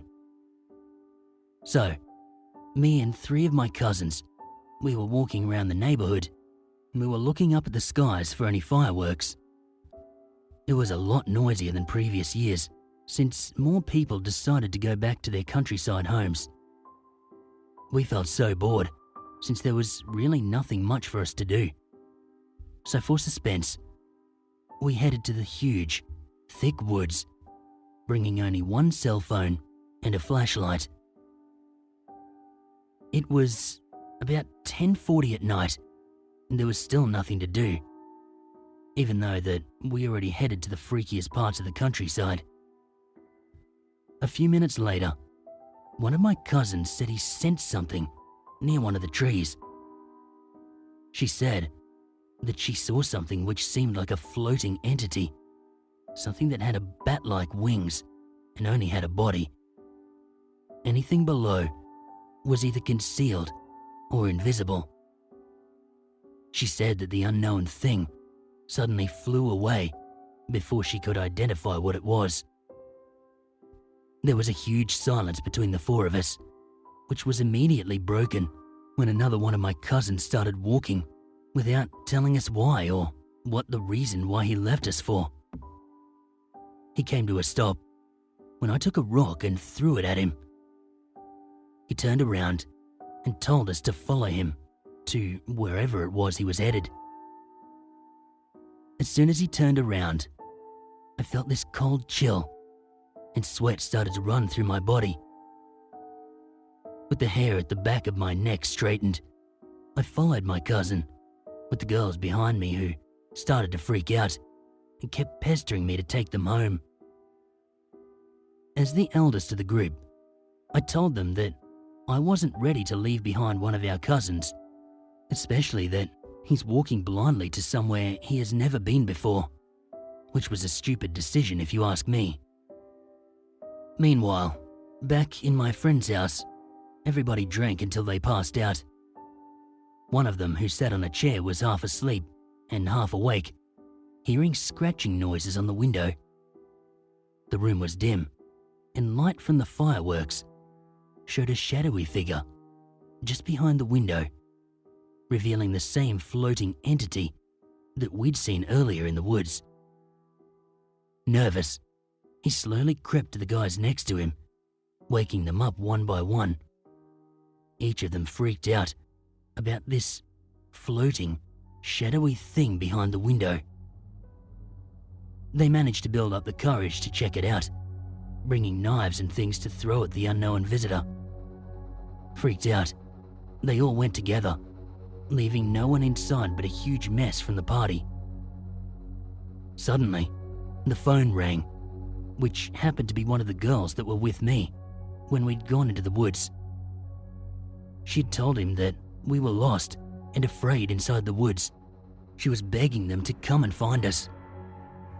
Alert, the floating entity fled, and they all ran and followed to the woods, which was very convenient, as they were headed there anyway. We finally caught up to my cousin, who stopped and started screaming at the top of his lungs. He wailed, as if a ghost had suddenly appeared before him. We saw what seemed to be the missing body part of the floating creature we saw earlier, and we all ran as fast as we could. Behind us, we heard hard, flapping noises and strong gusts of wind. Me and my cousins regretted the day that we ever set foot on those woods. Then, we saw the creature once more. it swooped down from above and picked up its missing half. I ran as fast as I could and tried to get help while my cousin stayed with the girls. I thought that if we ever wanted to get home, I had to run as fast as I could and find as many people as I could find. Not long, I bumped into the search group and led them to my cousins. We went home and never mentioned any of the following events to our elders.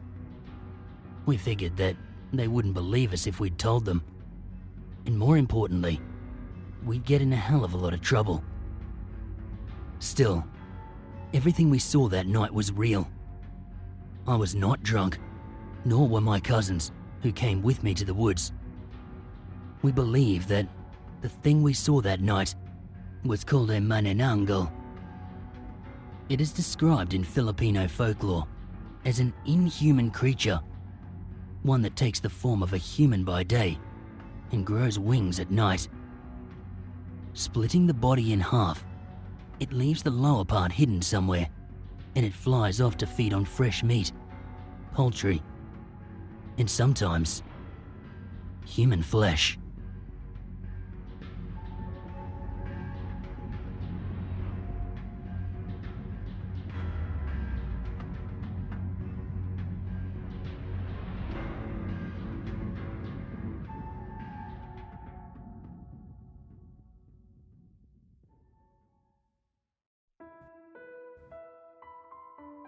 Greetings, fellow wanderers.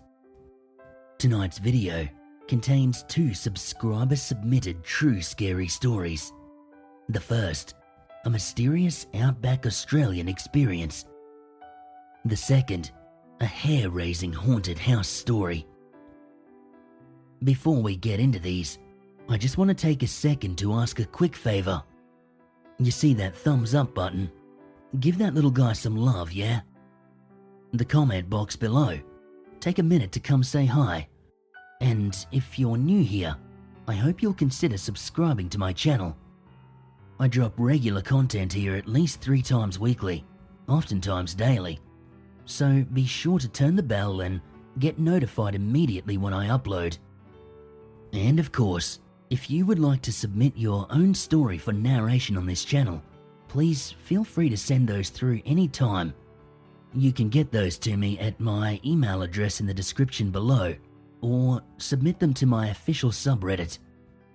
Alrighty, thanks for hearing me out, guys. Let's get into tonight's stories. The first story comes to us from Julian, and it recounts an event that took place down in rural New South Wales.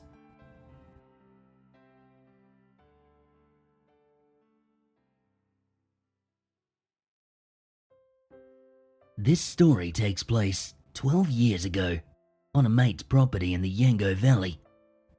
For the curious, the Yango Valley is roughly 149 km away from Windsor, New South Wales. The focal point of the valley is the magnificent Mount Yango. It is a tabletop mountain that is believed to be of much significance to the Indigenous community. It's often referred to as Uluru of the East. My mate's place, it is on top of a sandstone mountain directly adjacent Mount Yango. That whole area is beautiful and virtually untouched by man. We would go out there on occasion to take mind-altering substances and make really loud and obscure music and sounds. Being that far out, not a soul on earth would be fazed by our bizarre antics. One time we were out there playing silly buggers, and my mate Dom, it was his old man's place, he had stumbled upon the strangest set of noises imaginable. They blared all throughout the vast valley, while our mate Jake was playing target practice on some nearby trees with his .22. As chaotic as this all was, this was actually the normal part of that day, compared to what happened later in the evening. So, we had dumped the acid around 2 PM in the afternoon. It had reached 3 AM in the morning when, 4 of us decided to go for a late night stroll, whilst 2 of the group stayed at the house to get some rest. The 4 of us were headed to the abandoned shooting range on the property. If you've ever been in that state, pointless adventures and objectives are the name of the game. So off we trudged through the darkness, our steps sinking into the sand beneath our footsteps. We reached the abandoned shooting range and it opened up into a clearing. We stopped to take in the sight of it all, marveling at the Milky Way that was displayed above our heads, as if it was smeared across the black of the sky just for our viewing pleasure. Being from townships, the sky that far out, it was something truly captivating. It was at this moment the 4 of us all noticed it simultaneously. I want to first highlight that although we had taken acid earlier, this was so many hours prior that we were feeling lucid by this point, but we were by no means hallucinating. If you've ever dabbled with that stuff, you'll get what I mean. Our remarks of awe and amazement swiftly became of concern as I asked the group, "Are we all looking at the same thing?" Confirmation that we were forced a silence upon us as we stayed fixed and staring at the object. It looked to be silver or white, but it was flashing blue and red predominantly.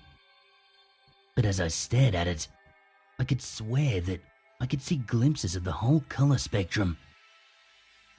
At first glance, it looked like it was part of the sky. On closer inspection, however, it was seen to be hovering and only just above the tree line. We began to panic at this point, as it became obvious that this thing was watching us, just as we were watching it. Suddenly, my mate Jake, he yelled at it, "What are you?" Then, just like that, it disappeared. But not by flying away. Instead, by seemingly cloaking itself.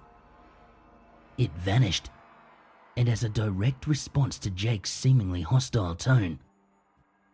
Have you ever seen the Predator films? This thing cloaked itself exactly the same way the Predator did. This freaked us right out, and we decided to head back to the house. As we began the trek through the darkness, we noticed a flash of light, and with that flash, revealed the object to be further up in the sky. It now looked like it was a star, with only the faintest of blue and red visible. Had we not seen it moments earlier, we would have just assumed that it was a star. We didn't want to pay it any more mind. We continued our journey back to safety. As we got back, someone suggested that we head to the tent instead so that we can smoke. Against our better judgment, we decided to do this. As the 4 of us settled into the tent and tried to relax, we were put on edge by the sound of constant movement outside the tent.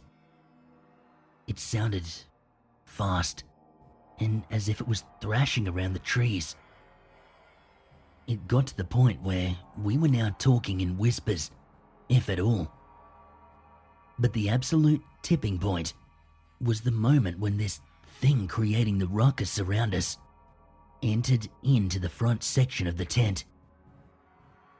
By this point, the 4 of us were huddled tight, not moving, not speaking.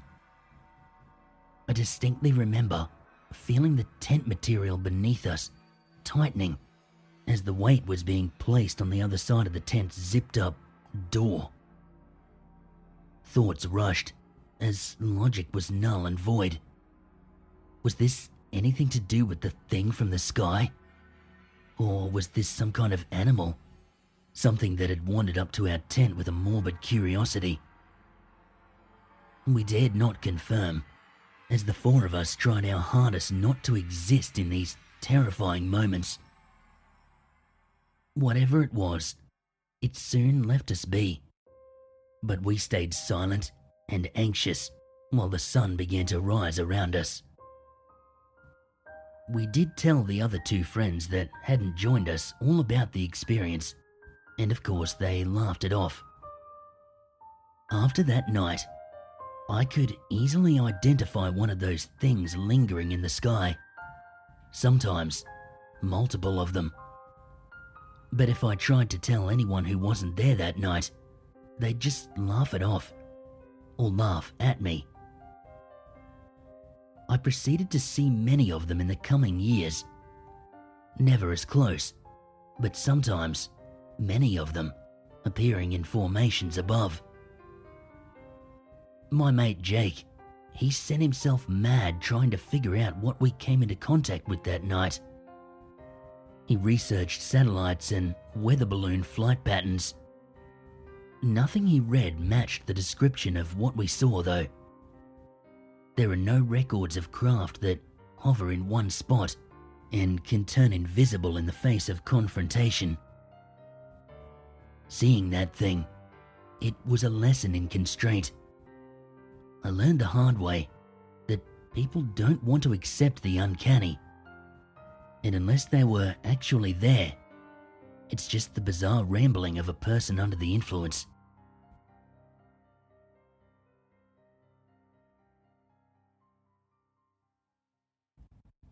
Story number 2 is submitted by Ponch Monster Studios.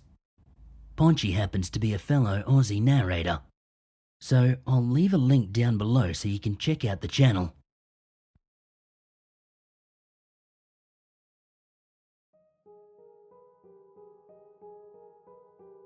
This happened to my sister and I when I was 7 or 8 years old. My sister is 2 years younger than me. Now, we live in Australia, so basements aren't commonly a thing. But sometimes, really old houses, they might have a cellar. The house we lived in, it was built in the 1920s. It was an old brick house with a strange layout. The rooms just felt off to me. Like the flow of this house. It felt wrong. And even the rooms felt like they were in the wrong spots. We had a wine cellar underneath the house which we accessed through the backyard. One section was open, and the west side had a wall which was built with the bricks with holes in them, so light would filter through during the daytime. The rest of the cellar was like a big underground room, or rooms that you could stand up in and walk further into the adjoining room on the cellar, which led to a smaller opening into the brick wall, which an adult could crawl through. Once in here, it led to each individual room underneath the house.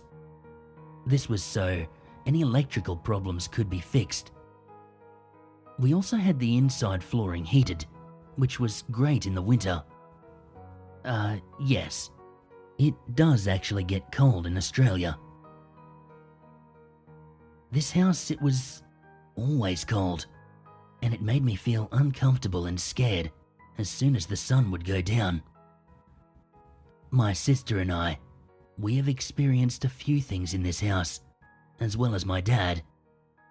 However, this particular incident, it was absolutely terrifying. My sister and I, we were playing in our cellar with our dog. We looked up, and in the darker area of the cellar stood a figure. It was clearly male, and he was looking right at us. I didn't think he was saying anything, although I've since spoken to my sister about this, and she thought he was saying hello. Maybe telepathically, because me, I heard nothing. But I did have a feeling, an overwhelming sense of fear and absolute dread filled my body. My chest was tight, and I was frozen in fear. We knew that what we were looking at was evil and not human. This figure, it looked at us. My sister told me that she vaguely remembered him having yellow eyes.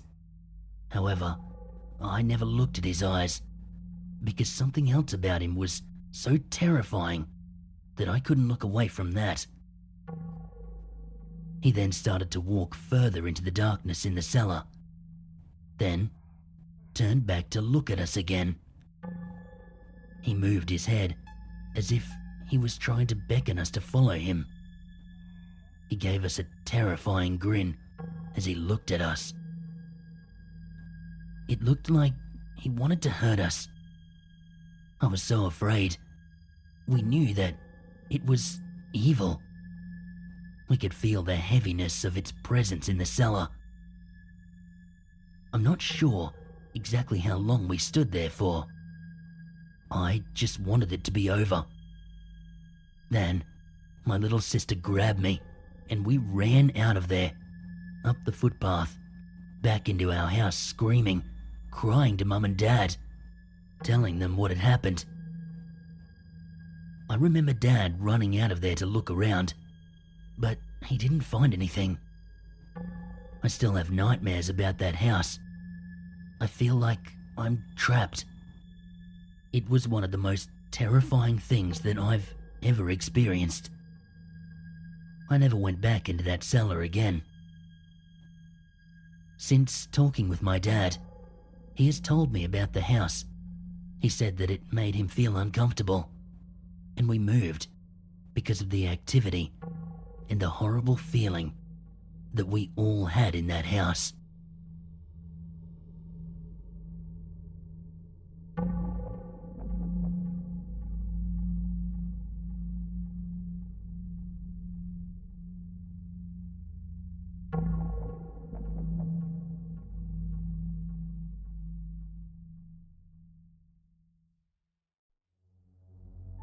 Greetings, fellow wanderers, and welcome to Creepypasta.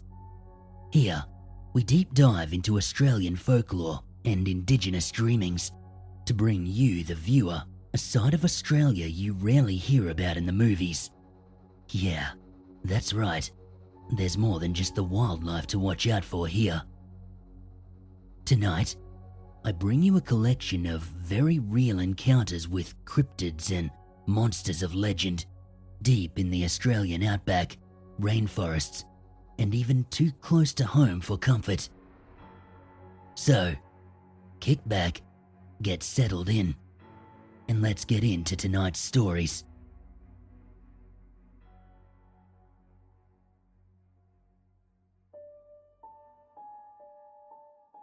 Story number 1. We saw creatures in the Australian outback. October 2nd, 2019. I can't stop thinking about what happened.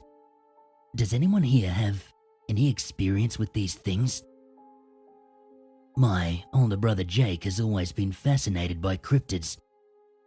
It started with the classics like Bigfoot, the Loch Ness Monster and whatnot.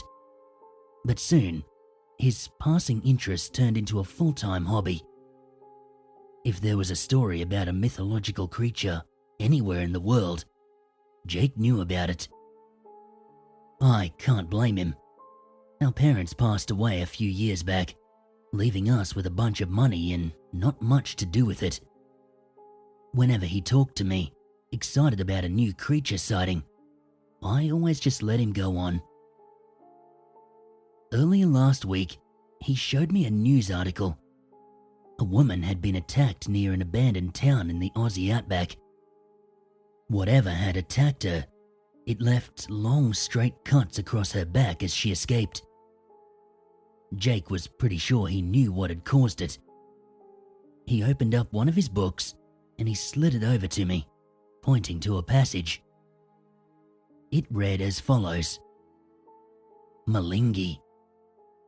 From Indigenous Australian stories, passed down through generations, the Malingi, it is a spirit of the night who during his travels in the dark seeks to find his way home. The Malingi's stone knees, they knock together as he walks.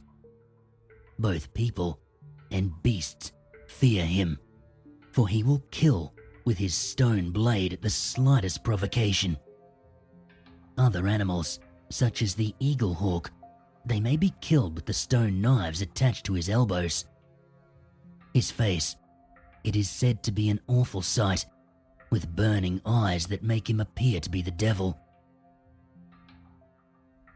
"So Ryan, you feel like heading to Australia?" he asked excitedly. This was not the first time he'd suggested a trip to look for a creature, so I agreed. Jake chased his creatures and I got to travel. It was a win-win. We arrived in Australia and we hired a rental car and set off into the Outback. As we drove further into the interior, the road turned to dirt and I started getting worried. Our rental car was new, but we were already far from cell reception. It would be very bad news if we had broken down. After another few hours, we arrived at this ghost town. Decrepit, wooden buildings littered the landscape, most of them clustered very close together, as if bracing themselves for a storm. I rubbed my dried fingers together, thinking there probably hadn't been a real rainstorm here for years. Jake pulled out his gear at this point, a long-range listening sonar dish and headphones. He fiddled around with the wires, muttering to himself. All the stories say you can hear their stone knees clack together when they walk. If we can catch that sound. With his sonar dish assembled and headphones in place, we began walking through the town. We didn't hear anything for the next hour and a half. Jake had almost given up, when suddenly his face lit up. "Come on," he shouted, taking off between the two abandoned houses. I chased after him, my mind more on rusted nails than angry spirits. But then, I heard it too. A soft clacking sound. I turned a corner to see Jake staring up at a piece of metal swaying from a rope in the wind. It swung and hit the side of a pole, making a distinctive clack. "Let's get out of here," he said, disappointment coloring his tone. We walked back to the car. Before getting back in, I noticed several long, thin scratches crisscrossing the side panel. My mind flashed back to the car insurance that Jake had said no to. Did we drive too close to some bushes on our way out here or something? "Ryan," Jake said, his voice low. "Yeah?" I said, trying to contain my annoyance. It was then that I noticed it too. The clacking sound. It was louder, and it was closer this time.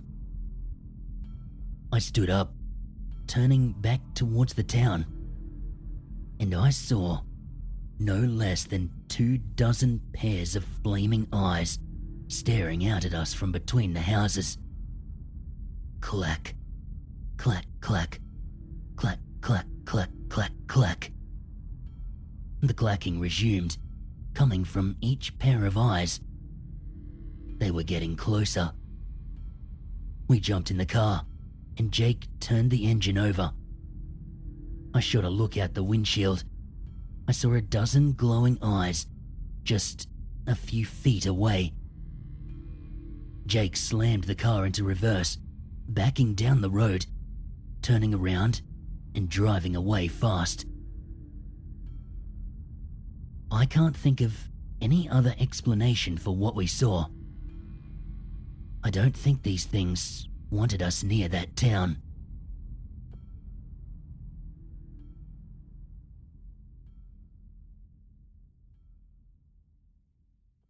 Story number 2. skinwalker attack in Australia. Hello everyone. I just wanted to say I'm not entirely sure that this is a skinwalker, since obviously I live in Australia. But what we encountered, it seems close enough, so that's why I described it as such. Okay, let me take you back. This was the summer of 2015. My buddy, who I'll call Peter, and his older, yet still teenage cousin who happened to be staying at his place, who I'll call Lester, we were all hanging out at his place since we're on school break at the time. We were both in high school, and just to point this out, Australia has our summer around the same time as Christmas. So naturally, being a few days near Christmas, that was all we wanted to talk about. What we were doing and, of course, presents. Eventually, Peter's mum told us to leave and take the dogs for a walk. We thought that this was a bit strange, since she usually only lets us stay in the backyard by his old treehouse and the pool. This was so that she could keep an eye on us, especially when Peter's dad was away on business trips, like he was on this day. But anyway, we did as we were told. For reference, Peter has 2 dogs, a male golden retriever and a female Caucasian shepherd. Both of these dogs naturally have quite long hair, so they had to be cut quite often because the Australian sun is so hot, especially in summer.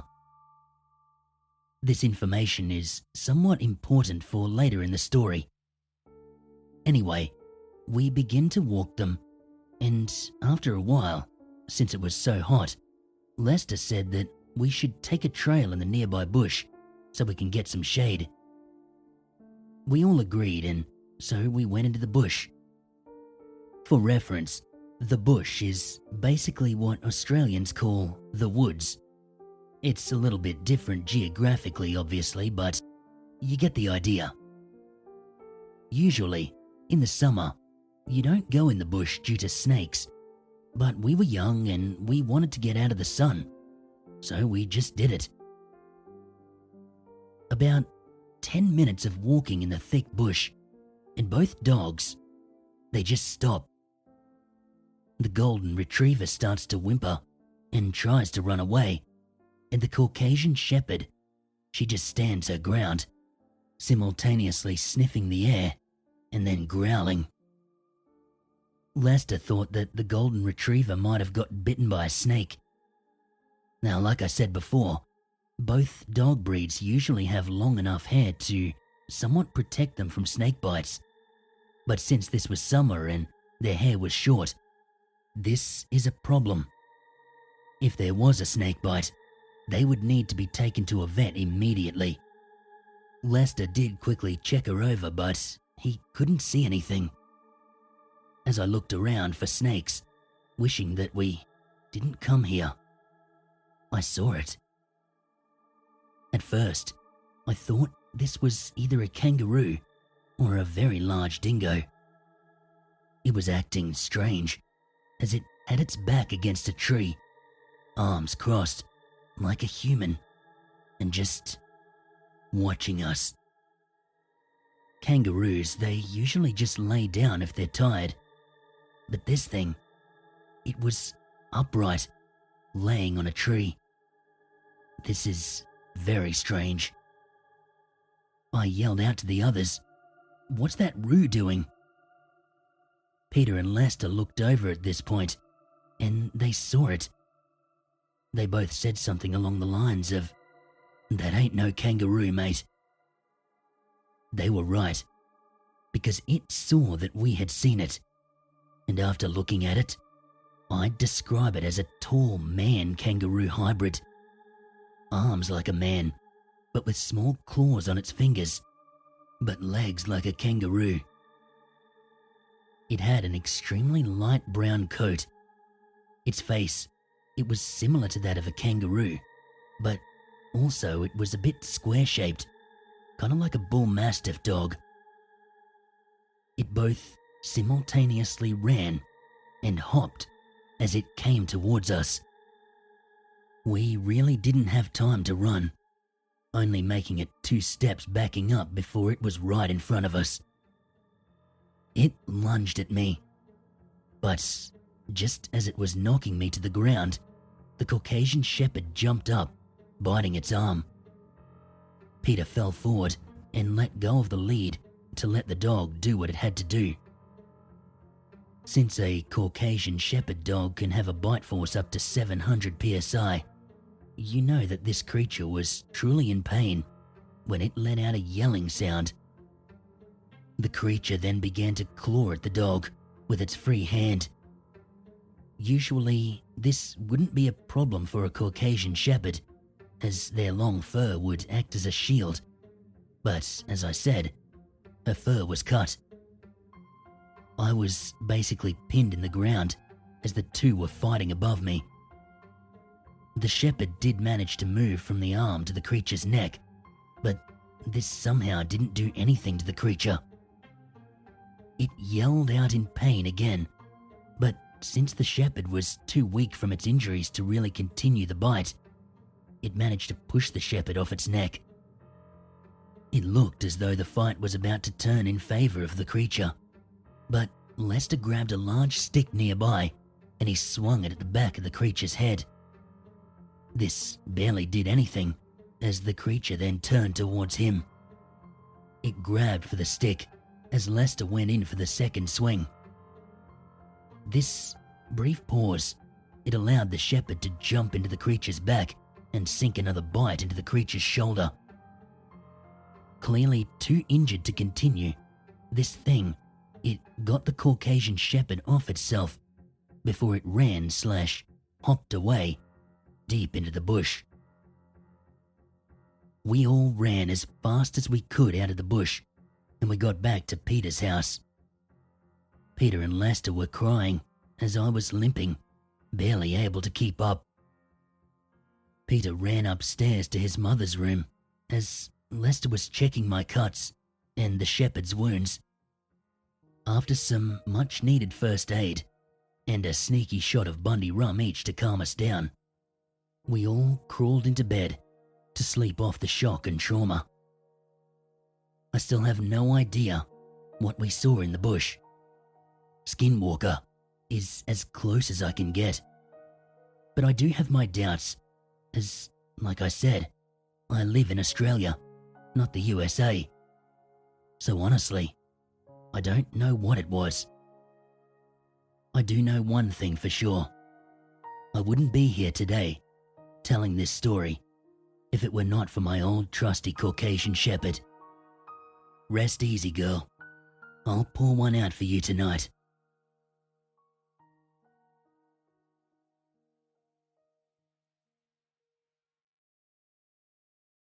Story number 3. Down by Tea Creek. I was born in the humid and unpredictable north of what the white men call Queensland. As a boy, I thrived on the sticky air of my tropical home. My days were spent pounding barefoot down the dirt roads and through the rainforest underbush, and my nights were spent huddled close to my grandma, listening to her stories. She told me how the white man came for her many years ago to put her away in one of the missions. My grandma was cunning though. Even though she was just a little girl of no more than 9 years, she was a real thorn in the paw of the white man, to hear her tell it. She outplayed them for years, she did, hiding in the rainforest and using what her father taught her to keep alive. Grandma did eventually get caught by the white man, although, hearing her tell it, it always sounds like she handed herself into them rather than them catching her trail and hunting her down like they did with most of the kids they pursued. Grandma always says that the last place she remembered going before they bundled her up and put her away in the mission was Tea Creek. We call it that because the leaves from the old trees fall in the water and it makes it look like the blackest tea you've ever seen.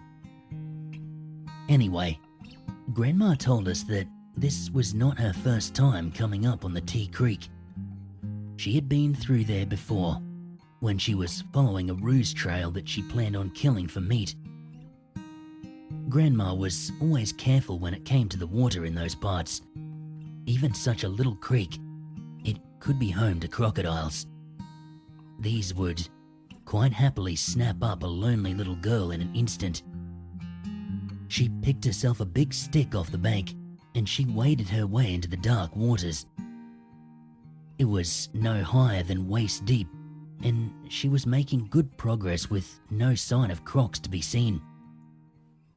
Grandma's voice, it always gets a little bit softer when she tells us the next part.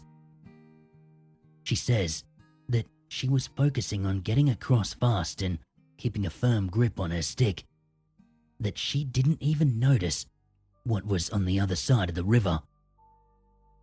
Only when she was close enough to reach out and touch him did she look up to see a thickly bearded Aboriginal man standing on the bank.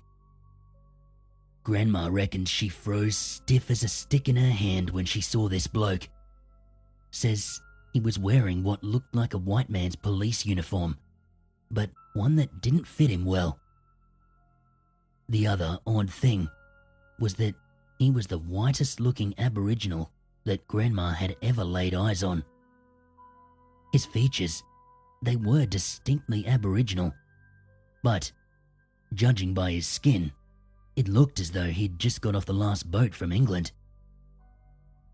Her first thought upon seeing this man was black tracker, on account of his white man uniform. But if he was making no moves to grab at her and drag her from the water.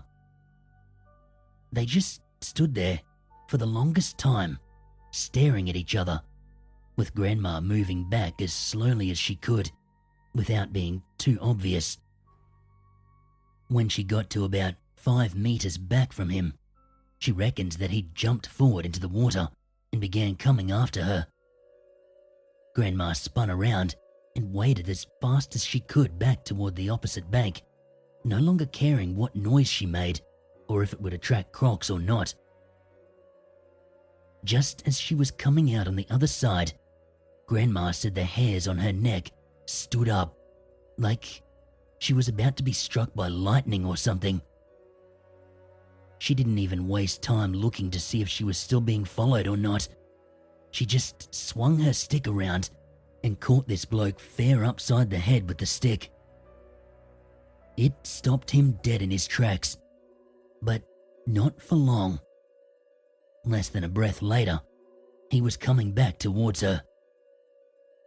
He was making all these weird, jittery movements, and he was making this very low, guttural growl, like a Rottweiler or something.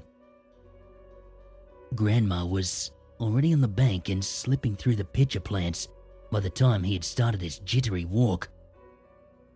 Grandma says that she ran out of that rainforest and into the closest white man camp after that and told them that she would come quietly.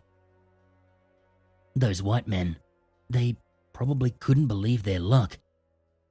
Here they were, hunting for this kid for weeks on end, and now she just runs into the camp, begging to be taken to the mission.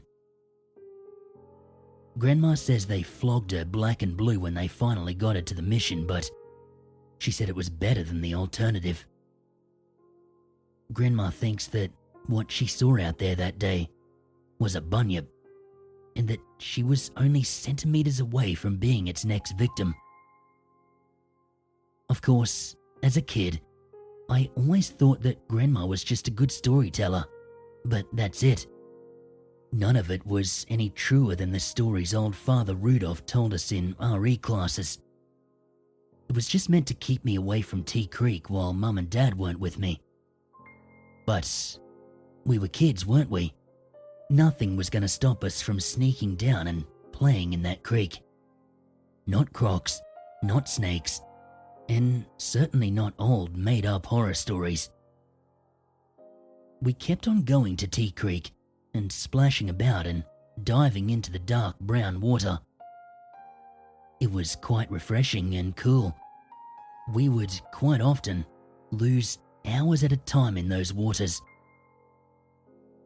Usually, I went to Tea Creek with a whole bunch of kids from in the town, although for some reason, on this particular day, I only had 2 mates with me, David and Michael. David and myself were Aboriginal, and our other mate, Michael, he was white as the clouds. He was Father Rudolph's son, and he was always happy to skip out with me and play silly buggers, or flog some of the old bread from out the back of the bakery to feed the seagulls and pelicans down on the beach. I think it was actually a Sunday, and the reason Michael was with us is that he was skipping out on his dad's local god-bothering session. We decided early on in the day that if we were to hang out around the beach or the town, we'd soon get caught and dragged by our ears back home. Or worse, to the church. So, Tea Creek it was. The adults rarely came out that way, and especially not on a Sunday. We busted our way through the muggy, sticky bush to get to the creek, and by the time we were there, we had lost our shirts and were thoroughly covered in sweat. Now, even though there has not been a croc spotted in Tea Creek, not since Grandma's day, we kids, we would usually set ourselves with at least one lookout, just to keep an eye out for the scaly buggers, while the rest of us would swim. We would rotate out every 10 minutes or so that everyone could have a dip. Today, since there were only 3 of us and we were melting from the heat, we decided that a lookout was not required.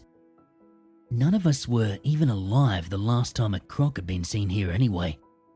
So, off we ran, all 3 of us taking a running jump into the cool, brown water. We splashed and mucked about for a good hour and a half before anything dodgy started to happen. The first thing we noticed at least, that tipped us off that things weren't normal, was the lack of any animal noises. Usually, the creek was a blaring cacophony of frogs, cicadas and birds. But right now, it had just gone dead quiet. We continued to play, but we were significantly more subdued than before. Even Michael, who had never even heard the stories that my grandma had to tell, he was looking a few shades whiter. Then, we saw him coming, around the bend of the creek. He was dressed in a red polo shirt and a pair of cargo shorts. Typical tourist gear, you know. And that's exactly what we thought he was. Some sort of lost tourist who'd come to North Queensland for a holiday and somehow gotten himself lost out here. In his hand, he held one of those Kodak disposable cameras. You know, the kind you used to be able to pick up at a Servo or Woolies counter. We called out to him a few times as he came closer. We asked him if he was lost or if he was hurt somehow, but we got no answer. His shuffling, it sent chills down the back of my neck as I was brought back to the countless nights of sitting in front of Grandma as she told me her bunyip story. I said as much to David and Michael, who at first laughed at me, but after all, agreed that we should go back to town and get some help. Bunyip or not, this poor bloke was clearly in a bad way. Almost as if he was reading our lips or something. This man picked up his pace, now moving through the waist-high water at almost jogging speed. We booked it to the bank as fast as we could move. First, Michael went up, followed by David, and then me. I felt my neck prickle as I was about halfway up the bank, and I made the mistake of looking back. There he was, less than 10 feet away, and closing fast. His touristy clothes, they were ratty, disgusting, and now stretched over a body that was far too oddly proportioned for them to hold. My scream froze in my throat as I watched him twitch towards us at an incredible speed. His legs, they looked as though they'd grown longer than oars, and they looked to be covered in a lumpy, leathery brown skin. His whole body pulsated and shifted like putty, and his yellow eyes locked with my own. I had to look away. His shifting was making me feel nauseous and lightheaded.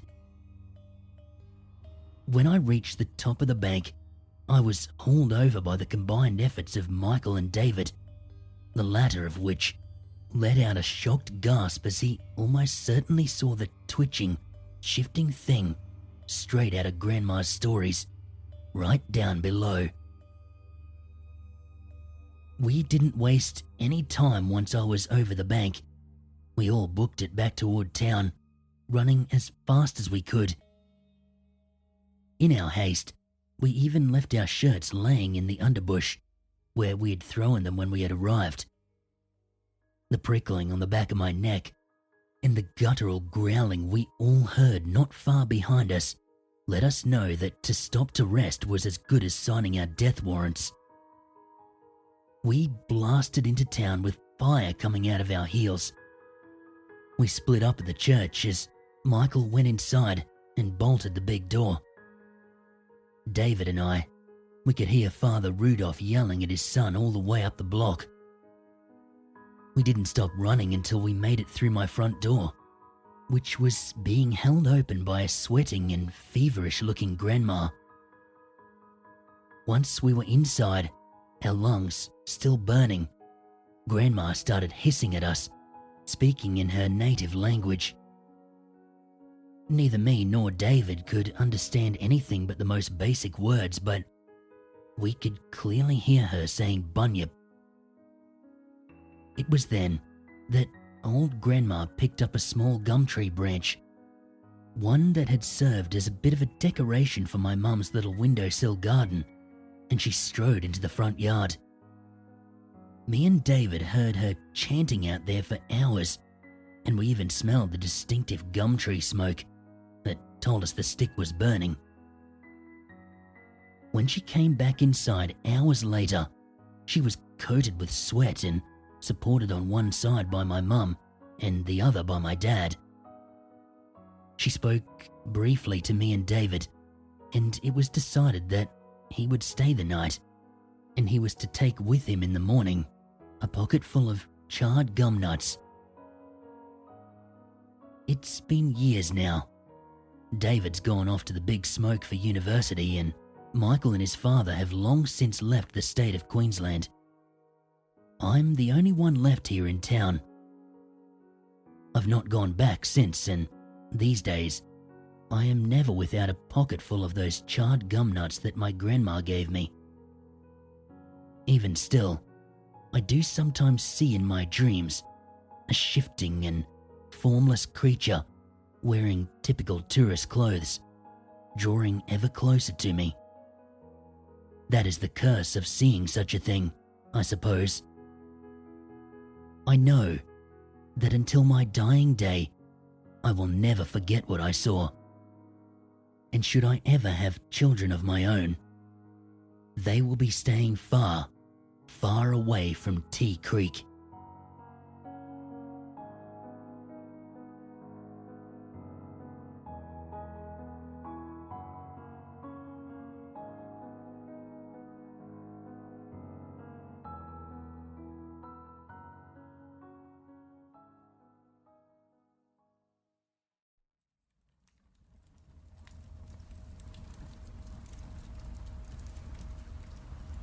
We had just moved out of an apartment complex. It took several weeks to terminate our lease. We only returned to the flat for brief visits to collect belongings As neither of us really provided any furniture, that wasn't a big deal. Clothing, electronics, some decorative junk that we'd collected together, just to enhance the space a bit, was all we needed. While we fought with the apartment manager over our last month's rent, we were staying at a small hotel on the waterfront. This was off-season for tourists, so the prices were reasonable. But still, taking their toll as the time we spent there dragged on. As the fall season arrived, we were invited up to the dacha, a summer house basically, of my girlfriend's grandmother. It was a medium-sized village, just north of the city, easily reachable by train. We both figured that it would be a great escape from the stresses of the city in our prior apartment. So, we accepted the invitation, and by the third week in September, we were off to Grandma's house. I'd stayed in a dacha before, and they're usually pretty similar. A small, wooden cabin or cottage, often with a thatched roof, really intricate carved woodwork, and a dense, ancient forest sprawling all around. Ludja's grandmother did not have a dacha. She had a mansion. It was probably built in the same style, but it was 3 stories tall, had at least 15 rooms. Imagine a log cabin on steroids, with hand-carved posts and massive, beveled glass windows, and you've got some idea. The first thing I noticed about Babushka was that she loved American music. She would talk about it for hours on end. Elvis in particular was one of her favorites. The next thing I noticed was that she liked to flirt with her granddaughter's boyfriend a bit too much. She was grabby, spouted off weird innuendos and dirty jokes like no 78-year-old I've ever met before. The first night that we were there in her home, we told her about our experiences in the apartment building. She didn't seem fazed by it, nodding and smiling, agreeing with a lot of our comments.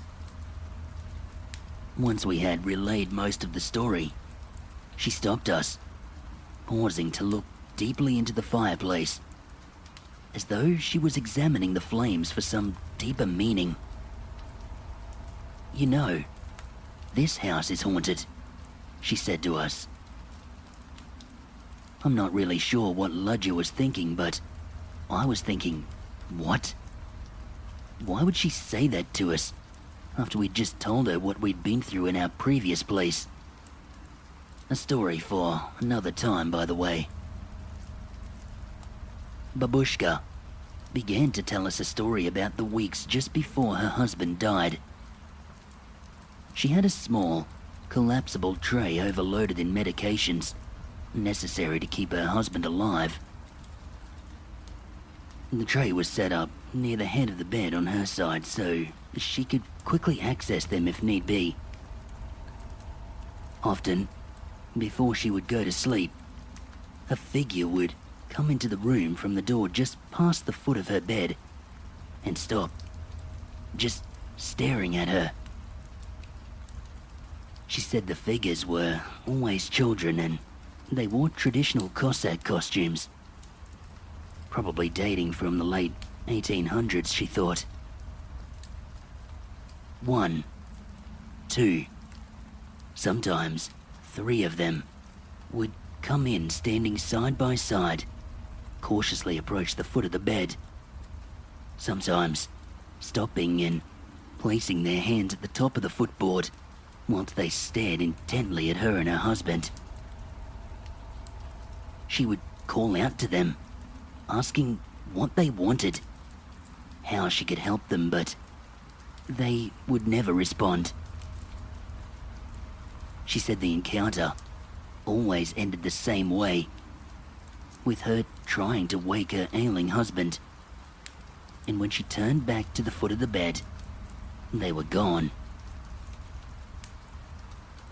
One night, they came again, and she was so frustrated and frightened by their regular appearance that she shouted at them, "Leave us alone."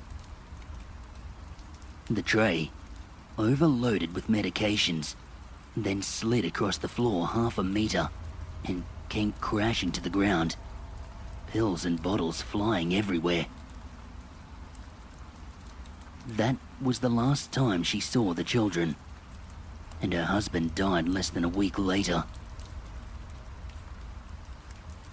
She had several more stories as well, slowly recounting them as she tended the fire, and occasionally took a photo from amongst the many that sat by the shelves around the living room.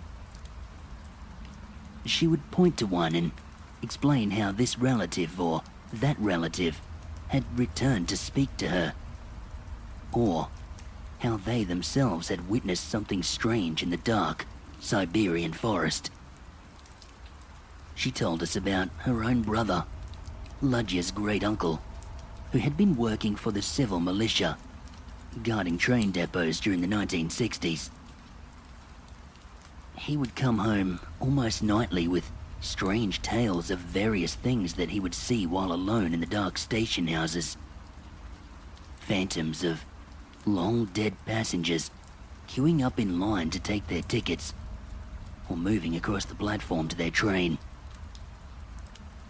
He would hear the whistles of steam engines that hadn't run for 30 years, heard people whispering, and even said that he would suddenly fall ill during his watch. Babushka told us that he would find belongings, artifacts along the train lines, watches, eyeglasses, rings, lighters. At first, he would bring them home, but after a while, runs of bad luck would convince him to return the items. When he had finally been removed from train duty, he swore that he would never step foot in a depot again. The stories were frightening, mysterious, and even more so, the way they were told.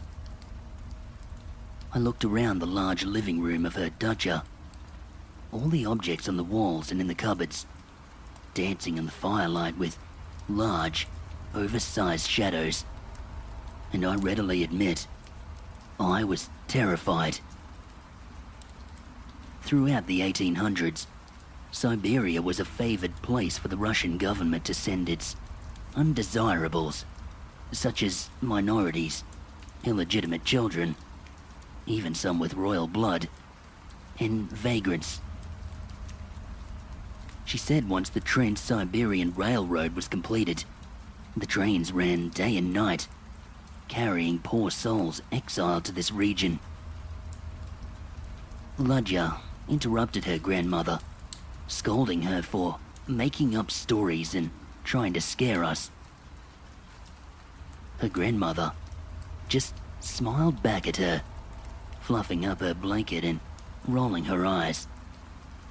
"Tak molod," she said a couple of times, while shaking her head. "Tak molod, tak molod."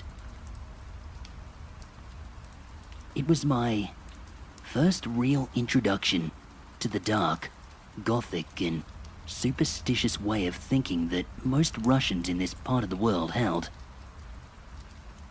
Babushka then continued, saying, "Be careful," telling us that the dead are envious of the living, that they will do almost anything so that they may feel warm again.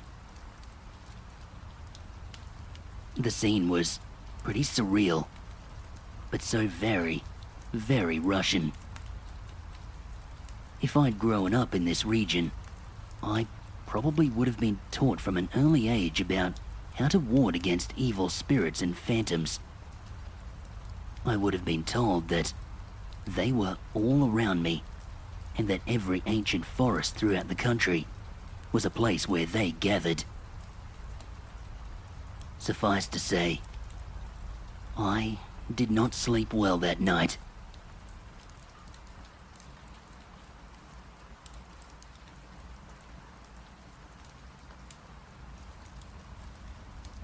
When I was about 3 or 4 years old, sitting between my uncles on a sofa, there were around 30 people at a party in the basement, and I saw, through a small window, that an axe was chopping wood in my garden.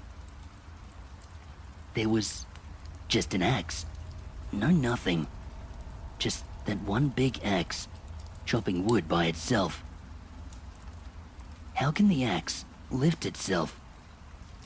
We were the only family in that house, and who in the hell would be chopping wood at midnight anyway? There is a large forest near the Nishava, a river near my city, where many men drowned. There are 2 graveyards from ancient Ottomans, Romans, and even older Slavic people. The wounded and those suffering from infectious diseases died there during both world wars. A man murdered 2 ladies who were washing dishes near the river. And even in older history, there was a story that people saw fairies, which is how my city got its name. My house has been near that forest, just 500 feet away, and we could see it from the window when it was not foggy or raining. That whole area was known as haunted, but it was still full of houses and buildings.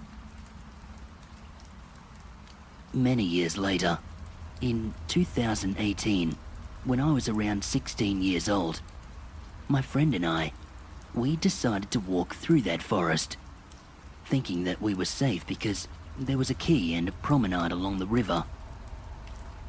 It was 8 o'clock on a hot summer night, and we were now deep in the woods. Suddenly, we heard a scream. Then, some kind of growl. And then, from the direction of the bank across the river, we saw distinctly eyes flashing and shining. I later graduated from the Faculty of Forestry, and I'm also a hunter. I know every sound in nature in my part of the country, and that sound, it sure as hell does not originate from any animal. My side of the shore where I was not quite known as being so haunted as the one across the river, beyond which stretched that forest into which no one was ever allowed to enter. We started to run. The road behind us suddenly disappeared and was covered with thick grass. So we ran through the bushes and we came out completely scratched. When we got out on the boardwalk, my hands were shaking so much while we were sitting on the bench that my friend had to light a cigarette for me to calm me down.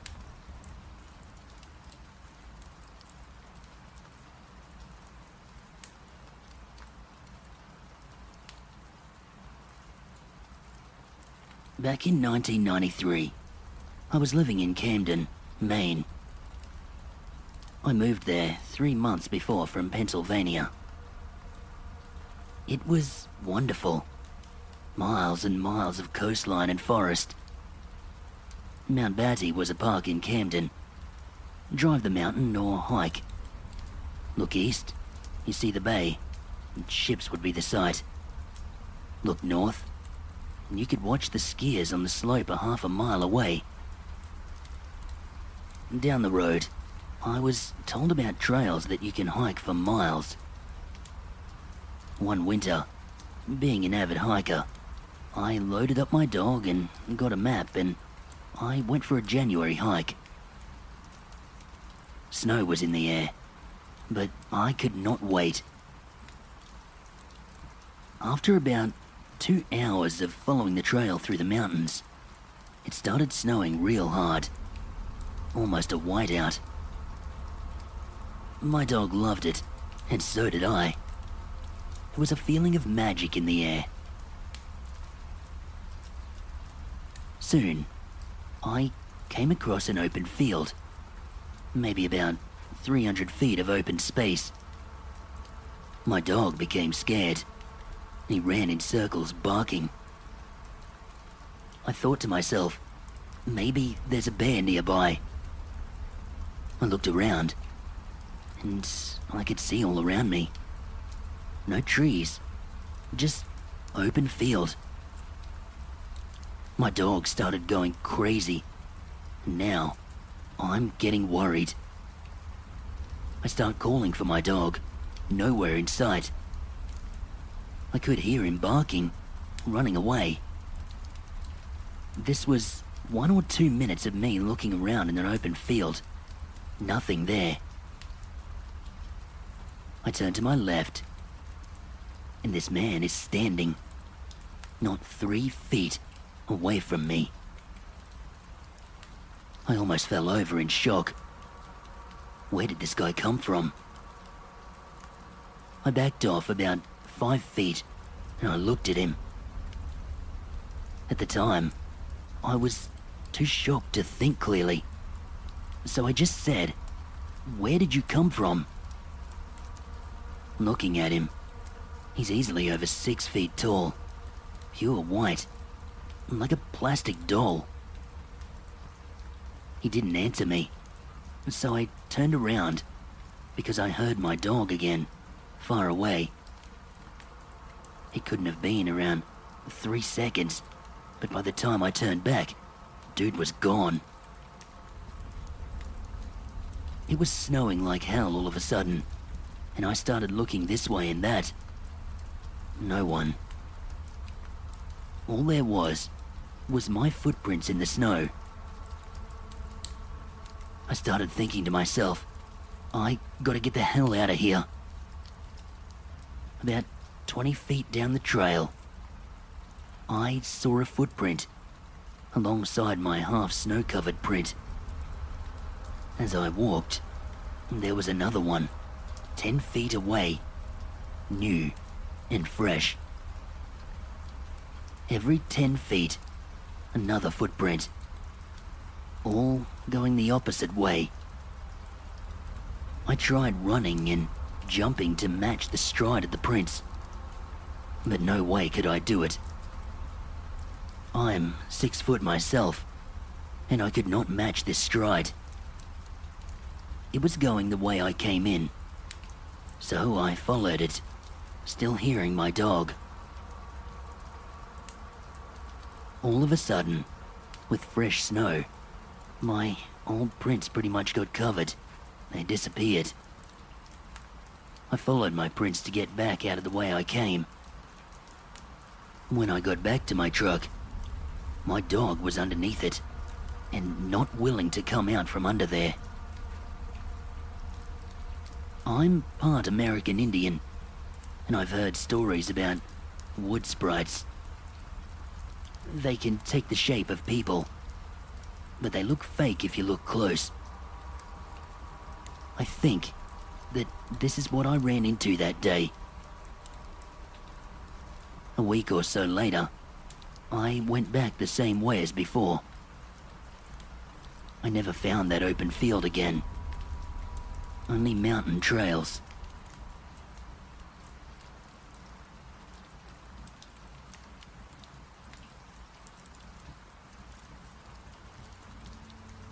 I need to share a story which happened not to me, but to one of my colleagues, Hamid. He stays in Kalyan, which is a far-flung suburb of Mumbai. He has had several paranormal experiences. It is said that some people will have several ghostly encounters throughout their lives, while others will not have even one. This depends on their gan. If the person has Rakshas gan, he is fated to suffer in this way, while a person having Devgan will lead a peaceful life. Now, Hermit's father was a retired army man who was absolutely fearless, and his favorite hobby was hunting in the jungles at night. On one such occasion, it was a moonless night, and he was hunting in some remote forests. Hermit used to accompany him on such excursions, and he was with his father that day. The woods in these places, it's so pitch dark that you cannot see your own nose. And they're full of game like wild pigs, rabbits, and peacocks. As a rule, whilst hunting in these places, hunters will carry electric torches, but do not prefer to use them for fear of scaring away their prey. The only way to identify animals is by the height of their glowing eyes above the ground. Thus, eyes that are glowing close to the ground could be rabbits, whilst those at knee height, they might be wild boar. Sometimes, you'll find several rabbits playing innocently in some parts of the jungle. But experienced hunters will beat a hasty retreat, as they believe that there is evil in that place, and the rabbits are not real, but some kind of bait to incite unsuspecting hunters to their deaths. This is shown in the Bollywood movie, Carl, where a character dies in a similar manner. Villagers in these places, they are very superstitious. They are well aware of the evil which could befall them while they are hunting, so they take lots of precautions. Okay, to get back to the story, Hermit and his father, they heard some rustling coming from a bush which was on a small hillock. Hermit's father asked him to circle the bush and clap his hands loudly to bring out the prey. After positioning himself on the opposite side of the bush, Hermit began clapping his hands loudly, at which point there was a loud flapping of wings and commotion from inside the bush, as if something was flying away, but nothing could be seen. This upset him considerably, and when his father found him, he was shivering from fright, so they decided to return home and go to bed. Sometime in the night, Hermit, who was now feeling considerably foolish, had to go and relieve himself. He decided to walk a little ways into the woods to shake off his fright and then return to bed thereafter. He had fallen into an uneasy slumber when he was aware of an apparition standing right next to his bed, shaking his hand to awaken him. Its head was swathed in black, coarse cloth blanket, known here as gongdi, and his features, they were not visible. But Hermit was mesmerized as he stared at this figure, which was urging him to come with him into the forest, tugging at his hand. Fortunately, Hermit blinked and the spell was broken, leading him to cry out loudly and huddle into a corner of the room.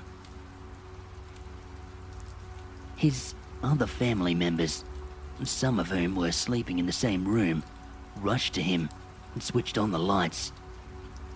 But the phantom figure, it had already disappeared.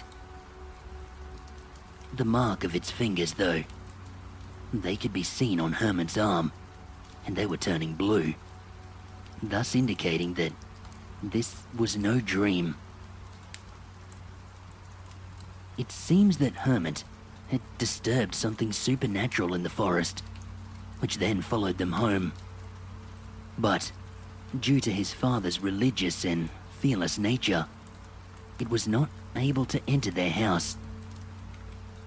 However, when Hermit stepped out alone, the entity took advantage of his disturbed state of mind to gain access to his room and it would have led him to his death, or worse, if he had not inadvertently broken the creature's spell. It is said that in such deep, remote parts of the woods, there are entities like this. Some of them are guardians of the forests, and some guard the rivers and lakes. You should never disturb or cross them in any way.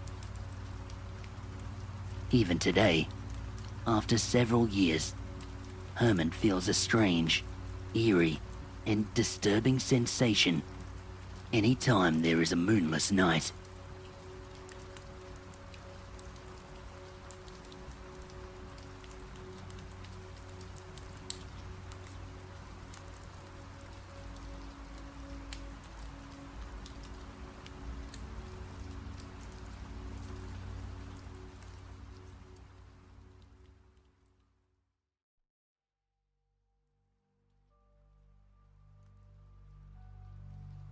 This story I am going to share is the story of my friend named B.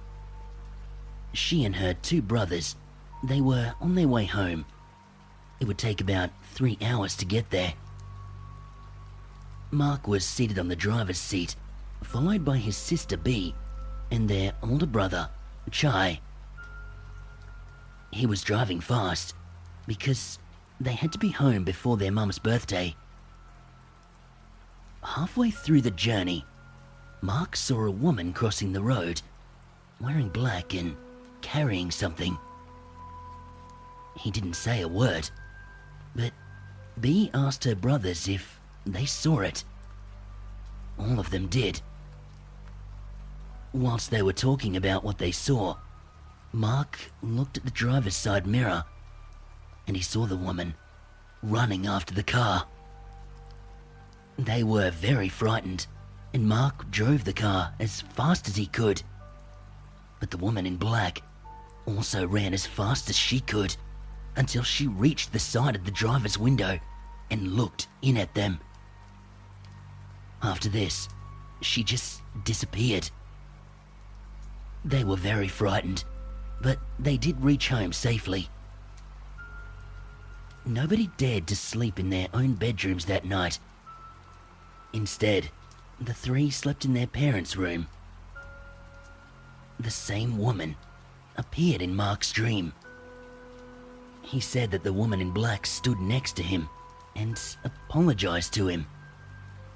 She said, "I did not mean to scare you, but please, say a prayer for me. I am not at peace. Please, do merit for me in the temple." She also explained how she died. She said to Mark, "My husband and I were riding a motorcycle around 1 a.m, coming from a party in town. My husband stopped to go to the bathroom. He parked the motorcycle along the road when suddenly a car ran over me and the motorcycle, and they left. My husband could not take me to the hospital. I died right there. I will find the man who hit me." Then she disappeared and Mark woke up. The next day, Mark and his family went to the temple and they did merit and prayers for that woman. Since then, she has never come back in his dreams.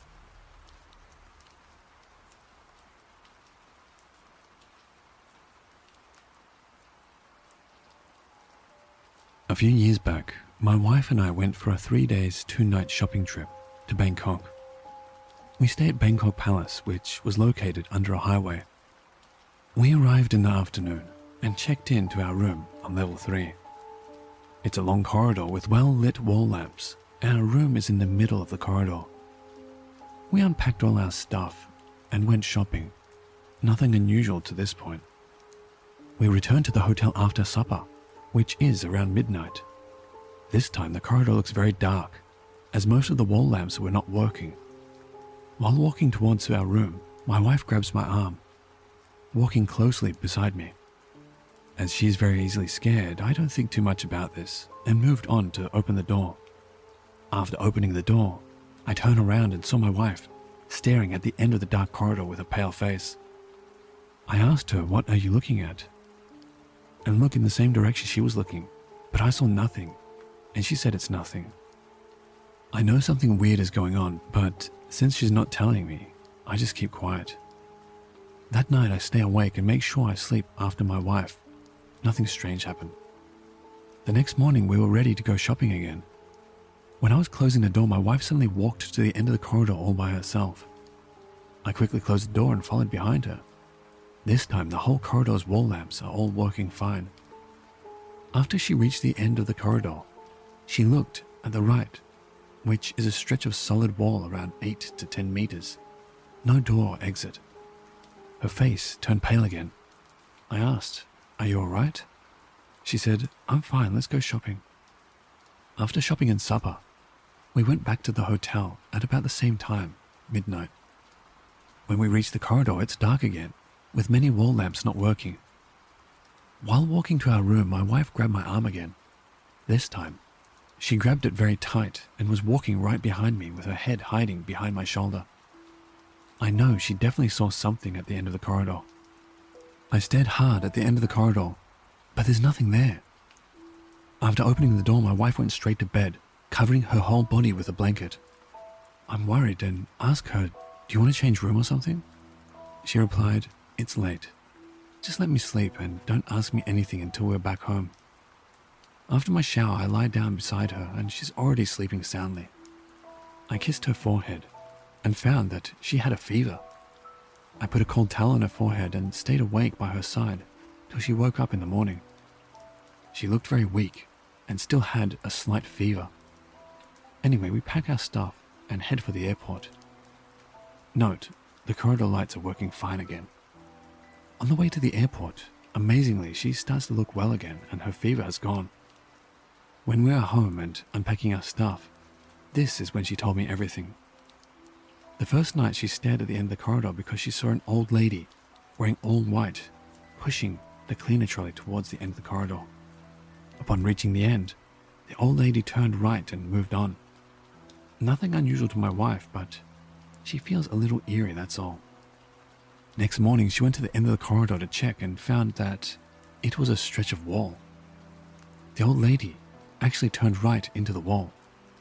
The second night, while she was walking to our room, she saw the same old lady in white standing at the end of the corridor staring at us. This is when she grabbed my arms and tried to hide behind me. After hearing her story, I told her that in future, if she felt eerie, uncomfortable, or anything not right, just tell me you don't like the room. We can then request to change the room or even change the hotel.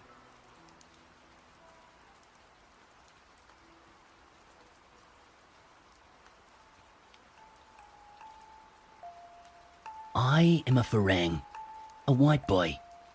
My skin is so white, it blinds people when I take my shirt off. I came to Bangkok to train in Muay Thai. Let's just say it didn't work out so well. Whilst I was out shopping one day, I found an amulet that I thought looked pretty cool.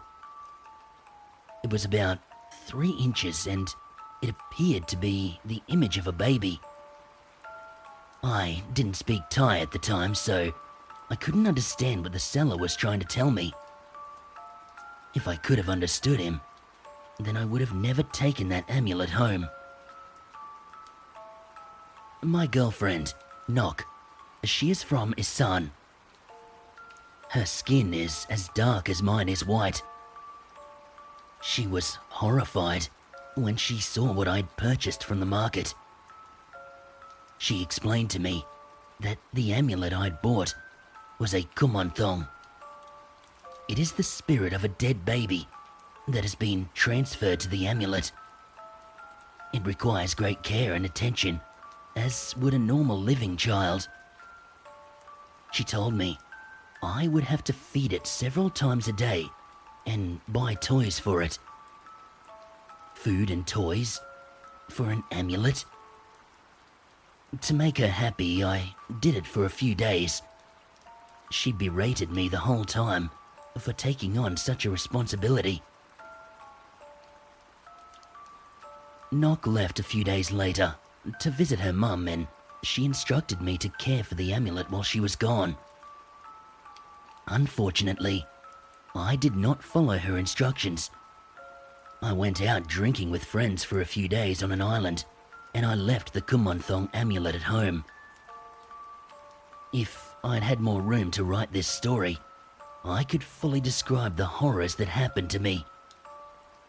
Accidents, dog bites, and I nearly drowned while swimming. I went home and I took the amulet back to the seller. I told him I could not care for it anymore. Another Farang was there, and I told him what happened.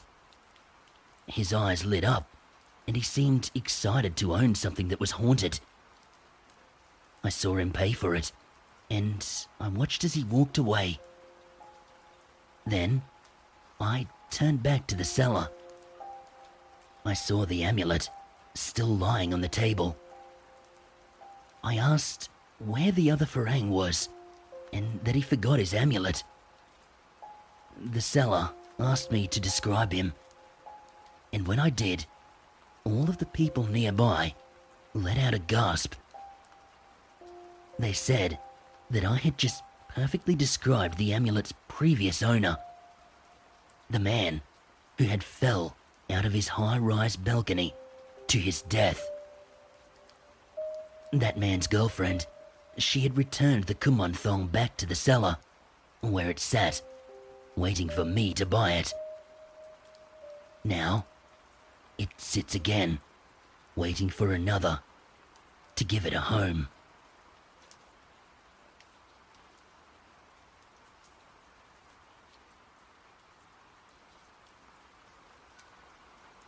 This happened many years ago. I already put this episode behind me and tried my best to forget it. Sometimes when I think back, I still get the shivers. When I read some ghost stories, I suddenly feel a chilly wind blow into my room. Many years back, I was staying alone. Back then, I was using iPhone 3GS. As you all know, when you leave the iPhone there, after a while it will auto-lock and show the unlock screen. I remember it was an afternoon and the weather was bright and sunny. Everything was as per usual. I went to take a bath, and when I came out, from the distance of the kitchen to the living room, I saw the screen of the iPhone switch pages. I had 3 pages of apps, and when I walked near it, it suddenly changed to the unlock screen. I didn't sense anything at first. I just thought, okay, maybe still buggy or the battery has something wrong with it. I brushed it aside. Be reminded, I was alone and also I had the password lock. Many days later, my friend suddenly called me and asked what's the matter. I told him it was him calling and asking me what's up. He said he saw my missed call. I say I never called you. Then he just said, okay, never mind. I checked my call history, confirmed I never called him. Then a WhatsApp message came in. He showed me his call history and indeed there was a missed call from my number. What the hell, I thought. Is he kidding me?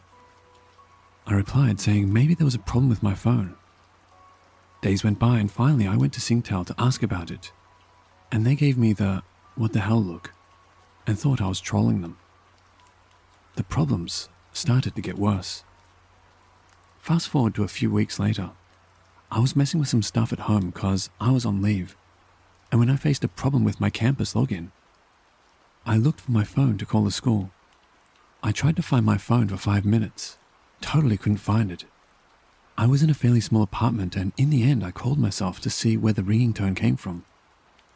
When I heard the direction of the ringtone, I froze and all the hairs on my body stood up.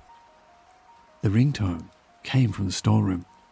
The problem is, I hadn't entered the storeroom for some time. A few months, and only when I want to go back to Singapore, I go in and take luggage. To make it worse, the storeroom is locked with a numbered lock. I don't know what to do, honestly. The first thing I did was look around the house to see if there were any other people who for some reason may be pranking me. And next, I immediately turned on all the lights in the house. The corridor was dark. I quickly went to the storeroom with my back against the wall, and the phone was on the floor, in the middle of the storeroom. So freaky. I was really very scared. Back then I was very religious, and I kept chanting the Om Mani Padme Hum. I quickly took the phone and went downstairs and called my friend. After that, my friend said he would come over, because he stayed quite near. When he arrived, he asked if I was okay because I looked very pale. I told him what happened, and he suggested we go to the temple to pray. And since we were close by, we took a cab to a temple, and also we donated money there.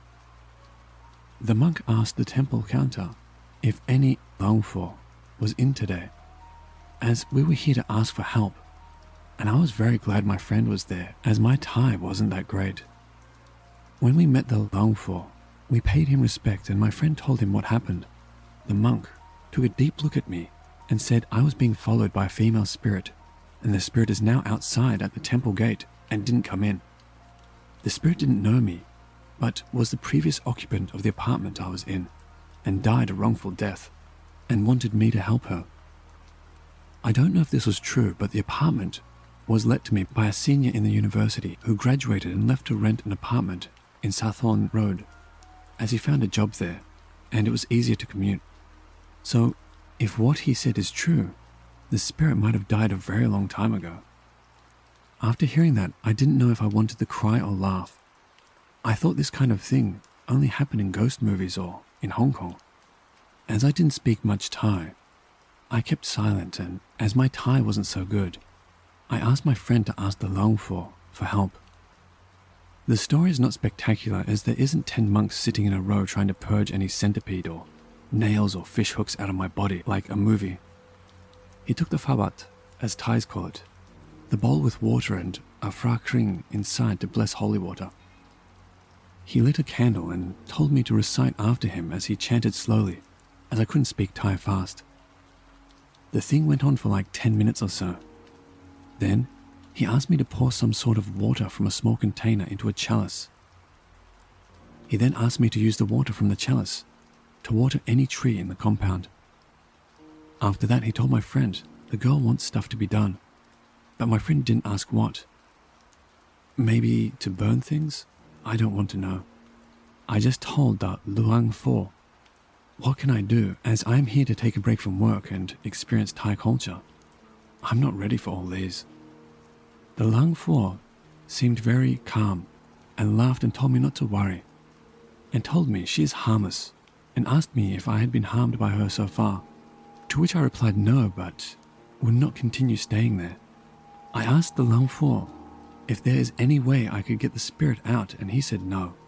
Her spirit is in the house, and he muttered some stuff to my friend. He then gave me an amulet and told me to wear it. Well, I wore it immediately, and he left. I didn't dare to return home, and my friend said if I was really scared, I could bunk in with him. But I went to his house before, and it was very crammed. I didn't know what to do. I was alone in a foreign place, and such things happened.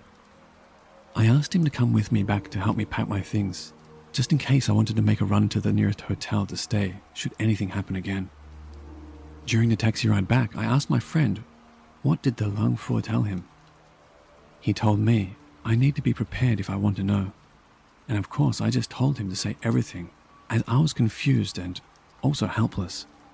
He said the Luang Fo said the spirit would not leave because there are some parts of her still within the house. So I asked him, what parts? He said her bone fragments, but not to worry, as the spirit is that of a small female child and not a vengeful ghost. I did not grow up in a place with ghosts in my house, and I could not think of how the monk and my friend could even think this is even okay for me to go back to, but I did anyway. There wasn't a plan B, and I didn't know what else to do.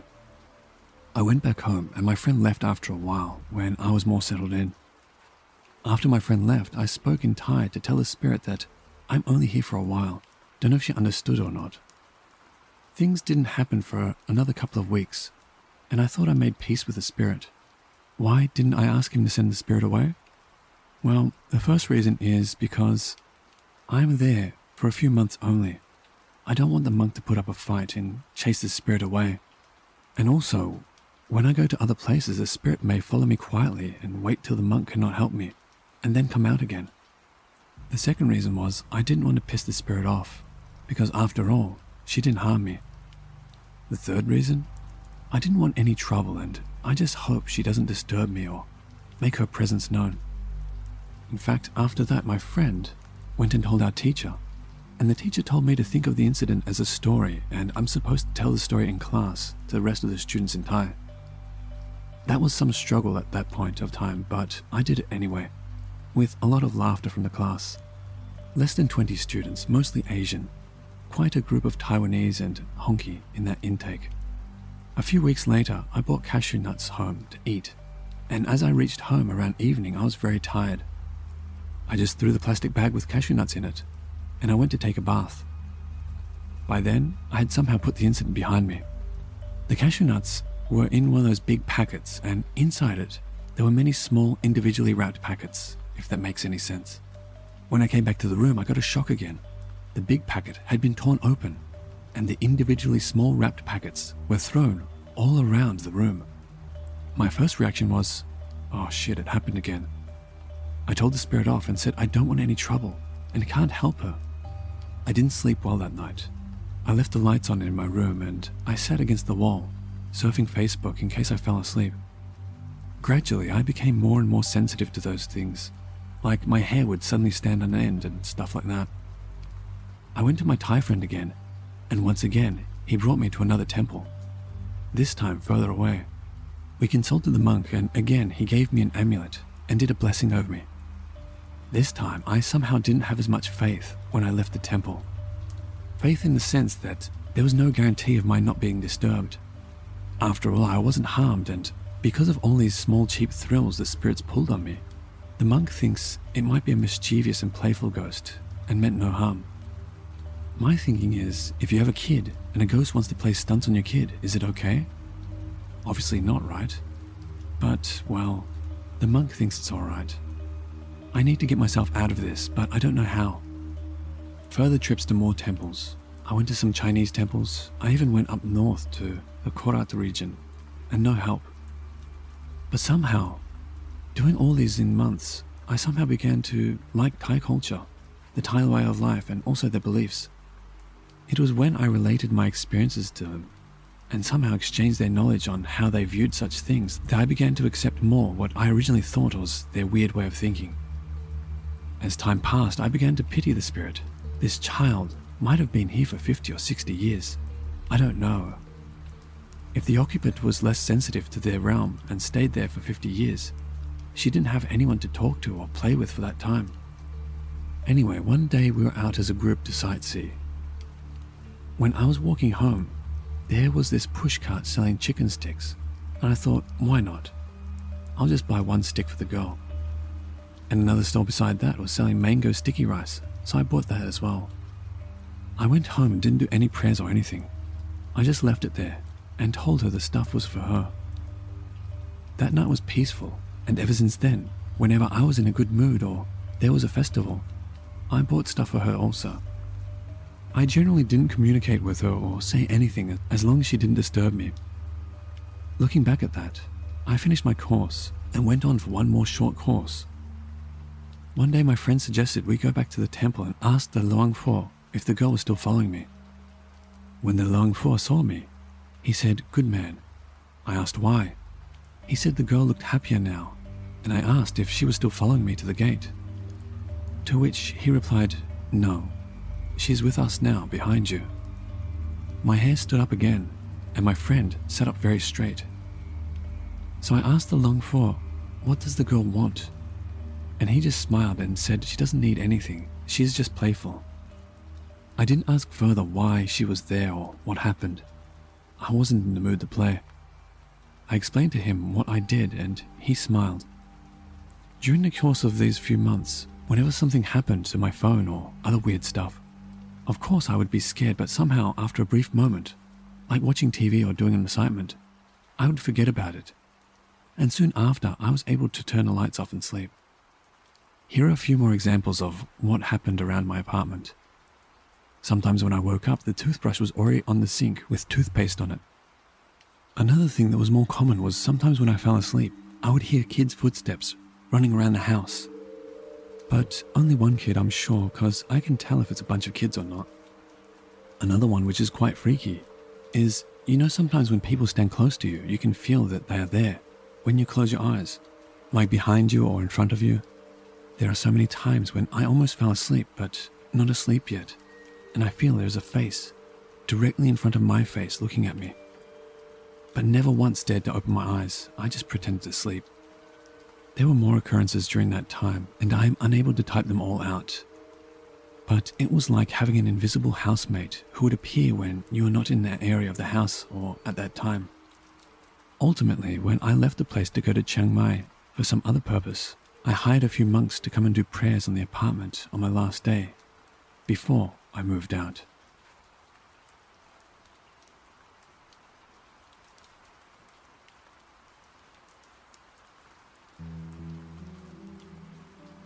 I was a weird kid back when this story takes place. I never had many friends, and I'd rather be alone than with a crowd. Oh, and by the way, I see things. My first encounter, at least the first that I can remember, was the typical Asian female ghost in Thailand. Long hair that covers her face, white, flowy dress, and a laugh that you can't miss. I was about 5 when this happened.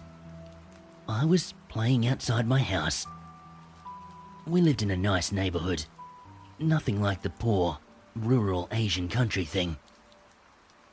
The sun has already set, but it wasn't too dark yet, so I stayed out. I remember clearly hearing the sound of chickens, which I'm very certain that none of my neighbors had pet chickens. The sound, it must have clearly been coming from inside my gates. So being 5 years old, instinctively I got up and I looked for the chickens. But every time I got closer to the sound, it would move again, and there would be no traces of chickens anywhere. But I kept going until the noise grew faint. Just when I was underneath the mango tree in my backyard. The noise was not really gone, because I could still hear it, that sound of chickens, which then slowly turned into a high-pitched woman's laugh, almost like a horse neighing. At the same time, there was a strong, flowery scent. The laugh grew extremely loud, and it came from the trees above me. I looked up, and there she was. White, long dress, long, black hair, just sitting up there in the tree, feet dangling down, laughing.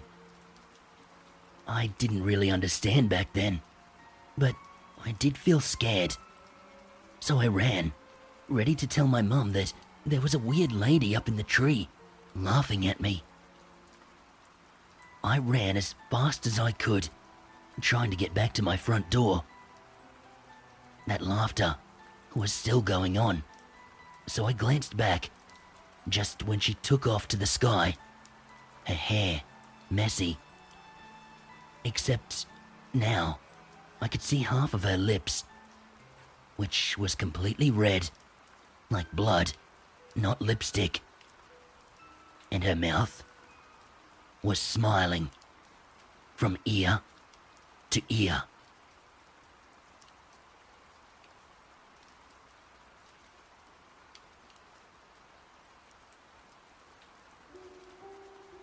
In 2011, around May, I went on a solo trip to Bangkok, Thailand. I checked into a hotel apartment near the river. The apartment looked new and comfortable, with a huge bed, clean toilet, microwave oven, fridge, TV, and Wi-Fi, and some free goodies. I settled in immediately. For the first 2 nights, nothing strange happened. But on the 3rd night, I had the air conditioning on, TV on for some noise while using my laptop in bed, chatting away with my friends and former boss. I heard a faint noise coming from the balcony. It sounded like someone was breathing. Gasping for air would be a better description though. Now, the balcony is located on my right side and the entrance to my room is on the left, opposite to each other. The balcony light was on and the curtain was also drawn. If there was something, I suppose I would be able to see, as the light would cast a shadow. However, I didn't see anything, so I ignored and continued chatting online. But the noise kept coming. Thinking maybe I was imagining things, I continued to ignore it. But after 10 minutes, the same breathing sound still persisted. So this time I muted the TV, turned off the air conditioning, and listened intently. It was still there, so I thought, okay, time to sleep. I left the balcony lights on and turned off the light in my room and had the blanket over my head.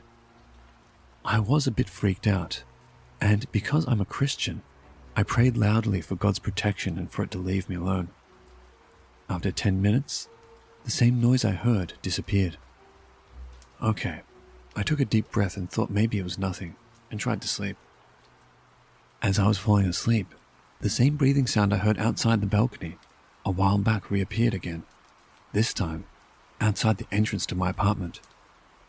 It was going up and down the empty corridor. I could hear it very clearly and loudly.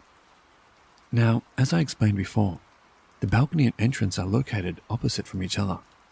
So how did it get from the balcony to the other side?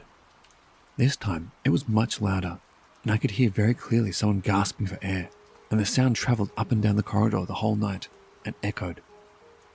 At one point, I was so upset with it, I decided to get up, turn on the lights in my room, and walked right up to the spy hole on the door and peeked outside into the corridor. But it was still there, and I saw nothing. Thing is, on that floor alone, there was only me and another male occupant, and the apartments can only be accessed via a key. So it is indeed impossible for any outsiders to enter unless they have the access key. Knowing something wasn't right, I went back to bed, turned off the lights and tried to sleep. My heart was pounding and I didn't want to make myself seem weak, so I tried not to be scared and pretended nothing happened. However, on the outside, in the corridor, this thing was up all night, breathing loudly and moving up and down the long stretch of corridor till 4 a.m. Yes, I was up the whole night, listening to it, while at the same time waiting for daylight. Exactly 4 a.m., I started to hear chickens. This is when it started to go away. I heard it moving along the corridor and slowly faded away at the other end of the corridor. But the strange thing was, this time, I also heard the tinkle of chains dragging along the floor, as if it was tied up with chains. I didn't check out the next day as I had paid the entire 7 days rental, so I decided to stay. However, for the next few nights, it didn't revisit me at all. I've had some strange experiences and have seen things before, but this was by far the worst.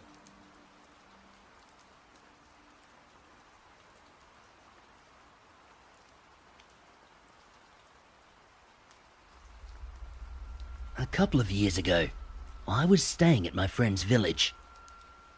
I stepped outside his house into the thick, humid night air for a quick cigarette. It's fascinating how the jungle really comes alive after the sun goes down. The atmosphere, it becomes saturated with the deafening competition of calls from geckos, frogs, insects, and all else that lurks in the darkness. I am subtly reminded about the stories I was told. These jungles, they are the home of nightmares and fear for the locals, the birthplace of their superstitions, black magic and spirits. I keep telling myself, I'm not scared of those stories. I'm sure they're just trying to entertain me. I lit up my clove cigarette and I took my first long draw. I tasted the sweetness on my lips and I felt at ease. I exhaled the sweet, fragrant smoke. It seemed to float in the still air, The rich scent stuck around like incense burning. The almost full moon lit the scenery in front of me with an eerie blue light. Once my eyes had adjusted, I could see with ease. In front of me, there were rice paddies until they met the jungle tree line. I put out my cigarette and I reached for another. When I looked up and I saw him, I thought it was odd that someone would be working in the rice paddies this late at night. I certainly didn't see or hear him go into the paddy. He was standing dead still, with his hands behind his back, hunched a little bit forward. He was about 50 meters away from me, facing towards the tree line. I couldn't catch his face, but I could tell he was old. His hair was grey, and he was dressed in a white shirt. I must have caught his attention as I flicked my lighter. He turned around, faced me, and tilted his head unnaturally to the side. His eyes were glassy but black, reflecting the moon, and they became instantly fixed onto mine. I'll never forget. He was smiling, ear to ear, exposing his yellow, crooked teeth. I felt uneasy. Something was not right about this man. He stared at me for a few seconds, and he began slowly walking parallel to me through the rice paddy. His movements looked broken. His hands still behind his back and his eyes never breaking contact with mine. The strange thing was, his footsteps did not make a sound in the water as he walked through the paddy. He approached a single coconut tree at the edge of the paddy. What happened next is a moment I will never forget. As he got to the base of the tree, he paused, still looking at me with his expression never changing. Firstly, he put his right foot on the tree trunk, and a second later, his left foot followed. He began to walk up the almost vertical incline of the coconut tree. He continued to walk upwards, completely defying gravity, his body horizontal to the ground. All this time, he was still watching me, smiling. Not once did he look in front of himself. It was like he knew exactly where he was treading. When he got closer to the top of the tree, he just faded away. Just like that, disappeared into thin air.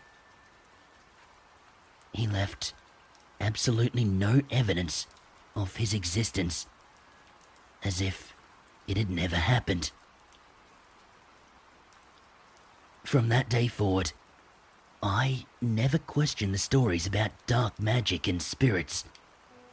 They may seem ridiculous from the comfort of my home in Australia, but in the jungles and villages of Thailand, they are very real.